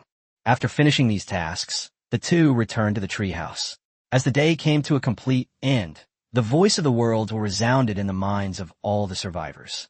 The overall skill level of the current survivors has been analyzed. Difficulty level 2. Disaster attributes are as follows. 1. Eternal night. Darkness devours light sources, and the temperature drops to -40 degrees Celsius. 2. Feedback. Dead survivors receive a dark blessing, increasing their strength. 3. Erosion. The world is eroded by darkness. Being in darkness for a long time will continuously amplify the fear of darkness. 4. Collapse. The spatial teleportation ability of the Treehouse core has been destroyed by darkness, and the trading function is unusable. The world will protect all life except for survivors. The next time the crystal ball refreshes, you are guaranteed to receive a teleportation scroll. Good luck. The moment the notification ended, the entire world of Jean was completely swallowed by darkness, and even the crystal ball in the treehouse lost its light. After hearing this, Wang Ping'an could only curse. He originally thought it was just eternal night and severe cold, but he didn't expect there to be additional factors such as feedback, erosion, and the collapse of transactions. Luo Ningxue immediately turned on her flashlight and threw some more coal into the furnace. Strangely, both the flashlight beam and the flames became extremely dim, as if covered by an invisible hand, leaving only a faint light flickering in the darkness. Luo Ningxue asked somewhat uneasily, "Husband, what's going on?" Wang Ping'an frowned and said, "Even this kind of light will be swallowed up. The third rule says that being in darkness for a long time will lead to erosion. I don't know if having a little light is considered safe." Luo Ningxue thought for a moment and decided that she could only try to maintain the status quo for now and add more light source if her body showed any abnormalities. Wang Ping'an then checked the treehouse's properties. Peaceful treehouse, master level. Current status, cold, darkness encroaching. Vitality, 96%. Life level, early stage of spiritual wisdom. Seeing that his vitality was still 96%, he breathed a slight sigh of relief, realizing there was no need to panic for the time being.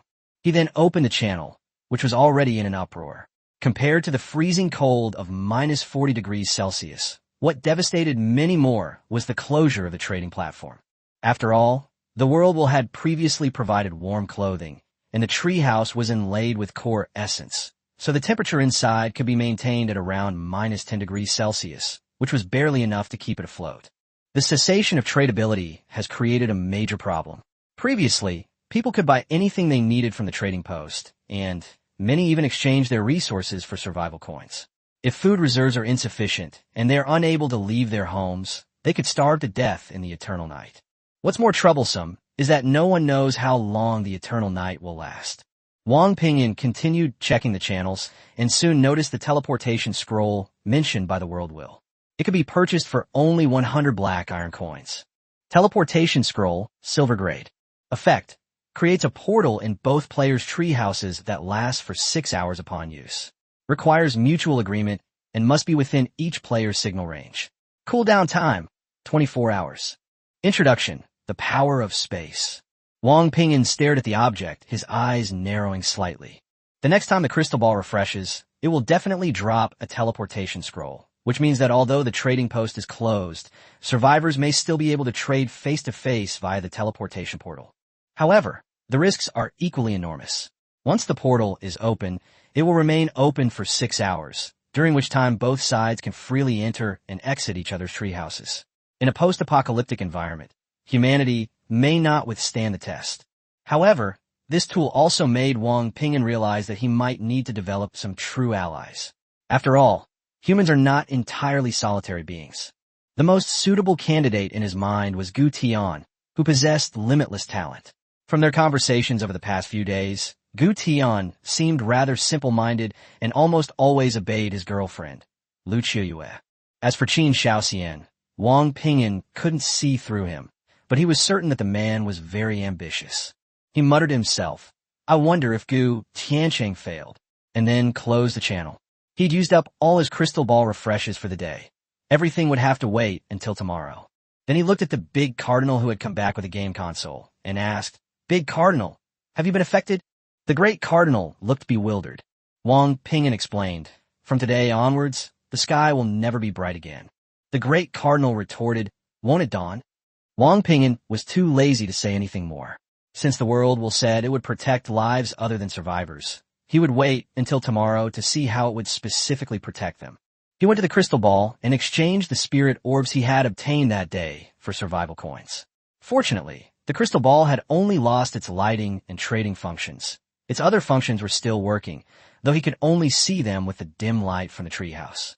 Afterwards, Wang Ping'an purchased the grassland inside the crystal ball and took Luo Ningxue into Space 2. Space 2 was also pitch black. Wang Ping'an lit a torch and used the grassland technique. In the next moment, the entire space's ground transformed into a meadow covered in green grass. The two then went to Space 1, brought over the 2 chickens, and instructed the Great Cardinal to command the wisteria inside to protect them. Meanwhile, I Love You Coffin was also placed in Space 2. We lost quite a few vine sparrows today, so we'll take advantage of the quiet of the night to let them breed more.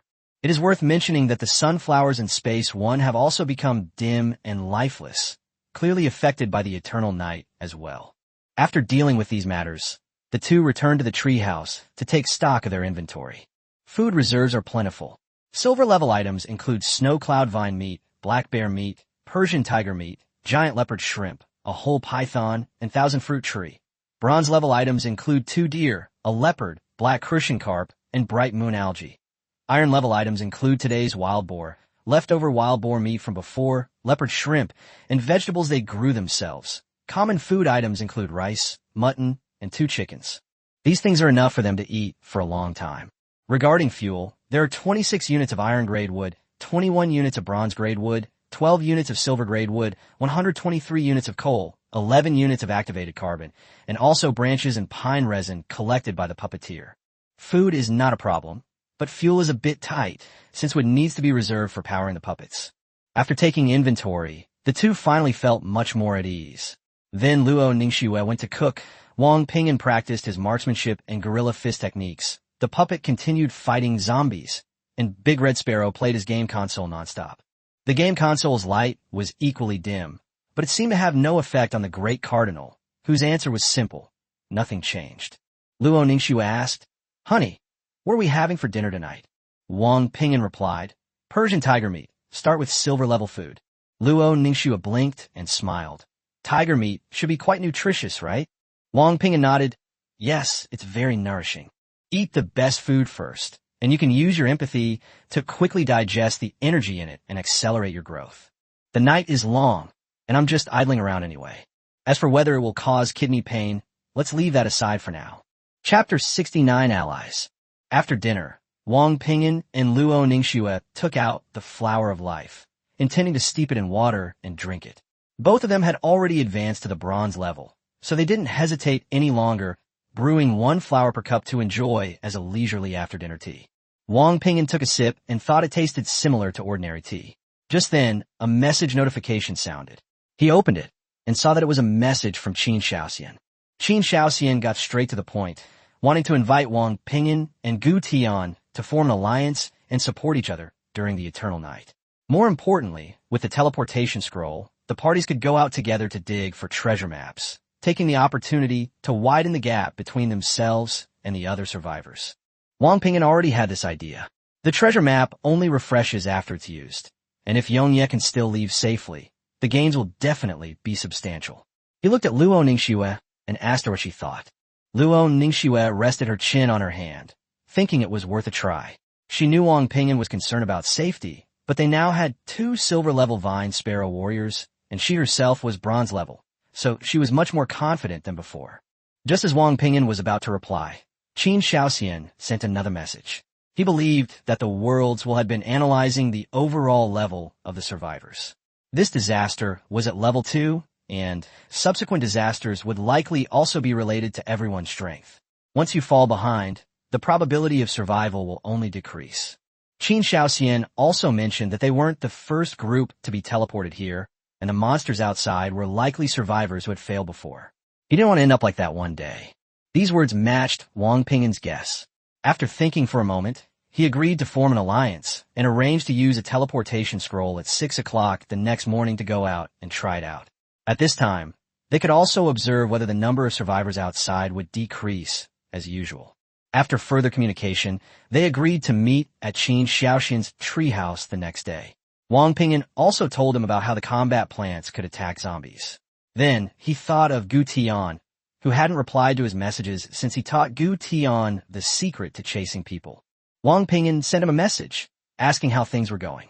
Gu Tian replied quickly, saying that Lu Qiuyue was taking a shower and he was still getting into the mood. Wang Ping'an only replied with 2 words, "Good luck." On the other side, Gu Tian listened to the sound of water behind him and took a deep breath. Wang Ping'an's encouragement had greatly boosted his confidence, and he turned around and lay diagonally on the bed as instructed. Several braziers were placed inside the treehouse. In the dim light, Gu Tian could vaguely see a figure in the water, and he couldn't help but swallow.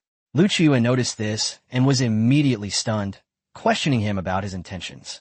Gu Tian said in a serious tone that he was just looking and wouldn't do anything. After saying that, he was secretly pleased because this was exactly the same as what Wang Ping'an had taught him. Lu Chiyue paused for 2 seconds, then gritted her teeth and asked if Wang Ping'an had given him the idea again. After the failed attempt to force a kiss last time, Gu Tian had already revealed the mastermind behind it all. Gu Tianxin steeled herself, striking what she thought was a very charming pose, firmly declaring that she had nothing to do with Wang Ping'an. Lu Chiyue quickly dressed and walked towards him with a dangerous aura. Gu Tian was stunned, thinking this was the atmosphere Wang Ping'an had mentioned. He grabbed Lu Chiyue, preparing to take the next step, when a furious roar rang in his ears. Gu Tian, you bastard, die. At the same time, Wang Ping'an told Luo Ningxue about this, and Luo Ningxue was shocked. She never expected that he would teach others how to pursue girlfriends in this way. Wang Ping'an, however, didn't think it was a big problem. He even said seriously that it was probably going to be successful soon, since he and Luo Ningxue had been in a similar situation back then. Luo Ningxue sneered and only praised him for being great. Wang Ping'an chuckled. You just ate tiger meat and drank water infused with the flower of life. Shouldn't you digest a bit? Luo Ningxue got up and stretched, indicating she wasn't afraid of anyone, but she needed to take a bath first. After a while, Gu Tian finally sent a message saying that he had succeeded, but the process had been a bit tortuous. Wang Ping'an's eyes lit up, and he immediately asked how the process had been tortuous. Gu Tian said he almost died, but Lu Chiyue still felt sorry for him in the end. He took the opportunity to confess his feelings, and unexpectedly, he succeeded. Wang Ping'an was speechless, thinking it couldn't have come to the point of almost dying. Gu Tian didn't want to say much, only that he had a healing potion, and sincerely thanked Wang Ping'an. After they finished talking, Wang Ping'an rubbed his lower back and then held Luo Ningxue as they fell asleep. The next day, Wang Ping'an and Luo Ningxue, holding candles, squatted in front of the crystal ball to check the day's goods. Available for purchase were level 3 treasure maps, teleportation scrolls, and even underwear. Without much hesitation, the two bought everything. Wang Ping'an picked up the underwear and looked at it, muttering that the style was quite sexy, but the size was a bit small. Luo Ningxue snatched it away and stuffed it into her backpack, saying irritably that it was hers. Then, Wang Ping'an frowned as he looked at the spoils the puppet had brought back. The loot from fighting zombies today was significantly less. Luo Ningxue counted the spirit beads, only 13 in total, almost half of yesterday's. Wang Ping'an guessed that the zombies outside must have become stronger again. Luo Ningxue thought it might also be because there were fewer silver-level survivors nearby. They had killed quite a few in the past 2 days. Wang Ping'an nodded, agreeing that this was also a possibility. After finishing breakfast, Wang Ping'an contacted Qin Shaoxian, who replied quickly. Wang Ping'an took out a teleportation scroll and used it. After Qin Shaoxian agreed, a dark teleportation portal immediately appeared in the treehouse. Luo Ningxue dragged the red sparrow out of the game again, and together with it and 2 vine sparrow warriors, followed Wang Ping'an into the teleportation array. The next second, they found themselves in a new treehouse. It was a silver-level treehouse, with a faint firelight inside. Wang Ping'an glanced around. There were 4 people inside. Qin Shaoxian and his wife Qin Bing stood to one side, while Gu Tian sat with a bruised and swollen face, next to a beautiful young woman with long, fiery red hair. The woman clenched her teeth and stared at Wang Ping'an with a murderous gaze. Chapter 70 Survivors in the Night. Haha, Brother Wang. This is our second time meeting. Qin Shaoxian greeted them with a smile, but his gaze couldn't help but fall on the red sparrow and the 2 vine sparrow warriors beside Wang Ping'an. Wang Ping'an pointed to the Sparrow King on his shoulder and introduced, Brother Qin, this is my sworn brother, Big Red Sparrow. Qin Shaoxian's lips twitched. He could see the information about the Mahjong King and was shocked, but he didn't ask any questions. He just pointed to the red-haired woman and said, This is Gu Tian's girlfriend, Lu Chiyue. You know the others. Wang Ping'an glanced at Lu Qiuyue and found that she was indeed beautiful, with a face that was no less attractive than Luo Ningxue's. Only her figure was slightly inferior. Lu Qiuyue's expression was aloof. After a brief greeting, her gaze fell on Luo Ningxue. The next second, she suddenly exclaimed, "You are Ningxue?" Luo Ningxue also leaned closer to take a look and exclaimed in surprise, "Qiuyue?" Wang Ping'an was stunned, and everyone else looked at the two of them. Luo Ningxue explained that Lu Qiuyue was her uncle's daughter, but the two had not seen each other for many years after their parents divorced. Wang Ping'an was visibly surprised. He hadn't expected to encounter relatives in such a place. However, since most of the survivors nearby had come from the same area before their transmigration, it wasn't entirely unreasonable. Gu Tian and Qin Shaoxian were also surprised and offered their congratulations. Wang Ping'an then noticed Gu Tian's bruised and swollen face and couldn't help but ask, "What happened to your face?" Gu Tian smiled awkwardly and waved his hand, saying it was just a minor injury and not worth mentioning. Looking at the wounds that hadn't healed after he drank the medicine, Wang Ping'an silently labeled Lu Qiuyue as a tiger mom. Qin Shaoxian glanced at the time and said it was already 6 o'clock. Why not go out and test the strength of the survivors outside and see if we could collect resources? Wang Ping'an didn't want to delay and immediately agreed. At this moment, Lu Qiuyue and Luo Ningxue had already started chatting, and if they didn't leave soon, they would probably start talking about him. Qin Shaoxian pulled Qin Bing to open the treehouse door. Wang Ping'an glanced around and saw that the layout of the house was similar to his previous silver-level treehouse, with a furnace, a loom, and a fan powered by survival coins. Next to the crystal ball was a lighted tribute wooden puppet, and a large amount of wood and food were piled up in the corner. The door to the special space was closed, and it was impossible to tell what was inside. He didn't look at her much, and pulled Luo Ningxue out with him. As soon as I stepped outside, a cold wind whipped against my face, the chill shooting straight to my head. The wind howled outside, and it was pitch black all around. Wang Ping'an shivered, but the red sparrow and the two vine sparrow warriors seemed unaffected. Qin Shaoxian took out a torch, while Wang Ping'an and Gu Tian each took out a flashlight. However, under the encroaching darkness, the range of light was still very small. Qin Shaoxian whispered to Gu Tian to have the Ant-Man lead the way. Gu Tian waved his hand, summoning a bronze-level Ant-Man. The Ant-Man took the torch and led the way, with the others silently following behind. They hadn't gone far when a bronze-level survivor suddenly rushed over. Qin Shaoxian swung his knife, but his opponent was no longer as sluggish as before and actually dodged to the side. Wang Ping'an immediately followed up with a shot. To everyone's surprise, the survivor reached out and gripped the spear tightly, refusing to let go even when his fingers were cut. Luo Ningxue reacted extremely quickly, striking its throat with a single sword strike to eliminate it. Wang Ping'an sheathed his spear and said in a deep voice, "These survivors aren't just buffed, they're drastically buffed." Qin Shaoxian nodded, but judging from the numbers, 6 in the morning was about the same as other times, not many. Even if they encountered a silver-level opponent, the group could handle it. He suggested digging for the treasure map first, going his location first, then Wang Ping'an's, and finally Gu Tian's, and then deciding on the next steps after that. Wang Ping'an readily agreed and asked how far the treasure was from here. Qin Shaoxian said, "About 1 kilometer." Wang Ping'an was speechless for a moment, but he could only continue on his way. Along the way, they occasionally encountered survivors of bronze and iron ranks. Although their strength had increased, their ranks were still relatively low, posing little threat to the group. Fortunately, they didn't encounter any groups of survivors. After walking for more than 20 minutes, they encountered their first silver-level survivor. Gu Tian summoned 7 or 8 Ant-Men first, 3 of which were bow-wielding Ant-Men who attacked directly. The silver-level survivor, however, moved like a martial arts master, wielding its fists left and right, instantly defeating 2 ant-like creatures. But under the combined attack, it too was quickly injured. Wang Ping'an ordered Red Sparrow to command the Vine Sparrow warriors to attack from the air, while he, Luo Ningxue, and Qin Shaoxian pressed forward from the flank. It took several people working together and expending a lot of effort to finally solve it. Although it wasn't easy, it at least proved that silver-level opponents are not insurmountable.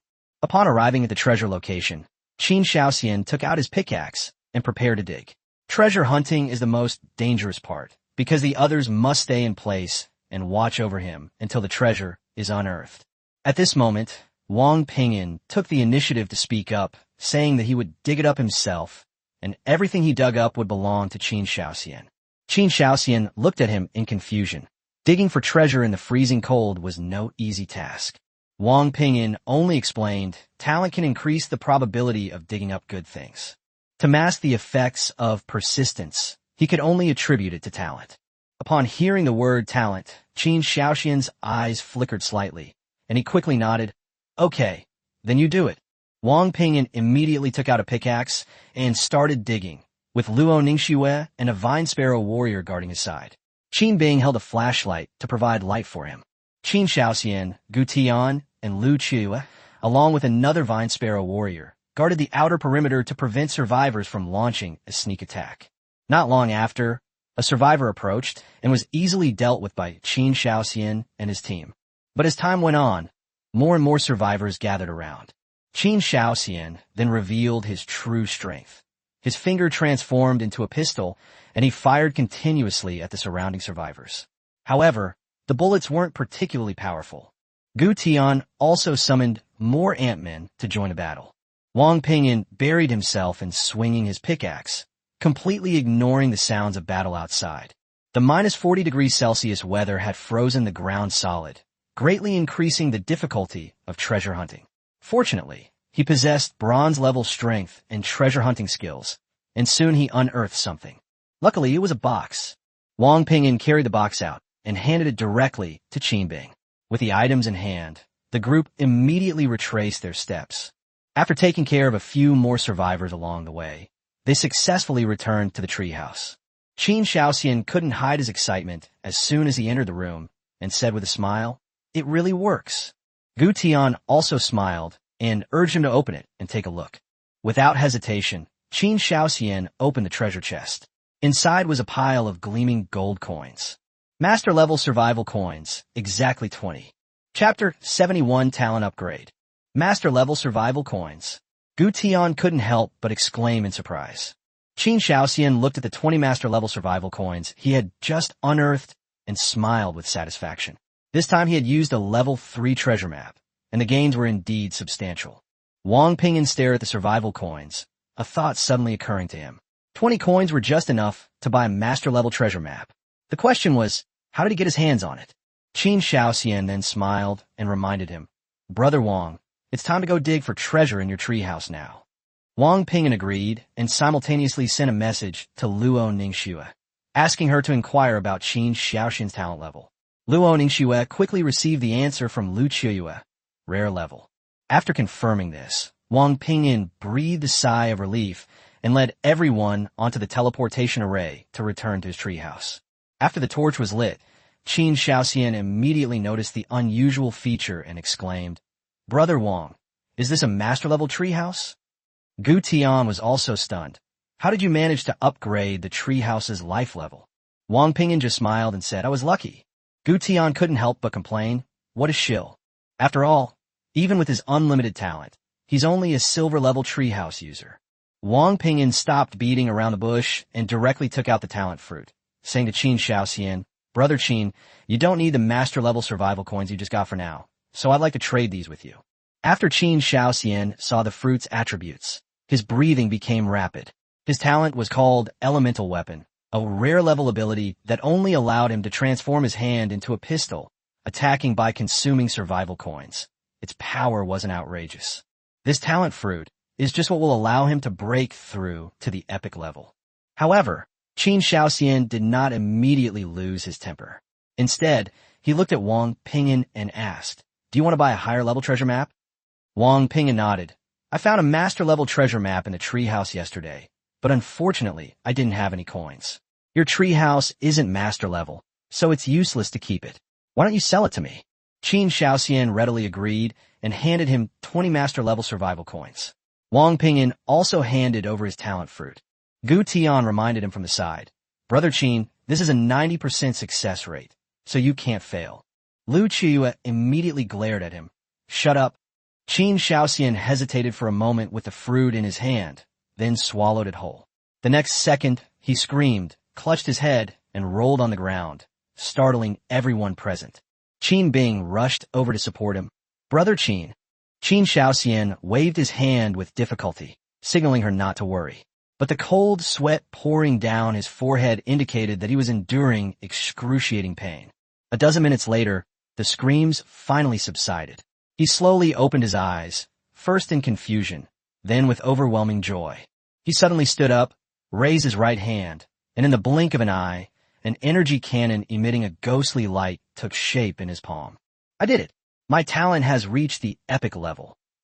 At the same time, Qin Shaoxian also successfully advanced to the bronze level. Qin Bing breathed a long sigh of relief. She had almost cried from fright. Qin Shaoxian walked up to Wang Ping'an and said solemnly, "Brother Wang actually came out ahead this time. If you ever need my help in the future, just let me know." Wang Ping'an smiled and waved his hand. "Brother Qin, you're too kind. We should all support each other. Your successful upgrade of your talent is a good thing." Qin Shaoxian laughed loudly and immediately suggested continuing their treasure hunt. Wang Ping'an then used his level 3 treasure map. The location was about 500 meters from the treehouse, so his luck was pretty good. The group went outside, with Gu Tian's ant-like figure leading the way. They hadn't gone far when they bumped into a bronze-level survivor. Qin Shaoxian took the lead, his right hand transforming into an energy cannon, and fired a shot. The bronze-level survivor had no time to dodge and was instantly killed. Wang Ping'an was somewhat surprised. Qin Shaoxian's epic-level talent seemed to have even greater explosive power than Luo Ningxue's legendary-level talent. Could it be that Luo Ningxue's abilities become stronger as the game progresses? Qin Shaoxian was very satisfied with the power of his new talent. After defeating the enemies, the group successfully arrived at the treasure location. This time, Wang Ping'an was in charge of digging again, while Qin Shaoxian, Gu Tian, and the Vine Sparrow warriors held off the survivors outside. As Wang Ping'an dug, he muttered to himself, "Please don't dig up that snow cloud vine again." The fighting outside quickly escalated, but Wang Ping'an focused on digging. Before long, he unearthed a box, inside which was a scroll. Hot Spring Pool Scroll, Silver Level. The effect is to obtain a hot spring pool, the spring water containing natural energy, which can relieve fatigue and restore physical strength and energy. Wang Ping'an was speechless after reading it. Wasn't this the hot spring pool from the Flame Sparrow scroll last time? He felt he had lost a lot of money by only digging up this thing from a level 3 treasure map. Luo Ningxue's eyes lit up when she saw the scroll. Qin Bing and Lu Qiyue also showed envy. Soaking in a hot spring in such a cold winter is indeed very comfortable. Wang Ping'an had no choice but to put away the scroll and quickly lead everyone back to the treehouse. Next up was Gu Tian's treasure map. They first returned to Qin Shaoxian's treehouse, and then teleported to Gu Tian's place. Gu Tian's treehouse was also a silver-level treehouse, decorated in pink and delicate colors, which clearly suited Lu Qiyue's taste. Gu Tian said, "I only have a level 2 treasure map, and the location is not far from my house. Let's finish this quickly." Without delay, everyone went out immediately. After all, they had to be back at the treehouse before 9 o'clock, and no one knew what would happen after 9 o'clock. Upon arriving at the treasure's location, Wang Ping'an began digging without hesitation. But as he dug, a white wolf suddenly leaped out of the ground. White wolf, bronze level. Introduction: a predator in the world of Jin, a powerful figure among the bronze level beings, but it may originate from a different timeline. When Wang Ping'an read the introduction, his heart skipped a beat. Isn't this just like the wolf we encountered the first time? Chapter 72, Special Life. Qin Shaoxian and the others looked at the description, their expressions darkening. The wolf, as always, was described as coming from a different timeline. After a brief moment of surprise, Wang Ping'an immediately thrust his spear at the white wolf's neck. Luo Ningxue also followed with a sword strike. Although the bronze-level white wolf was even more troublesome than the enhanced bronze survivors, it was killed in just a few rounds under the combined attack of the group. The treasure map belonged to Gu Tian, who chose to dismantle it directly, indicating he wasn't short of food. He ended up with several pieces of wolf meat, a wolf pelt, and some teeth. Wang Ping'an tried digging again, hoping to find a fishing rod like last time, but unfortunately found nothing. At the same time, the number of survivors nearby was clearly increasing. Seeing that the situation was not good, Qin Shaoxian immediately said, "Retreat." The group did not linger and quickly returned to the treehouse. After returning, Qin Shaoxian asked Wang Ping'an, "What do you think of the description of that wolf?" Wang Ping'an frowned and recalled that he had encountered a wolf on his second day here. The description was almost identical, and it was very difficult to deal with. They were even injured at the time. Qin Shaoxian also recalled that when he first arrived, some people in the nearby channels had indeed encountered wolves. He guessed that those wolves might have been unearthed while digging for treasure maps. Wang Ping'an nodded, indicating that some people in the channel had even unearthed packs of wolves while digging for treasure maps. Qin Shaoxian pondered for a moment and said that it was now certain that the treasure map might unearth survivors, wolves, and those strange plants, but other dangers were still unclear. At this moment, the large red sparrow, which had been resting on Wang Ping'an's shoulder, suddenly transmitted its voice. "Wolves, like me, are special life forms." Wang Ping'an pressed for details, asking what special life form meant and whether it was a noble life form belonging to the gene world like itself. The cardinal was helpless. It only knew that it was a special life form and could confirm that the wolf was, but it couldn't explain exactly what made it special. Qin Shaoxian noticed Wang Ping'an's unusual expression and curiously asked if he was talking to the vine-like Sparrow King on his shoulder. Wang Ping'an didn't hide anything, only saying that it was very intelligent and could understand speech, and that wolves were special life forms in this world. Qin Shaoxian pressed for the meaning, but Wang Ping'an shrugged, indicating he didn't know. The group discussed the situation for a while and then decided to go out and check it out. But as soon as they stepped out of the treehouse, they discovered that the number of survivors outside had surged, forcing them to retreat again. Qin Shaoxian smiled and concluded that, as before, there were fewer survivors outside between 6 and 9 in the morning, so this would be the best time to dig for treasure maps in the future. Wang Ping'an had no objection to this. Even if he couldn't do anything else, being able to dig for maps safely was good enough. Qin Shaoxian then invited everyone to his treehouse for dinner, saying it was his treat. Wang Ping'an didn't refuse. Upon arrival, Qin Shaoxian, along with Qin Bing and Lu Qiuyue, began preparing a meal. Taking the opportunity, Wang Ping'an walked over to Gu Tian, handed him a small bottle, and told him to be careful and take care of himself. Gu Tian opened it, and his eyes lit up immediately. He quickly thanked Wang Ping'an and then asked in a low voice, "Lu Qiuyue just agreed to be my girlfriend yesterday, but we haven't even kissed yet. What should we do next?" Wang Ping'an was almost speechless upon hearing this, thinking, he's already my girlfriend, and he's still so incompetent. So he pulled Gu Tian aside and whispered some advice to him.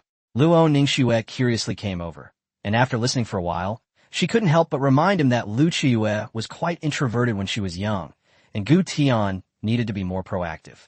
Gu Tian nodded firmly. "I understand, just use force." Luo Ningxue's eyes widened on the spot, but Wang Ping'an silently gave a thumbs up. At this moment, Lu Qiuyue came out with dishes and called them to eat. Qin Shaoxian also invited everyone to sit down at the table. The table was laden with ingredients, including silver-grade snow cloud vine meat, crocodile meat, bronze-grade vegetables, and a bottle of wine. Everyone ate and drank their fill, chatting happily. Having collaborated twice, they had developed considerable trust in each other, and since Luo Ningxue and Lu Qiuyue already knew each other, the meal was especially lively. Having been in this world for so long, this was the first time they had ever sat down to eat with others like this. Only when the portal was about to disappear did Wang Ping'an bring Luo Ningxue back to his treehouse. Not long after, the portal vanished completely. Luo Ningxue added some fuel to the furnace and turned back to say, Qin Shaoxian really did have a teleportation scroll a long time ago. Wang Ping'an nodded. Gu Tian's treehouse was more than 70 kilometers away from here, and Qin Shaoxian's appearance nearby last time could only have been due to teleportation. He then asked Luo Ningxue if she knew Gu Tian and Qin Shaoxian, besides Lu Qiuyue. Luo Ningxue sat on his lap, wrapped her arms around his neck, and said she didn't know him. She only knew Lu Qiuyue, and the two hadn't seen each other for 7 or 8 years. Wang Ping'an comforted her, saying that at least she had found a living relative. Luo Ningxue softly hummed in agreement and leaned against his chest. Just then, the great red sparrow telepathically asked for a game console. Luo Ningxue gave it to it and told it not to wander around unnecessarily. The great red sparrow left satisfied, and Wang Ping'an and Luo Ningxue took the opportunity to be affectionate with each other. Afterwards, Wang Ping'an took out his spear and began practicing. Luo Ningxue watched for a while out of boredom, then started chatting with Lu Qiuyue. Shortly after, a notification appeared. Persistence. Your marksmanship proficiency has been raised to beginner level due to your persistent practice. Wang Ping'an let out a long sigh of relief, but was somewhat puzzled. Previously, practicing boxing had granted him skills similar to guerrilla boxing. So why was this only an improvement in his marksmanship? With these questions in mind, he continued practicing with the spear. The so-called heavy power in the spear meant channeling force through the shaft and then using explosive force to create powerful damage at the tip. After practicing for a while, he clearly felt a significant improvement in his control over the spear. He suddenly wondered whether his current marksmanship or Luo Ningxue's legendary swordsmanship was stronger. Wang Ping'an shouted, "Ningxue!" Luo Ningxue was chatting happily when she tilted her head to look at him and asked, "Huh?" Wang Ping'an brandished his spear. "Let's have a go." Luo Ningxue laughed. "Okay, but don't lose too quickly." Wang Ping'an raised an eyebrow. "Who do you look down on?" Chapter 73, Master Level Creature.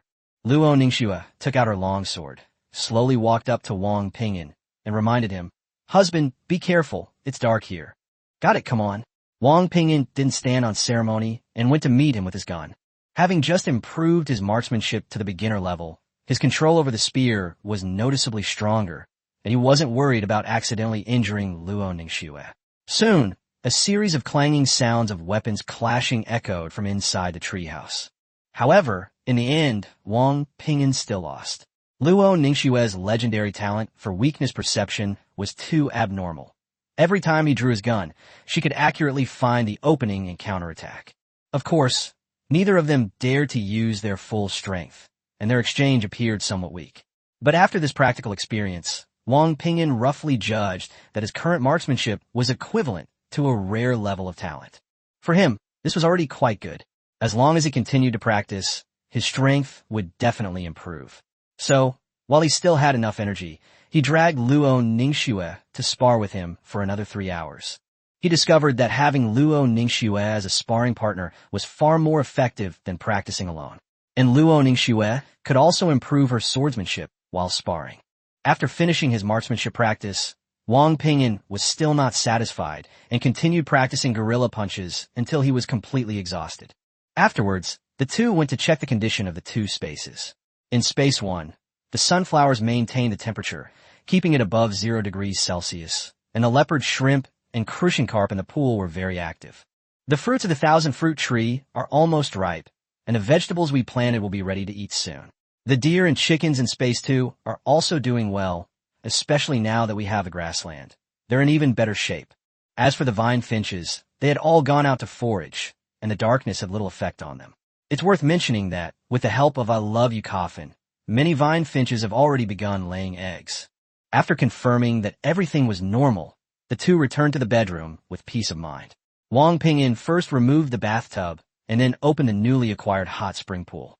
The hot spring pool was about 4 meters by 2 meters, too big for the bathroom, so the two of them simply settled in the bedroom. Wang Ping'an lit a candle, lay down in the hot spring pool, and stretched comfortably. As soon as he entered, he felt the amazing effects of the hot spring. Much of his fatigue instantly dissipated. He then took out a flower of life and put it into the water, further amplifying the effects. Luo Ningxue nestled obediently in his arms, quietly enjoying this rare moment of relaxation. For her, being able to spend time with the person she loved was the happiest thing. "Honey, don't rush, take a rest." Luo Ningxue grabbed his restless hand and said coquettishly. Wang Ping'an thought about it and decided that there was still a long night ahead, so he turned on the channel to take a look. Because of the appearance of teleportation scrolls, the channel was filled with messages about forming teams, recruiting members, and establishing alliances. Many people also use teleportation scrolls to return to their loved ones, pooling resources together and trying to conserve light. The silver-level treehouse was spacious enough to comfortably house a family. Wang Ping'an didn't go looking for relatives because he had no truly close family members. His closest relative was Luo Ningxue, whom he had grown up with. But the teleportation scrolls didn't always bring reunions. Many people began using them to lure others there, then kill them and steal their resources. Because the portals were established voluntarily by both parties, once someone was let in, the other party could freely enter and exit the treehouse. Even among family members, such things occasionally happen. On the channel, someone went crazy, saying that they were tricked by their uncle and ended up killing him. Someone else cried about how their sister took a man to see her idol celebrity, only to fall into a trap, where the man was killed and the sister also suffered the consequences. More often, various alliances are recruiting. Alliances like the King's Alliance, the Twilight Alliance, and the Survivor Base Camp are all calling for people to form teams and develop together. Some even suggest digging for treasure together during the time when there are the fewest survivors. Wang Ping'an looked around and ultimately gave up the idea of joining the alliance. Many people don't know yet that killing those with epic level or higher talents can yield talent fruits. But this secret will eventually spread. He and Luo Ningxue are so powerful that it's easy for others to guess they have considerable talent. Before achieving absolute strength, knowing too many people might not be a good thing. After all, even those with less talent can acquire terrifying items. Today, he took a risk for those 20 master-level survival coins. After taking out the talent fruit, he immediately ordered Red Sparrow to command 2 Vine Sparrow warriors to keep a close watch on Qin Shaoxian and Gu Tian. If the two showed any signs of fighting, the Vine Sparrow warriors would immediately intervene. Fortunately, things didn't turn out badly. Although the cooperation went relatively smoothly today, Wang Ping'an will not let his guard down until absolute trust is established. Just then, Luo Ningxue suddenly exclaimed, "Husband!" Wang Ping'an looked down and saw that Luo Ningxue was holding the book with the character Jean on it and had already turned to the first page. Strangely, the previously incomprehensible patterns changed, and images of 7 different creatures appeared on the pages. A python, an eagle, a centipede, a leopard, an orangutan, a human, and a creature resembling a dinosaur. Besides the images, there was also a piece of unfamiliar text. The two had never seen the font before, but after just one glance, its meaning seemed to be etched directly into their minds. A master-level creature is about to awaken. Wang Ping'an's expression changed. When did this book change? Luo Ningxue shook her head. I don't know. Wang Ping'an stared at the 7 pictures and whispered, could it be that these 7 creatures are all master-level? Luo Ningxue remained silent for a moment, then guessed, could it be a prophecy book? Wang Ping'an also thought it was possible after hearing this. After all, this book was too strange. It had no grade, could not be destroyed, and now this kind of content had suddenly appeared. If it is indeed a prophecy, then it means that master-level beings will soon appear. Luo Ningxue's expression was solemn. Most survivors are currently only at the iron level, and many are not even at the entry level. Once a master-level creature descends, who can stop it?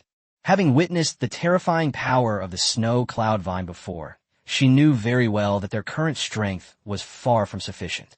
Moreover, a master-level creature was undoubtedly far more terrifying than the snow cloud vine.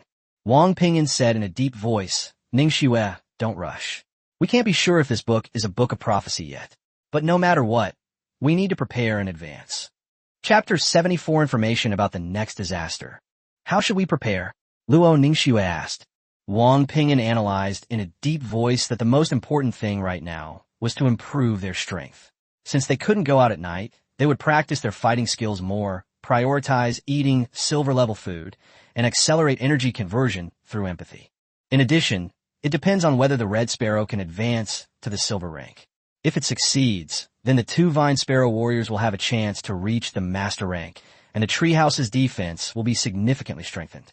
Luo Ningxue thought for a moment, and then suggested another idea. Refresh the crystal ball, and see if we can get a master-level combat plant. Wang Ping'an nodded. This was indeed feasible. However, the spawn rate of combat plants was too low. If a treasure map appeared, they couldn't just not buy it. They couldn't keep holding on to their master coins, just waiting for combat plants. Luo Ningxue responded softly and snuggled closer to him. She felt that since the treehouse had been upgraded to the master level, wild beasts generally wouldn't attack it, and it should be safe at least for the time being. Wang Ping'an, however, was not at ease. The Worldsville had long ago stated that the treehouse was only relatively safe in the early stages. Now, no one knew just how terrifying a master-level creature truly was. If it were to attack the treehouse, 2 silver-level combat plants alone might not be enough to withstand it. He took out the book on the character Jean again and turned to the second page. But the contents were still obscure and difficult to understand, like a bunch of meaningless patterns. He couldn't find any clues, so he had to put it away for the time being. After taking a bath, the two returned to bed and began to digest the energy from the silver-level food they had eaten that day. Once he had digested most of the energy, Wang Ping'an took out the book again and studied it carefully, page by page. Last time, he hadn't figured it out and had casually tossed it aside by the bed. Luo Ningxue had picked it up. No one knew when the book had changed. They looked at each pattern for over an hour. Wang Ping'an didn't miss a single one, while Luo Ningxue nestled quietly in his arms, keeping him company with her eyes closed. Just then, a talent notification suddenly appeared. Persistence. You are persistently studying the Book of Jin and are expected to understand its records. Wang Ping'an's heart skipped a beat. Studying the Book of Jin? Comprehending its records? Could it be that if he persisted in reading, he could truly understand this book? Luo Ningxue noticed his emotional fluctuation and quickly asked him what was wrong. Wang Ping'an told her about the talent hint. Luo Ningxue's eyes lit up immediately. If this is a book of prophecy, and you can understand it, then wouldn't we be able to know the future in advance? Wang Ping'an didn't jump to conclusions immediately. The first page had changed on its own, and it was unclear whether the later pages would change as well, so he decided to keep reading. Luo Ningxue lit another candle, brightening the room slightly. The two lay side by side, continuing to stare at the difficult book. When Wang Ping'an turned to the second page, the originally chaotic patterns slowly changed in his eyes, eventually combining into 3 images. In the first image, the jungle is shrouded in torrential rain, with large raindrops pelting down relentlessly. The sky is as dark as night, creating a suffocating atmosphere. In the second image, under the torrential rain, many tree houses begin to wither, their vitality rapidly fading. At the same time, the jungle is submerged by raging floodwaters, and the murky water level continues to rise. The third scene is even more terrifying. As far as the eye can see, there is only an endless ocean. The former jungle has been completely submerged by the flood. Immediately afterwards, a single word from the last page of the second page clearly entered Wang Ping'an's mind. Water. Wang Ping'an couldn't help but exclaim in surprise. Luo Ningxue stared intently at the pages, but found no change in her eyes, so she quickly asked him if he understood it. Wang Ping'an quickly stated what he had seen. The torrential rain would erode the treehouse and cause the jungle to flood, eventually submerging the entire jungle. Based on the 7 elements of metal, wood, water, fire, earth, light, and darkness, if this book is indeed a prophecy, then the next disaster will most likely be of the water element. Luo Ningxue's expression changed slightly. Will the rain damage the treehouse? Wang Ping'an's expression was grave. That wasn't ordinary rain. It was acid rain mixed with floodwater. Only acid rain could corrode a treehouse, and treehouses are rooted in the soil, unable to withstand floodwater, let alone be so corrosive. Luo Ningxue instinctively grabbed his hand and asked what to do. Wang Ping'an had no answer either. The first dark disaster wasn't over yet, and the trading post was closed, so there was nothing they could do. They could only wait for the darkness to pass and then figure out a way to deal with it. He could only console himself that the worlds wouldn't allow humanity to be wiped out. Otherwise, what would be the point of teleporting them here? If things really unfolded as depicted in the book, with the entire jungle turning into an ocean, how many people would survive? Luo Ningxue took a deep breath, climbed onto him, and hugged him tightly, responding softly. Wang Ping'an stroked her hair with one hand while turning to the third page with the other. He still couldn't understand the third page, but he didn't give up and continued to study each line of the pattern. 2 hours later, Wang Ping'an rubbed his eyes and told Luo Ningxue to go to sleep first. But Luo Ningxue refused, saying she wanted to stay with him. The next morning, the two got up early and first tallied up the spoils the puppet had obtained from killing zombies. The total value of the loot was about 46 silver survival coins, and the energy consumption was about 25 coins, which meant they made a net profit of 21 silver survival coins for the day. Then, they refreshed the crystal ball. 3 items appeared this time. A level 2 treasure map, 20 bronze survival coins, a scroll of destiny, 50 master survival coins, and 10 longevity fruit seeds, 20 silver survival coins. Luo Ningxue was somewhat disappointed. There was no master-level treasure map, nor any master-level combat plants. Wang Ping'an remained relatively calm. The scroll of destiny was too expensive for them to afford, but they could buy the other 2 items first. The longevity fruit seed is of silver grade. Once planted, It grows rapidly and bears fruit in all 4 seasons, making it a decent silver-grade food source. After receiving the seed, Wang Ping'an immediately had his puppet deliver it to Space One and plant it. After finishing these tasks, the two began making breakfast. The flamingo, smelling the aroma, also flew out of the room. Breakfast consisted of a mix of algae, Persian tiger meat, and venison. This combination of bronze-level and silver-level foods provided energy without causing bloating from excessive silver-level food intake, which could hinder absorption. After finishing their meal, the two used a teleportation scroll to re-enter Qin Xiaoxian's home. Chapter 75 Talent. Gu Tian, how come your injury has gotten worse?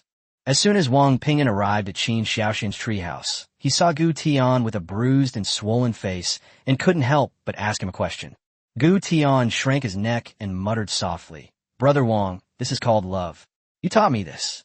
Wang Ping'an immediately gave a thumbs up. "You're a promising young man." Upon hearing this, Lu Qiuyue became furious and turned to question Wang Ping'an. "Does Ningxue love you this much too?" Wang Ping'an honestly shook his head. "No, not at all." Lu Qiuyue was even angrier. "She didn't. And you're still teaching Gu Tian like this?" Wang Ping'an quickly explained, "The situation is different, and the use of force was taught by Ningxue." "What?" Lu Qiuyue looked at Luo Ningxue abruptly, her face full of disbelief. Luo Ningxue felt a little embarrassed by his gaze, pinched Wang Ping'an hard, and whispered, "I think he must have misunderstood me." Qin Xiaoxian couldn't help but laugh out loud. "It's good to be young. But Qiuyue, go easy on her. The healing potion is very expensive." Lu Qiuyue glanced at him, and Qin Xiaoxian immediately shut up and pretended to cough. Wang Ping'an was still concerned about the result and asked, "Did it work?" Lu Qiuyue completely lost it. 9 white tails suddenly appeared behind her as she roared, "Wang Ping'an, you'd better die." Luo Ningxue quickly grabbed her. "Qiuyue, this is my husband." Gu Tian said weakly, "Why don't we put this aside for now and go treasure hunting instead?" The mention of treasure hunting brought everyone to a serious attention. Lu Qiuyue snorted coldly, retracted her tail, and the group headed out in the same formation as yesterday. On the way, Wang Ping'an was still pondering. 9 tails must be Lu Qiuyue's talent. Luo Ningxue had asked about it yesterday, and she had given a vague answer, but now it seemed her combat power was not weak. However, after spending time with her, Wang Ping'an realized that Lu Qiuyue didn't seem like the kind of person who harbored ill intentions. One had a fiery temper, the other was innocent and naive. Wang Ping'an was also a little puzzled. If she was so strong, why didn't she come to the last ambush of Xue Yintong? The location of the treasure map wasn't far, and after taking care of a few survivors along the way, we arrived at the location quickly. This time, Wang Ping'an dug it up again, and it turned out to be a level 1 treasure map. Not long after, a brand new box was unearthed. Qin Xiaoxian excitedly opened it, only to find it full of black and white stockings of all styles. The 3 women were immediately disappointed, but the 3 men's eyes lit up, and they parted with smiles. Wang Ping'an also remembered that Luo Ningxue had once deliberately worn his black stockings underneath her clothes, which he had eventually torn. Then the group went to Wang Ping'an's treehouse to dig for treasure. However, their luck was SOSO today. Both Gu Tian and Wang Ping'an had level 2 treasure maps, and neither of them found anything good. Wang Ping'an dug up a silver-grade greatsword, while Gu Tian dug up 3 bottles of healing potions, which would be perfect for treating his injuries. After the treasure hunt, the group arrived at Wang Ping'an's treehouse. This time, it was his turn to treat everyone to a meal, a way of returning the favor. After the meal, Wang Ping'an thought for a moment and decided to tell Qin Xiaoxian about the master-level creature mentioned in the prophecy book. However, he didn't reveal the prophecy book. He only said that he had bought a disposable item that morning and received some hints. Qin Xiaoxian frowned after listening, and after a moment of contemplation, he said, "Brother Wang, regardless of whether it's true or not, none of us are absolutely certain that if a master-level creature appears, we can be absolutely certain of success. How about this? I have 2 teleportation scrolls here, one for you and one for Gu Tian. From now on, every time we use them, I will connect both of your tree houses at the same time, so that if there is any danger, we can advance and retreat together." Wang Ping'an thought the plan was sound and agreed on the spot. Qin Xiaoxian's combat power was considerable after his talent reached the epic level. Not to mention Gu Tian, their combined strength would indeed be more reliable. Seeing this, Qin Shaoxian stopped hiding his intentions. Since that's the case, let's clarify our talents as well. Gu Tian has the infinite level talent Ant King, and you've already seen his abilities. Xiaoyu has the legendary talent Nine-Tailed Fox, capable of transforming into a nine-tailed fox. She's strong in every aspect, but she has a few minor flaws. Qin Shaoxian. Lu Qiuyue's eyebrows shot up. Gu Tian gave an awkward smile. Wang Ping'an felt a pang in his heart. It seemed this problem was probably quite serious. No wonder he hadn't made a move last time. Qin Shaoxian waved his hand, no longer talking about Xiaoyu, and only introduced Qin Bing. My wife Qin Bing's talent is relatively ordinary. Excellent level plant affinity. Currently she just talks to plants to accelerate their growth. Wang Ping'an could understand this quite well. The power of constant nagging was indeed terrifying, and those plants probably had no choice but to grow.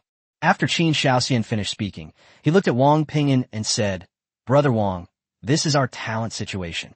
Since the other party had taken the initiative to reveal their abilities, Wang Ping'an couldn't continue to hide them. Having another reliable ally was not a bad thing for him. So he briefly explained Luo Ningxua's talent, but as for his own abilities, going into detail was too troublesome, so he only gave a general overview. After exchanging some information about the props, they went their separate ways. Through this conversation, Wang Ping'an also clarified the relationships between the group. Gu Tian was Qin Shaoxian's neighbor from the same village, but because of his seniority, he called him brother. Lu Qiuyue's father was Qin Shaoxian's good brother. All things considered, they were all relatives. After they left, Wang Ping'an and Luo Ningxue returned to their monotonous daily routine. He practiced marksmanship, boxing, studied prophetic books, and cultivated empathy. Meanwhile, the great cardinal continued to indulge in video games, playing until the world seemed to spin out of control. 7 days later, early in the morning, the two squatted in front of the crystal ball again. Wang Ping'an cursed 7 days, 7 whole days, and we haven't gotten a master-level treasure map. Not even a master-level combat plant. Luo Ningxue pushed him away. "Get out of my way, you're just a jinx." After saying that, she quickly rubbed her hands together to refresh the crystal ball. Master-level treasure map, 20 master survival coins. Fan, 10 bronze survival coins. 4 silver moonfish, 40 silver survival coins. When Wang Ping'an saw the master-level treasure map, his eyes lit up instantly. "Haha, it's still your hand-rubbing technique that works." Luo Ningxue smiled smugly. Of course. Without saying a word, Wang Ping'an bought everything in the crystal ball. Chapter 76, Spirit Controlling Whip. The patterns on the master-level treasure map were even more intricate. Wang Ping'an glanced at it only before putting it into his backpack. The fan was powered by survival coins and was temporarily useless. As for the fish, they were all live, and 4 of them were silver-level silver moon fish. As soon as the silver moon fish appeared, the puppet walked over with a whip and, without saying a word, began to whip the fish until it was half dead. Only then did he and Wang Ping'an send the fish into space number 1 with satisfaction. The fish pond has now expanded to 60 square meters, and the upgrade scroll I got last time was used here. In the past 7 days, various kinds of fish have frequently appeared in the crystal ball, including silver-level starfish and big-mouth fish, bronze-level black carp and red carp, while the iron-level fish have basically been killed. Besides leopard shrimp, there are now more than 20 fish in the fish pond, making the pond seem a bit small. On the other side, the fruit of the 1,000-fruit tree is almost ripe. Last time, Wang Ping'an even specially asked Qin Bing to come over and talk about it to him. During these 7 days, Wang Ping'an obtained 2 valuable items using a level 3 treasure map and a crystal ball. One was a silver-level training room, which could accelerate physical improvement and also test damage intensity. The other was a silver-level contraband item, the Spirit Whip. The Spirit Whip can lash creatures, with a very low probability of causing them to break through their cultivation level, but it is ineffective against survivors and master-level creatures. The price is also severe. The pain caused by the whip will be returned to the user twofold. After settling the fish, Wang Ping'an and Luo Ningxue dragged out the big red sparrow. Holding the Spirit Whip, Wang Ping'an said resolutely, "Red Sparrow, it's time to whip you every day." The big red magpie huffed and puffed out its rear end, protesting telepathically. "You're only allowed 2 lashes, but you lashed me once more yesterday."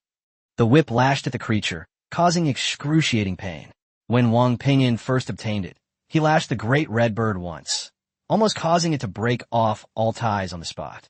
Wang Ping'an himself was also tormented by the returning pain, grimacing in agony.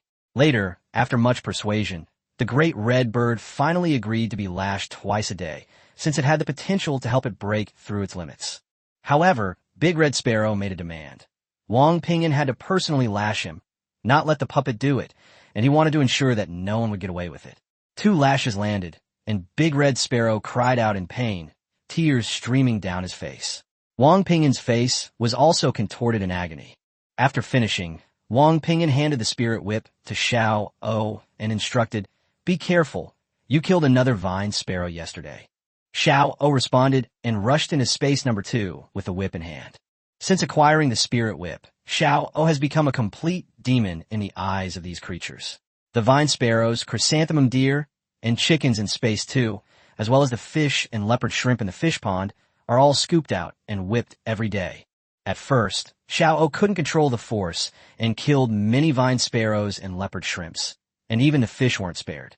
Later, Wang Ping'an and Luo Ningxue figure out the trick. A few strokes a day were enough. Too many strokes would be unbearable. Fortunately, creatures that have been whipped will improve to some extent even if they don't break through to the next level. The creatures Wang Ping'an is raising now are almost entirely covered in whip marks, but the gains have been considerable.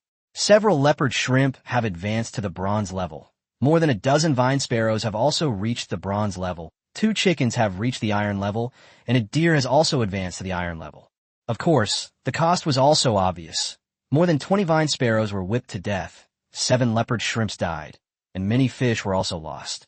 As for whether the puppet would suffer the consequences of the spirit whip, its own answer was no. Then, Wang Ping'an took out some plant nutrient solution and poured a little into the crystal ball. Under the encroachment of darkness, the treehouse's vitality was slowly declining every day, and all he could do was barely keep it afloat with a nutrient solution. Over the course of 7 days, the number of people speaking in the channel has noticeably decreased. Some died when their treehouse health reached 0. Some went mad in the dark without any lighting, and others were torn apart by other survivors when they ventured out to escape due to lack of food. However, more people began to gather in small groups to fight against the darkness together. Some even abandoned their own tree houses and moved into other people's tree houses to survive. These past few days, Wang Ping'an and Luo Ningxue's routine has been stable. Every morning they team up to hunt for treasure, and after returning, they practice their marksmanship and fist techniques, empathize to convert energy, and then study the prophecy book. Wang Ping'an's marksmanship has improved again, but the next stage of his guerrilla fist technique has still not arrived. It's worth mentioning that after experiencing danger together with Qin Shaoxian and others over the past few days, the trust between them has increased significantly. For example, when Wang Ping'an dug up the spirit whip, the location was a full 2 kilometers away, and they encountered many survivors along the way. In the end, it was the group that worked together to fight their way through. After breakfast, Wang Ping'an and Luo Ningxue took a deep breath, summoned Red Sparrow and 2 Vine Sparrow warriors, and waited for Qin Shaoxian and the others to join them. Just now, Wang Ping'an had used the master-level treasure map. The treasure location was 3 kilometers away. Since it was a master-level treasure map, they decided to excavate it first. Before long, the portal opened, and Qin Shaoxian led Gu Tian and the others in. Before they even settled in, he said with a smile, "Brother Wang, this time we'll have to dig up a powerful master-level artifact." Although they haven't encountered the master-level creature mentioned in the prophecy these past few days, everyone has been extra cautious every time they go out. If they could really find an item to deal with a master-level creature, they wouldn't have to live in such fear anymore. Wang Ping'an was equally excited. After all, this was his first master-level treasure map, and he had never seen a master-level item before. But he was also a little worried, because the first time he dug up a level 3 treasure map, he got something like the snow cloud vine. He couldn't help but mutter under his breath, please don't dig up that kind of thing again this time." Lu Qiuyue immediately snorted coldly. "Wang Ping'an, shut your mouth." Wang Ping'an retorted, "Fox ears are really sharp. They can hear even such a soft whisper. If it weren't for my help, would you two have gotten together? When you get married on Blue Star, I'll be sitting at the head table, so be nicer to me." Lu Qiuyue turned to complain, "Ningxue, control your man." Gu Tian smiled and smoothed things over. "Qiuyue, we really do have to thank Brother Wang." Luo Ningxue tugged at Lu Qiuyue's hand, and the group stopped bickering. They checked the time. It was exactly 6 o'clock. They nodded and headed out. Upon arriving at the entrance, Gu Tian took out a snowmobile. This was a silver-level item he had obtained while treasure hunting a few days ago. It could be driven by consuming survival coins. Everyone got into the snowmobile and headed towards the treasure location. Chapter 77, A Stunning Breakthrough. With the snowmobile, 3 kilometers wasn't a long distance. Although he encountered survivors along the way, Qin Shaoxian could handle them as long as they weren't silver-ranked. If a silver-ranked enemy blocked their path, the group would immediately surround and attack them, aiming for a swift victory to avoid further trouble. Over the next few days, their teamwork became increasingly seamless. 2 Vine Sparrow warriors held off the enemy in the air. Gu Tian summoned Ant-Man to tank in front. Qin Shaoxian fired the cannons, and Wang Ping'an and Luo Ningxue finished them off in close combat. Now, apart from Qin Bing, who was still at the iron level, everyone else was at the bronze level. Soon, they arrived at the treasure's location, right under a large tree. Wang Ping'an cleared away the snow and began digging. The frozen soil was hard, and the tree roots were entangled in the ground, making progress extremely slow. Before long, the commotion attracted many survivors. The Ant-Men, Qin Shaoxian, and Vine Sparrow warriors on the periphery immediately opened fire, while Wang Ping'an ignored the outside world and focused on digging. He felt much more at ease after digging for so long without encountering any strange creatures. After all, the wolves, survivors, and snow vines he had encountered before all appeared shortly after he started digging. But the situation outside was getting worse. Perhaps because of the master-level treasure map, Wang Ping'an dug for more than half an hour, but still did not find any treasure, while more and more survivors gathered around. At this moment, only Qin Bing was left beside him, shining a flashlight for illumination, while he himself had a flashlight in his mouth. The others formed a circle, doing their best to hold off the survivors. Lu Qiue even transformed into a 9-tailed fox in public for the first time, weaving through the enemy ranks at high speed. Wang Ping'an couldn't help but look up and see a 3 or 4 meter long, pure white 9-tailed fox sweeping across the snow. Lu Qiue roared angrily. "What are you taking pictures of? Hurry up and dig. We can't hold on any longer." Wang Ping'an immediately looked away and continued to dig the soil with all his might. Finally, the pickaxe struck something hard. He parted the soil, revealing a patch of gold. Wang Ping'an quickened his pace, digging away the surrounding frozen ground, and a complete box appeared. He quickly stuffed the box in his backpack and shouted, "Retreat!" Gu Tian immediately released the snowmobile, and everyone quickly got on, leaving only 2 Vine Sparrow warriors to cover the rear. As soon as the snowmobile started, Luo Ningxue called out urgently, "Gu Tian, Qiuyu hasn't gotten on yet." Gu Tian remained calm. "Don't worry, she's faster than the snowmobile." As soon as she finished speaking, Lu Qiue, transformed into a 9-tailed fox, leaped over the snowmobile. Luo Ningxue breathed a sigh of relief and turned to ask Wang Ping'an, "Honey, what did you dig out?" Wang Ping'an only replied with one sentence, "Open the box when we get back to the treehouse." Back in the treehouse, Wang Ping'an slammed the treasure chest onto the table.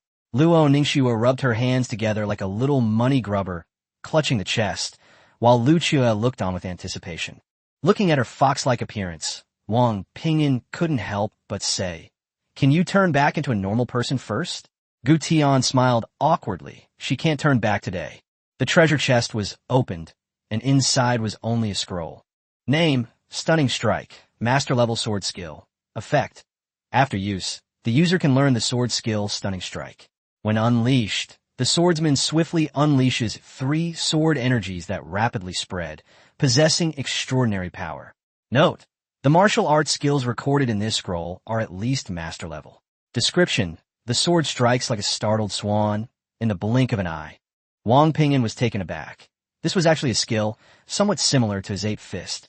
Qin Shaoxian sighed after reading it. In his opinion, even with a skill, Luo Ningxue, at the bronze level, might not be able to contend with a master-level creature. Lu Qiue flicked her 9 tails and asked in confusion, "I've never seen skills before. Do you mean that you need at least a master-level scroll to have skills?" Gu Tian looked at Luo Ningxue. "Sister-in-law, why don't you give it a try? It just so happens that your talent is related to swordsmanship." Luo Ningxue did not move immediately, but looked at Wang Ping'an. Qin Shaoxian also understood what she meant. This scroll could be sold to the crystal ball for master coins. Wang Ping'an was silent for a moment, then said directly, "Learn it."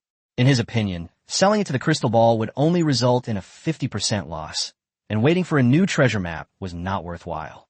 Without hesitation, Luo Ningxue immediately used the scroll. After a moment, she closed her eyes and sensed it for a moment, then said, "It can be used, but I've only grasped the initial stage. I still need to practice to master it." Lu Qiuyue immediately urged, "Then what are we waiting for? Let's continue digging for treasure, and while we're at it, let's try to find a survivor." The group went to Qin Xiaoxian's treehouse and went out again. Not long after, they encountered a bronze-level survivor. Luo Ningxue recalled the key points of the surprising strike technique in her mind, then spun around on the spot, her long sword drawing an arc in her hand. The next instant, a sharp sword aura swept out and struck the target directly. With a soft poof, the bronze-level survivor was cleaved in two and vanished without a sound. A single sword strike instantly killed the survivor, leaving everyone stunned. The fact that the sword could cleave the survivor in two meant that its power far exceeded the survivor's limits. Luo Ningxue let out a long sigh. Using skills is quite stamina-consuming. Qin Xiaoxian and the others were speechless. With such power, what's a little stamina? The group continued their journey, not daring to ask too many questions outside, lest they make too much noise and attract the survivors. Soon, they arrived at Qin Xiaoxian's treasure location. Qin Xiaoxian's treasure map was a level 2 treasure map, which he dug up not long ago and obtained a silver-level combat plant, the Chomper. During the treasure hunt, Luo Ningxue used her signature move, Surprising Strike, again targeting a silver-rank survivor. The result was another instant kill, much to Wang Ping'an's delight. It's important to know that Luo Ningxue is currently only at the bronze level, while the survivors themselves have been buffed. Afterwards, they helped Gu Tian finish digging up the treasure map, had lunch at his house, and then Wang Ping'an left with Luo Ningxue. Because he had another very important thing to do, which was to test the true power of Luo Ningxue's skill. Chapter 78, The Destructive Power of a High-Level Silver Rank. In the training room, Wang Ping'an looked at the target in front of him, feeling somewhat satisfied. He had bought this prop from the crystal ball a couple of days ago for 100 silver survival coins. If it weren't for the puppet diligently fighting zombies every day, he really wouldn't have been able to save up this amount of money. The training room is about 50 square meters. Besides improving physical fitness, it can also be used to test the lethality of a single attack. As long as you attack the target, a rating will be displayed. Previously, Luo Ningxue's rating with her long sword was high-level bronze, while Wang Ping'an's full-force use of the Ape Fist resulted in a low-level silver rating. Of course, this rating only considers single-hit damage and does not represent true combat strength. Speed and techniques are not taken into account. Wang Ping'an looked at Luo Ningxue and said with a smile, "Ningxue, it's up to you now." Luo Ningxue nodded and instantly swung her long sword, unleashing a sword aura that slammed into the target. Accompanied by a series of beeping sounds, the words "silver," high rank, quickly appeared on the target. Wang Ping'an's eyes lit up. This attack was a whole level higher than before. Master-level swordsmanship was indeed extraordinary. Luo Ningxue wasn't too proud. She said that this sword technique still needed further development. The skill manual mentioned that once truly mastered, one could unleash 3 sword energies at once, but she could only manage one at the moment. Wang Ping'an immediately asked her if the sincere sword heart helped in comprehending sword techniques. Luo Ningxue nodded, indicating that it certainly did. Without this talent, she probably could only unleash a very weak sword aura when she first learned it. Wang Ping'an seemed to be deep in thought. It turned out that the skill scroll only granted the qualification to learn. It didn't mean that one could fully master it immediately. Just like his Ape Fist, the longer he practiced, the stronger it would become. In this light, Luo Ningxue's legendary talent truly matches this sword technique. Previously, Wang Ping'an thought Qin Xiaoxian's epic talent was even more formidable, capable of firing cannons with considerable power. After Lu Qiuyue transformed into a 9-tailed fox, her speed and strength also increased across the board, making her resemble a powerful beast. In contrast, Luo Ningxue's most useful skill before was simply the ability to identify weaknesses. But now, with her master-level swordsmanship, the situation is completely different. After all, judging from the description, master level is just the beginning and other people's talents don't help with skill comprehension. Even Gu Tian's infinite level talent doesn't improve skill comprehension. Wang Ping'an only understood in the last few days that infinite level means there's no upper limit to talent potential. For example, the higher Gu Tian's realm, the stronger and more numerous the Ant-Men he can summon. If he reaches the master level, it's equivalent to having a master level ant army. Afterward, the two began training in the training room. Wang Ping'an mainly practiced spear techniques and only practiced gorilla fist when his stamina was almost exhausted. Luo Ningxue, having just acquired sword skills, naturally focused all her energy on sword energy. Only when the two were completely exhausted did they return to their bedroom and soak in the hot spring pool. While massaging Luo Ningxue, Wang Ping'an turned on the channel. Remembering that Lu Qiuyue couldn't turn back in a human form today, he couldn't help but ask Gu Tian what it felt like to sleep with a fox. Gu Tian quickly replied, saying it felt pretty good. He rarely gets to hug a fox. Wang Ping'an immediately sensed something was off about the kid and pressed him for details about what he found enjoyable. Gu Tian answered seriously that after Lu Qiuyue turned into a fox, she could play with all 9 tails, which was especially exciting. Wang Ping'an was silent for a moment, then reminded him that he could ride that big fox and lead an army of ants in a battle in the future, which sounded very impressive. Upon hearing this, Gu Tian was immediately fired up and said he would go discuss it with Lu Qiuyue. Wang Ping'an only replied with 2 words, "Good luck." Then, muttering a repressed man's words, he carried Luo Ningxue back to bed. But not long after, the door was suddenly kicked open. Wang Ping'an jumped in fright and quickly pulled Luo Ningxue into his arms. When he saw that it was Xiao, he immediately shouted angrily, "What are you doing?" The little puppet replied in a serious tone, "Master, the fruit of the 1,000-fruit tree is fully ripe. You said you would tell me as soon as it was ripe." Wang Ping'an was speechless for a moment and could only let it go out first. Luo Ningxue was both embarrassed and angry, warning him that he must lock the door next time, or she would bite him to death. Wang Ping'an could only comfort her, saying that the puppet was just a wooden doll and that it was dark. Soon, the two returned to the treehouse, and their mouths twitched as they looked at the large watermelon in front of them. Eating watermelon on such a cold day seemed a bit absurd. They had originally planned to eat the rice first, but as soon as they opened Space 1, Red Sparrow rushed over, drawn by the smell, and insisted on eating the watermelon first. Wang Ping'an and Luo Ningxue had no choice but to pick the watermelon. The red magpie had been eyeing this watermelon for a long time. For some reason, it was unusually persistent. The watermelon weighed about 10 pounds, and when cut open, the inside was a lovely pink color, but unfortunately, it had no seeds. The red bird couldn't wait any longer and flew straight to the watermelon, gobbling it down. Wang Ping'an gave Luo Ningxue a slice and took a bite himself, and it actually tasted pretty good. Luo Ningxue finished eating and showed a satisfied expression, saying that the watermelon was sweet, crisp, and pink. Wang Ping'an looked at her with a mischievous smile and chimed in, "Yes, pink and juicy." This made Luo Ningxue snort softly. Perhaps because they hadn't eaten fruit in a long time, the two of them didn't care whether it was cold or not and started eating it in big bites. However, the one who ate the most was the red finch, which devoured half a watermelon. After finishing its meal, the red bird patted its round belly with its wings and telepathically told the bird clan that this was their favorite fruit and asked them to leave the rest for it, saying it would come back to eat later. Then it flapped its wings, preparing to go back to continue playing its game. Just then, a red light suddenly shone from the red bird, instantly illuminating the entire treehouse, and this light was not swallowed by the darkness. Red Sparrow transmitted his voice, "I think I'm about to break through to the silver level. I'll go back and try, but I mustn't fail." Wang Ping'an was taken aback and blurted out, "It can still fail?" Red Sparrow explained that ordinary people wouldn't fail, but its special life form would. The world was relatively fair. Wang Ping'an was first taken aback, then overjoyed.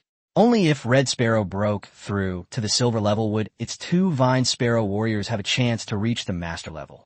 Thinking of this, Wang Ping'an immediately ordered Xiao, quick, get the spirit control whip and whip it hard." The great cardinal was stunned. Luo Ningxue reacted even faster, grabbing the big red sparrow and saying with a smile, "Don't worry, we won't let you fail." Chapter 79, The Great Red Sparrow Advances to Silver Rank. No, I won't fail. I don't need your help." The great cardinal was terrified, its eyes darting around in panic, and it frantically flapped its wings, trying to escape. Wang Ping'an chuckled and grabbed its 2 wings. "Redbird, we're doing this for your own good. We'll just give it a little spanking." Just as the big red sparrow was about to resist, before it could finish its telepathic message, the little puppet's whip lashed out with a snap. The next second, a piercing bird cry echoed throughout the treehouse. The great flamingo, like a lit firecracker, frantically flapped in Wang Ping'an's hands, its feathers bristling, angrily transmitting its message.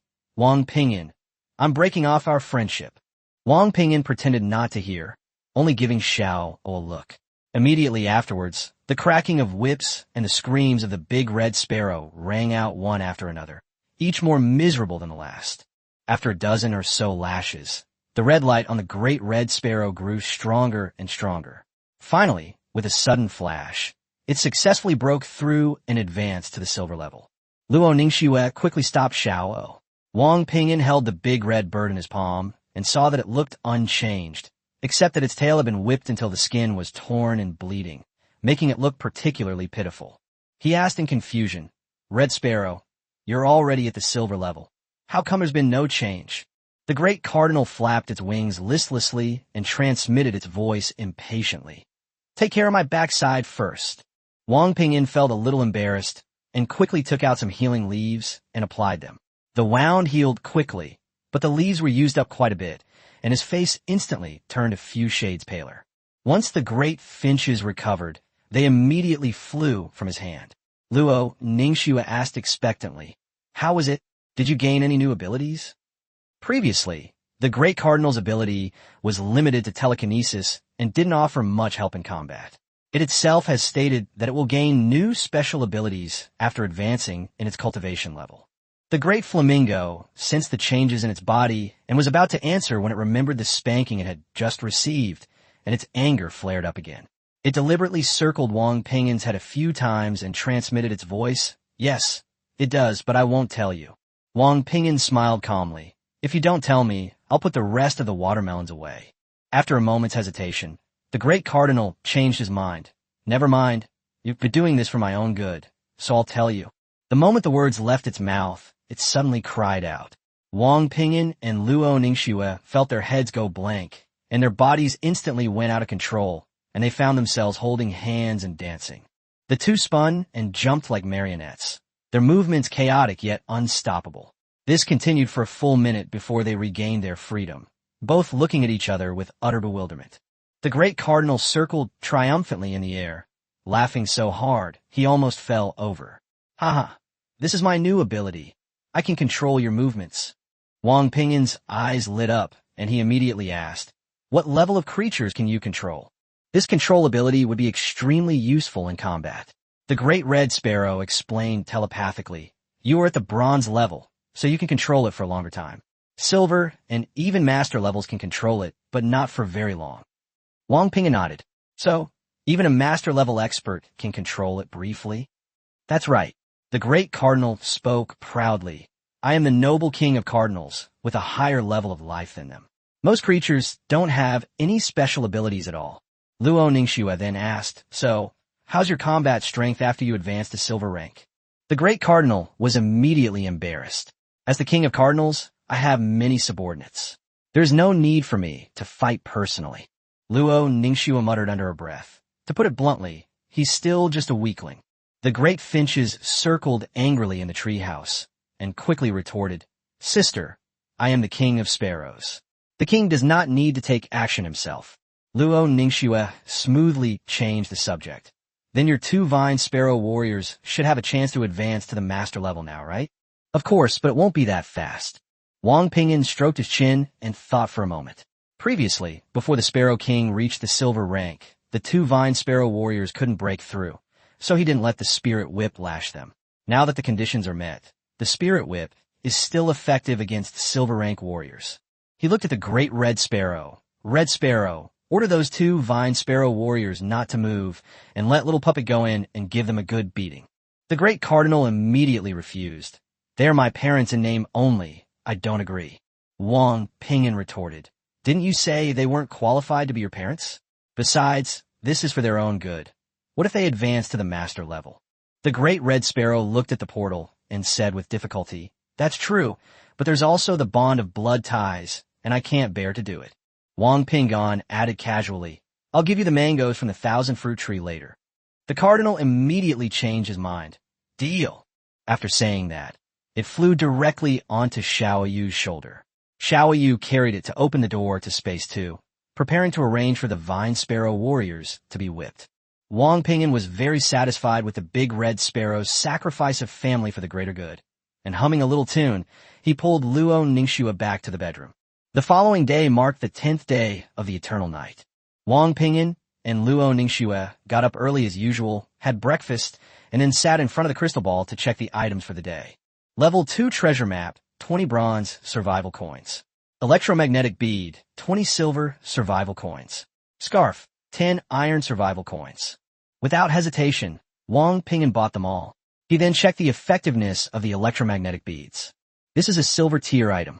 After being charged with survivor coins, it releases an electromagnetic field within a 1-kilometer radius centered on the user. Dead survivors entering the area will become disoriented, but this effect does not apply to survivors of higher tiers than the item. Additionally, the electromagnetic field will attract nearby survivors to the area. Wang Ping'an held the electromagnetic bead, his eyes shining with excitement. This is a good thing. This item, when placed in the treehouse, can attract nearby survivors and earn more survivor coins. It can also be used to avoid other survivors when going out, making it very useful. Luo Ningxue said, "Husband, let's go out." Wang Ping'an responded and left the treehouse with little puppet number 2, Big Red Sparrow, 2 Vine Sparrow warriors, and several Vine Sparrows. Today, they plan to dig for the treasure map themselves. Last night, Luo Ningxue acquired a new skill, and the Great Red Sparrow also advanced to the silver level. During the dangerous period from 6 p.m. to 9 p.m., they finally have more confidence. Moreover, the wood used to power the puppets was almost exhausted, so they planned to cut down the remaining fragrant wood.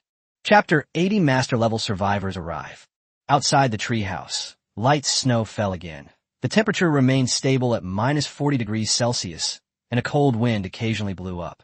Wang Ping'an picked up the scarf he had just bought and wrapped it around Luo Ningxue's neck.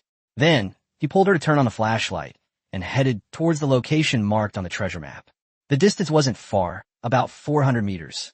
Several Vine Sparrows spread out around the two of them, tasked with scouting the surrounding area beforehand.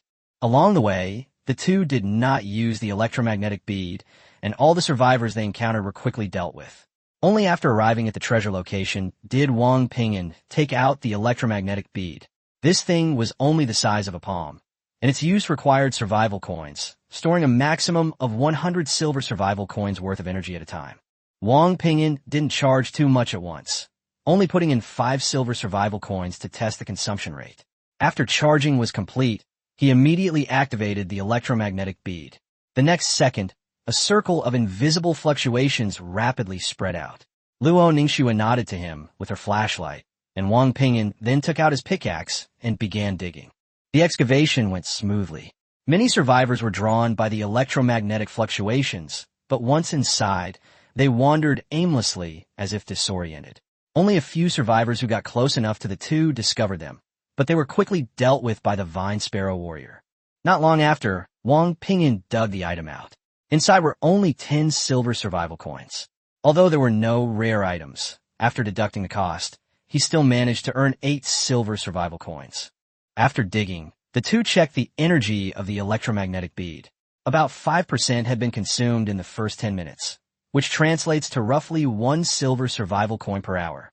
This wasn't slow, considering silver survival coins were still quite valuable, but it was barely manageable for them. Luo Ningxue looked at the electromagnetic bead and whispered a reminder. "Honey, there are quite a few survivors nearby.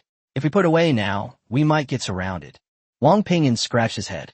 The electromagnetic bead could disorient survivors within its range, but would also continuously attract more survivors.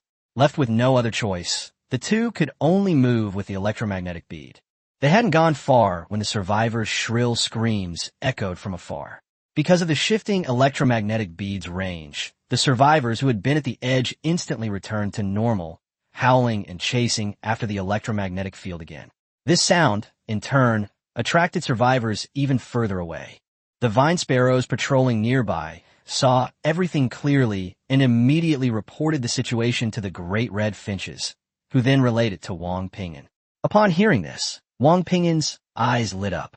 He exclaimed excitedly, "If we keep moving using this method and lure a large number of survivors to the vicinity of the treehouse, wouldn't we be able to make a fortune?" Luo Ningxue, however, was somewhat worried. "It's too dangerous. Once the survivors get close, they will still find us. If the entire kilometer radius is filled with survivors, we simply won't be able to hold them off." Wang Ping'an thought for a moment and analyzed. "Let's try between 6 and 9 o'clock. At this time, there aren't too many survivors, so it shouldn't be too crowded." Luo Ningxue gritted her teeth and finally nodded. "Okay, I'll listen to you and give it a try." Before that, they needed to chop some wood. The puppet was running out of energy, and Qin Shaoxian and his group were also short of wood. After discussing it, the two headed towards the location where the fragrant wood had been, the range of the electromagnetic bead changing as they moved. Meanwhile, the number of survivors within range began to increase little by little. After reaching the location of the fragrant tree, Wang Ping'an took out his axe and continued to chop down the tree, while Luo Ningxue used her longsword to help the vine sparrow warrior clear out the approaching survivors. As more and more survivors were drawn in, even those who lost their way would inevitably wander in. Silver tier survivors were instantly killed by Luo Ningxue using her skills, while bronze and iron tier survivors were dealt with by the vine sparrow warrior. The great red sparrow was responsible for holding the flashlight to illuminate Wang Ping'an's path. More than an hour later, the remaining fragrant wood was completely cut down. The two then moved in other directions with the electromagnetic bead. The electromagnetic bead's attraction was limited when stationary, but once it started moving, a significant number of survivors entered its range. They circled the area until a considerable number of survivors had been attracted before deciding to return to the treehouse. The reason they avoided lingering near the treehouse was that their reliance on combat plants to clear the surrounding area had significantly reduced the number of survivors near it. This proved that even survivors weren't endless. Back in the treehouse, the two breathed a sigh of relief, but their eyes gleamed with excitement. If they could resolve this situation, they would definitely earn a lot of survival coins. However, Wang Ping'an didn't immediately shut down the electromagnetic bead. Instead, he had the puppet control the pea cannon and snow vines to attack the survivors who had already entered the range. This would clear out some of them beforehand, relieving pressure later on. Of course, survivors below the silver rank who were unarmed were temporarily ignored. It was pitch black outside. The two of them were crouching inside the treehouse, unable to see what was happening outside, and could only wait for the puppet with night vision to report. A dozen minutes later, the puppet turned its head and said, "Master, the target survivors within attack range have been cleared." After listening, Wang Ping'an immediately turned off the electromagnetic bead. In an instant, the roars of the nearby survivors were deafening, and the attacks of the pea shooter and snow vine immediately rang out incessantly. The two remained calm and waited patiently. Perhaps due to the protective mechanism, these survivors wouldn't actively destroy the treehouse. At most, they would only bang on the wooden door. As long as they stayed inside the treehouse, they would still be safe no matter how many survivors were outside.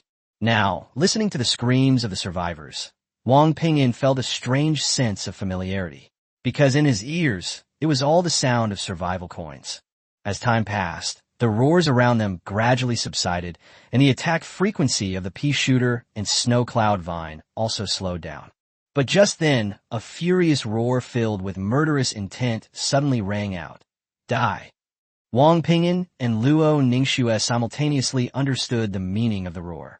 The next instant, the pea shooter went into full firepower, once again entering a frenzied attack state.